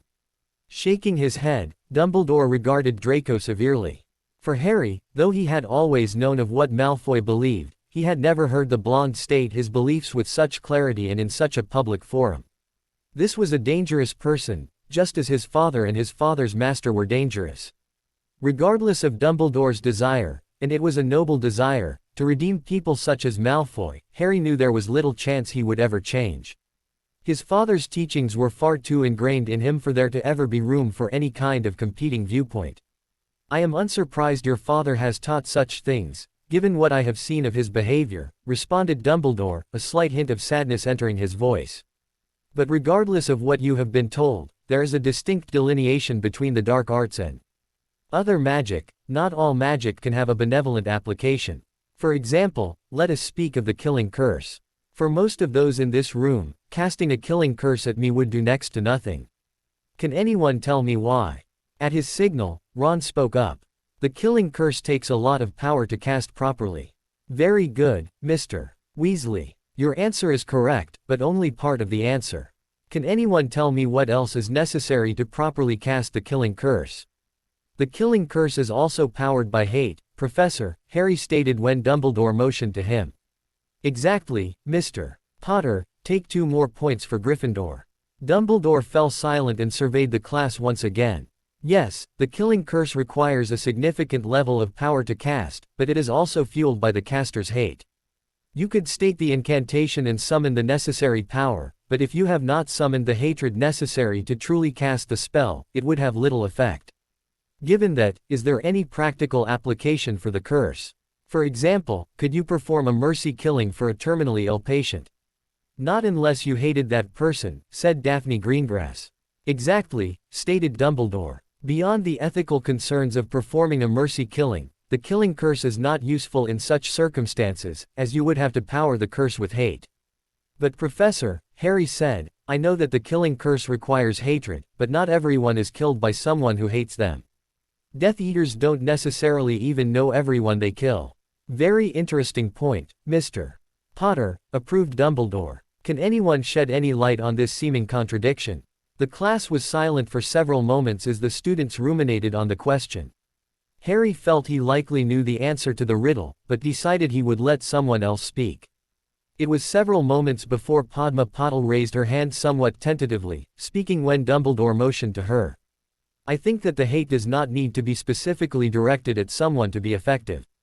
Death Eaters, for example, hate those with what they consider to be lesser bloodlines in general.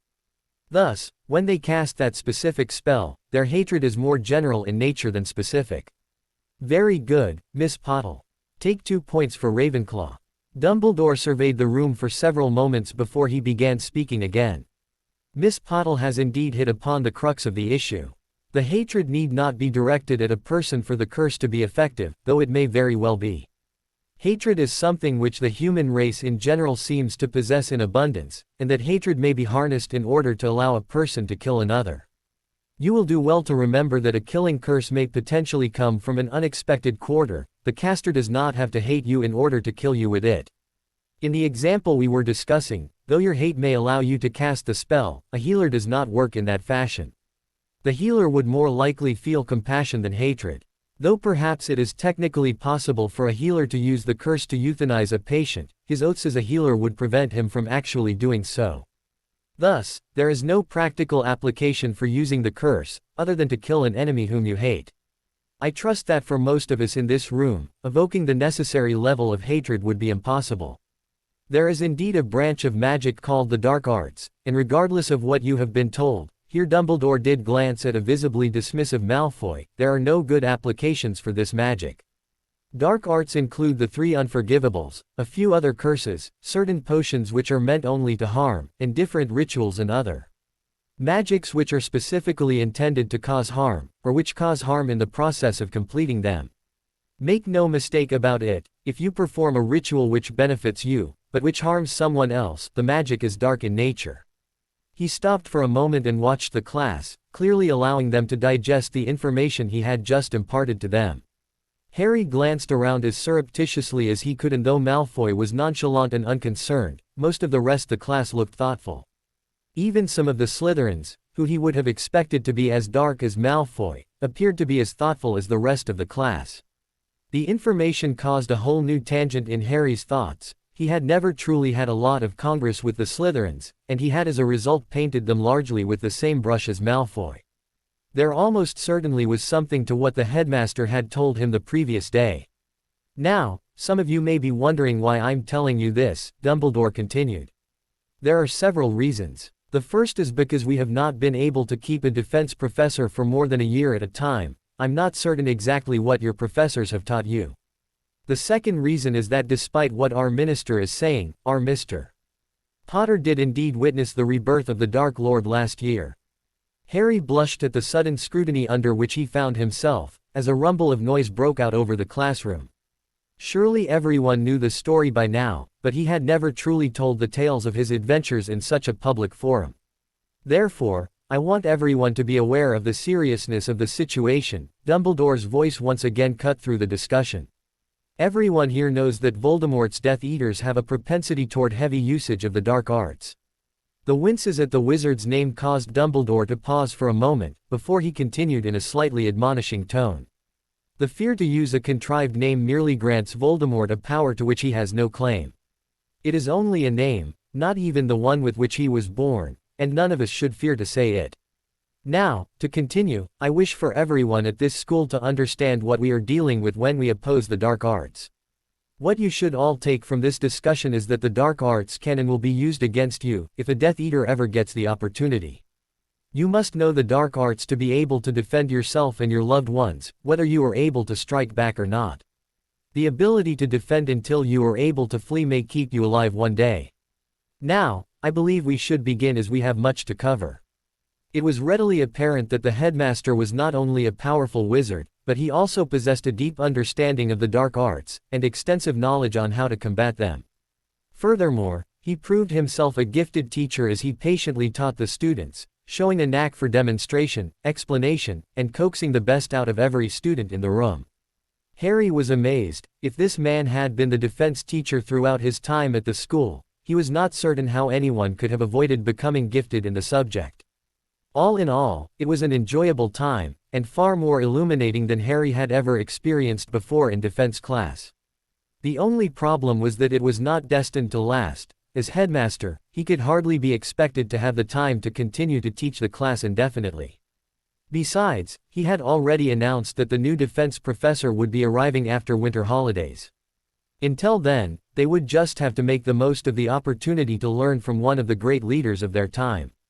The class continued apace, and before Harry knew it, they were nearing the end of the allotted time.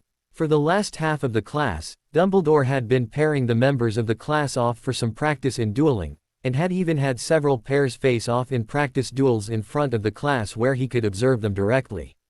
He pointed out to the class the things that each duelist had done wrong, and which had been done right, attempting to get them to learn through practical experience. He scanned the room, and his eyes rested on Harry and Hermione, and he smiled at the two of them. "Miss Granger, I have been watching you and Mr. Potter for some time now. Perhaps you could both come up here and demonstrate your abilities for the rest of the class." Harry exchanged a look with Hermione. He was not reluctant to do as the headmaster had asked, except for the idea of being on display yet again. However, Fleur's words that he should strive to be exceptional filtered back to his mind at that moment, and he decided that showing an example to everyone else was a good place to start. "A mudblood and a teacher's pet," a scoffing voice said softly behind him. Harry was not about to deign to respond to the ferret. His opinion meant nothing after all, but the words had been spoken too loudly. It was clear that the headmaster had heard him speak. "Would you like to speak up, Mr. Malfoy?" Dumbledore said, staring at the blonde. Malfoy colored slightly, but whether or not one was correct in attacking his credibility and capabilities, a lack of audacity was apparently not one of his traits. "I said that you favor them," Malfoy responded. "It's obvious the way you fawn over Potter, and Granger is not much better. It's really quite sickening, neither is anything special. I was not aware that I had treated anyone in this class different than anyone else," responded Dumbledore with more than a hint of steel in his voice. "In fact, I distinctly remember Mr. Potter and Miss Granger instinctively grasping today's lesson with little help from me. I have only exchanged a few words with them the entire class." His face turning slightly red, Malfoy's expression became tight, and he refused to respond to the headmaster. "Surely you must have some other reason for your words, Mr. Malfoy. Shall you not share them? Or perhaps you would prefer to be paired up with Mr. Potter or Miss Granger for our last practice duel of the day?" Malfoy sneered. "I was taught by my father. I have no doubt that I would be able to beat either of them with little trouble. There is no way that either of them could match up with me." "In that case, you will be given a chance to back up your words," Dumbledore stated. He regarded Harry and Hermione for a moment, and Harry was hoping that Dumbledore would pick him. He would love a chance to take the prick down a peg or two. And best of all, he would not get into trouble for it. At length, however, Dumbledore smiled at Hermione, and motioned her forward. "Miss Granger, I believe you would be perfect for this little demonstration, if you will oblige the class." "The mudblood," Malfoy scoffed. "At least Potter might stand a chance, with her it will be over before it has even begun." "That will be 5 points for the use of that disgusting word, Mr. Malfoy," Dumbledore said harshly. "Do not repeat it again, as the next time I hear it from your mouth will cost you a week's detention." Malfoy glared at the headmaster, but somewhat out of character, he chose to remain silent. Instead, he grasped his wand tightly in his right hand and strode into the middle of the classroom, turning his baleful glare on Hermione. Of course, Hermione was hardly fazed by his display of bravado. She had faced him down many times before. It was well known, to all but Malfoy and his cronies, that the boy was 10 parts bluster to 1 part competence. Regardless of Malfoy's misplaced confidence, Harry did not expect this practice duel to last more than a few moments, and had no doubt that Hermione would defeat him. The two combatants faced off against one another with Dumbledore taking his position as referee between them. "Remember, no questionable curses," he said as he looked pointedly at Malfoy. "Your goal is to disable so your opponent is no longer able to continue." He looked across at each combatant, confirming their acceptance of the rules, before he stepped back and cast a large shield charm which surrounded Hermione and Malfoy, and protected the rest of the students observing the match. After a moment, sparks issued from his wand, signaling the start of the match.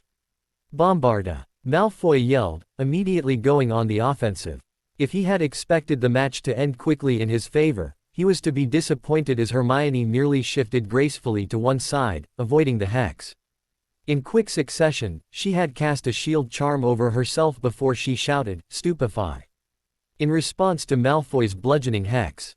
Hastily, Malfoy cast a shield charm and responded with a quick, "Defendo." Once again, Hermione stepped to the side, while her wand moved fluidly. "Expelliarmus!" Stupefy. Stupefy. Petrificus totalis. The hexes rolled off her tongue in quick succession, causing Malfoy to work his wand desperately in an attempt to deflect or shield them all. The first he managed to dodge, while the two stunning hexes impacted on his shield. The body bind curse, however, blew through the remains of Malfoy's shield, and hit him in the chest. Immediately, Malfoy's arms and legs snapped together and he toppled to the floor, losing his grip on his wand which rolled away from him. The look on the boy's face was almost comical. He was enraged at being defeated by a mere mudblood, though he also displayed equal parts shame and an almost malevolent, murderous anger. Catcalls and whistles sounded as Dumbledore lowered the shield and congratulated Hermione, all of which she accepted with a bow and a smile. Not once did she even glance in Malfoy's direction, though Harry himself would undoubtedly have taunted the boy with the ease of his defeat. Stepping over to the prone blonde, Dumbledore's quick finite ended his confinement. The boy immediately jumped to his feet, his fists clenched with rage as he glared belligerently at Hermione. The girl in question paid him little notice, however, she merely peered at him disinterestedly. Her friends, however, were not taking any chances. Harry stepped forward almost in concert with Ron and Neville to flank her, each directing a glare at the Malfoy scion. "Did you have something you wished to say, Mr. Malfoy?" Dumbledore inquired. But though his expression was placid, genial, almost, his voice was hard and demanded attention. Malfoy scowled once again before he stalked over to pick up his wand and, retrieving it, returned to stand next to his friends, who perhaps appeared more stunned than they had a right to be. "Now, can anyone tell me exactly what went wrong for Mr. Malfoy and, conversely, what Miss Granger did right?" "Malfoy was overconfident," said Harry with a contemptuous glance at his nemesis. He assumed that he was better than Hermione and believed he would win easily. "Not that the Ponce would have beaten her anyway," said Ron in a stage whisper. Suppressed snorts and giggles broke out all over the room, prompting an even deeper scowl to appear on Malfoy's face. Though he betrayed no outward response to Ron's comment, Dumbledore's eyes appeared to twinkle even more than was their wont. "That will be 2 points from Gryffindor, Mr. Weasley," he stated. "It is not very kind to taunt one who has been bested by a superior opponent." Harry, who was watching the Git's response, noted the flaring of his nostrils and the narrowing of his eyes as he was clearly affronted at hearing Hermione be referred to as superior to him. He kept his temper this time, however, merely glaring balefully at Hermione, Harry, and Dumbledore alternately. "But in essence, Mr. Potter is correct. Mr. Malfoy did not take Miss Granger seriously, and paid the price in the end. Now, can anyone point out anything that Miss Granger did correctly which allowed her to win the match?" It was far too short for that, Harry thought with some sarcasm. And indeed, it seemed as though the others in the class were having some difficulty coming up with something that Hermione had done correctly, other than to put the arrogant Ponce in his place. Her spells were cast quickly. Susan Bones ventured hesitantly. "Very good, Miss Bones," answered Dumbledore. Once Miss Granger dodged the first spell and shielded herself, she immediately went on the offensive and cast several spells in succession. It is very difficult to attack someone else if you are consistently trying to defend against the other person's attack. Let this be a lesson to you all, he continued, his manner serious and stern. You should never take an enemy lightly, whether that enemy is the most powerful wizard alive or the greenest first year in the school. Furthermore, I am aware that part of Mr. Malfoy's mistake was to consider Miss Granger inferior simply due to their respective backgrounds. By now, Dumbledore was gazing directly at Malfoy, his tone and mien that of the most accomplished wizard of the age. Malfoy did not respond, however, he contented himself with glaring back at the headmaster with defiance written all over his face. Let me be rightly understood, said Dumbledore in a commanding tone of voice, your background, specifically who your parents were, and how long magic has been in your family is irrelevant. Some of the most powerful and capable wizards and witches I have ever known were Muggle-born, and conversely, I have known some extremely capable purebloods. All any of you should worry about are your own studies and your own abilities. In the future, I expect everyone in this, and every other, class to show the proper respect to everyone else who attends. Do not underestimate your opponents or fall into the trap of believing you are better because of your background. In the end, we are all human, regardless of whom our parents were. The class broke up very quickly after that. The conversation about what had just happened was animated. Harry, along with his other friends and year mates, crowded around Hermione, congratulating her for defeating the arrogant pureblood. Malfoy stormed from the room in a rage, pulling his cronies along behind him. A few of the other Slytherins who were not normally considered a part of his clique stood watching the events with some calculation evident on their faces. Harry ignored them for the most part. He was excessively proud of Hermione for the way she had handled herself in the duel. "Good show, Hermione," said Ron, enthusiastically catching her up in a hug. "Thank you, Ronald," replied Hermione, once he had stepped away. "He's not exactly a challenge," third year proved that. That of course garnered some attention, and Hermione was forced to recount the events of that year, where she bloodied Malfoy's nose, which in turn prompted more conversation and laughter. It was not untrue to say that by the time the rest of the fifth years had made their way from the classroom, that whatever credibility or dignity Malfoy still possessed was in tatters. Harry doubted that anyone would ever see the arrogant Ponce as anything other than a whiny little pureblood who rode on the coattails of his bully of a father.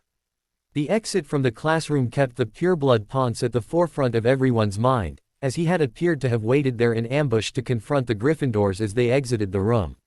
Once Hermione had stepped into the hallway, he placed himself directly in her path and glared aggressively at her, waving a finger in her direction. "You filthy little mudblood," he hissed. "You will pay for raising your wand to me, you disgusting little whore. Like I paid after I knocked you on your ass in third year." Hermione asked with disdain. "You've always held a higher opinion of yourself than your abilities ever warranted. You will not speak to me." Malfoy snapped, his wand held out in a threatening manner. "You come from a stock of muggles and other filth, and are not even worthy to speak the name Malfoy."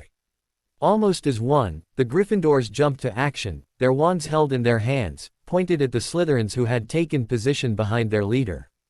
Harry held his wand pointed at Draco's face, and glared at the blonde with pure loathing. "Go ahead, ferret," he snarled. "Give me a reason to pay you back for all the misery you have caused since I've come to Hogwarts."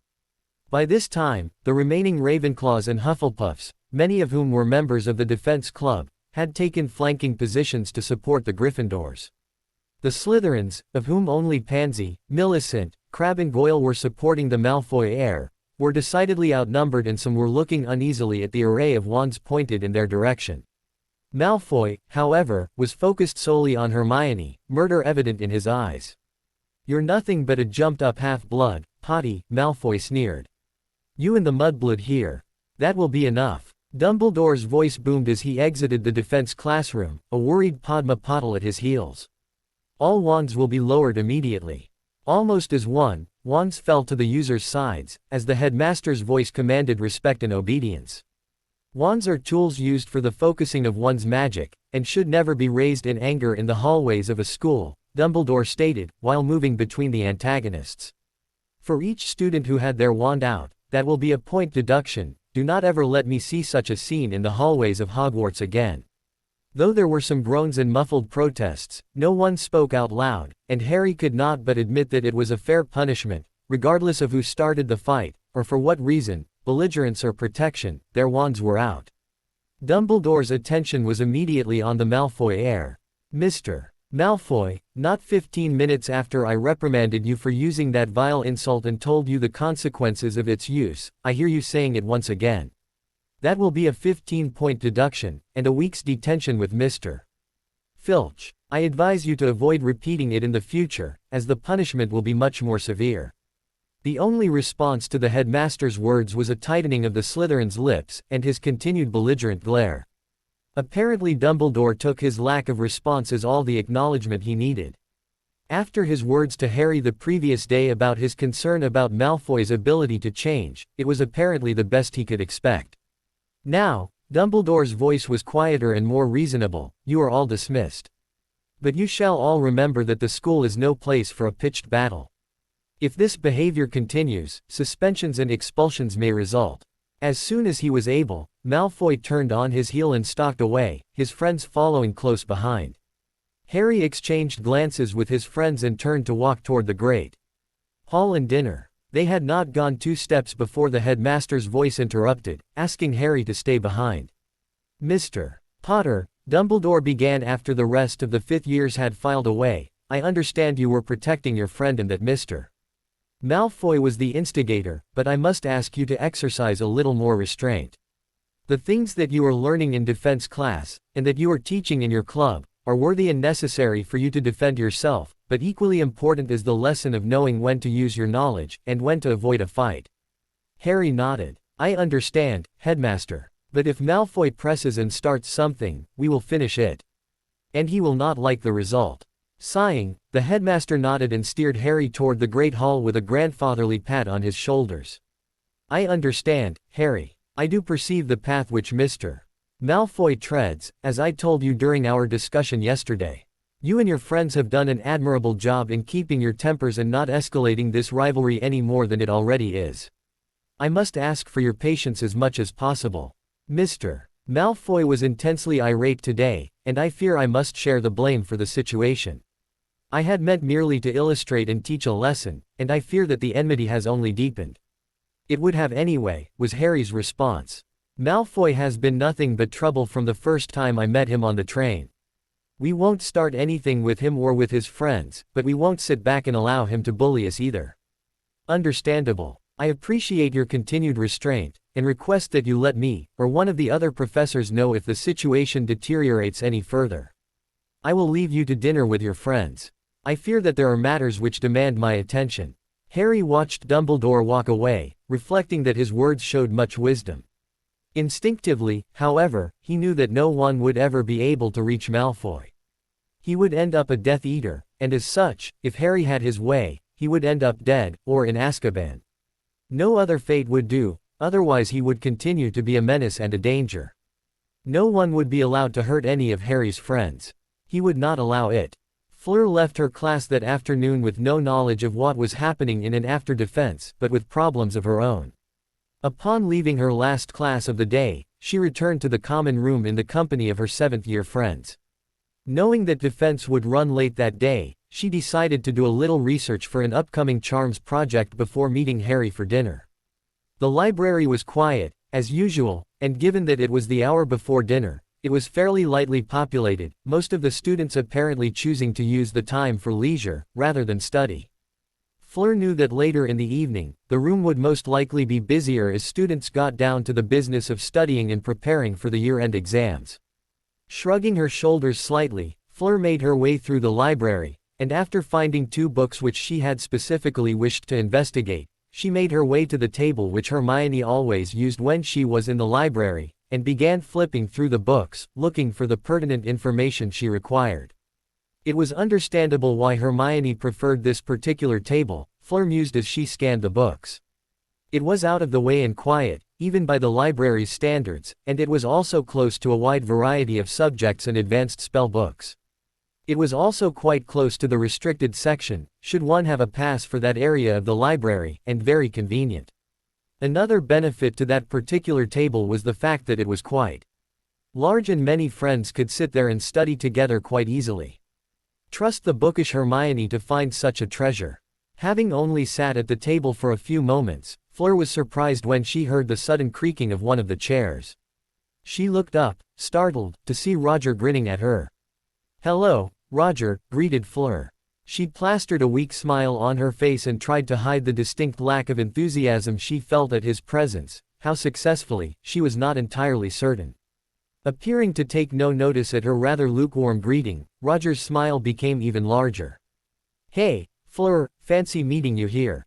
I just thought I'd do a bit of research before dinner," Fleur replied. She hoped he would take the hint and leave, or at the very least sit quietly while she searched through the books for the information she needed.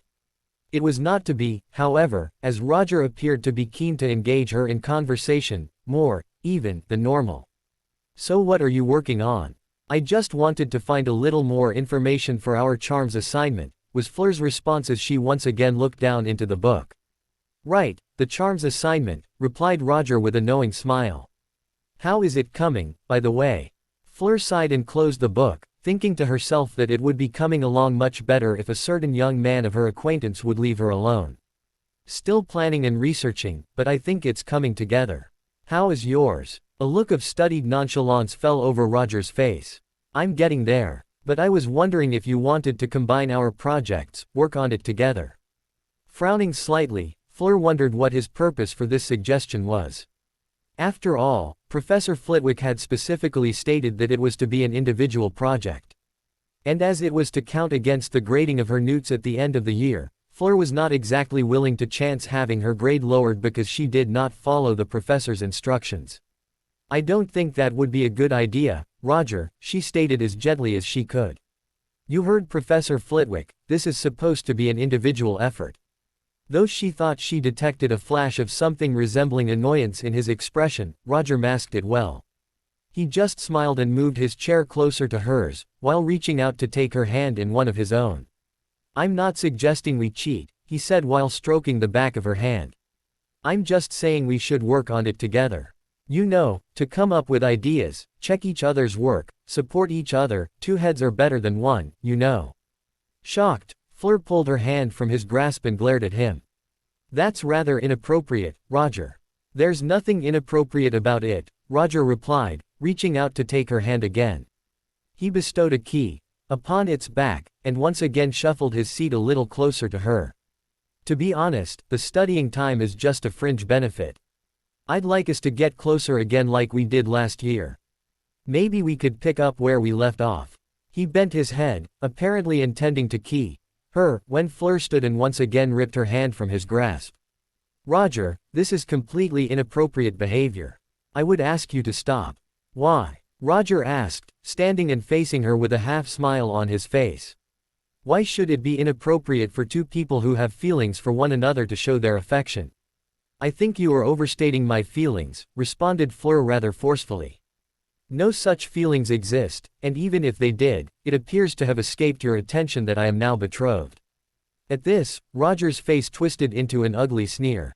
Betrothed to a boy with delusions of grandeur, someone who is undeservedly held up on a pedestal and lauded, though he has really done nothing to deserve it. Stunned by the vitriol in Roger's voice, Fleur gazed back at him with some astonishment. Roger had never given her any indication in the past that he disliked Harry, or that he felt the way his words suggested. It appears to me that you don't know Harry, Fleur said with a shake of her head. He is not as you said, and he would be the first to brush off the fame of surviving the killing curse as something he had no control over. That doesn't matter, said Roger, once again stepping toward her with his hand extended. Fleur instinctively moved back out of his immediate reach, not wishing to give him any leverage to use against her. Come, Fleur, we had it good last year. I know you felt it too. Why shouldn't we have a little fun and romance together while we're young? There's nothing tying you down now.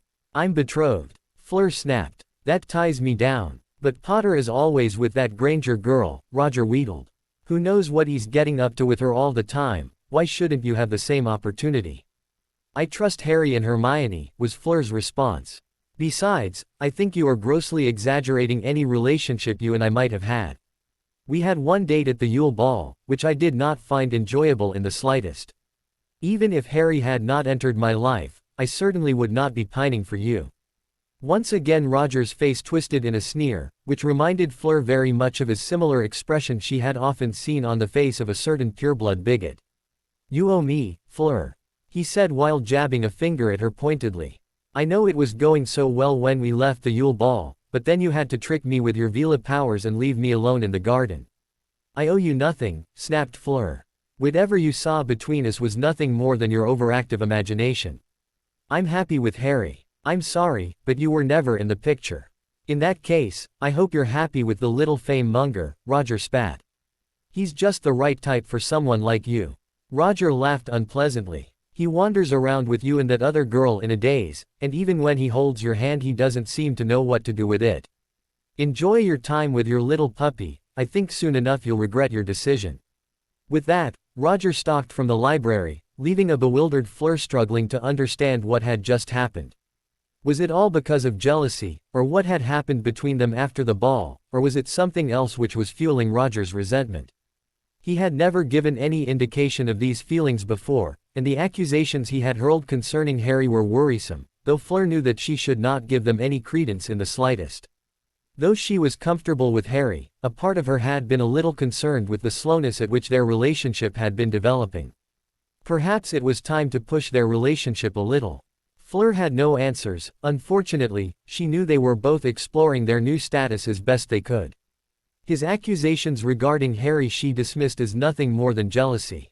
She knew Harry, and she knew that he was not as Roger had stated. Harry was a good person, and she knew she would never need to worry about Harry trying his best to make her happy. They just needed to find their way together. Having calmed slightly due to her thoughts, Fleur gathered her things together and returned the books to their places on the shelves. She would talk to Harry sometime in the near future about their relationship. Together they would figure it out. That evening at dinner came an announcement which was unexpected, though it was certainly welcome to many of those listening, especially the young women attending the school. Harry and his friends had just arrived in the Great Hall, and were lounging at the house table discussing the events of an immediately following defense class, not to mention directing sly smirks at the still enraged Malfoy scion. A single glance at the tosser's ruddy complexion and implacable glare showed clearly that he still had not managed to contain his anger. To the surprise of the assembled students, Dumbledore stood from his spot at the head table and motioned for silence. "I hope you have all enjoyed your classes today," he began when the noise had quieted. "We have had some trying times at Hogwarts recently, and I hope that things will now improve. I wish everyone to know that I will do my best to ensure that you will all have the knowledge you require when the next defense professor finally arrives in January. Until then, I truly relish the opportunity to teach. As you all know, I have not spent much time in a classroom in many years, and I find myself once again enjoying the experience. But enough of my rambling," he continued with a benevolent smile.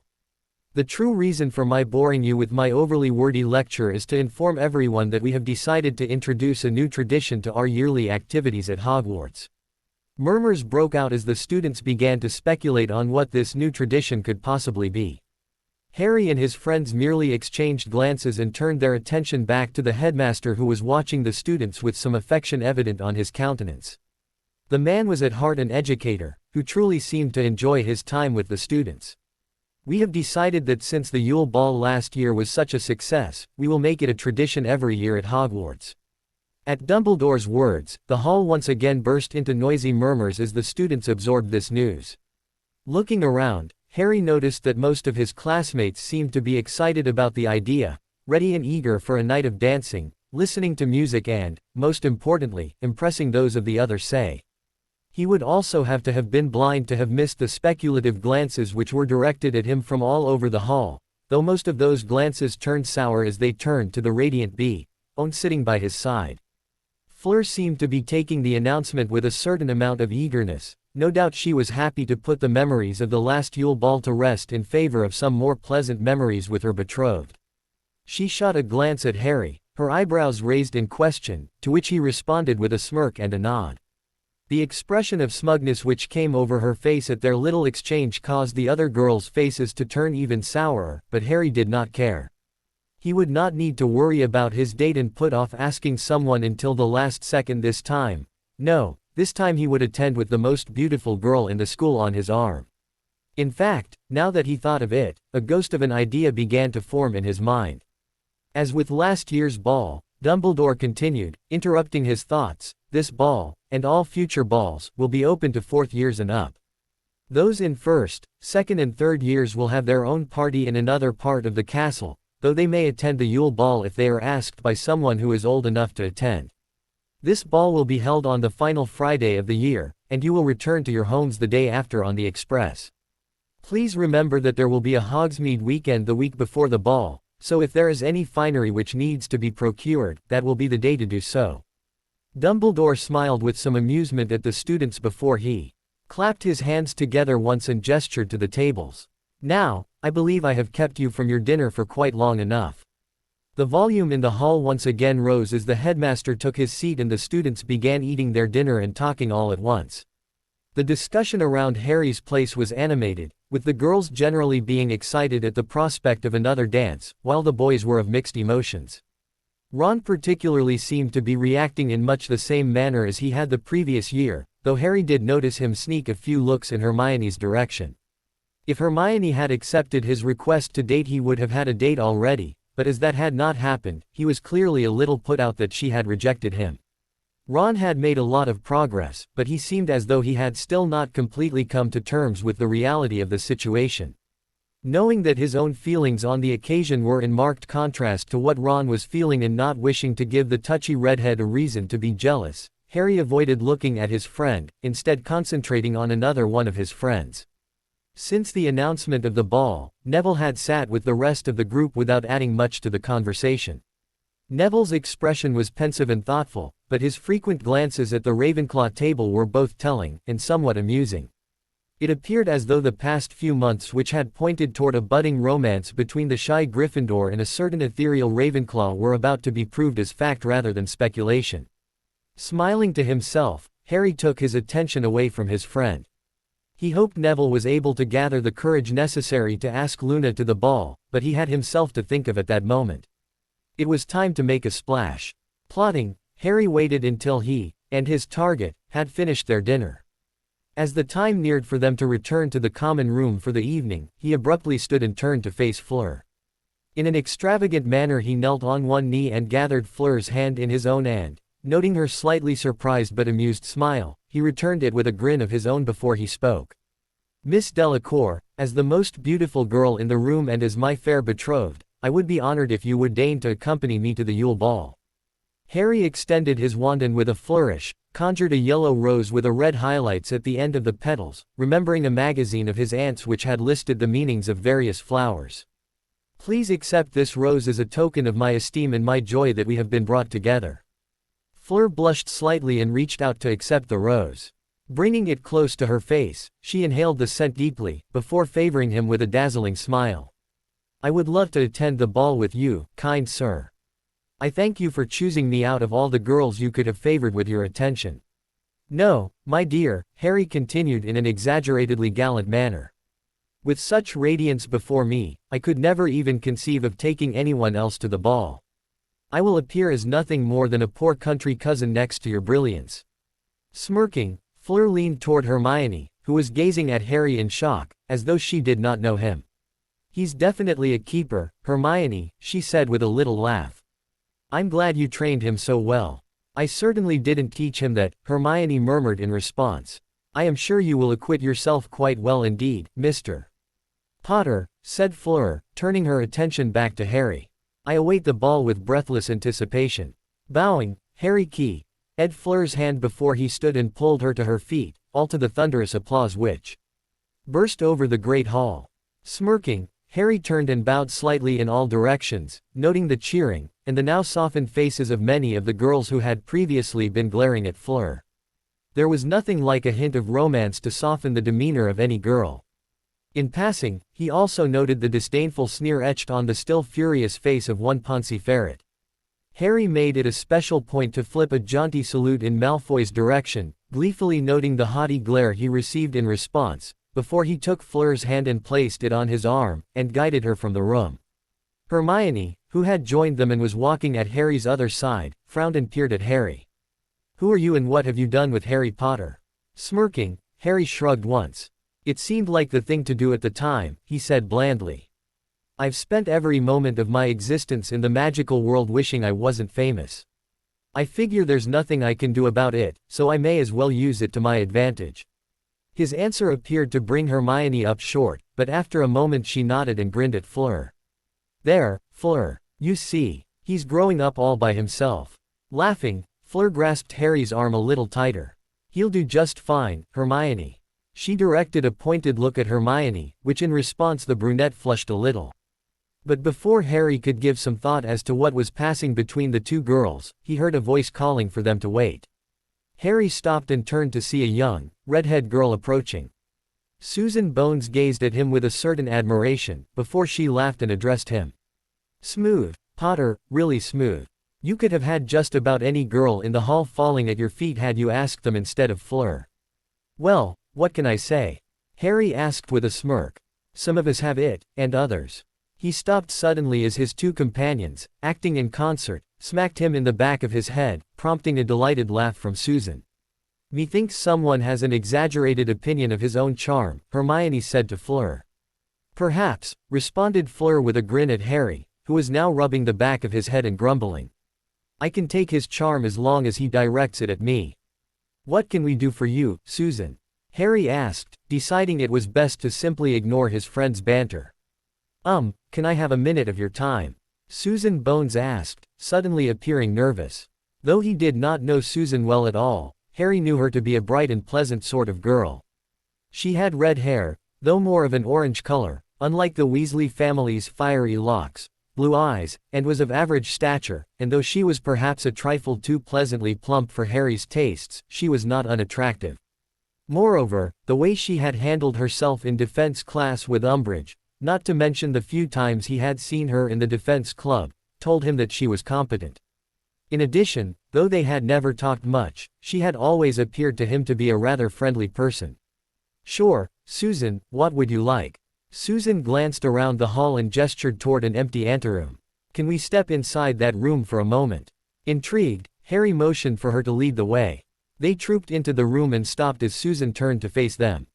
Now that Harry had a chance to stop and look, his earlier impression of her nervousness was confirmed in the way she was wringing her hands and peering at them uncertainly. It was something he had never seen from her before. Harry, she began, the slight quaver in her voice reinforcing his observations. I have someone I'd like to introduce to you. Someone who is interested in joining the club, she finished in a rush. At Harry's raised eyebrow, she scowled and fixed him with a determined glare. Well, you did say that we were welcome to pass the word to those we considered trustworthy. And besides, I figured that with Umbridge gone that secrecy was not really much of an issue anymore. That's true I guess, Harry admitted. Who is it? Susan's indignation faded and once again a slight sense of nervousness appeared to settle over her. Well, she's a friend of mine, her family and mine have been friends for years. She said that she has some other friends and housemates who are also interested in attending. And who is it? Harry asked, becoming somewhat suspicious of her. She would not have acted this way if she intended to simply introduce someone she thought would be good for the club. It must be someone she was afraid he would reject. Appearing to come to a decision, Susan squared her shoulders and declared resolutely, Daphne Greengrass. Surprised, Harry's eyebrow once again rose at the girl's statement. Of course he knew who Daphne was, the year groups at Hogwarts were small enough that it was easy to remember everyone's name. His shock was more due to the fact that it was difficult to believe that anyone would invite a Slytherin to the club, knowing in general what that house stood for, and to a large extent, who they stood for. Harry was about to respond in such a manner, when a snippet from his conversation with the headmaster the previous evening entered his mind. I would caution you against painting the entire house with the same brush. Mulling it over in his mind, Harry wondered about the headmaster's statement, and his own prejudices against the House of the Snake. Had his early experiences with Malfoy jaded him against the entire house? Were they all like Malfoy and his father? Could he trust any of them to watch his back and oppose Voldemort? The obvious answer to his questions was, of course, that yes, he had allowed Malfoy to prejudice him against Slytherin whether his bias was warranted or not. All throughout his first 4 years and part of the 5th, the pureblood Ponce had gone out of his way to proclaim how superior he was, and how inferior he considered others to be, and Harry, not truly having much to do with any of Malfoy's housemates, had subconsciously painted them all with the same brush. Was there some good to be found in Slytherin House?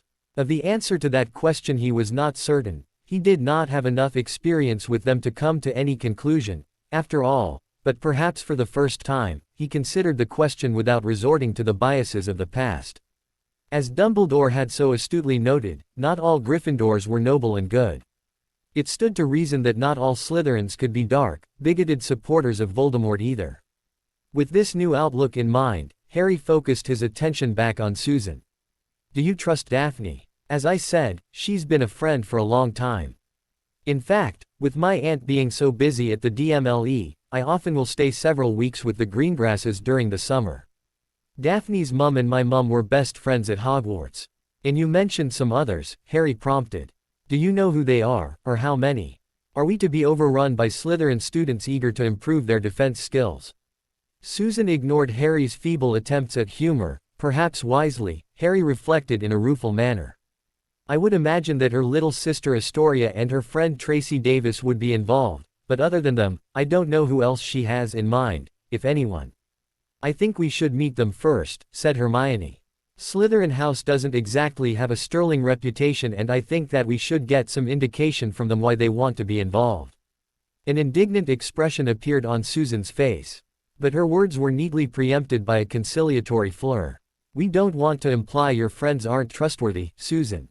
We just want to meet them for ourselves. Slytherin in general has not been kind to Harry, nor have they been welcoming to Hermione or me. Besides, what do you think the reaction would be to a bunch of Slytherins suddenly walking in on our meeting?" Grudgingly, Susan allowed both Hermione and Fleur's points in a tight nod. "So, when did you want to meet them?" "Tomorrow after dinner," Harry suggested. "Wednesday is our next meeting. We could talk to them, and if they check out, we could introduce them to everyone then." "Thanks, Harry," Susan said, clearly relieved that the discussion had gone so well. After a few more moments in which they arranged a time and place to meet the Slytherins the next day, she exited the room. Harry exchanged glances with his two female companions. "Well, what do you think?" Grimacing, Hermione said, "While all my experience with Slytherin says that they can't be trusted, I must admit I don't really know Daphne and Tracy. They've always seemed to be pretty aloof in the past, but that could just be because we don't know them. Or it could be because of the whole House of the Ambitious and Cunning thing," Harry retorted sourly. "There isn't much we can do but wait and see," Fleur interjected. "For what it's worth, I think you made the right choice. The only thing you can do now is talk to them and see what they have to say." Deep in thought, Harry nodded his assent before leading the girls from the room. While he knew that speaking with Daphne's group was the right thing to do, a part of him wished that he could just go on believing that all Slytherins were evil and leave it at that. That outlook was, at the very least, much less complicated. Daphne Greengrass was a pretty young woman with a wealth of lustrous black hair and startling deep blue eyes. She was of average height and possessed a slim build, and she carried herself with confidence and poise. And as she sat in the empty classroom gazing at Harry, he wondered what type of person she truly was.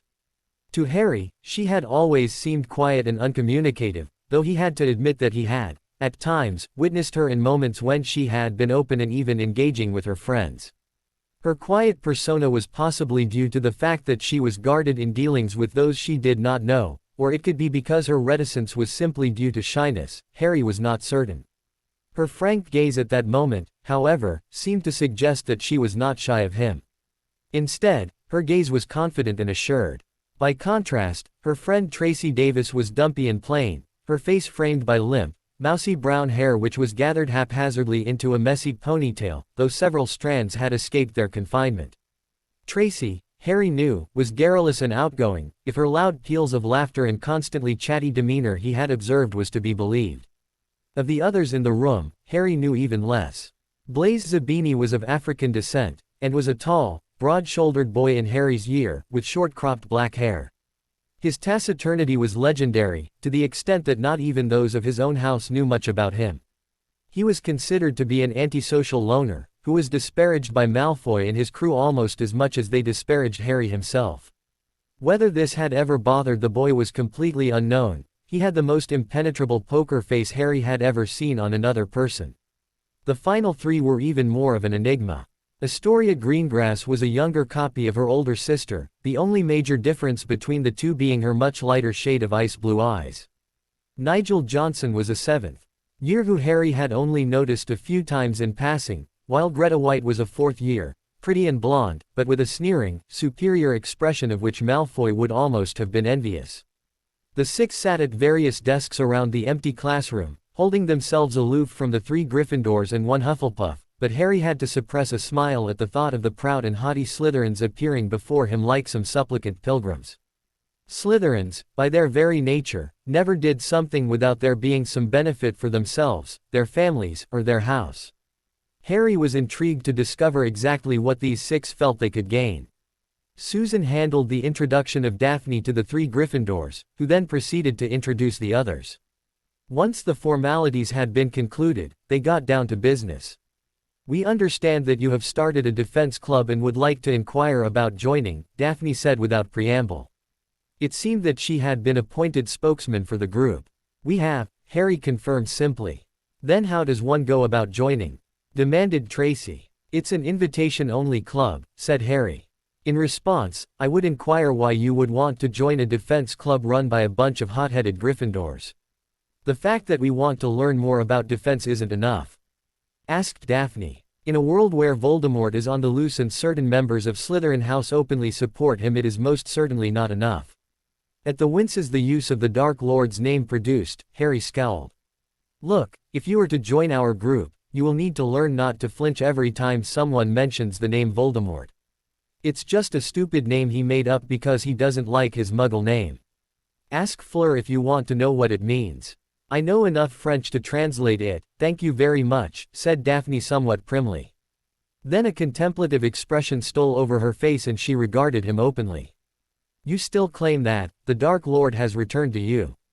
"It's the truth." Harry shrugged. "Why would I claim anything else? I swore an oath on my magic at the first meeting of the club, so if you don't believe me, ask anyone who was there." The members of Slytherin House all shared a look before they turned their attention back to Harry. "In that case, it seems like we have all the more reason to learn how to defend ourselves." At Harry's skeptical expression, Daphne threw her hands up in the air. "Honestly, Potter, I know you've had problems with certain members of our house, but not everyone in Slytherin is named Malfoy, and not all of us stand for what he stands for. Not all Slytherins are slimy Death Eater wannabes. So you're not in Malfoy's camp." "Do we look like we're in Malfoy's camp?" demanded Tracy. "Think back, Potter, have you ever seen anyone here associating with Malfoy? Have any of us ever given you the grief that he gives you?" "You haven't," Harry admitted. "In fact, I hardly know any of you." "Then give us a chance," said Blaise, speaking for the first time. As a matter of fact, Harry could not say definitively that he had ever even heard the other boy's voice before now, he was that enigmatic. Turning, Harry raised his eyebrows at the three girls. Fleur and Hermione said nothing, but Susan huffed in some impatience. "I can certainly vouch for Daphne and Astoria, Harry. The others I don't know well, but I'm sure Daphne would not have brought them here if she didn't trust them." "Really, it's their word that we have to take into account," Hermione said. She then turned to look at Harry. "What do you think?" "I'm inclined to allow them to participate," said Harry, eyeing the Slytherins, thinking once again about Dumbledore's words. "If we start imagining everyone to be aligned with Voldemort, we'll end up paranoid, jumping at every shadow which crosses our paths." "But we do have to be careful," cautioned Fleur. "Agreed," said Harry evenly. "But I'm not going down that path." "Would it help if we were to swear an oath?" asked Daphne in a dry tone of voice. "I hardly think that is required," responded Hermione. She was regarding the other girl with an appraising eye, though Harry was uncertain whether it was because she knew something of Daphne, or something else. "I think your word will suffice for the time being. You will have to sign a register, which prevents you from betraying the club, though admittedly with Umbridge gone it's not as big an issue as it used to be." "What happens if we do betray the club?" Daphne asked. Watching her body language and the casual way in which she asked the question, Harry suspected that her question was based on nothing more than curiosity. Still, it would do to be watchful of these Slytherins for a time. He did not really know or trust them as of yet. "Let's just say that it would be unpleasant," said Hermione without any further explanation. Up to this point, Hermione had been very evasive when questioned about what exactly she had done to the register, not even sharing it with her closest friends. "Then how was I able to talk to Daphne about it?" asked Susan. She appeared somewhat perplexed. "I based the ward on intent and actual harm," Hermione admitted slowly, clearly not wishing still to give up much information. "I won't share exactly what I did with it, as I don't want someone to come up with a way to circumvent it, but in a very basic sense, since you were not intending to cause the club any harm, the consequences were not activated. That's not all of it, but it does explain your ability to talk about it." "That's a fairly complicated and advanced ward scheme," said Daphne. She appeared a little skeptical. "That's our Hermione," Harry said with a look of pride at his closest friend. "She isn't just book-learned, you know," he said in a teasing manner. "Harry," Hermione scolded, embarrassed. Harry merely gazed back at her, projecting an air of amused impudence. The Slytherins appeared to accept this without further comment, though Daphne continued to peer at Hermione with some skepticism evident on her features. If Harry were to be completely honest with himself, he felt a little affronted on behalf of his friend. It seemed a typical sort of Slytherin reaction to assume themselves superior to Muggleborns, and everyone else, for that matter. Hermione was an extremely knowledgeable and even gifted witch. It was time that others started recognizing that fact, rather than this stupid blood nonsense which was pushed, and even passively accepted, by so many. "We will sign your register," Daphne stated after meeting the gaze of the rest of her housemates. "As I said, none of us are part of Malfoy's group, and we want to learn to defend ourselves. Will this not cause difficulties in your house?" Harry asked. Daphne snorted and several of the others either rolled their eyes or appeared to brush the question off with little or no concern. However, once again Daphne acted as the spokesman for the group. "Malfoy, and perhaps certain others, will undoubtedly make a stink about it once it becomes known. We're not really concerned about that. Only certain others," was Harry's skeptical response. "You are thinking like a Gryffindor, Potter," Tracy stated bluntly. "No doubt the House of the Lion enjoys a certain amount of house unity. Slytherin is the house of the cunning and, more importantly, the ambitious. Unity is all well and good, but ambition does not foster trust and unity very well. It is difficult enough to realize your ambitions. Trusting someone else can easily see you stabbed in the back." "What Tracy is trying to say," interjected Daphne once again, "is that Slytherin, as a house, tends to be more everyone for themselves. About the only thing that unifies Slytherin at all is Quidditch and the House Cup, and even then it's only superficial." It was all very well and good for them to say that. They knew their house and their housemates better than Harry did, after all. But he could not help but think that they were downplaying the issue. Dumbledore's admonishments aside, Slytherin was a house essentially for the purebloods, and their very ideals fostered bigotry. Any fraternizing with the enemy, in this case Gryffindor and what Gryffindor House stood for, would surely bring the more conservative element of Slytherin out of the woodwork with a vengeance. "Oh honestly, Potter," Daphne snapped in irritation, "why do you care about a bunch of Slytherins anyway? We told you it won't be a problem, shouldn't that be enough?" "I care because I'm leading the club," Harry rejoined. "I don't teach anyone to become a target, I teach them so that hopefully they will be less of an enticing target, not to mention the effect I hope it will have on everyone's owls and newts." Daphne's face softened and she smiled ruefully. "I suppose I'm just not used to your, Gryffindor caring. Whatever," Tracy said with a grunt. "The fact of the matter is that any one of us here can take care of Malfoy right now without any further instruction, and the bunch of us together can hold off him and his cronies. Malfoy has a much higher opinion of his own capabilities than he truly possesses." As defense class today demonstrated, Daphne interjected with a grin at Hermione. "Nice work, by the way. It was good to see the Prince of Slytherin taken down a notch and exposed for being the blowhard he is." Harry grinned at his friend.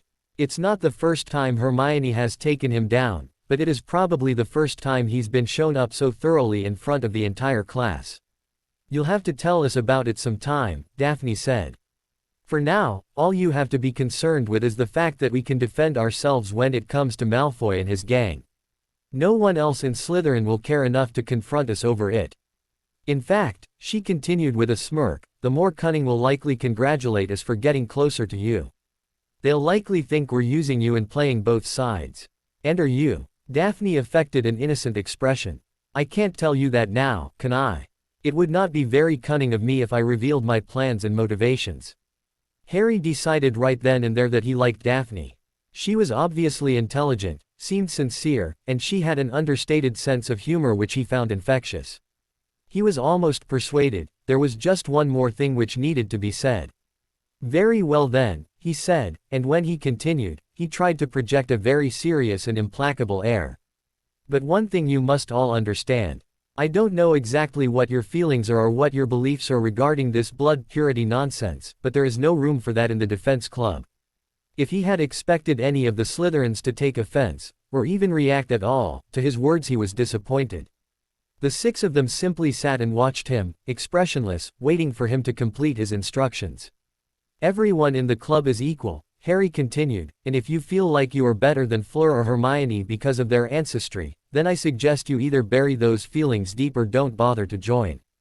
As Hermione demonstrated in defense class, she is the equal of anyone in any house, no matter what their blood status is." Hermione appeared to be somewhat embarrassed at Harry's praise, but that did not stop him. He would not put up with anything which would cause either of his two companions any discomfort.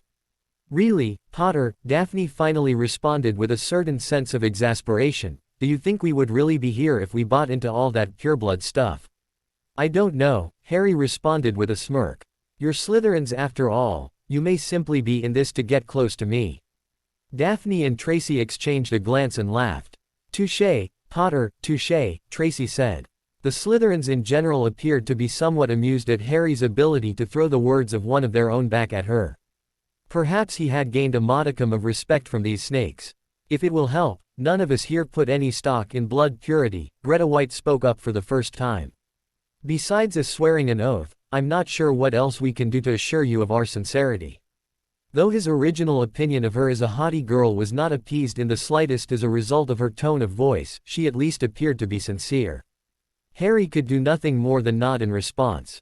Your word will do. I just wanted that fact understood before we go any further, and would prefer not to have to kick anyone out of the club if I can help it. Understandable, Daphne murmured. Their impromptu meeting broke up soon after, with the Slytherins promising to arrive early to the club meeting on Wednesday in order to sign the register. Harry left the classroom pondering what had just occurred, not to mention the change in his attitude toward certain Slytherins. The next club meeting would undoubtedly prove to be interesting. No doubt, displeasure at their presence would come from several quarters.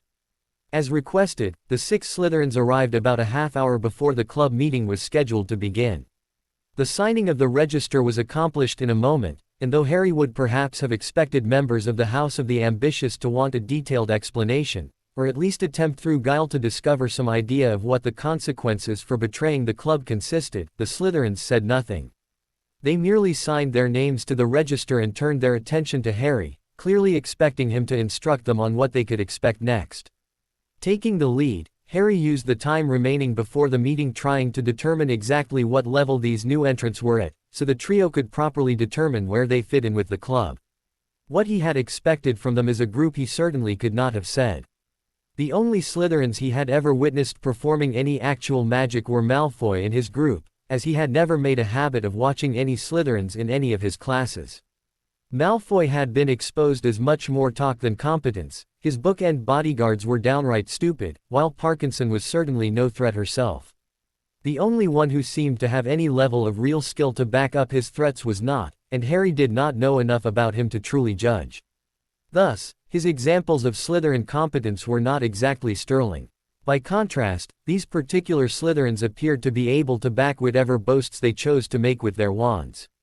Daphne and Tracy handled themselves with an understated confidence, and cast whatever spells Harry requested with no hesitation, and while finesse was perhaps not Blaise Zabini's strong point, he more than made up for that lack with brute strength. Nigel was quick and efficient with his casting, and while Greta and Astoria, the younger members, were perhaps not as polished or knowledgeable as their older companions, they appeared to understand the material at their level as well as could be expected. It was obvious that in terms of sheer skill and competence, the Slytherins would fit into the club quite nicely. It would remain to be seen whether or not they would fit in socially. When the clock was nearing 7, Harry asked the Slytherins to have a seat as they awaited the arrival of the rest of the club. They did what they were asked without protest, likely expecting that protests to their inclusion would come from certain quarters. Harry had told them he would handle any objections, and that they should keep their peace until they were asked to speak. He hoped he had imparted the need to adhere to his request with enough urgency. Nothing they said would gain them acceptance, he felt. He would have to vouch for them. After that it would be up to them to prove themselves to the other members. As the club began to filter in, Harry and his companions searched for reactions to the newcomers. They found surprise aplenty, though most showed no more than that. It was nearing 7 when Professors Flitwick and Dumbledore entered the room. "Did you know that the headmaster would be here, Harry?" Fleur asked quietly. Harry shook his head. "He didn't mention anything to me. He obviously wants to see what we're doing," said Hermione. By that time the two professors had made their way through the rows of chairs, and approached with smiles upon their faces. "Harry," the headmaster greeted jovially, "I hope you don't mind my attending. I thought I'd come and see how your club works." "Of course, headmaster," Harry responded, though in truth he was not at all enthusiastic about Dumbledore's presence.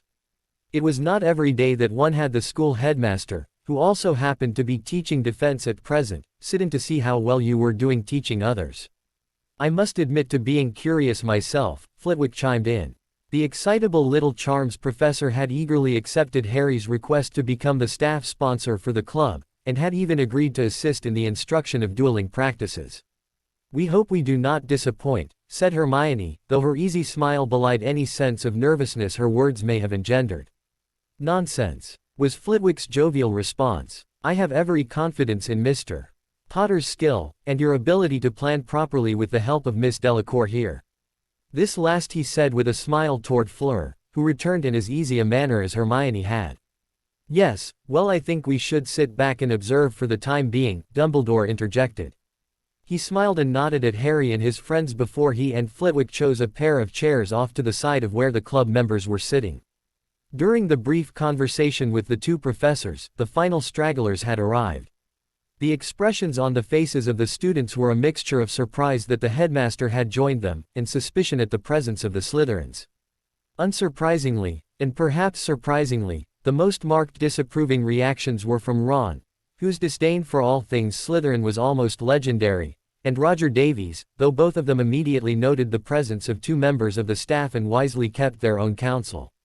Harry had expected Ron to object to the presence of the members of the House of the Snake, though he thought that Ron was open-minded enough to grudgingly accept it, once their reasons had been made known. Roger, though, was an enigma. His first reaction to seeing the Slytherins was surprise, which had soon turned to suspicion and, unless Harry misread him entirely, fury at their presence. Even after he sat down, he engaged in directing surreptitious glares, though he was discreet enough about it that Harry suspected no one else in the room noticed. What concerned Harry even more were the looks of equal disgust Roger directed at him when he thought Harry was not looking. The Ravenclaw had been doing the same thing for the past several days, though Harry could not think of anything he had done recently which would account for Roger's behavior. Roger had never precisely been friendly in the past, but he had certainly never been this antagonistic. Perhaps the matter had something to do with Fleur, though if that was the case, Harry would have thought Roger's behavior would have begun back in September when Harry had arrived at the school already betrothed to Fleur, and not more than 2 months later. The fact that Fleur had confirmed that there had been absolutely nothing between them the previous year seemed to disprove that theory. Whatever the cause, apparently the boy who lived had somehow managed to offend the Ravenclaw head boy. Whatever it was, Harry decided he would not worry about it. If Roger decided to make something of it, Harry would deal with it at that time. Shaking himself from his thoughts, Harry noted that the entire club had arrived, and after sharing a glance with his two companions, stood to begin the meeting. Let's get started, everyone, Harry said, as the room quieted. Today we'll be practicing some more dueling techniques, as well as the defensive spell for this week. But before we begin, I'm sure that all of you have noticed the additions of several new faces to our group. Motioning to the two professors, he continued, First, I'd like to welcome Headmaster Dumbledore, who will be observing tonight, as well as our staff sponsor, Professor Flitwick. The two faculty members nodded to the polite applause which erupted in response to the introduction, while Harry grinned at them. Given the pleasure that defense class was this week, I'm looking forward to the headmaster lending his expertise. And though some of you may not know it, Professor Flitwick was a professional dueling champion. I'm sure we will all benefit from their assistance. In addition, Harry continued, as the club members took in this intelligence, we also have some new members. Please join us all in welcoming Daphne Greengrass, Astoria Greengrass, Tracy Davis, Blaise Zabini, Greta White, and Nigel Johnson to our ranks. A half-hearted round of applause met Harry's statement, prompting a sardonic smirk to appear on Daphne's face. It was an expression which was mirrored on most of the Slytherin party's faces, though Harry could not help but feel that such an obvious level of sarcasm would do nothing to help ensure their acceptance into the club. I thought this club was to be kept a secret, Potter, said Roger with a disdainful sniff. It seems that little restriction has gone by the wayside rather quickly. If you want to blame anyone, blame me, Susan spoke up with a glare for the head boy. I was the one who spoke to Daphne and invited her, our family has been friends for years. Roger snorted. Family friends or not, I was under the assumption that we were not to speak with anyone regarding the club, or there would be consequences. Did your precautions not work? The protections on the parchment work fine, said Hermione. We had always intended for the members to be able to speak to others of the club who they trusted. Well, Slytherins don't exactly have a sterling reputation for trustworthiness, said Justin Finch-Fletchley. It was unsurprising that a Hufflepuff would be the one to bring up the issues of trust and loyalty. They were, however, all good questions, though perhaps not the most tactfully stated. A few days prior Harry would have had exactly the same things to say in response to the presence of any member of the House of the Snake. Though perhaps the objections of the club could be overcome, their new members would have to prove themselves by their actions and words over a longer period of time. That really doesn't matter, Hermione was saying in response to Justin's charge. Susan considered Daphne to be trustworthy, and thus the protections were not brought into play. Seems to be a pretty poor way of setting up your security, Roger said with a slight sneer. Harry gazed at the head boy, wondering what he was about. His disapproval and deep scowl were such that Harry thought he may have been more vocal in his dissatisfaction. It was possible he was moderating his statements in view of the fact that the headmaster was in the room, but Harry could not be certain. Regardless of what some members believe, Harry instructed with a pointed glance at Roger, it has always been our intention to allow the club to spread to a certain extent by word of mouth. The only thing we asked was for the members to be careful in whom they were placing their trust. And I would not have said a thing if Umbridge had still been in the school, Susan broke in. I still trust Daphne, but with the way Umbridge was courting Malfoy and his group, I wouldn't have taken the chance that they might have found out something. Shouldn't we allow the Slytherins to have their say? Asked Fleur. All eyes turned to the group in silver and green sitting to the side of the room, but to their credit, none of them even batted an eyelash. I can only tell everyone what we told Potter when we met with him, was Daphne's simple reply. That Slytherins by nature are ambitious and cunning is undeniable. But not all of us are part of Malfoy's little club. We are here to learn more about how to defend ourselves and our families. None of us have any ties to Death Eaters, pureblood supremacists, or any other unsavory group. You met with them and interviewed them, Harry? Asked Ron. Though Harry would have liked to know where his best friend was going with this question, Ron's face was schooled into a credible poker face. We did, just a couple of nights ago. And you were satisfied with their reasons and their sincerity. We were, Harry confirmed. They also signed the register, which is no small gesture of trust and responsibility on their part. Ron's gaze turned to the Slytherins and after a moment he seemed to come to a decision. He turned back to Harry and said, if you think they're trustworthy, then that's good enough for me. More than one jaw dropped in response to Ron's surprising statement, to which Ron merely arched an eyebrow at the company. What? He demanded with a sardonic smirk. Yeah, I know you all expected me to fly off the handle here, but I trust Harry. If he says the Slytherins are trustworthy, I'll accept them until they prove otherwise. The rest of this talk is pointless, let's get down to business here. Very good, Mr. Weasley, the headmaster, apparently forgotten by most of the room, said in response to Ron's statement. Let this be a lesson to you all, never judge someone on so little information as to what house they belong. Always reserve your judgment and use your own observation to determine whether you can trust someone. You may get a nasty shock if you do otherwise.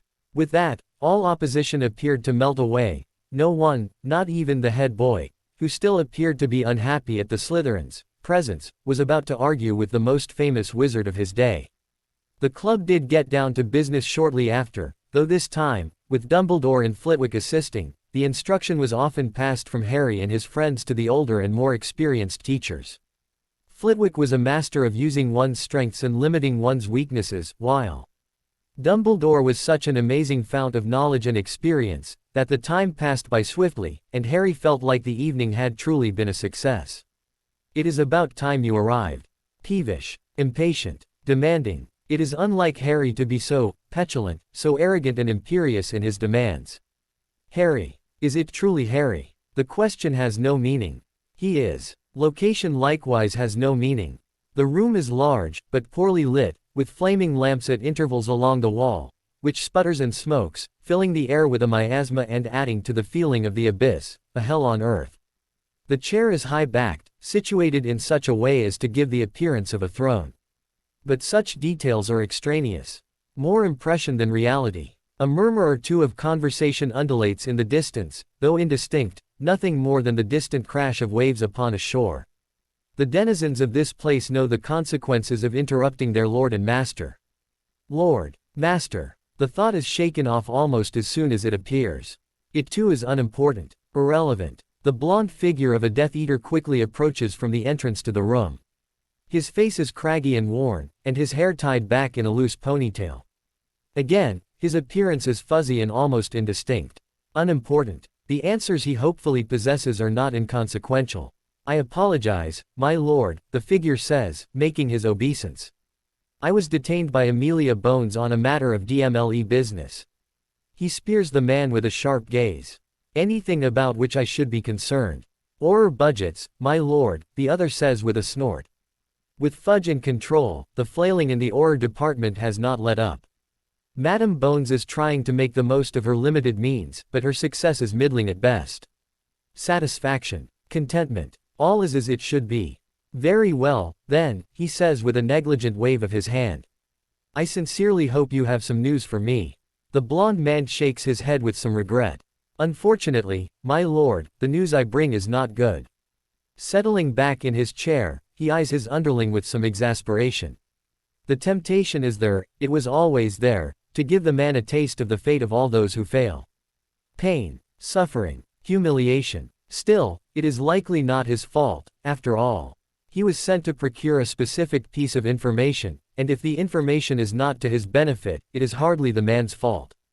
Object lessons are all well and good, but it is also necessary that there be some reason for dispensing them. For now it is better to listen and wait. Punishment can be administered later, should it be warranted. What have you discovered? The Hall of Prophecy is virtually undefended, my lord. Unfortunately it does not need to be, as the prophecy globes are all protected by a series of protections which render them untouchable by any but the subject of the prophecy contained therein. And what is the nature of these protections? The Death Eater spreads his arms open in supplication. I am sorry, my lord, but I am unsure. The unspeakable with whom I was speaking would not elaborate, and I felt it wise not to press. Undoubtedly, he murmurs, knowing it was only the truth. The importance of his spies in the ministry was not to be underestimated, regardless of how critical he now feels obtaining the entire prophecy is. It will not do to have his servant discovered amongst them. What can you tell me? Only what I have said before, the subject of the prophecy is the only one who may safely remove the orb. Anyone else who attempts to do so will be driven insane by the enchantments. The one with the power to defeat the Dark Lord, technically, the Dark Lord has been mentioned in the fragment of which he is aware. Did that then mean that he is able to remove the orb himself, or is the subject the only one with the right to do so? Calm, patience, prudence. This matter will take more study, more planning. It will not do to rush in without due consideration and activate the magic protecting the orbs. Careful deliberation will be required. If I may, my lord, the Death Eater continues, breaking his thoughts, you have a servant in Azkaban who would likely be able to tell you more of what you seek. That matter does not concern you, he says. You had best focus on the tasks I have entrusted to you. I do not wish for your cover at the ministry to be compromised. Of course, my lord, responds the Death Eater.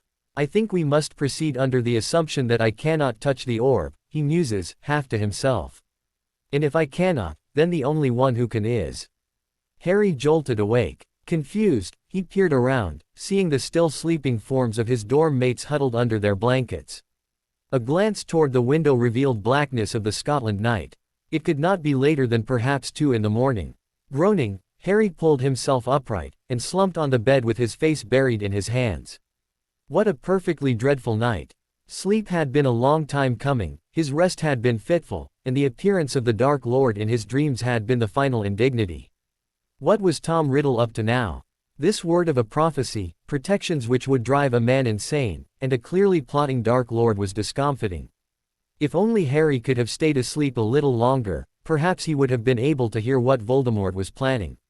It was frustrating. Sighing, Harry looked around at the others before he once again hunkered down into his bed. The headmaster would need to know about this new development, obviously, but given the time, Harry would attempt to sleep again. Surely it was not critical enough to wake Dumbledore in the middle of the night. Though his mind would have worked over the problem for some time to come, Harry's fatigue was enough that he soon slipped into the blissful embrace of sleep. And if his sleep was still somewhat fitful and restless, at least it was not invaded by Dark Lords and their minions. The next morning, Harry left Gryffindor Tower before any of his friends had awakened. The fact that it was a Saturday meant that most students would be sleeping in that day, though likely not too late. It was a Hogsmeade day, after all. And though Harry was not precisely avoiding everyone else, he knew that his generally tired demeanor would raise questions and he wanted to discuss the dream with Dumbledore before deciding whether it should be shared with his friends. Besides, some time with the headmaster would help him wake up and appear more like his normal self. Knowing the man's habits to a certain extent, Harry found him in the Great Hall at breakfast and, after grabbing a few bites to eat, Harry approached him and requested a few moments of his time. It was not long after before Harry was seated in the head's office across the desk from his mentor, explaining what had happened the night before. As the explanation wound down, Dumbledore leaned back in his chair and steepled his fingers together, deep in thought. Harry thought he detected a glimmer of understanding on Dumbledore's face as he was explaining his experience, but whatever it had been was gone in an instant, replaced by the expression of contemplation.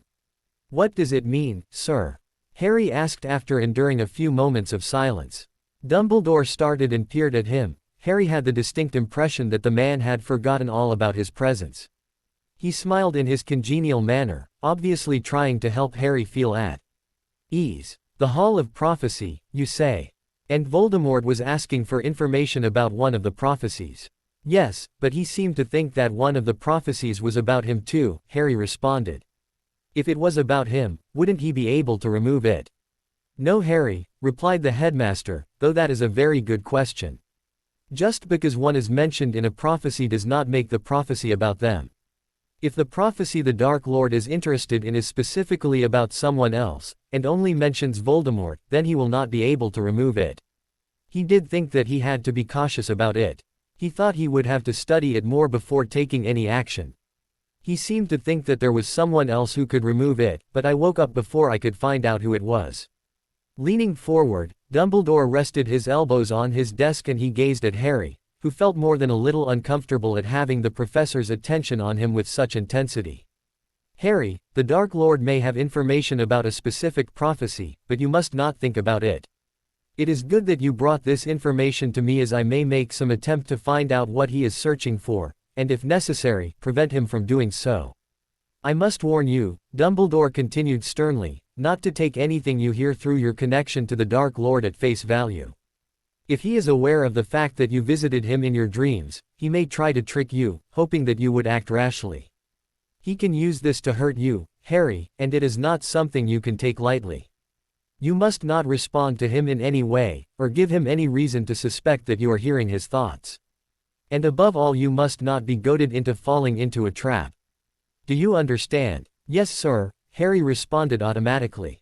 "Good." Dumbledore once again leaned back and his eyes lost their focus in his concentration.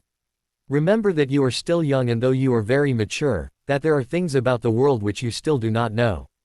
Please approach me with any questions you may have, and I will do my best to answer them." Once again Dumbledore's eyes focused on Harry, causing him to feel a little uncomfortable. "For now, I believe this is something about which you do not need to concern yourself. Let me handle it." "I understand," was Harry's reply. There was nothing he could do about it, after all, and he trusted the headmaster. Dumbledore would not lead him astray. "I do have one more question for you. Is this the first such occurrence of seeing Voldemort in your dreams?" Harry ducked his head in embarrassment. "No, sir." But Dumbledore's countenance was not so stern as Harry would have thought. "I understand it can be difficult, Harry. You want to be responsible for your own life and feel like you have some control. I was not unlike you as a young man. However, as we are dealing with the Dark Lord and his minions, I would ask you to trust me and tell me of any other instances where you overhear what he is thinking. Not only can this help us gain critical information, but as I stated, I am concerned that Voldemort may try to use this seeming connection for his own purposes." "It doesn't happen very often," Harry was quick to say. "Only on occasion, and often when he is really angry or happy." "That may very well be," replied Dumbledore. "But he may become aware of you and seek to use it for his own gain. Now," Dumbledore continued in a kindly voice, "why don't you tell me about these other experiences? The next hour was spent in earnest conversation with Harry, speaking of the times he had seen Voldemort in his dreams, and Dumbledore offering advice and guidance to the young man. He particularly focused on the dream Harry had had the previous year, and the figures who had appeared in that dream, though he made no comments about what any of it meant. The experience was somewhat draining for Harry, and by the time he was finished he felt even more tired, though somewhat relieved at having unburdened himself to a sympathetic ear. At the end of it, Dumbledore dismissed him, admonishing him to enjoy his day in Hogsmeade with his friends. But he once again encouraged Harry to come to him whenever he had any similar experiences in the future. "Remember, Harry, to always come to see me if you find Voldemort in your dreams. It may be that at some point we will be required to act in order to close this link between you and Voldemort. Let me think about it for a time." "I understand, sir," Harry dutifully replied before he stood and exited the office. The frustrating thing about Dumbledore was that he played his cards very close to the vest, Harry mused. It was not that he was second-guessing the headmaster. Dumbledore had fought the good fight for longer than Harry had been alive, and Harry knew the man deserved his respect. It was more that he wished that he would be considered more of an adult, and worthy to be trusted as such. Sighing, Harry wandered through the hallways of the school for some time, thinking on his dream and the discussion with the headmaster. He did not return to the common room until quite a bit later, and when he did, he brushed off all questions about where he had been or what he had been doing. He needed to sort things out in his own mind before he was ready to talk about anything which had occurred. Instead, he insisted that the friends leave for Hogsmeade immediately, all the easier to avoid questions he did not want to answer. In another part of the country, Jean-Sebastian Delacour sat in the study of the ambassador's mansion, scowling at everything and nothing all at once.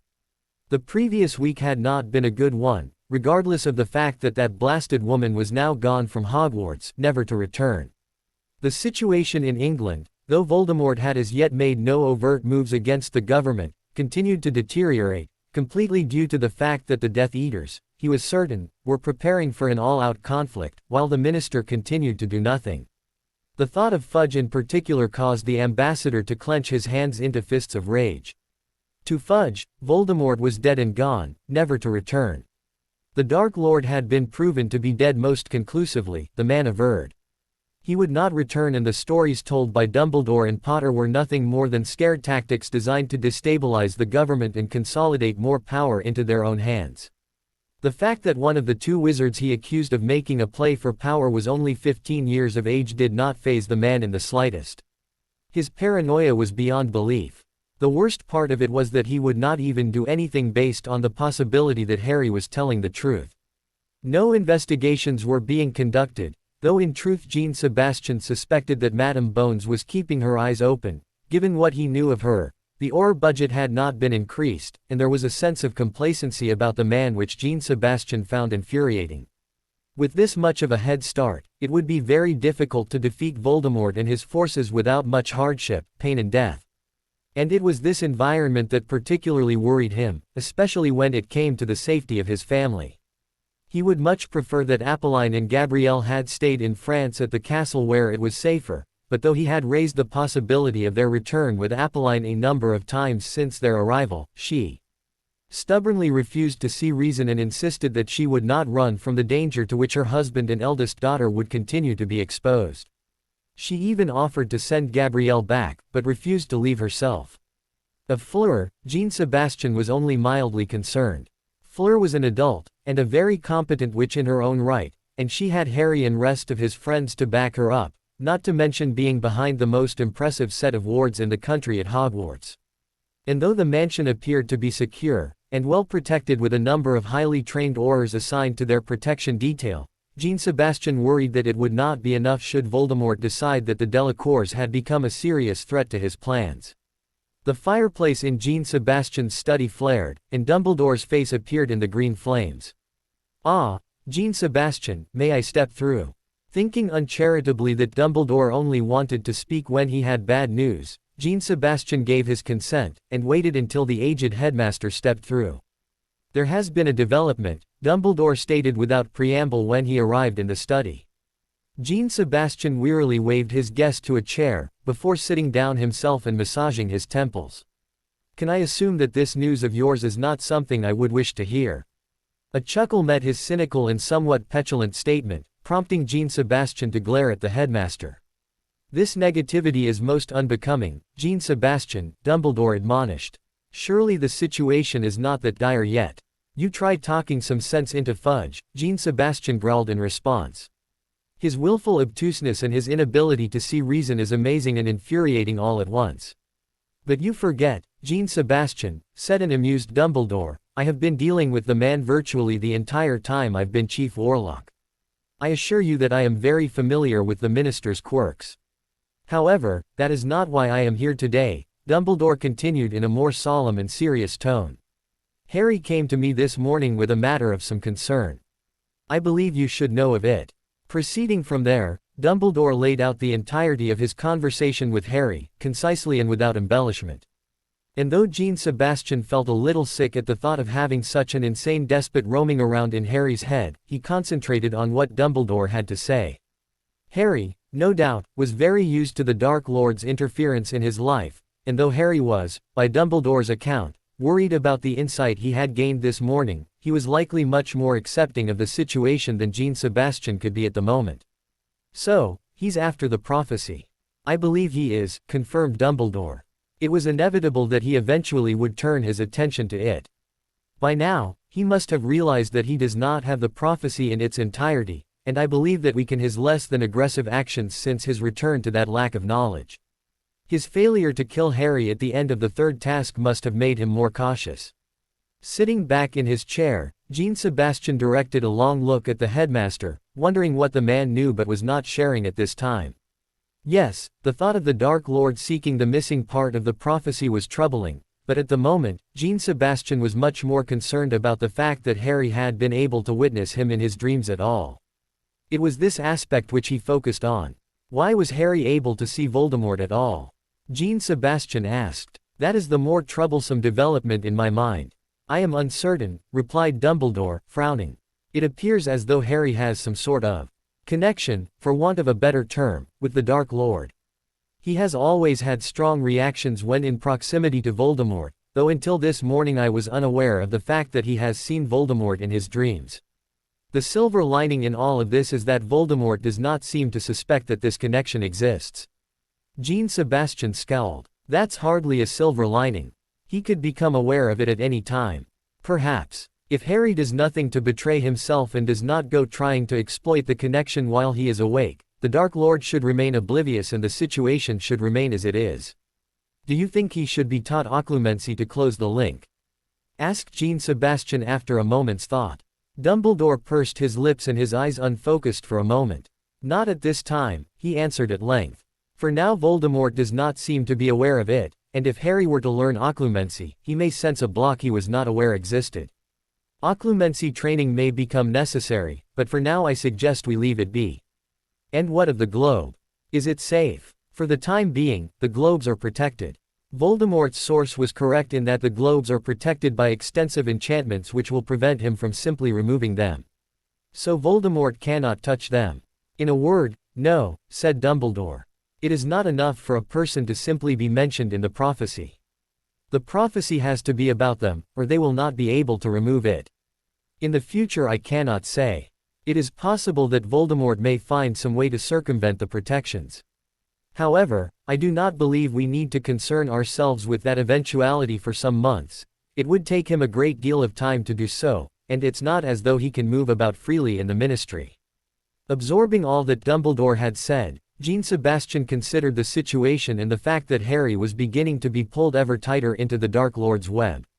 Events were building toward a confrontation, and knowing what he did about the prophecy and Harry's ultimate fate in the coming struggle, Jean-Sebastian was becoming convinced that they would need to prepare for that showdown. Beyond that, Jean-Sebastian had begun to experience a steadily growing feeling that Harry should have been told exactly what was happening in his life. He deserved to know. Headmaster, Jean-Sebastian began slowly and deliberately, I think that with this most recent development that Harry needs to be told of the prophecy. Leaning back in his chair, Dumbledore scratched his beard in some thought. I believe that it is still too early to worry Harry with this knowledge, Jean-Sebastian. Harry is still young, too young to carry the burden of the entire world upon his shoulders. I think you may be putting a little too much stock in this prophecy, Albus. While I would have, at one time, tended to agree with you, I firmly believe in the accuracy of true prophecy. I would like to give Harry a little more time to mature and grow before sharing this information with him. Jean Sebastian was silent for several moments, thinking of all that Dumbledore had said. It was a substantial burden for a young man, but Jean Sebastian also knew in his heart that to keep it from Harry was not only unfair, but perhaps even dangerous. He was uncertain from where this feeling originated, but he was certain it was the truth. Dumbledore, I understand you have Harry's best interests at heart, Jean Sebastian spoke in a very soft tone of voice. But I believe he needs to know. He is mature and competent, and he deserves to know the truth of why this insane wizard has fixated upon him. During the summer, I promised Harry and my daughter that I would not withhold any information from them, and immediately after I broke my word when you told me of the prophecy. I cannot in good conscience delay much longer. I suppose you cannot, Dumbledore responded with a sigh. However, I would urge you to keep silent a little longer. We shall choose the best time to tell Harry everything. I don't want to burden him any more than is needed. Very well, said Jean Sebastian. But we cannot wait long. Very soon we will have to tell him, and if you do not, then I will. With this statement, their conversation was over. Dumbledore bid Jean Sebastian farewell and left to return to Hogwarts, leaving Jean Sebastian alone with his thoughts. With this new knowledge, they could not be any lighter than they had been before Dumbledore's arrival. For Harry, the next week could not pass swiftly enough. Though the dream of Voldemort and the information it imparted left him somewhat out of sorts for several days, a new and exciting diversion soon took over and all Harry's attention was focused toward this new goal. The next Saturday was to be Gryffindor's first Quidditch match of the year, and as it was to be against Slytherin, it heightened his sense of expectation and excitement. And this did not even touch on the fact that Fleur was a part of the team, though she would likely not play at all. Slytherin was their most difficult opponent, after all, and Angelina would wish to field their best team with the best chance of winning. To be honest, Harry was nowhere near the Quidditch freak that many assumed him to be, certainly nothing next to Ron, who often could not be turned from the subject. It was more the excitement, the roar of the crowd, and above all, the ability to fly, which Harry loved more than anything else. Still, the competition was welcome, and the ability to rub the little pureblood's face in the fact that he had never managed to catch the snitch against Harry was not unwelcome either. Win or lose, Malfoy did not have the talent to beat him to the snitch, unless the golden ball appeared right under his nose. And even then it might be a close thing. Harry chuckled a little under his breath at his own hubris and confidence, knowing that it was not exactly an attractive character trait, while also understanding that in this case, it was entirely the truth. As with many other things, Malfoy's talents as a seeker were grossly exaggerated in his own mind. Harry had the superior broom and the superior skills, he was supremely confident in his ability to beat the blonde Ponce. Glancing around the table, Harry gauged that no one had been paying attention to his introspection, nor his sudden quiet laughter. The library was quiet on a Friday night, with only a few tables occupied, mostly by seventh years, focused as they were on their newts at the end of the year. Hermione's table was crowded as all the friends had settled in for a bit of late evening study, and though their ages and personalities were disparate, Harry felt the heady feeling of camaraderie which had not always been present in his life, even since he had come to Hogwarts. Ron and Hermione were, of course, mainstays. Their friendship had endured through all of their adventures, not to mention the discord sown by Harry's inclusion in the tournament the previous year. And Fleur, though new to Harry's circle, and admittedly only present because of the enactment of the betrothal, had quickly become an integral part of Harry's life and well-being. Neville had always been there, though somewhat separate. Now he was an insider to their group, and a welcome one at that. Still shy and somewhat awkward at times, Neville had nonetheless grown in many ways, and Harry valued his calm and rational demeanor. And though both Luna and Ginny were a year younger than everyone else at the table, they were no less valued as friends. Luna's spacey personality and tendency to talk about fantastical creatures was now looked on as a personal quirk, rather than an overt oddity, and Ginny, while Harry did still catch her peering at him longingly at times, was now comfortable in his company, and her sense of fun and sunny personality were appreciated. The final three at the table, Harry reflected, were very recent additions, though quickly becoming an integral part of the group. Susan Bones, though not intimate with the rest of the circle, had always been known to be friendly and open, and her abilities and knowledge, not to mention her Hufflepuff loyalty, were now accepted by all of Harry's friends. The other two, though, were so unlikely, that a few weeks ago, Harry would have laughed if told they would even be sitting at the same table without a frigid drop in temperature as a result. The 6 Slytherin entries into the club had fit in from an ability standpoint, but had, for the most part, continued to be aloof from the rest of the club. The exception, however, was the 2 fifth-year girls, who had gravitated towards Harry's circle in defiance of any expectation, or any protestations by the rest of their house, if any such existed. Harry's original impression of the 2 girls appeared to have been spot on. Tracy Davis was rather chatty once she felt at ease with the company, and Daphne, though certainly much more reserved, was friendly and outgoing. They were still very much in the formative stages of their inclusion in the group, and their friendship with the group members, a few weeks, after all, did not a lifelong friend make. But they were certainly making progress, and their friendliness and their competence at once made them welcome members of their little clique. The reaction of Harry's friends to their presence was varied. Fleur still held them at arm's length to a certain extent, likely in part because she did not know them, and in part because of her knowledge of many British purebloods' opinions of her. Neville seemed to take their presence in stride, and while Hermione was at times as cautious of them as Fleur was, she seemed to have found somewhat of a kindred spirit in Daphne. Daphne was in all the same elective courses as Hermione, and had even begun to take part in Harry's ongoing tutoring sessions in ancient runes, much to Harry's surprise. But perhaps the most astonishing response of any of his friends was Ron. Ron had spent the first few study sessions with the Slytherins grumbling at their inclusion, though he had enough tact to try to hide it. Tracy responded in kind, distrusting him and his well-known abhorrence of Slytherins, and generally refusing to talk to him. Daphne simply ignored him. Within a week, however, Harry was amused to find out that Ron's grumbling had largely stopped, and his attention toward the black-haired Slytherin had begun to become noticeable. Ron, never really subtle about much of anything, appeared to be captivated by the young woman, who was very attractive, and though Daphne had certainly noticed it herself, she had never called him on it, or given any reaction to his admiration whatsoever. She merely changed her treatment of him to mirror how she treated everyone else, that of an acquaintance becoming a closer friend, once the evidence of his obvious disdain had disappeared. It was an unlikely circle of friends to be certain, but Harry was beginning to value each and every one of them. Having this many people in his group of friends was an alien concept to Harry, as he had never had any friends as a child, due, of course, to Dudley's influence, and had spent most of his time since coming to Hogwarts with only 2 close friends. He found that he was truly enjoying the experience, and though some would say that Daphne and Tracy were still too new to truly trust, Harry felt that he could do so. His senses told him they were trustworthy, and he simply had a hunch that they were true friends. It was a heady feeling. Harry. The sound of an exasperated voice startled him out of his introspection, and he turned his head, noticing Hermione's stern expression. What? A few muffled giggles sounded from around the table, and more than one set of eyes rolled in response to his obvious inattention. "You'll never get his head out of the clouds," Neville said with a snigger. "At least not until after the Quidditch match tomorrow." "That's the way it should be," said Ron with a grin. "We want our Star Seeker to concentrate on the match, you know.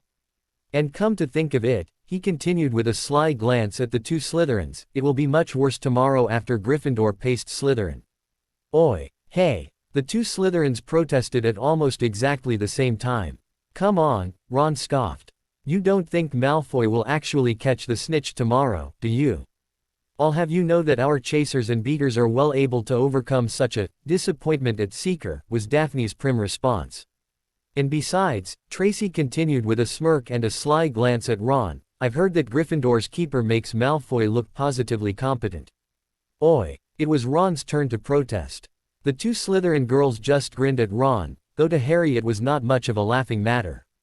Ron was capable as a keeper, but sometimes suffered from confidence issues. Even though this discussion was not intended to be one of malice, he sensed, he was still worried that Ron would take it to heart and lose his confidence for the upcoming match. "Nah," Neville came to the rescue. Malfoy takes bragging without being able to back his words up to a new art level. We've got nothing to worry about. Ron appeared to be taking it all in stride. With Neville's declaration, he leaned back in his chair and put his arms behind his head, smirking at the Slytherins all the while. Too right, mate. And besides, with the Ponce at Seeker, and because your house has a less than stellar shot at winning, and now that you have Gryffindor friends, maybe you should switch allegiance and cheer for Gryffindor. That will be the day, said Tracy with a snort.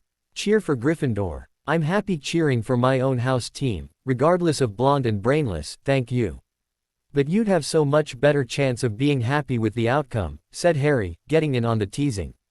That's beside the point, said Daphne. House unity may not go much further than Quidditch, but that, at least, is sacrosanct. Can you imagine the outcry in the Slytherin dungeons if we openly cheered for Gryffindor? It would almost be as though the Holyhead Harpies' entire fan base suddenly defected and start cheering for the Chudley Cannons. Hey, what's wrong with the Cannons? Ron protested. Other than the fact that they've never won anything. Daphne retuned incredulously. Nothing is wrong with Chudley, said Tracy with a straight face, though the twitching at the sides of her mouth almost gave her away. We're trying to illustrate a point here. The club is nothing. Even a hint of us cheering for Gryffindor would give Malfoy all he needed to go after us, and have the backing of the house. Suit yourself, said a mollified Ron with a shrug and an evil grin. Don't say we didn't warn you. The banter ratcheted up and the friends began discussing which house truly had the best team was this year. Hufflepuff, having lost Cedric Diggory the previous year, was not expected to do well at all, but that did not prevent Susan from getting into the discussion, while Luna, the only Ravenclaw, was not really interested in Quidditch. Given the rest of the table was comprised of Gryffindors, with Daphne and Tracy being the only Slytherins, the Gryffindors shamelessly used their numbers to claim that theirs was the best team. Partaking in the conversation only peripherally, Harry sat back to watch his friends as they teased each other back and forth. This friendship and being part of a group definitely had its benefits, he decided. It was what he would have had he not grown up with the Dursleys. Hopefully, the friendships he had formed here would last for a lifetime. By the time the weekend rolled by, the Gryffindor team felt fully prepared and ready to take on their arch-rivals, confident in their ability to not only win the game, but that a win would almost certainly vault them onto the fast track to secure the Quidditch and House Cups that year.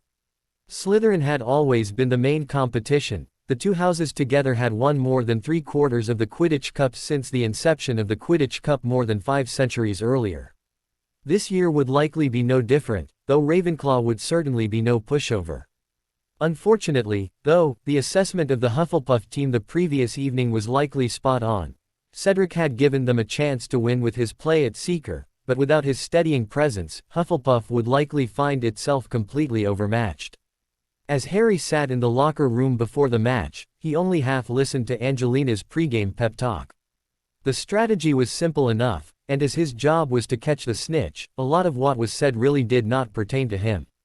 Normally, part of the strategy would be for the beaters to distract the opposing seeker in addition to their normal activities against the other team's chasers, in an attempt to ensure your own seeker was the first to spot the snitch. In this game the decision had been for the beaters to ignore Malfoy altogether, and concentrate instead on the opposing chasers, partially to help Ron as much as possible, and partially because they did not truly see Malfoy as a threat. It was not uncommon to utilize such a strategy when the opposing seeker was not particularly skilled, but Harry could only chuckle at the thought of how Malfoy would act if he knew of their game plan. Instead of the game, Harry considered the Malfoy heir. Draco seemed to have been on a slow burn ever since the day of Dumbledore's first defense class. Surprisingly, he had said very little directly to Harry or any of his friends since then, but on his looks alone the boy could almost be charged with murder. He had gone from being more of a nuisance than a true enemy, to being a dangerous enemy, regardless of what Harry thought of his capabilities. He would bear careful watching. "Harry," a voice from his side hissed.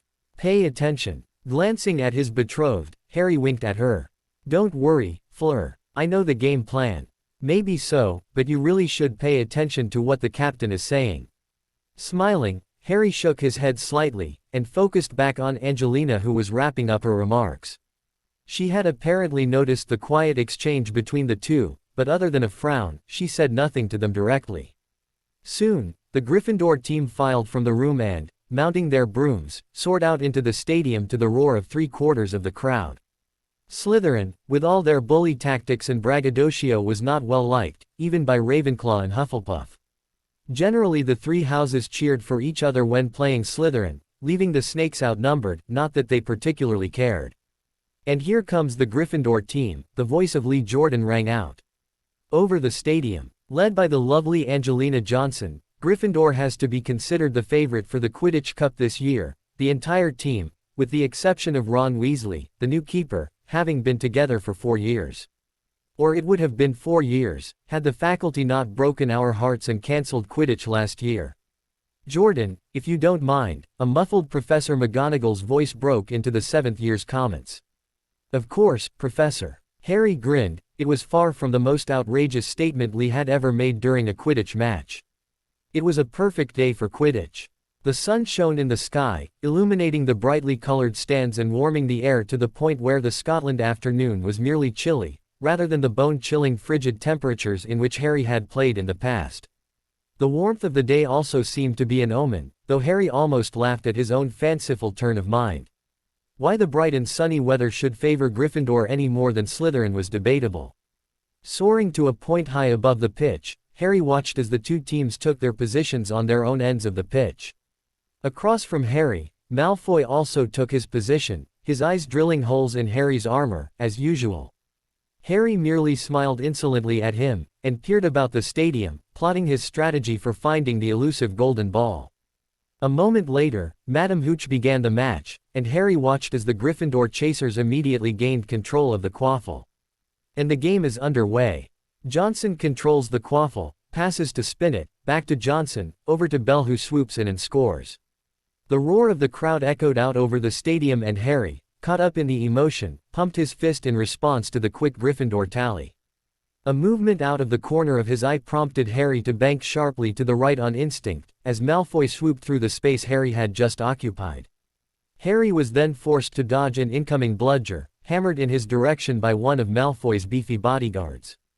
Though the Gryffindor beaters were going to ignore Malfoy, it obviously did not mean that Harry would receive the same treatment from the Slytherin beaters. Harry soared in a wide arc, and turned to face Malfoy, who once again charged him, an expression of grim determination mixed with loathing adorning his face. Harry directed an insolent leer at the Slytherin seeker. If that was the way Malfoy wanted to play it, Harry would certainly oblige him. Thus began a game of cat and mouse between the two seekers. Malfoy appeared to put very little effort into finding the snitch, instead seeming intent upon knocking Harry from his broom. Between Malfoy and the beaters, Harry was kept very busy avoiding their attacks, though he devoted as much time as he could to find the snitch. In between his opponent's attacks, Harry also led Malfoy on a merry chase, feinting and diving, and taking a few runs at the Slytherin himself. Through all of this, Malfoy continued in his tactics, his determination never slipping. While Malfoy and Harry, with the assistance of the Slytherin beaters, continued to play their game, the Gryffindor chasers continued to perform as a well-oiled machine, quickly racking the score up on their less experienced opponents. Harry was able to get a general sense of how the game was proceeding, though the specifics continued to elude him. Periodically, phrases would come to him as Lee continued to call the game. "Warrington is hit by a glancing blow. That will leave a mark." And Weasley led in another one, which perhaps he should have stopped. Johnson passes to Spinnet. Husey passes to Warrington, who, oh that's got to smart. Weasley gets. Warrington with a bludger again. And Weasley makes a nice toe save. If only he'd make a few more. Perhaps the Gryffindors should sub, if only to get the lovely Miss Delacour into the game. Jordan. An hour into the game, Harry had a brief respite, and took the opportunity to look at the scoreboard. Gryffindor was leading Slytherin 120-90, and Harry still had no glimpse whatsoever of the snitch. "What, are you scared, Potter?" Malfoy yelled as he passed close by Harry in another attempt to knock him from his broom. "In your dreams, Malfoy," Harry yelled back.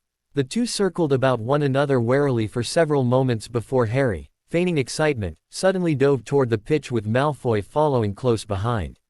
Pouring more speed into his firebolt, Harry surged toward the ground, pulling up at the last moment, almost brushing the ground with his boots. Malfoy, unfortunately, was not quite so lucky, as his panicked attempts to stop resulted in his catching a boot on the turf, throwing his broom sideways. He managed to gain control again before crashing into the ground, and once he righted himself, he once again chased after Harry, a positively poisonous expression on his face. Harry grinned in response to the cheer which erupted over the stands at the sight of the famous Wronski feint, though Harry knew that Hermione was probably almost pulling her hair out over the sight. She had always been a little nervous when he pulled his aerial acrobatics and stunts. Harry's personal game of avoidance with Malfoy continued, though the blonde was obviously a little more careful in pursuing Harry, a situation which met Harry's wholehearted approval. In the meantime, the score continued to mount below until it was 260 to 190 with Gryffindor steadily pulling away. "Hey Malfoy," Harry jibed, swooping out of range of another of Malfoy's attacks. "You'd better hurry and catch the snitch. Your team will be too far behind if this keeps up." Merely snarling in response, Malfoy once again shot at Harry, which Harry avoided deftly, while charging away from the Slytherin and looking down on the pitch below. "Fine," he yelled at a pursuing Malfoy. "I thought I'd give you a chance, since you don't have one on your own. I guess I'll just have to catch it myself." The Malfoy scion, though, did not give any indication he had heard Harry's words, and Harry reflected that given the speed and the noise of the wind in his ears, that it was entirely possible that he had not. Their confrontation continued for several more minutes, Harry continuing to dodge Malfoy's attacks and random bludgers, before Harry saw a hint of gold from below. He was careful not to react overtly, and instead dodged another pass by Malfoy and made for the area above the Slytherin keeper. There, hovering behind Bletchley, the Slytherin keeper, was the prized golden ball. Harry immediately went into action. He turned abruptly and charged Malfoy, who dodged a little raggedly, and then Harry soared high into the air, prompting Malfoy to follow. When he had climbed high enough, he changed tack and sped into a dive toward the pitch. As he had intended, Malfoy, obviously remembering his near miss with the ground, was much more cautious in following. Dimly Harry heard the roar of the crowd as he approached the Slytherin posts, prompting a startled look from Bletchley. Harry ignored him. He roared by, missing the keeper by mere inches, as he reached out and snatched the snitch in his hand, raising it aloft in triumph. The packed stands erupted into even greater cheers as the game ended, and Harry, smirking at a clearly enraged Malfoy, opened his mouth to taunt at the blonde ponce. Wham! Harry nearly pitched off of his broom, righting himself after a moment while keeping hold on the snitch. "Harry!" Angelina soared up to him, an expression of concern etched on her face. "Are you all right?" Looking around, Harry spotted the bludger which had struck him in the back, and the dark look of glee which adorned Goyle's face. "It was Goyle," Angelina said unnecessarily. "He hit the bludger at you as soon as he saw you had the snitch." Harry shrugged and tested his back. It appeared no damage had been done. "Don't worry about it. We won." The Gryffindor team took a victory lap around the stadium, before they landed in front of the Gryffindor stands where their housemates were waiting. Hugs and congratulations were freely flowing when trouble of a most familiar sort approached from behind. "Hey Scarhead, you got lucky again, didn't you?" "I guess I must be really lucky, bad faith," Harry shot back. "I seem to have that luck every time I play you." Malfoy's face turned almost red with rage. "You're a bit cocky for a jumped-up half-blood. And you're cocky for someone who has never caught the snitch against me." "Maybe we should just leave," said Fleur, nervously looking at the students who had drawn closer to the confrontation. "In fact," Harry continued, grinning at Fleur, "I figure you must enjoy losing. What is this now? A 4-year losing streak to Gryffindor, and you've lost to me 3 times in a row. Your tally would be 4 if we had played Quidditch last year. Too bad, you could have had another loss to me on your resume." In a rage, Malfoy whipped out his wand. "Locomotor Mortis," he screamed, following that up with a stinging hex aimed at Harry's face. Harry dodged the incoming curses, and pulled his own wand, but was stopped by the arrival of the headmaster, who had already disarmed Malfoy. "What is the meaning of this?" he demanded. In a moment the story of what had happened had come out, prompting Dumbledore to fix both antagonists with a stern glare. "I believe I have spoken to you both before about this rivalry of yours. It is getting out of control. If you cannot behave with decorum, I would ask you both to avoid the other from this time forward." If you cannot do that, then perhaps detention for you both would help you see the error of your ways." Neither spoke. Harry tried to appear a little shameful, though he could not, in truth, say that he espoused any such feelings, while Malfoy had adopted that smug self-important smirk for which he was so famous. "Now, I will deduct 10 points from you each. In addition, Mr. Malfoy, you shall have 2 more nights detention due to your starting a fight and casting hexes at another student. If you do not wish to be suspended, I suggest you leave your wand in your pocket from this time forward." Sneering, Malfoy turned and walked away without any further comment. Harry did not give the boy a second thought. They had won the match, setting themselves up for the rest of the year. Tonight, Gryffindor Tower would no doubt be in a celebratory mood, and Harry just wanted to savor the win. "Let's get you cleaned up and head back to the tower," Fleur said, directing him toward the changing rooms. "Are you offering to help?" was Harry's cheeky reply. Fleur's smile turned sultry. "If you want." The beet red color which bloomed on Harry's face prompted laughter from the assembled Gryffindors, and Harry, now thoroughly embarrassed, made his way from the pitch, his image of the conquering hero completely destroyed by Fleur's comeback. He couldn't help but imagine, though, his mind turned completely from the completed Quidditch match, just what Fleur was offering, though she was not truly serious, he sensed. She was a very beautiful woman after all. Embarrassed all over again, Harry firmly pushed those thoughts away, though his mind did betray him a little as he watched his betrothed out of the corner of his eye. She was, he reflected, very pleasant to watch. The days after the Quidditch match were not good ones for the Slytherin Quidditch team, and more specifically for a certain Ponce. Owning bragging rights for the annual Gryffindor-Slytherin Quidditch match was always welcome, and Harry made certain to let Malfoy know who won the match as often as possible. That he never said or insinuated anything overtly did nothing to assuage the blonde's anger. The sly smirks and knowing glances alone ensured that he wore a permanent scowl. In this, of course, Harry was joined by Ron, the Weasley twins, Lee Jordan, the 3 Gryffindor chasers, and just about every other male, or female, in Gryffindor with any interest whatsoever in Quidditch. Hermione and Fleur were not impressed as such with his theatrics, but Harry was undeterred and unconcerned. Yes, his behavior was smug and could not be deemed as sportsmanlike, nor was it a particularly likable character trait, but Harry knew that Malfoy and the Slytherin team would have been so much worse if it had been they who had won the match. And Malfoy deserved it. Oh, did he deserve it? The end of the Quidditch match refocused Harry's attentions back to the leadership of the Defense Club, and more specifically, how to cater to the different competence levels of its members. One could not teach 7th years in the same manner in which 4th years and younger were taught, after all. Even more, it was often very difficult to determine exactly at what level each of the club members was, and he was wary of not insulting anyone by assuming they were less competent than they actually were. He was grumbling about this fact the night after the Quidditch match when Fleur made a suggestion, more to stop his whining, he thought, than for any real concern over the problem. Hermione and Fleur had both told him repeatedly that he was overthinking the issue and that things were progressing well. "Why don't you have a tournament?" Surprised, Harry gazed at Fleur, wondering to what, exactly, she was referring. Fleur rolled her eyes and turned her full attention on her betrothed. "Harry, you keep complaining about the various levels of everyone in the club and how you don't really have a chance to observe everyone while they are all practicing at the same time. If you hold a tournament, not only will you be able to watch everyone in action, and in a simulated combat situation, but the results should tell you something about how everyone is doing."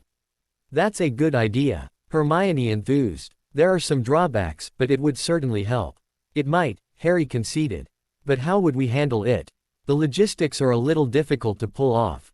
"It's not like it's a professional tournament," Ron chimed in.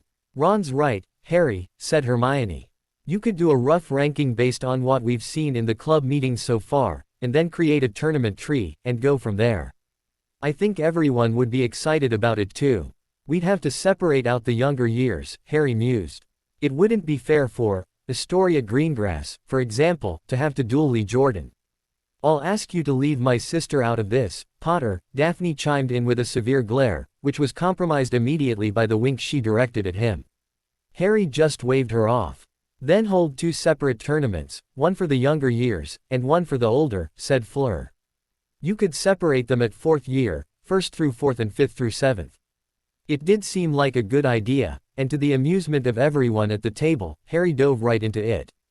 With the assistance of Hermione's ever-present store of parchment and quills, he immediately set to work drawing up a list of rough rankings of everyone in the club, followed by a rough tournament tree. The difficulty, of course, was coming up with a fair and equitable method of scheduling the matches. Fortunately, however, and through a strange quirk of fate, they ended up with almost exactly the right number of participants to run a tournament. There were 8 fourth years and under, which made for a perfectly proportional tree, and 34 fifth years and up, which gave them 2 extra. Of course, as Harry was planning on refereeing and not participating, he did not count himself, and Fleur also offered to remove herself so she could assist him in judging the skill levels of the participants. This left them with the perfect number. The rankings were, unsurprisingly, dominated to a large extent with the 7th years, who were all ranked in the top 10, while the 5th years largely rounded out the lower tiers. Of course there was some variance, and in certain instances lower years ranked above their higher year classmates, but that was the general trend. Of course his friends pitched in to assist, though Harry had the final word in the rankings, which generated no little amount of comment from the group of friends. "Harry, why did you rank me lower than Fred?" George, Harry assumed, protested at one point. "He's got it right, Gred," Fred responded. "Everyone knows I'm the talented one. You're the inventive one." Fred tapped his finger against his lips for a moment in thought, before saying, "Of course, I'm pretty inventive too, so I guess that makes me the dominant twin." "So says you," said George with a roll of his eyes. "I'm well known as being gifted, incredibly handsome, not to mention devastatingly dapper." "I think someone's got a bit of a swelled head," Hermione said in a stage whisper. Fleur giggled by her side, while George grumped at having his heroic image ruined. The rest of the group laughed at the interplay. "What I don't understand, Harry," Hermione spoke up, "is why you've got Cormac and Alice Tollipin ranked so low." Alice was a 6th year from Ravenclaw House, and a friend of Cho and Marietta. Harry snorted with some scorn. "Cormac is a braggart who has a higher opinion of himself than anyone has a right to. As for Alice, sometimes I wonder if she even knows which end of her wand is which." This, of course, earned him a smack from Hermione. "That's not very nice. But he does have a point," said Fleur. "Cormac is all words and no action, and while Alice is very nice girl, she seems to have a little difficulty picking up the spells at times." "What I'm not sure about is why you ranked me lower than Hermione," Ron said. Harry turned and regarded his friend. Ron was to a certain extent joking, he thought. But at some level, he was also still somewhat insecure. "These are just rough rankings, Ron," Harry replied. "I think you and Hermione are actually very close, but I ranked her higher because she knows lots of hexes." "But what about my skill at strategy?" Ron said, his voice almost approaching a whine. "Ron, an ability to play chess doesn't really have a lot to do with real-world strategy," said Fred. Ron appeared perplexed. "What do you mean?" "Honestly, Ron," his brother replied again, "each of the pieces in chess has rigidly defined moves, and you can't make it do anything else. Real people and real battle situations are not like that. Your skill in chess will not be all that useful in a duel," added George. "You have to rely on your instincts, spell knowledge, ability to cast, among other things, not on knowing which way a piece might move on a chessboard." Looking thoughtful, Ron nodded. Harry knew that Ron was aware of this. He was also sometimes a little too impressed with his prowess at the board game. A little humility for anyone was a good thing, he decided. That Wednesday, the club gathered together in the room of requirement as usual, but more than a few looks were directed at the large dueling platform which Harry had placed in the center of the room. There were no comments, however, the participants merely sat in their chairs as usual, and waited for the club to start. It was a quirk of the room, perhaps, or maybe just how it had been designed, but the room was a little overeager to give its occupants what they wanted. As a result, Harry had to specifically narrow the request to include only himself, and to further limit the room's changes to oral requests for the course of the evening. Otherwise, the platform might disappear, to be replaced with who knew what, and likely at a most inopportune time. When Professor Flitwick arrived, Harry was reminded exactly how excitable the little professor truly was. Upon hearing of their plan to have a tournament that week, he immediately launched into some stories about his time as a professional dueler, and began dispensing advice, not only with respect to how to gain the upper hand on an opponent but also how to referee a match properly. "You must give clear instructions from the beginning, Mr. Potter," he had enthusiastically advised. "The rules must be clearly understood if you want to stay in control of the combatants. And be decisive in your decisions as a judge of the match. It is the only way the duelers will respect you. Otherwise, they will argue your decisions until you are ready to hex them to get them to stop." Now, as the half-goblin professor stepped into the room and smiled at them, Harry could only be amused. His respect for the professor's knowledge and skill, however, was unquestioned. Professor Flitwick was a font of information, and very passionate about his instruction, in more ways than one. At the appointed time, Harry stood and surveyed the group, noting the looks of curiosity etched on the faces of the assembled, minus those of his immediate group, of course, who knew what was happening that night, not to mention the slight sneer and unfriendly frown which Roger Davies had customarily sent in his direction the past few weeks. Ignoring the suddenly cold Ravenclaw, Harry addressed the club. "Welcome to everyone. Tonight we have a special activity planned." Harry turned and pointed at the platform. "Tonight, we will have a dueling tournament. Trying to remind everyone of your prowess in the Tri-Wizard last year, are you?" Roger spoke disdainfully. Harry ignored him. "This will give us a chance to see everyone in action and tailor our future meetings for everyone's benefit." Hermione. At Harry's gesture, Hermione stood and waved her wand. On the far wall a large poster board appeared with a pair of tournament trees marked on its surface. "We've divided the group into 2 different tournaments," she explained, using her best lecturing voice, "one for the 4th years and under, and one with 5th through 7th years. We've roughly estimated everyone's ranking and created the tree accordingly." Harry once again took over the explanation. "As for tournament rules, we will continue on with the same rules we had in 2nd year." There was more than one grimace from the older students at the reminder of the hapless Professor Lockhart and his ill-fated dueling club. Harry explained further, "The 2 combatants will continue until one is unable to continue, either by being magically confined, or knocked unconscious. However, only disabling hexes are allowed, no disfiguring or otherwise injuring curses allowed. Remember, this is a test only. Why didn't you tell us about this last week?" Ernie Macmillan demanded. "Because we only had the idea over the weekend," Fleur responded for Harry. "Besides," Harry added, "the lack of preparation makes it a better test of everyone's ability. This way, you have to wing it." Several thoughtful faces appeared in the group at Harry's words, and he smiled with satisfaction. It appeared that everyone, if not precisely looking forward to their duels, was at least coming around to the idea that they would be useful to measure their ability. Indicating that the club members should find their names on the board, Harry gave them several moments to look over the tournament board. The room was filled with exclamations of where everyone was seated, or those who voiced concern about who they were facing in the first round. Speculation also ran rampant, many students speaking of their opinion of how a certain match would end up, or how quickly a person would be defeated, among other things. The speculation, however, was interrupted when a loud voice rang out over the room. "Why isn't your name on the board, Potter?" A quick glance at Roger revealed a glare, not to mention a certain self-righteous arrogance, a combination with which Harry was rightly becoming annoyed. Roger appeared more like Malfoy than ever at that moment. But Harry, who was decidedly not intimidated by Malfoy, would not be intimidated by Davies either, regardless of whatever his recent problem was. "Because I lead the club," Harry replied, never taking his eyes from the head boy.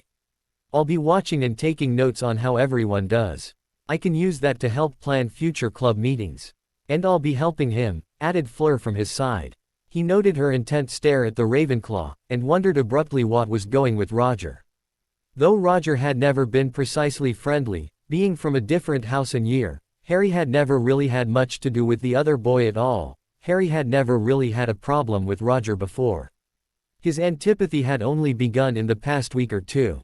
But what was his problem? Nothing had happened between them of which Harry was aware, and the only person in Harry's group who really knew him was Fleur. Had something had happened between them? Still, that was a matter for another time. Harry trusted Fleur and he knew her, she would never betray him by carrying on with Roger.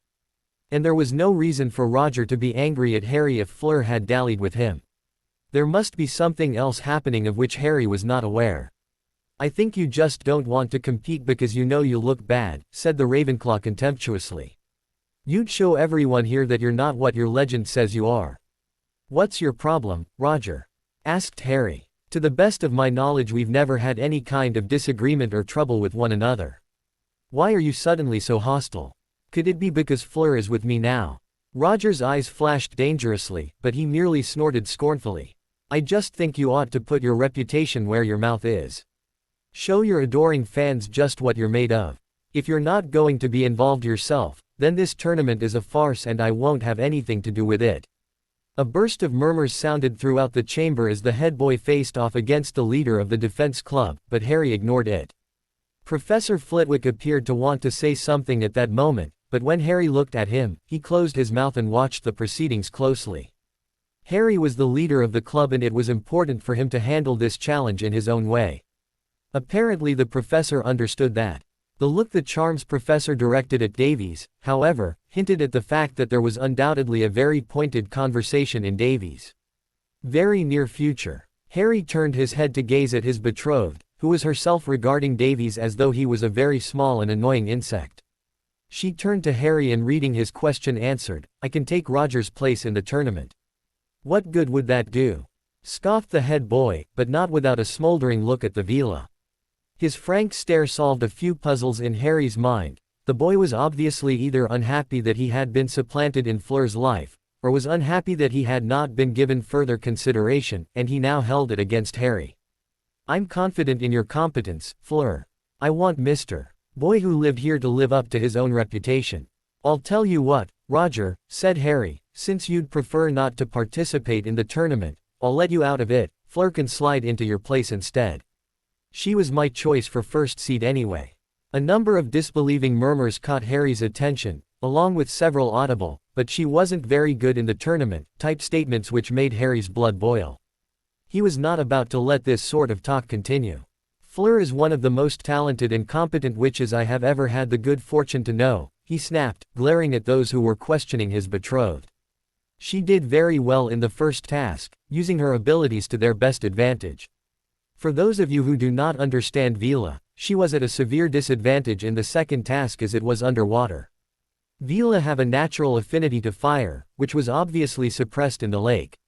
And in the third task she was attacked by another champion who was under the Imperius. I challenge any of you to do better.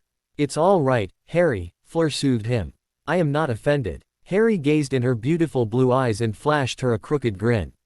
You don't have to be, I'll be offended in your place.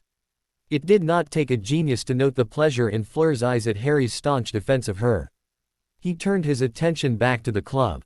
In any case, you'll be able to see her in action tonight. I'd lay better than even odds that she'll win the tournament. The members of the summer training group all nodded. They had seen Fleur in action and knew of what she was capable. The rest of the group did not appear to be entirely convinced, but no one said anything further, assuming that Harry would not speak so confidently if he was not certain of what he was saying. While this is all very touching, it doesn't address my concern. Turning back to Roger, Harry regarded him for several moments, identifying the scowl on Roger's face which appeared to be directed at Fleur's hand, which was now resting upon Harry's arm, very familiarly. Very slowly and deliberately, Harry removed the Vila witch's hand from his arm and took it in his own, interlacing his fingers with hers, while favoring her with an affectionate smile. Harry had never been a tactile person. The only touches he had received from his relatives growing up had been a cuff when he had been too slow, or Dudley and his gang beating him up. A touch from a beautiful girl, however, was so much different. Roger, apparently, got the point, as his scowl deepened and he glared at Fleur in an almost accusatory way. There was definitely a conversation with Fleur in the offing, given what he was seeing of Roger's displeasure. Fleur can take your place in the tournament, leaving you free to take me on, said Harry. We'll run through the tournaments as they now stand. Then, if you're up to it, you and I can duel at the end. You'll have the chance to make me put my reputation where my mouth is. Roger's smile grew almost feral. You're on, little man. Nothing further was said. Harry nodded tightly at Roger and turned to the rest of the group. Now, let's get this started. We'll have the smaller tournament for the younger group first, then we'll switch to the older years. But Harry, said Parvati Patil, we haven't had a chance to practice or anything. What have you been doing attending the club? Harry asked. The whole point of having you here is to prepare you for encounters in the real world. If a Death Eater attacks you, I doubt he'll stand aside while you come up with a plan of attack. This is similar. You must improvise. I'd prefer not to embarrass myself, Ernie Macmillan grumbled. Don't think of it that way, Harry admonished. Yes, this is a tournament. Yes, there will be a winner, and half of you will lose your only match. But we're not here to try to embarrass anyone. Look on this as a learning experience instead. Sage advice, Mr. Potter, interjected Professor Flitwick. He had approached as Harry was dealing with Davies and the other club members, and was now watching the interaction very carefully. All of you should remember what Mr. Potter says. I believe he is uniquely qualified to give this instruction, if half of the rumors of his adventures since arriving at Hogwarts are true. Here he stopped and winked at a red-faced Harry. And I can tell you that they are not embellished all that much indeed. I for one think that this idea of a tournament is splendid and will be a good test which will show you where you are and how you need to apply yourself to improve. Remember to try your best, but do not be discouraged if you do not win. I myself had to practice for hours every day to gain my skill. It will be no different for any of you. With that, all protestations ceased and the attention turned toward the dueling platform. The main event was about to begin. As there were only 8 members of the DA who were 4th year and younger, there would only be 7 total matches to determine a champion. Therefore, the first tournament was over very quickly. As the younger members were only in 2nd year, Astoria Greengrass being the lone 3rd year in the club, they were quickly dispatched by the much more knowledgeable 4th years, as Harry had expected. And with fewer participants, and a much greater confidence in how they stacked up, things went more or less as Harry had expected them to. The only true surprise, if it could be called that, was when Colin Creevey defeated Remilda Vane, who Harry had reversed in their rankings when he drew up the tree. Other than that, he was unsurprised when Ginny defeated Colin in one semifinal, while Luna defeated Greta White in the other, and then Ginny defeated Luna to become the champion of the lower years. Ginny was very handy with her wand, after all, and even her brothers were wary of her infamous bat bogey hex, not to mention her fiery temper and tendency to hex first and ask questions later. After the young redhead had wrapped up her match by putting Luna in a body bind, the group cheered, which she accepted as gracefully as she was able, though her red face did almost match her hair. Harry could not miss the looks she was directing at him, and though he was not about to consider her as anything other than a little sister, even if he was not already tied to Fleur, he was more than willing to let her know how skillfully she had performed. Joining her on the platform, Harry handed her a simple trophy he had had Dobby purchase for him earlier in the week. Hermione had already magically added her name to a plaque on the front of the trophy.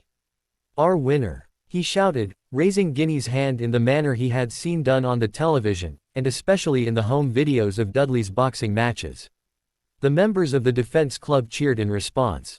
"Good job, Ginny." Raising her hand and waving at the rest of the club, Ginny accepted their congratulations, and she and Harry stepped down from the platform. The second tournament was about to start. With the older years, Harry was not nearly as confident with his rankings as he had been with the younger students. Not only were there 4 times as many students to rank, but the mix of years, more than half were 5th years, made it difficult at times to judge between different club members. As soon as the board had been revealed, he was unsurprised to hear some grumbling due to the placement of some of the members.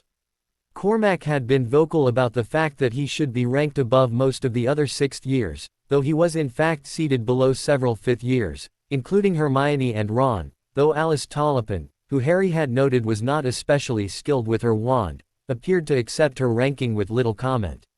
Once they started, Harry concentrated on refereeing the matches and looking for the tendencies and skills they had talked about when they had begun planning. Immediately in the first match, Fleur had given a sign of what Harry had confidently proclaimed, by dispatching Lavender Brown very quickly. Of course Lavender, who had always seemed to be much more interested in makeup and boys than her wand, was not the most dangerous of opponents. Regardless, she accepted her defeat with some grace and thanked Fleur for showing her a few things, which Fleur graciously reciprocated with some advice and an admonishment to work hard to improve herself.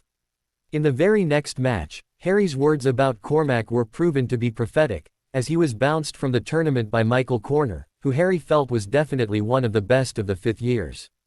Of course the arrogant prick was less than gracious in his defeat, claiming to all who would listen, no one in other words, that he had gone lightly on Michael, and that he would not even be touched if they were to have a rematch. Hermione and Ron both survived their first matches, Hermione by taking out Zacharias Smith, while Ron defeated Padma Patil. For the rest of the matches, those Harry expected to win did, though Marietta's victory over Terry Boot was a near thing, and Daphne's defeat of Susan was also by the narrowest of margins.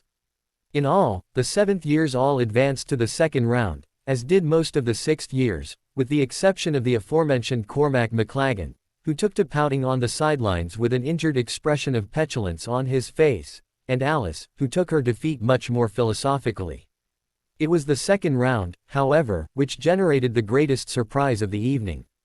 All of the remaining seventh years advanced as expected, except for Lee Jordan, who was taken down in stunning fashion by Hermione. As her stunner knocked the affable seventh year from the platform, a shocked silence descended over the room, and then the club erupted into cheers. Embarrassed, Hermione accepted the acclaim and left the platform to be pulled into a jubilant hug by Fleur. Lee, who rose to his feet groggily after being enervated, acknowledged, somewhat ruefully, that he had taken it easy on Hermione, who he saw as a bit of a younger sister. He would not hear anything of any suggestion that Hermione had won the match due to anything other than her own skill, congratulating her warmly, and promising her that he would not go so easy on her the next time. There was almost another upset in the last match of the second round, though it would not have been as shocking as Hermione's triumph. Blaise Zabini, who Harry had pegged as having a lot of raw power but not a lot of finesse, was almost able to use his power to defeat Katie Bell. It was only through the girls' excellent tactics and her ability to draw the Slytherin into a trap which had enabled her to prevail. Thus, at the end of the second round, there were 6 seventh years still standing, as well as Katie representing the 6th years, and Hermione as the lone 5th year still alive. To be continue, I hope you enjoyed this story. Also remember to subscribe and like this video. See you in the next video.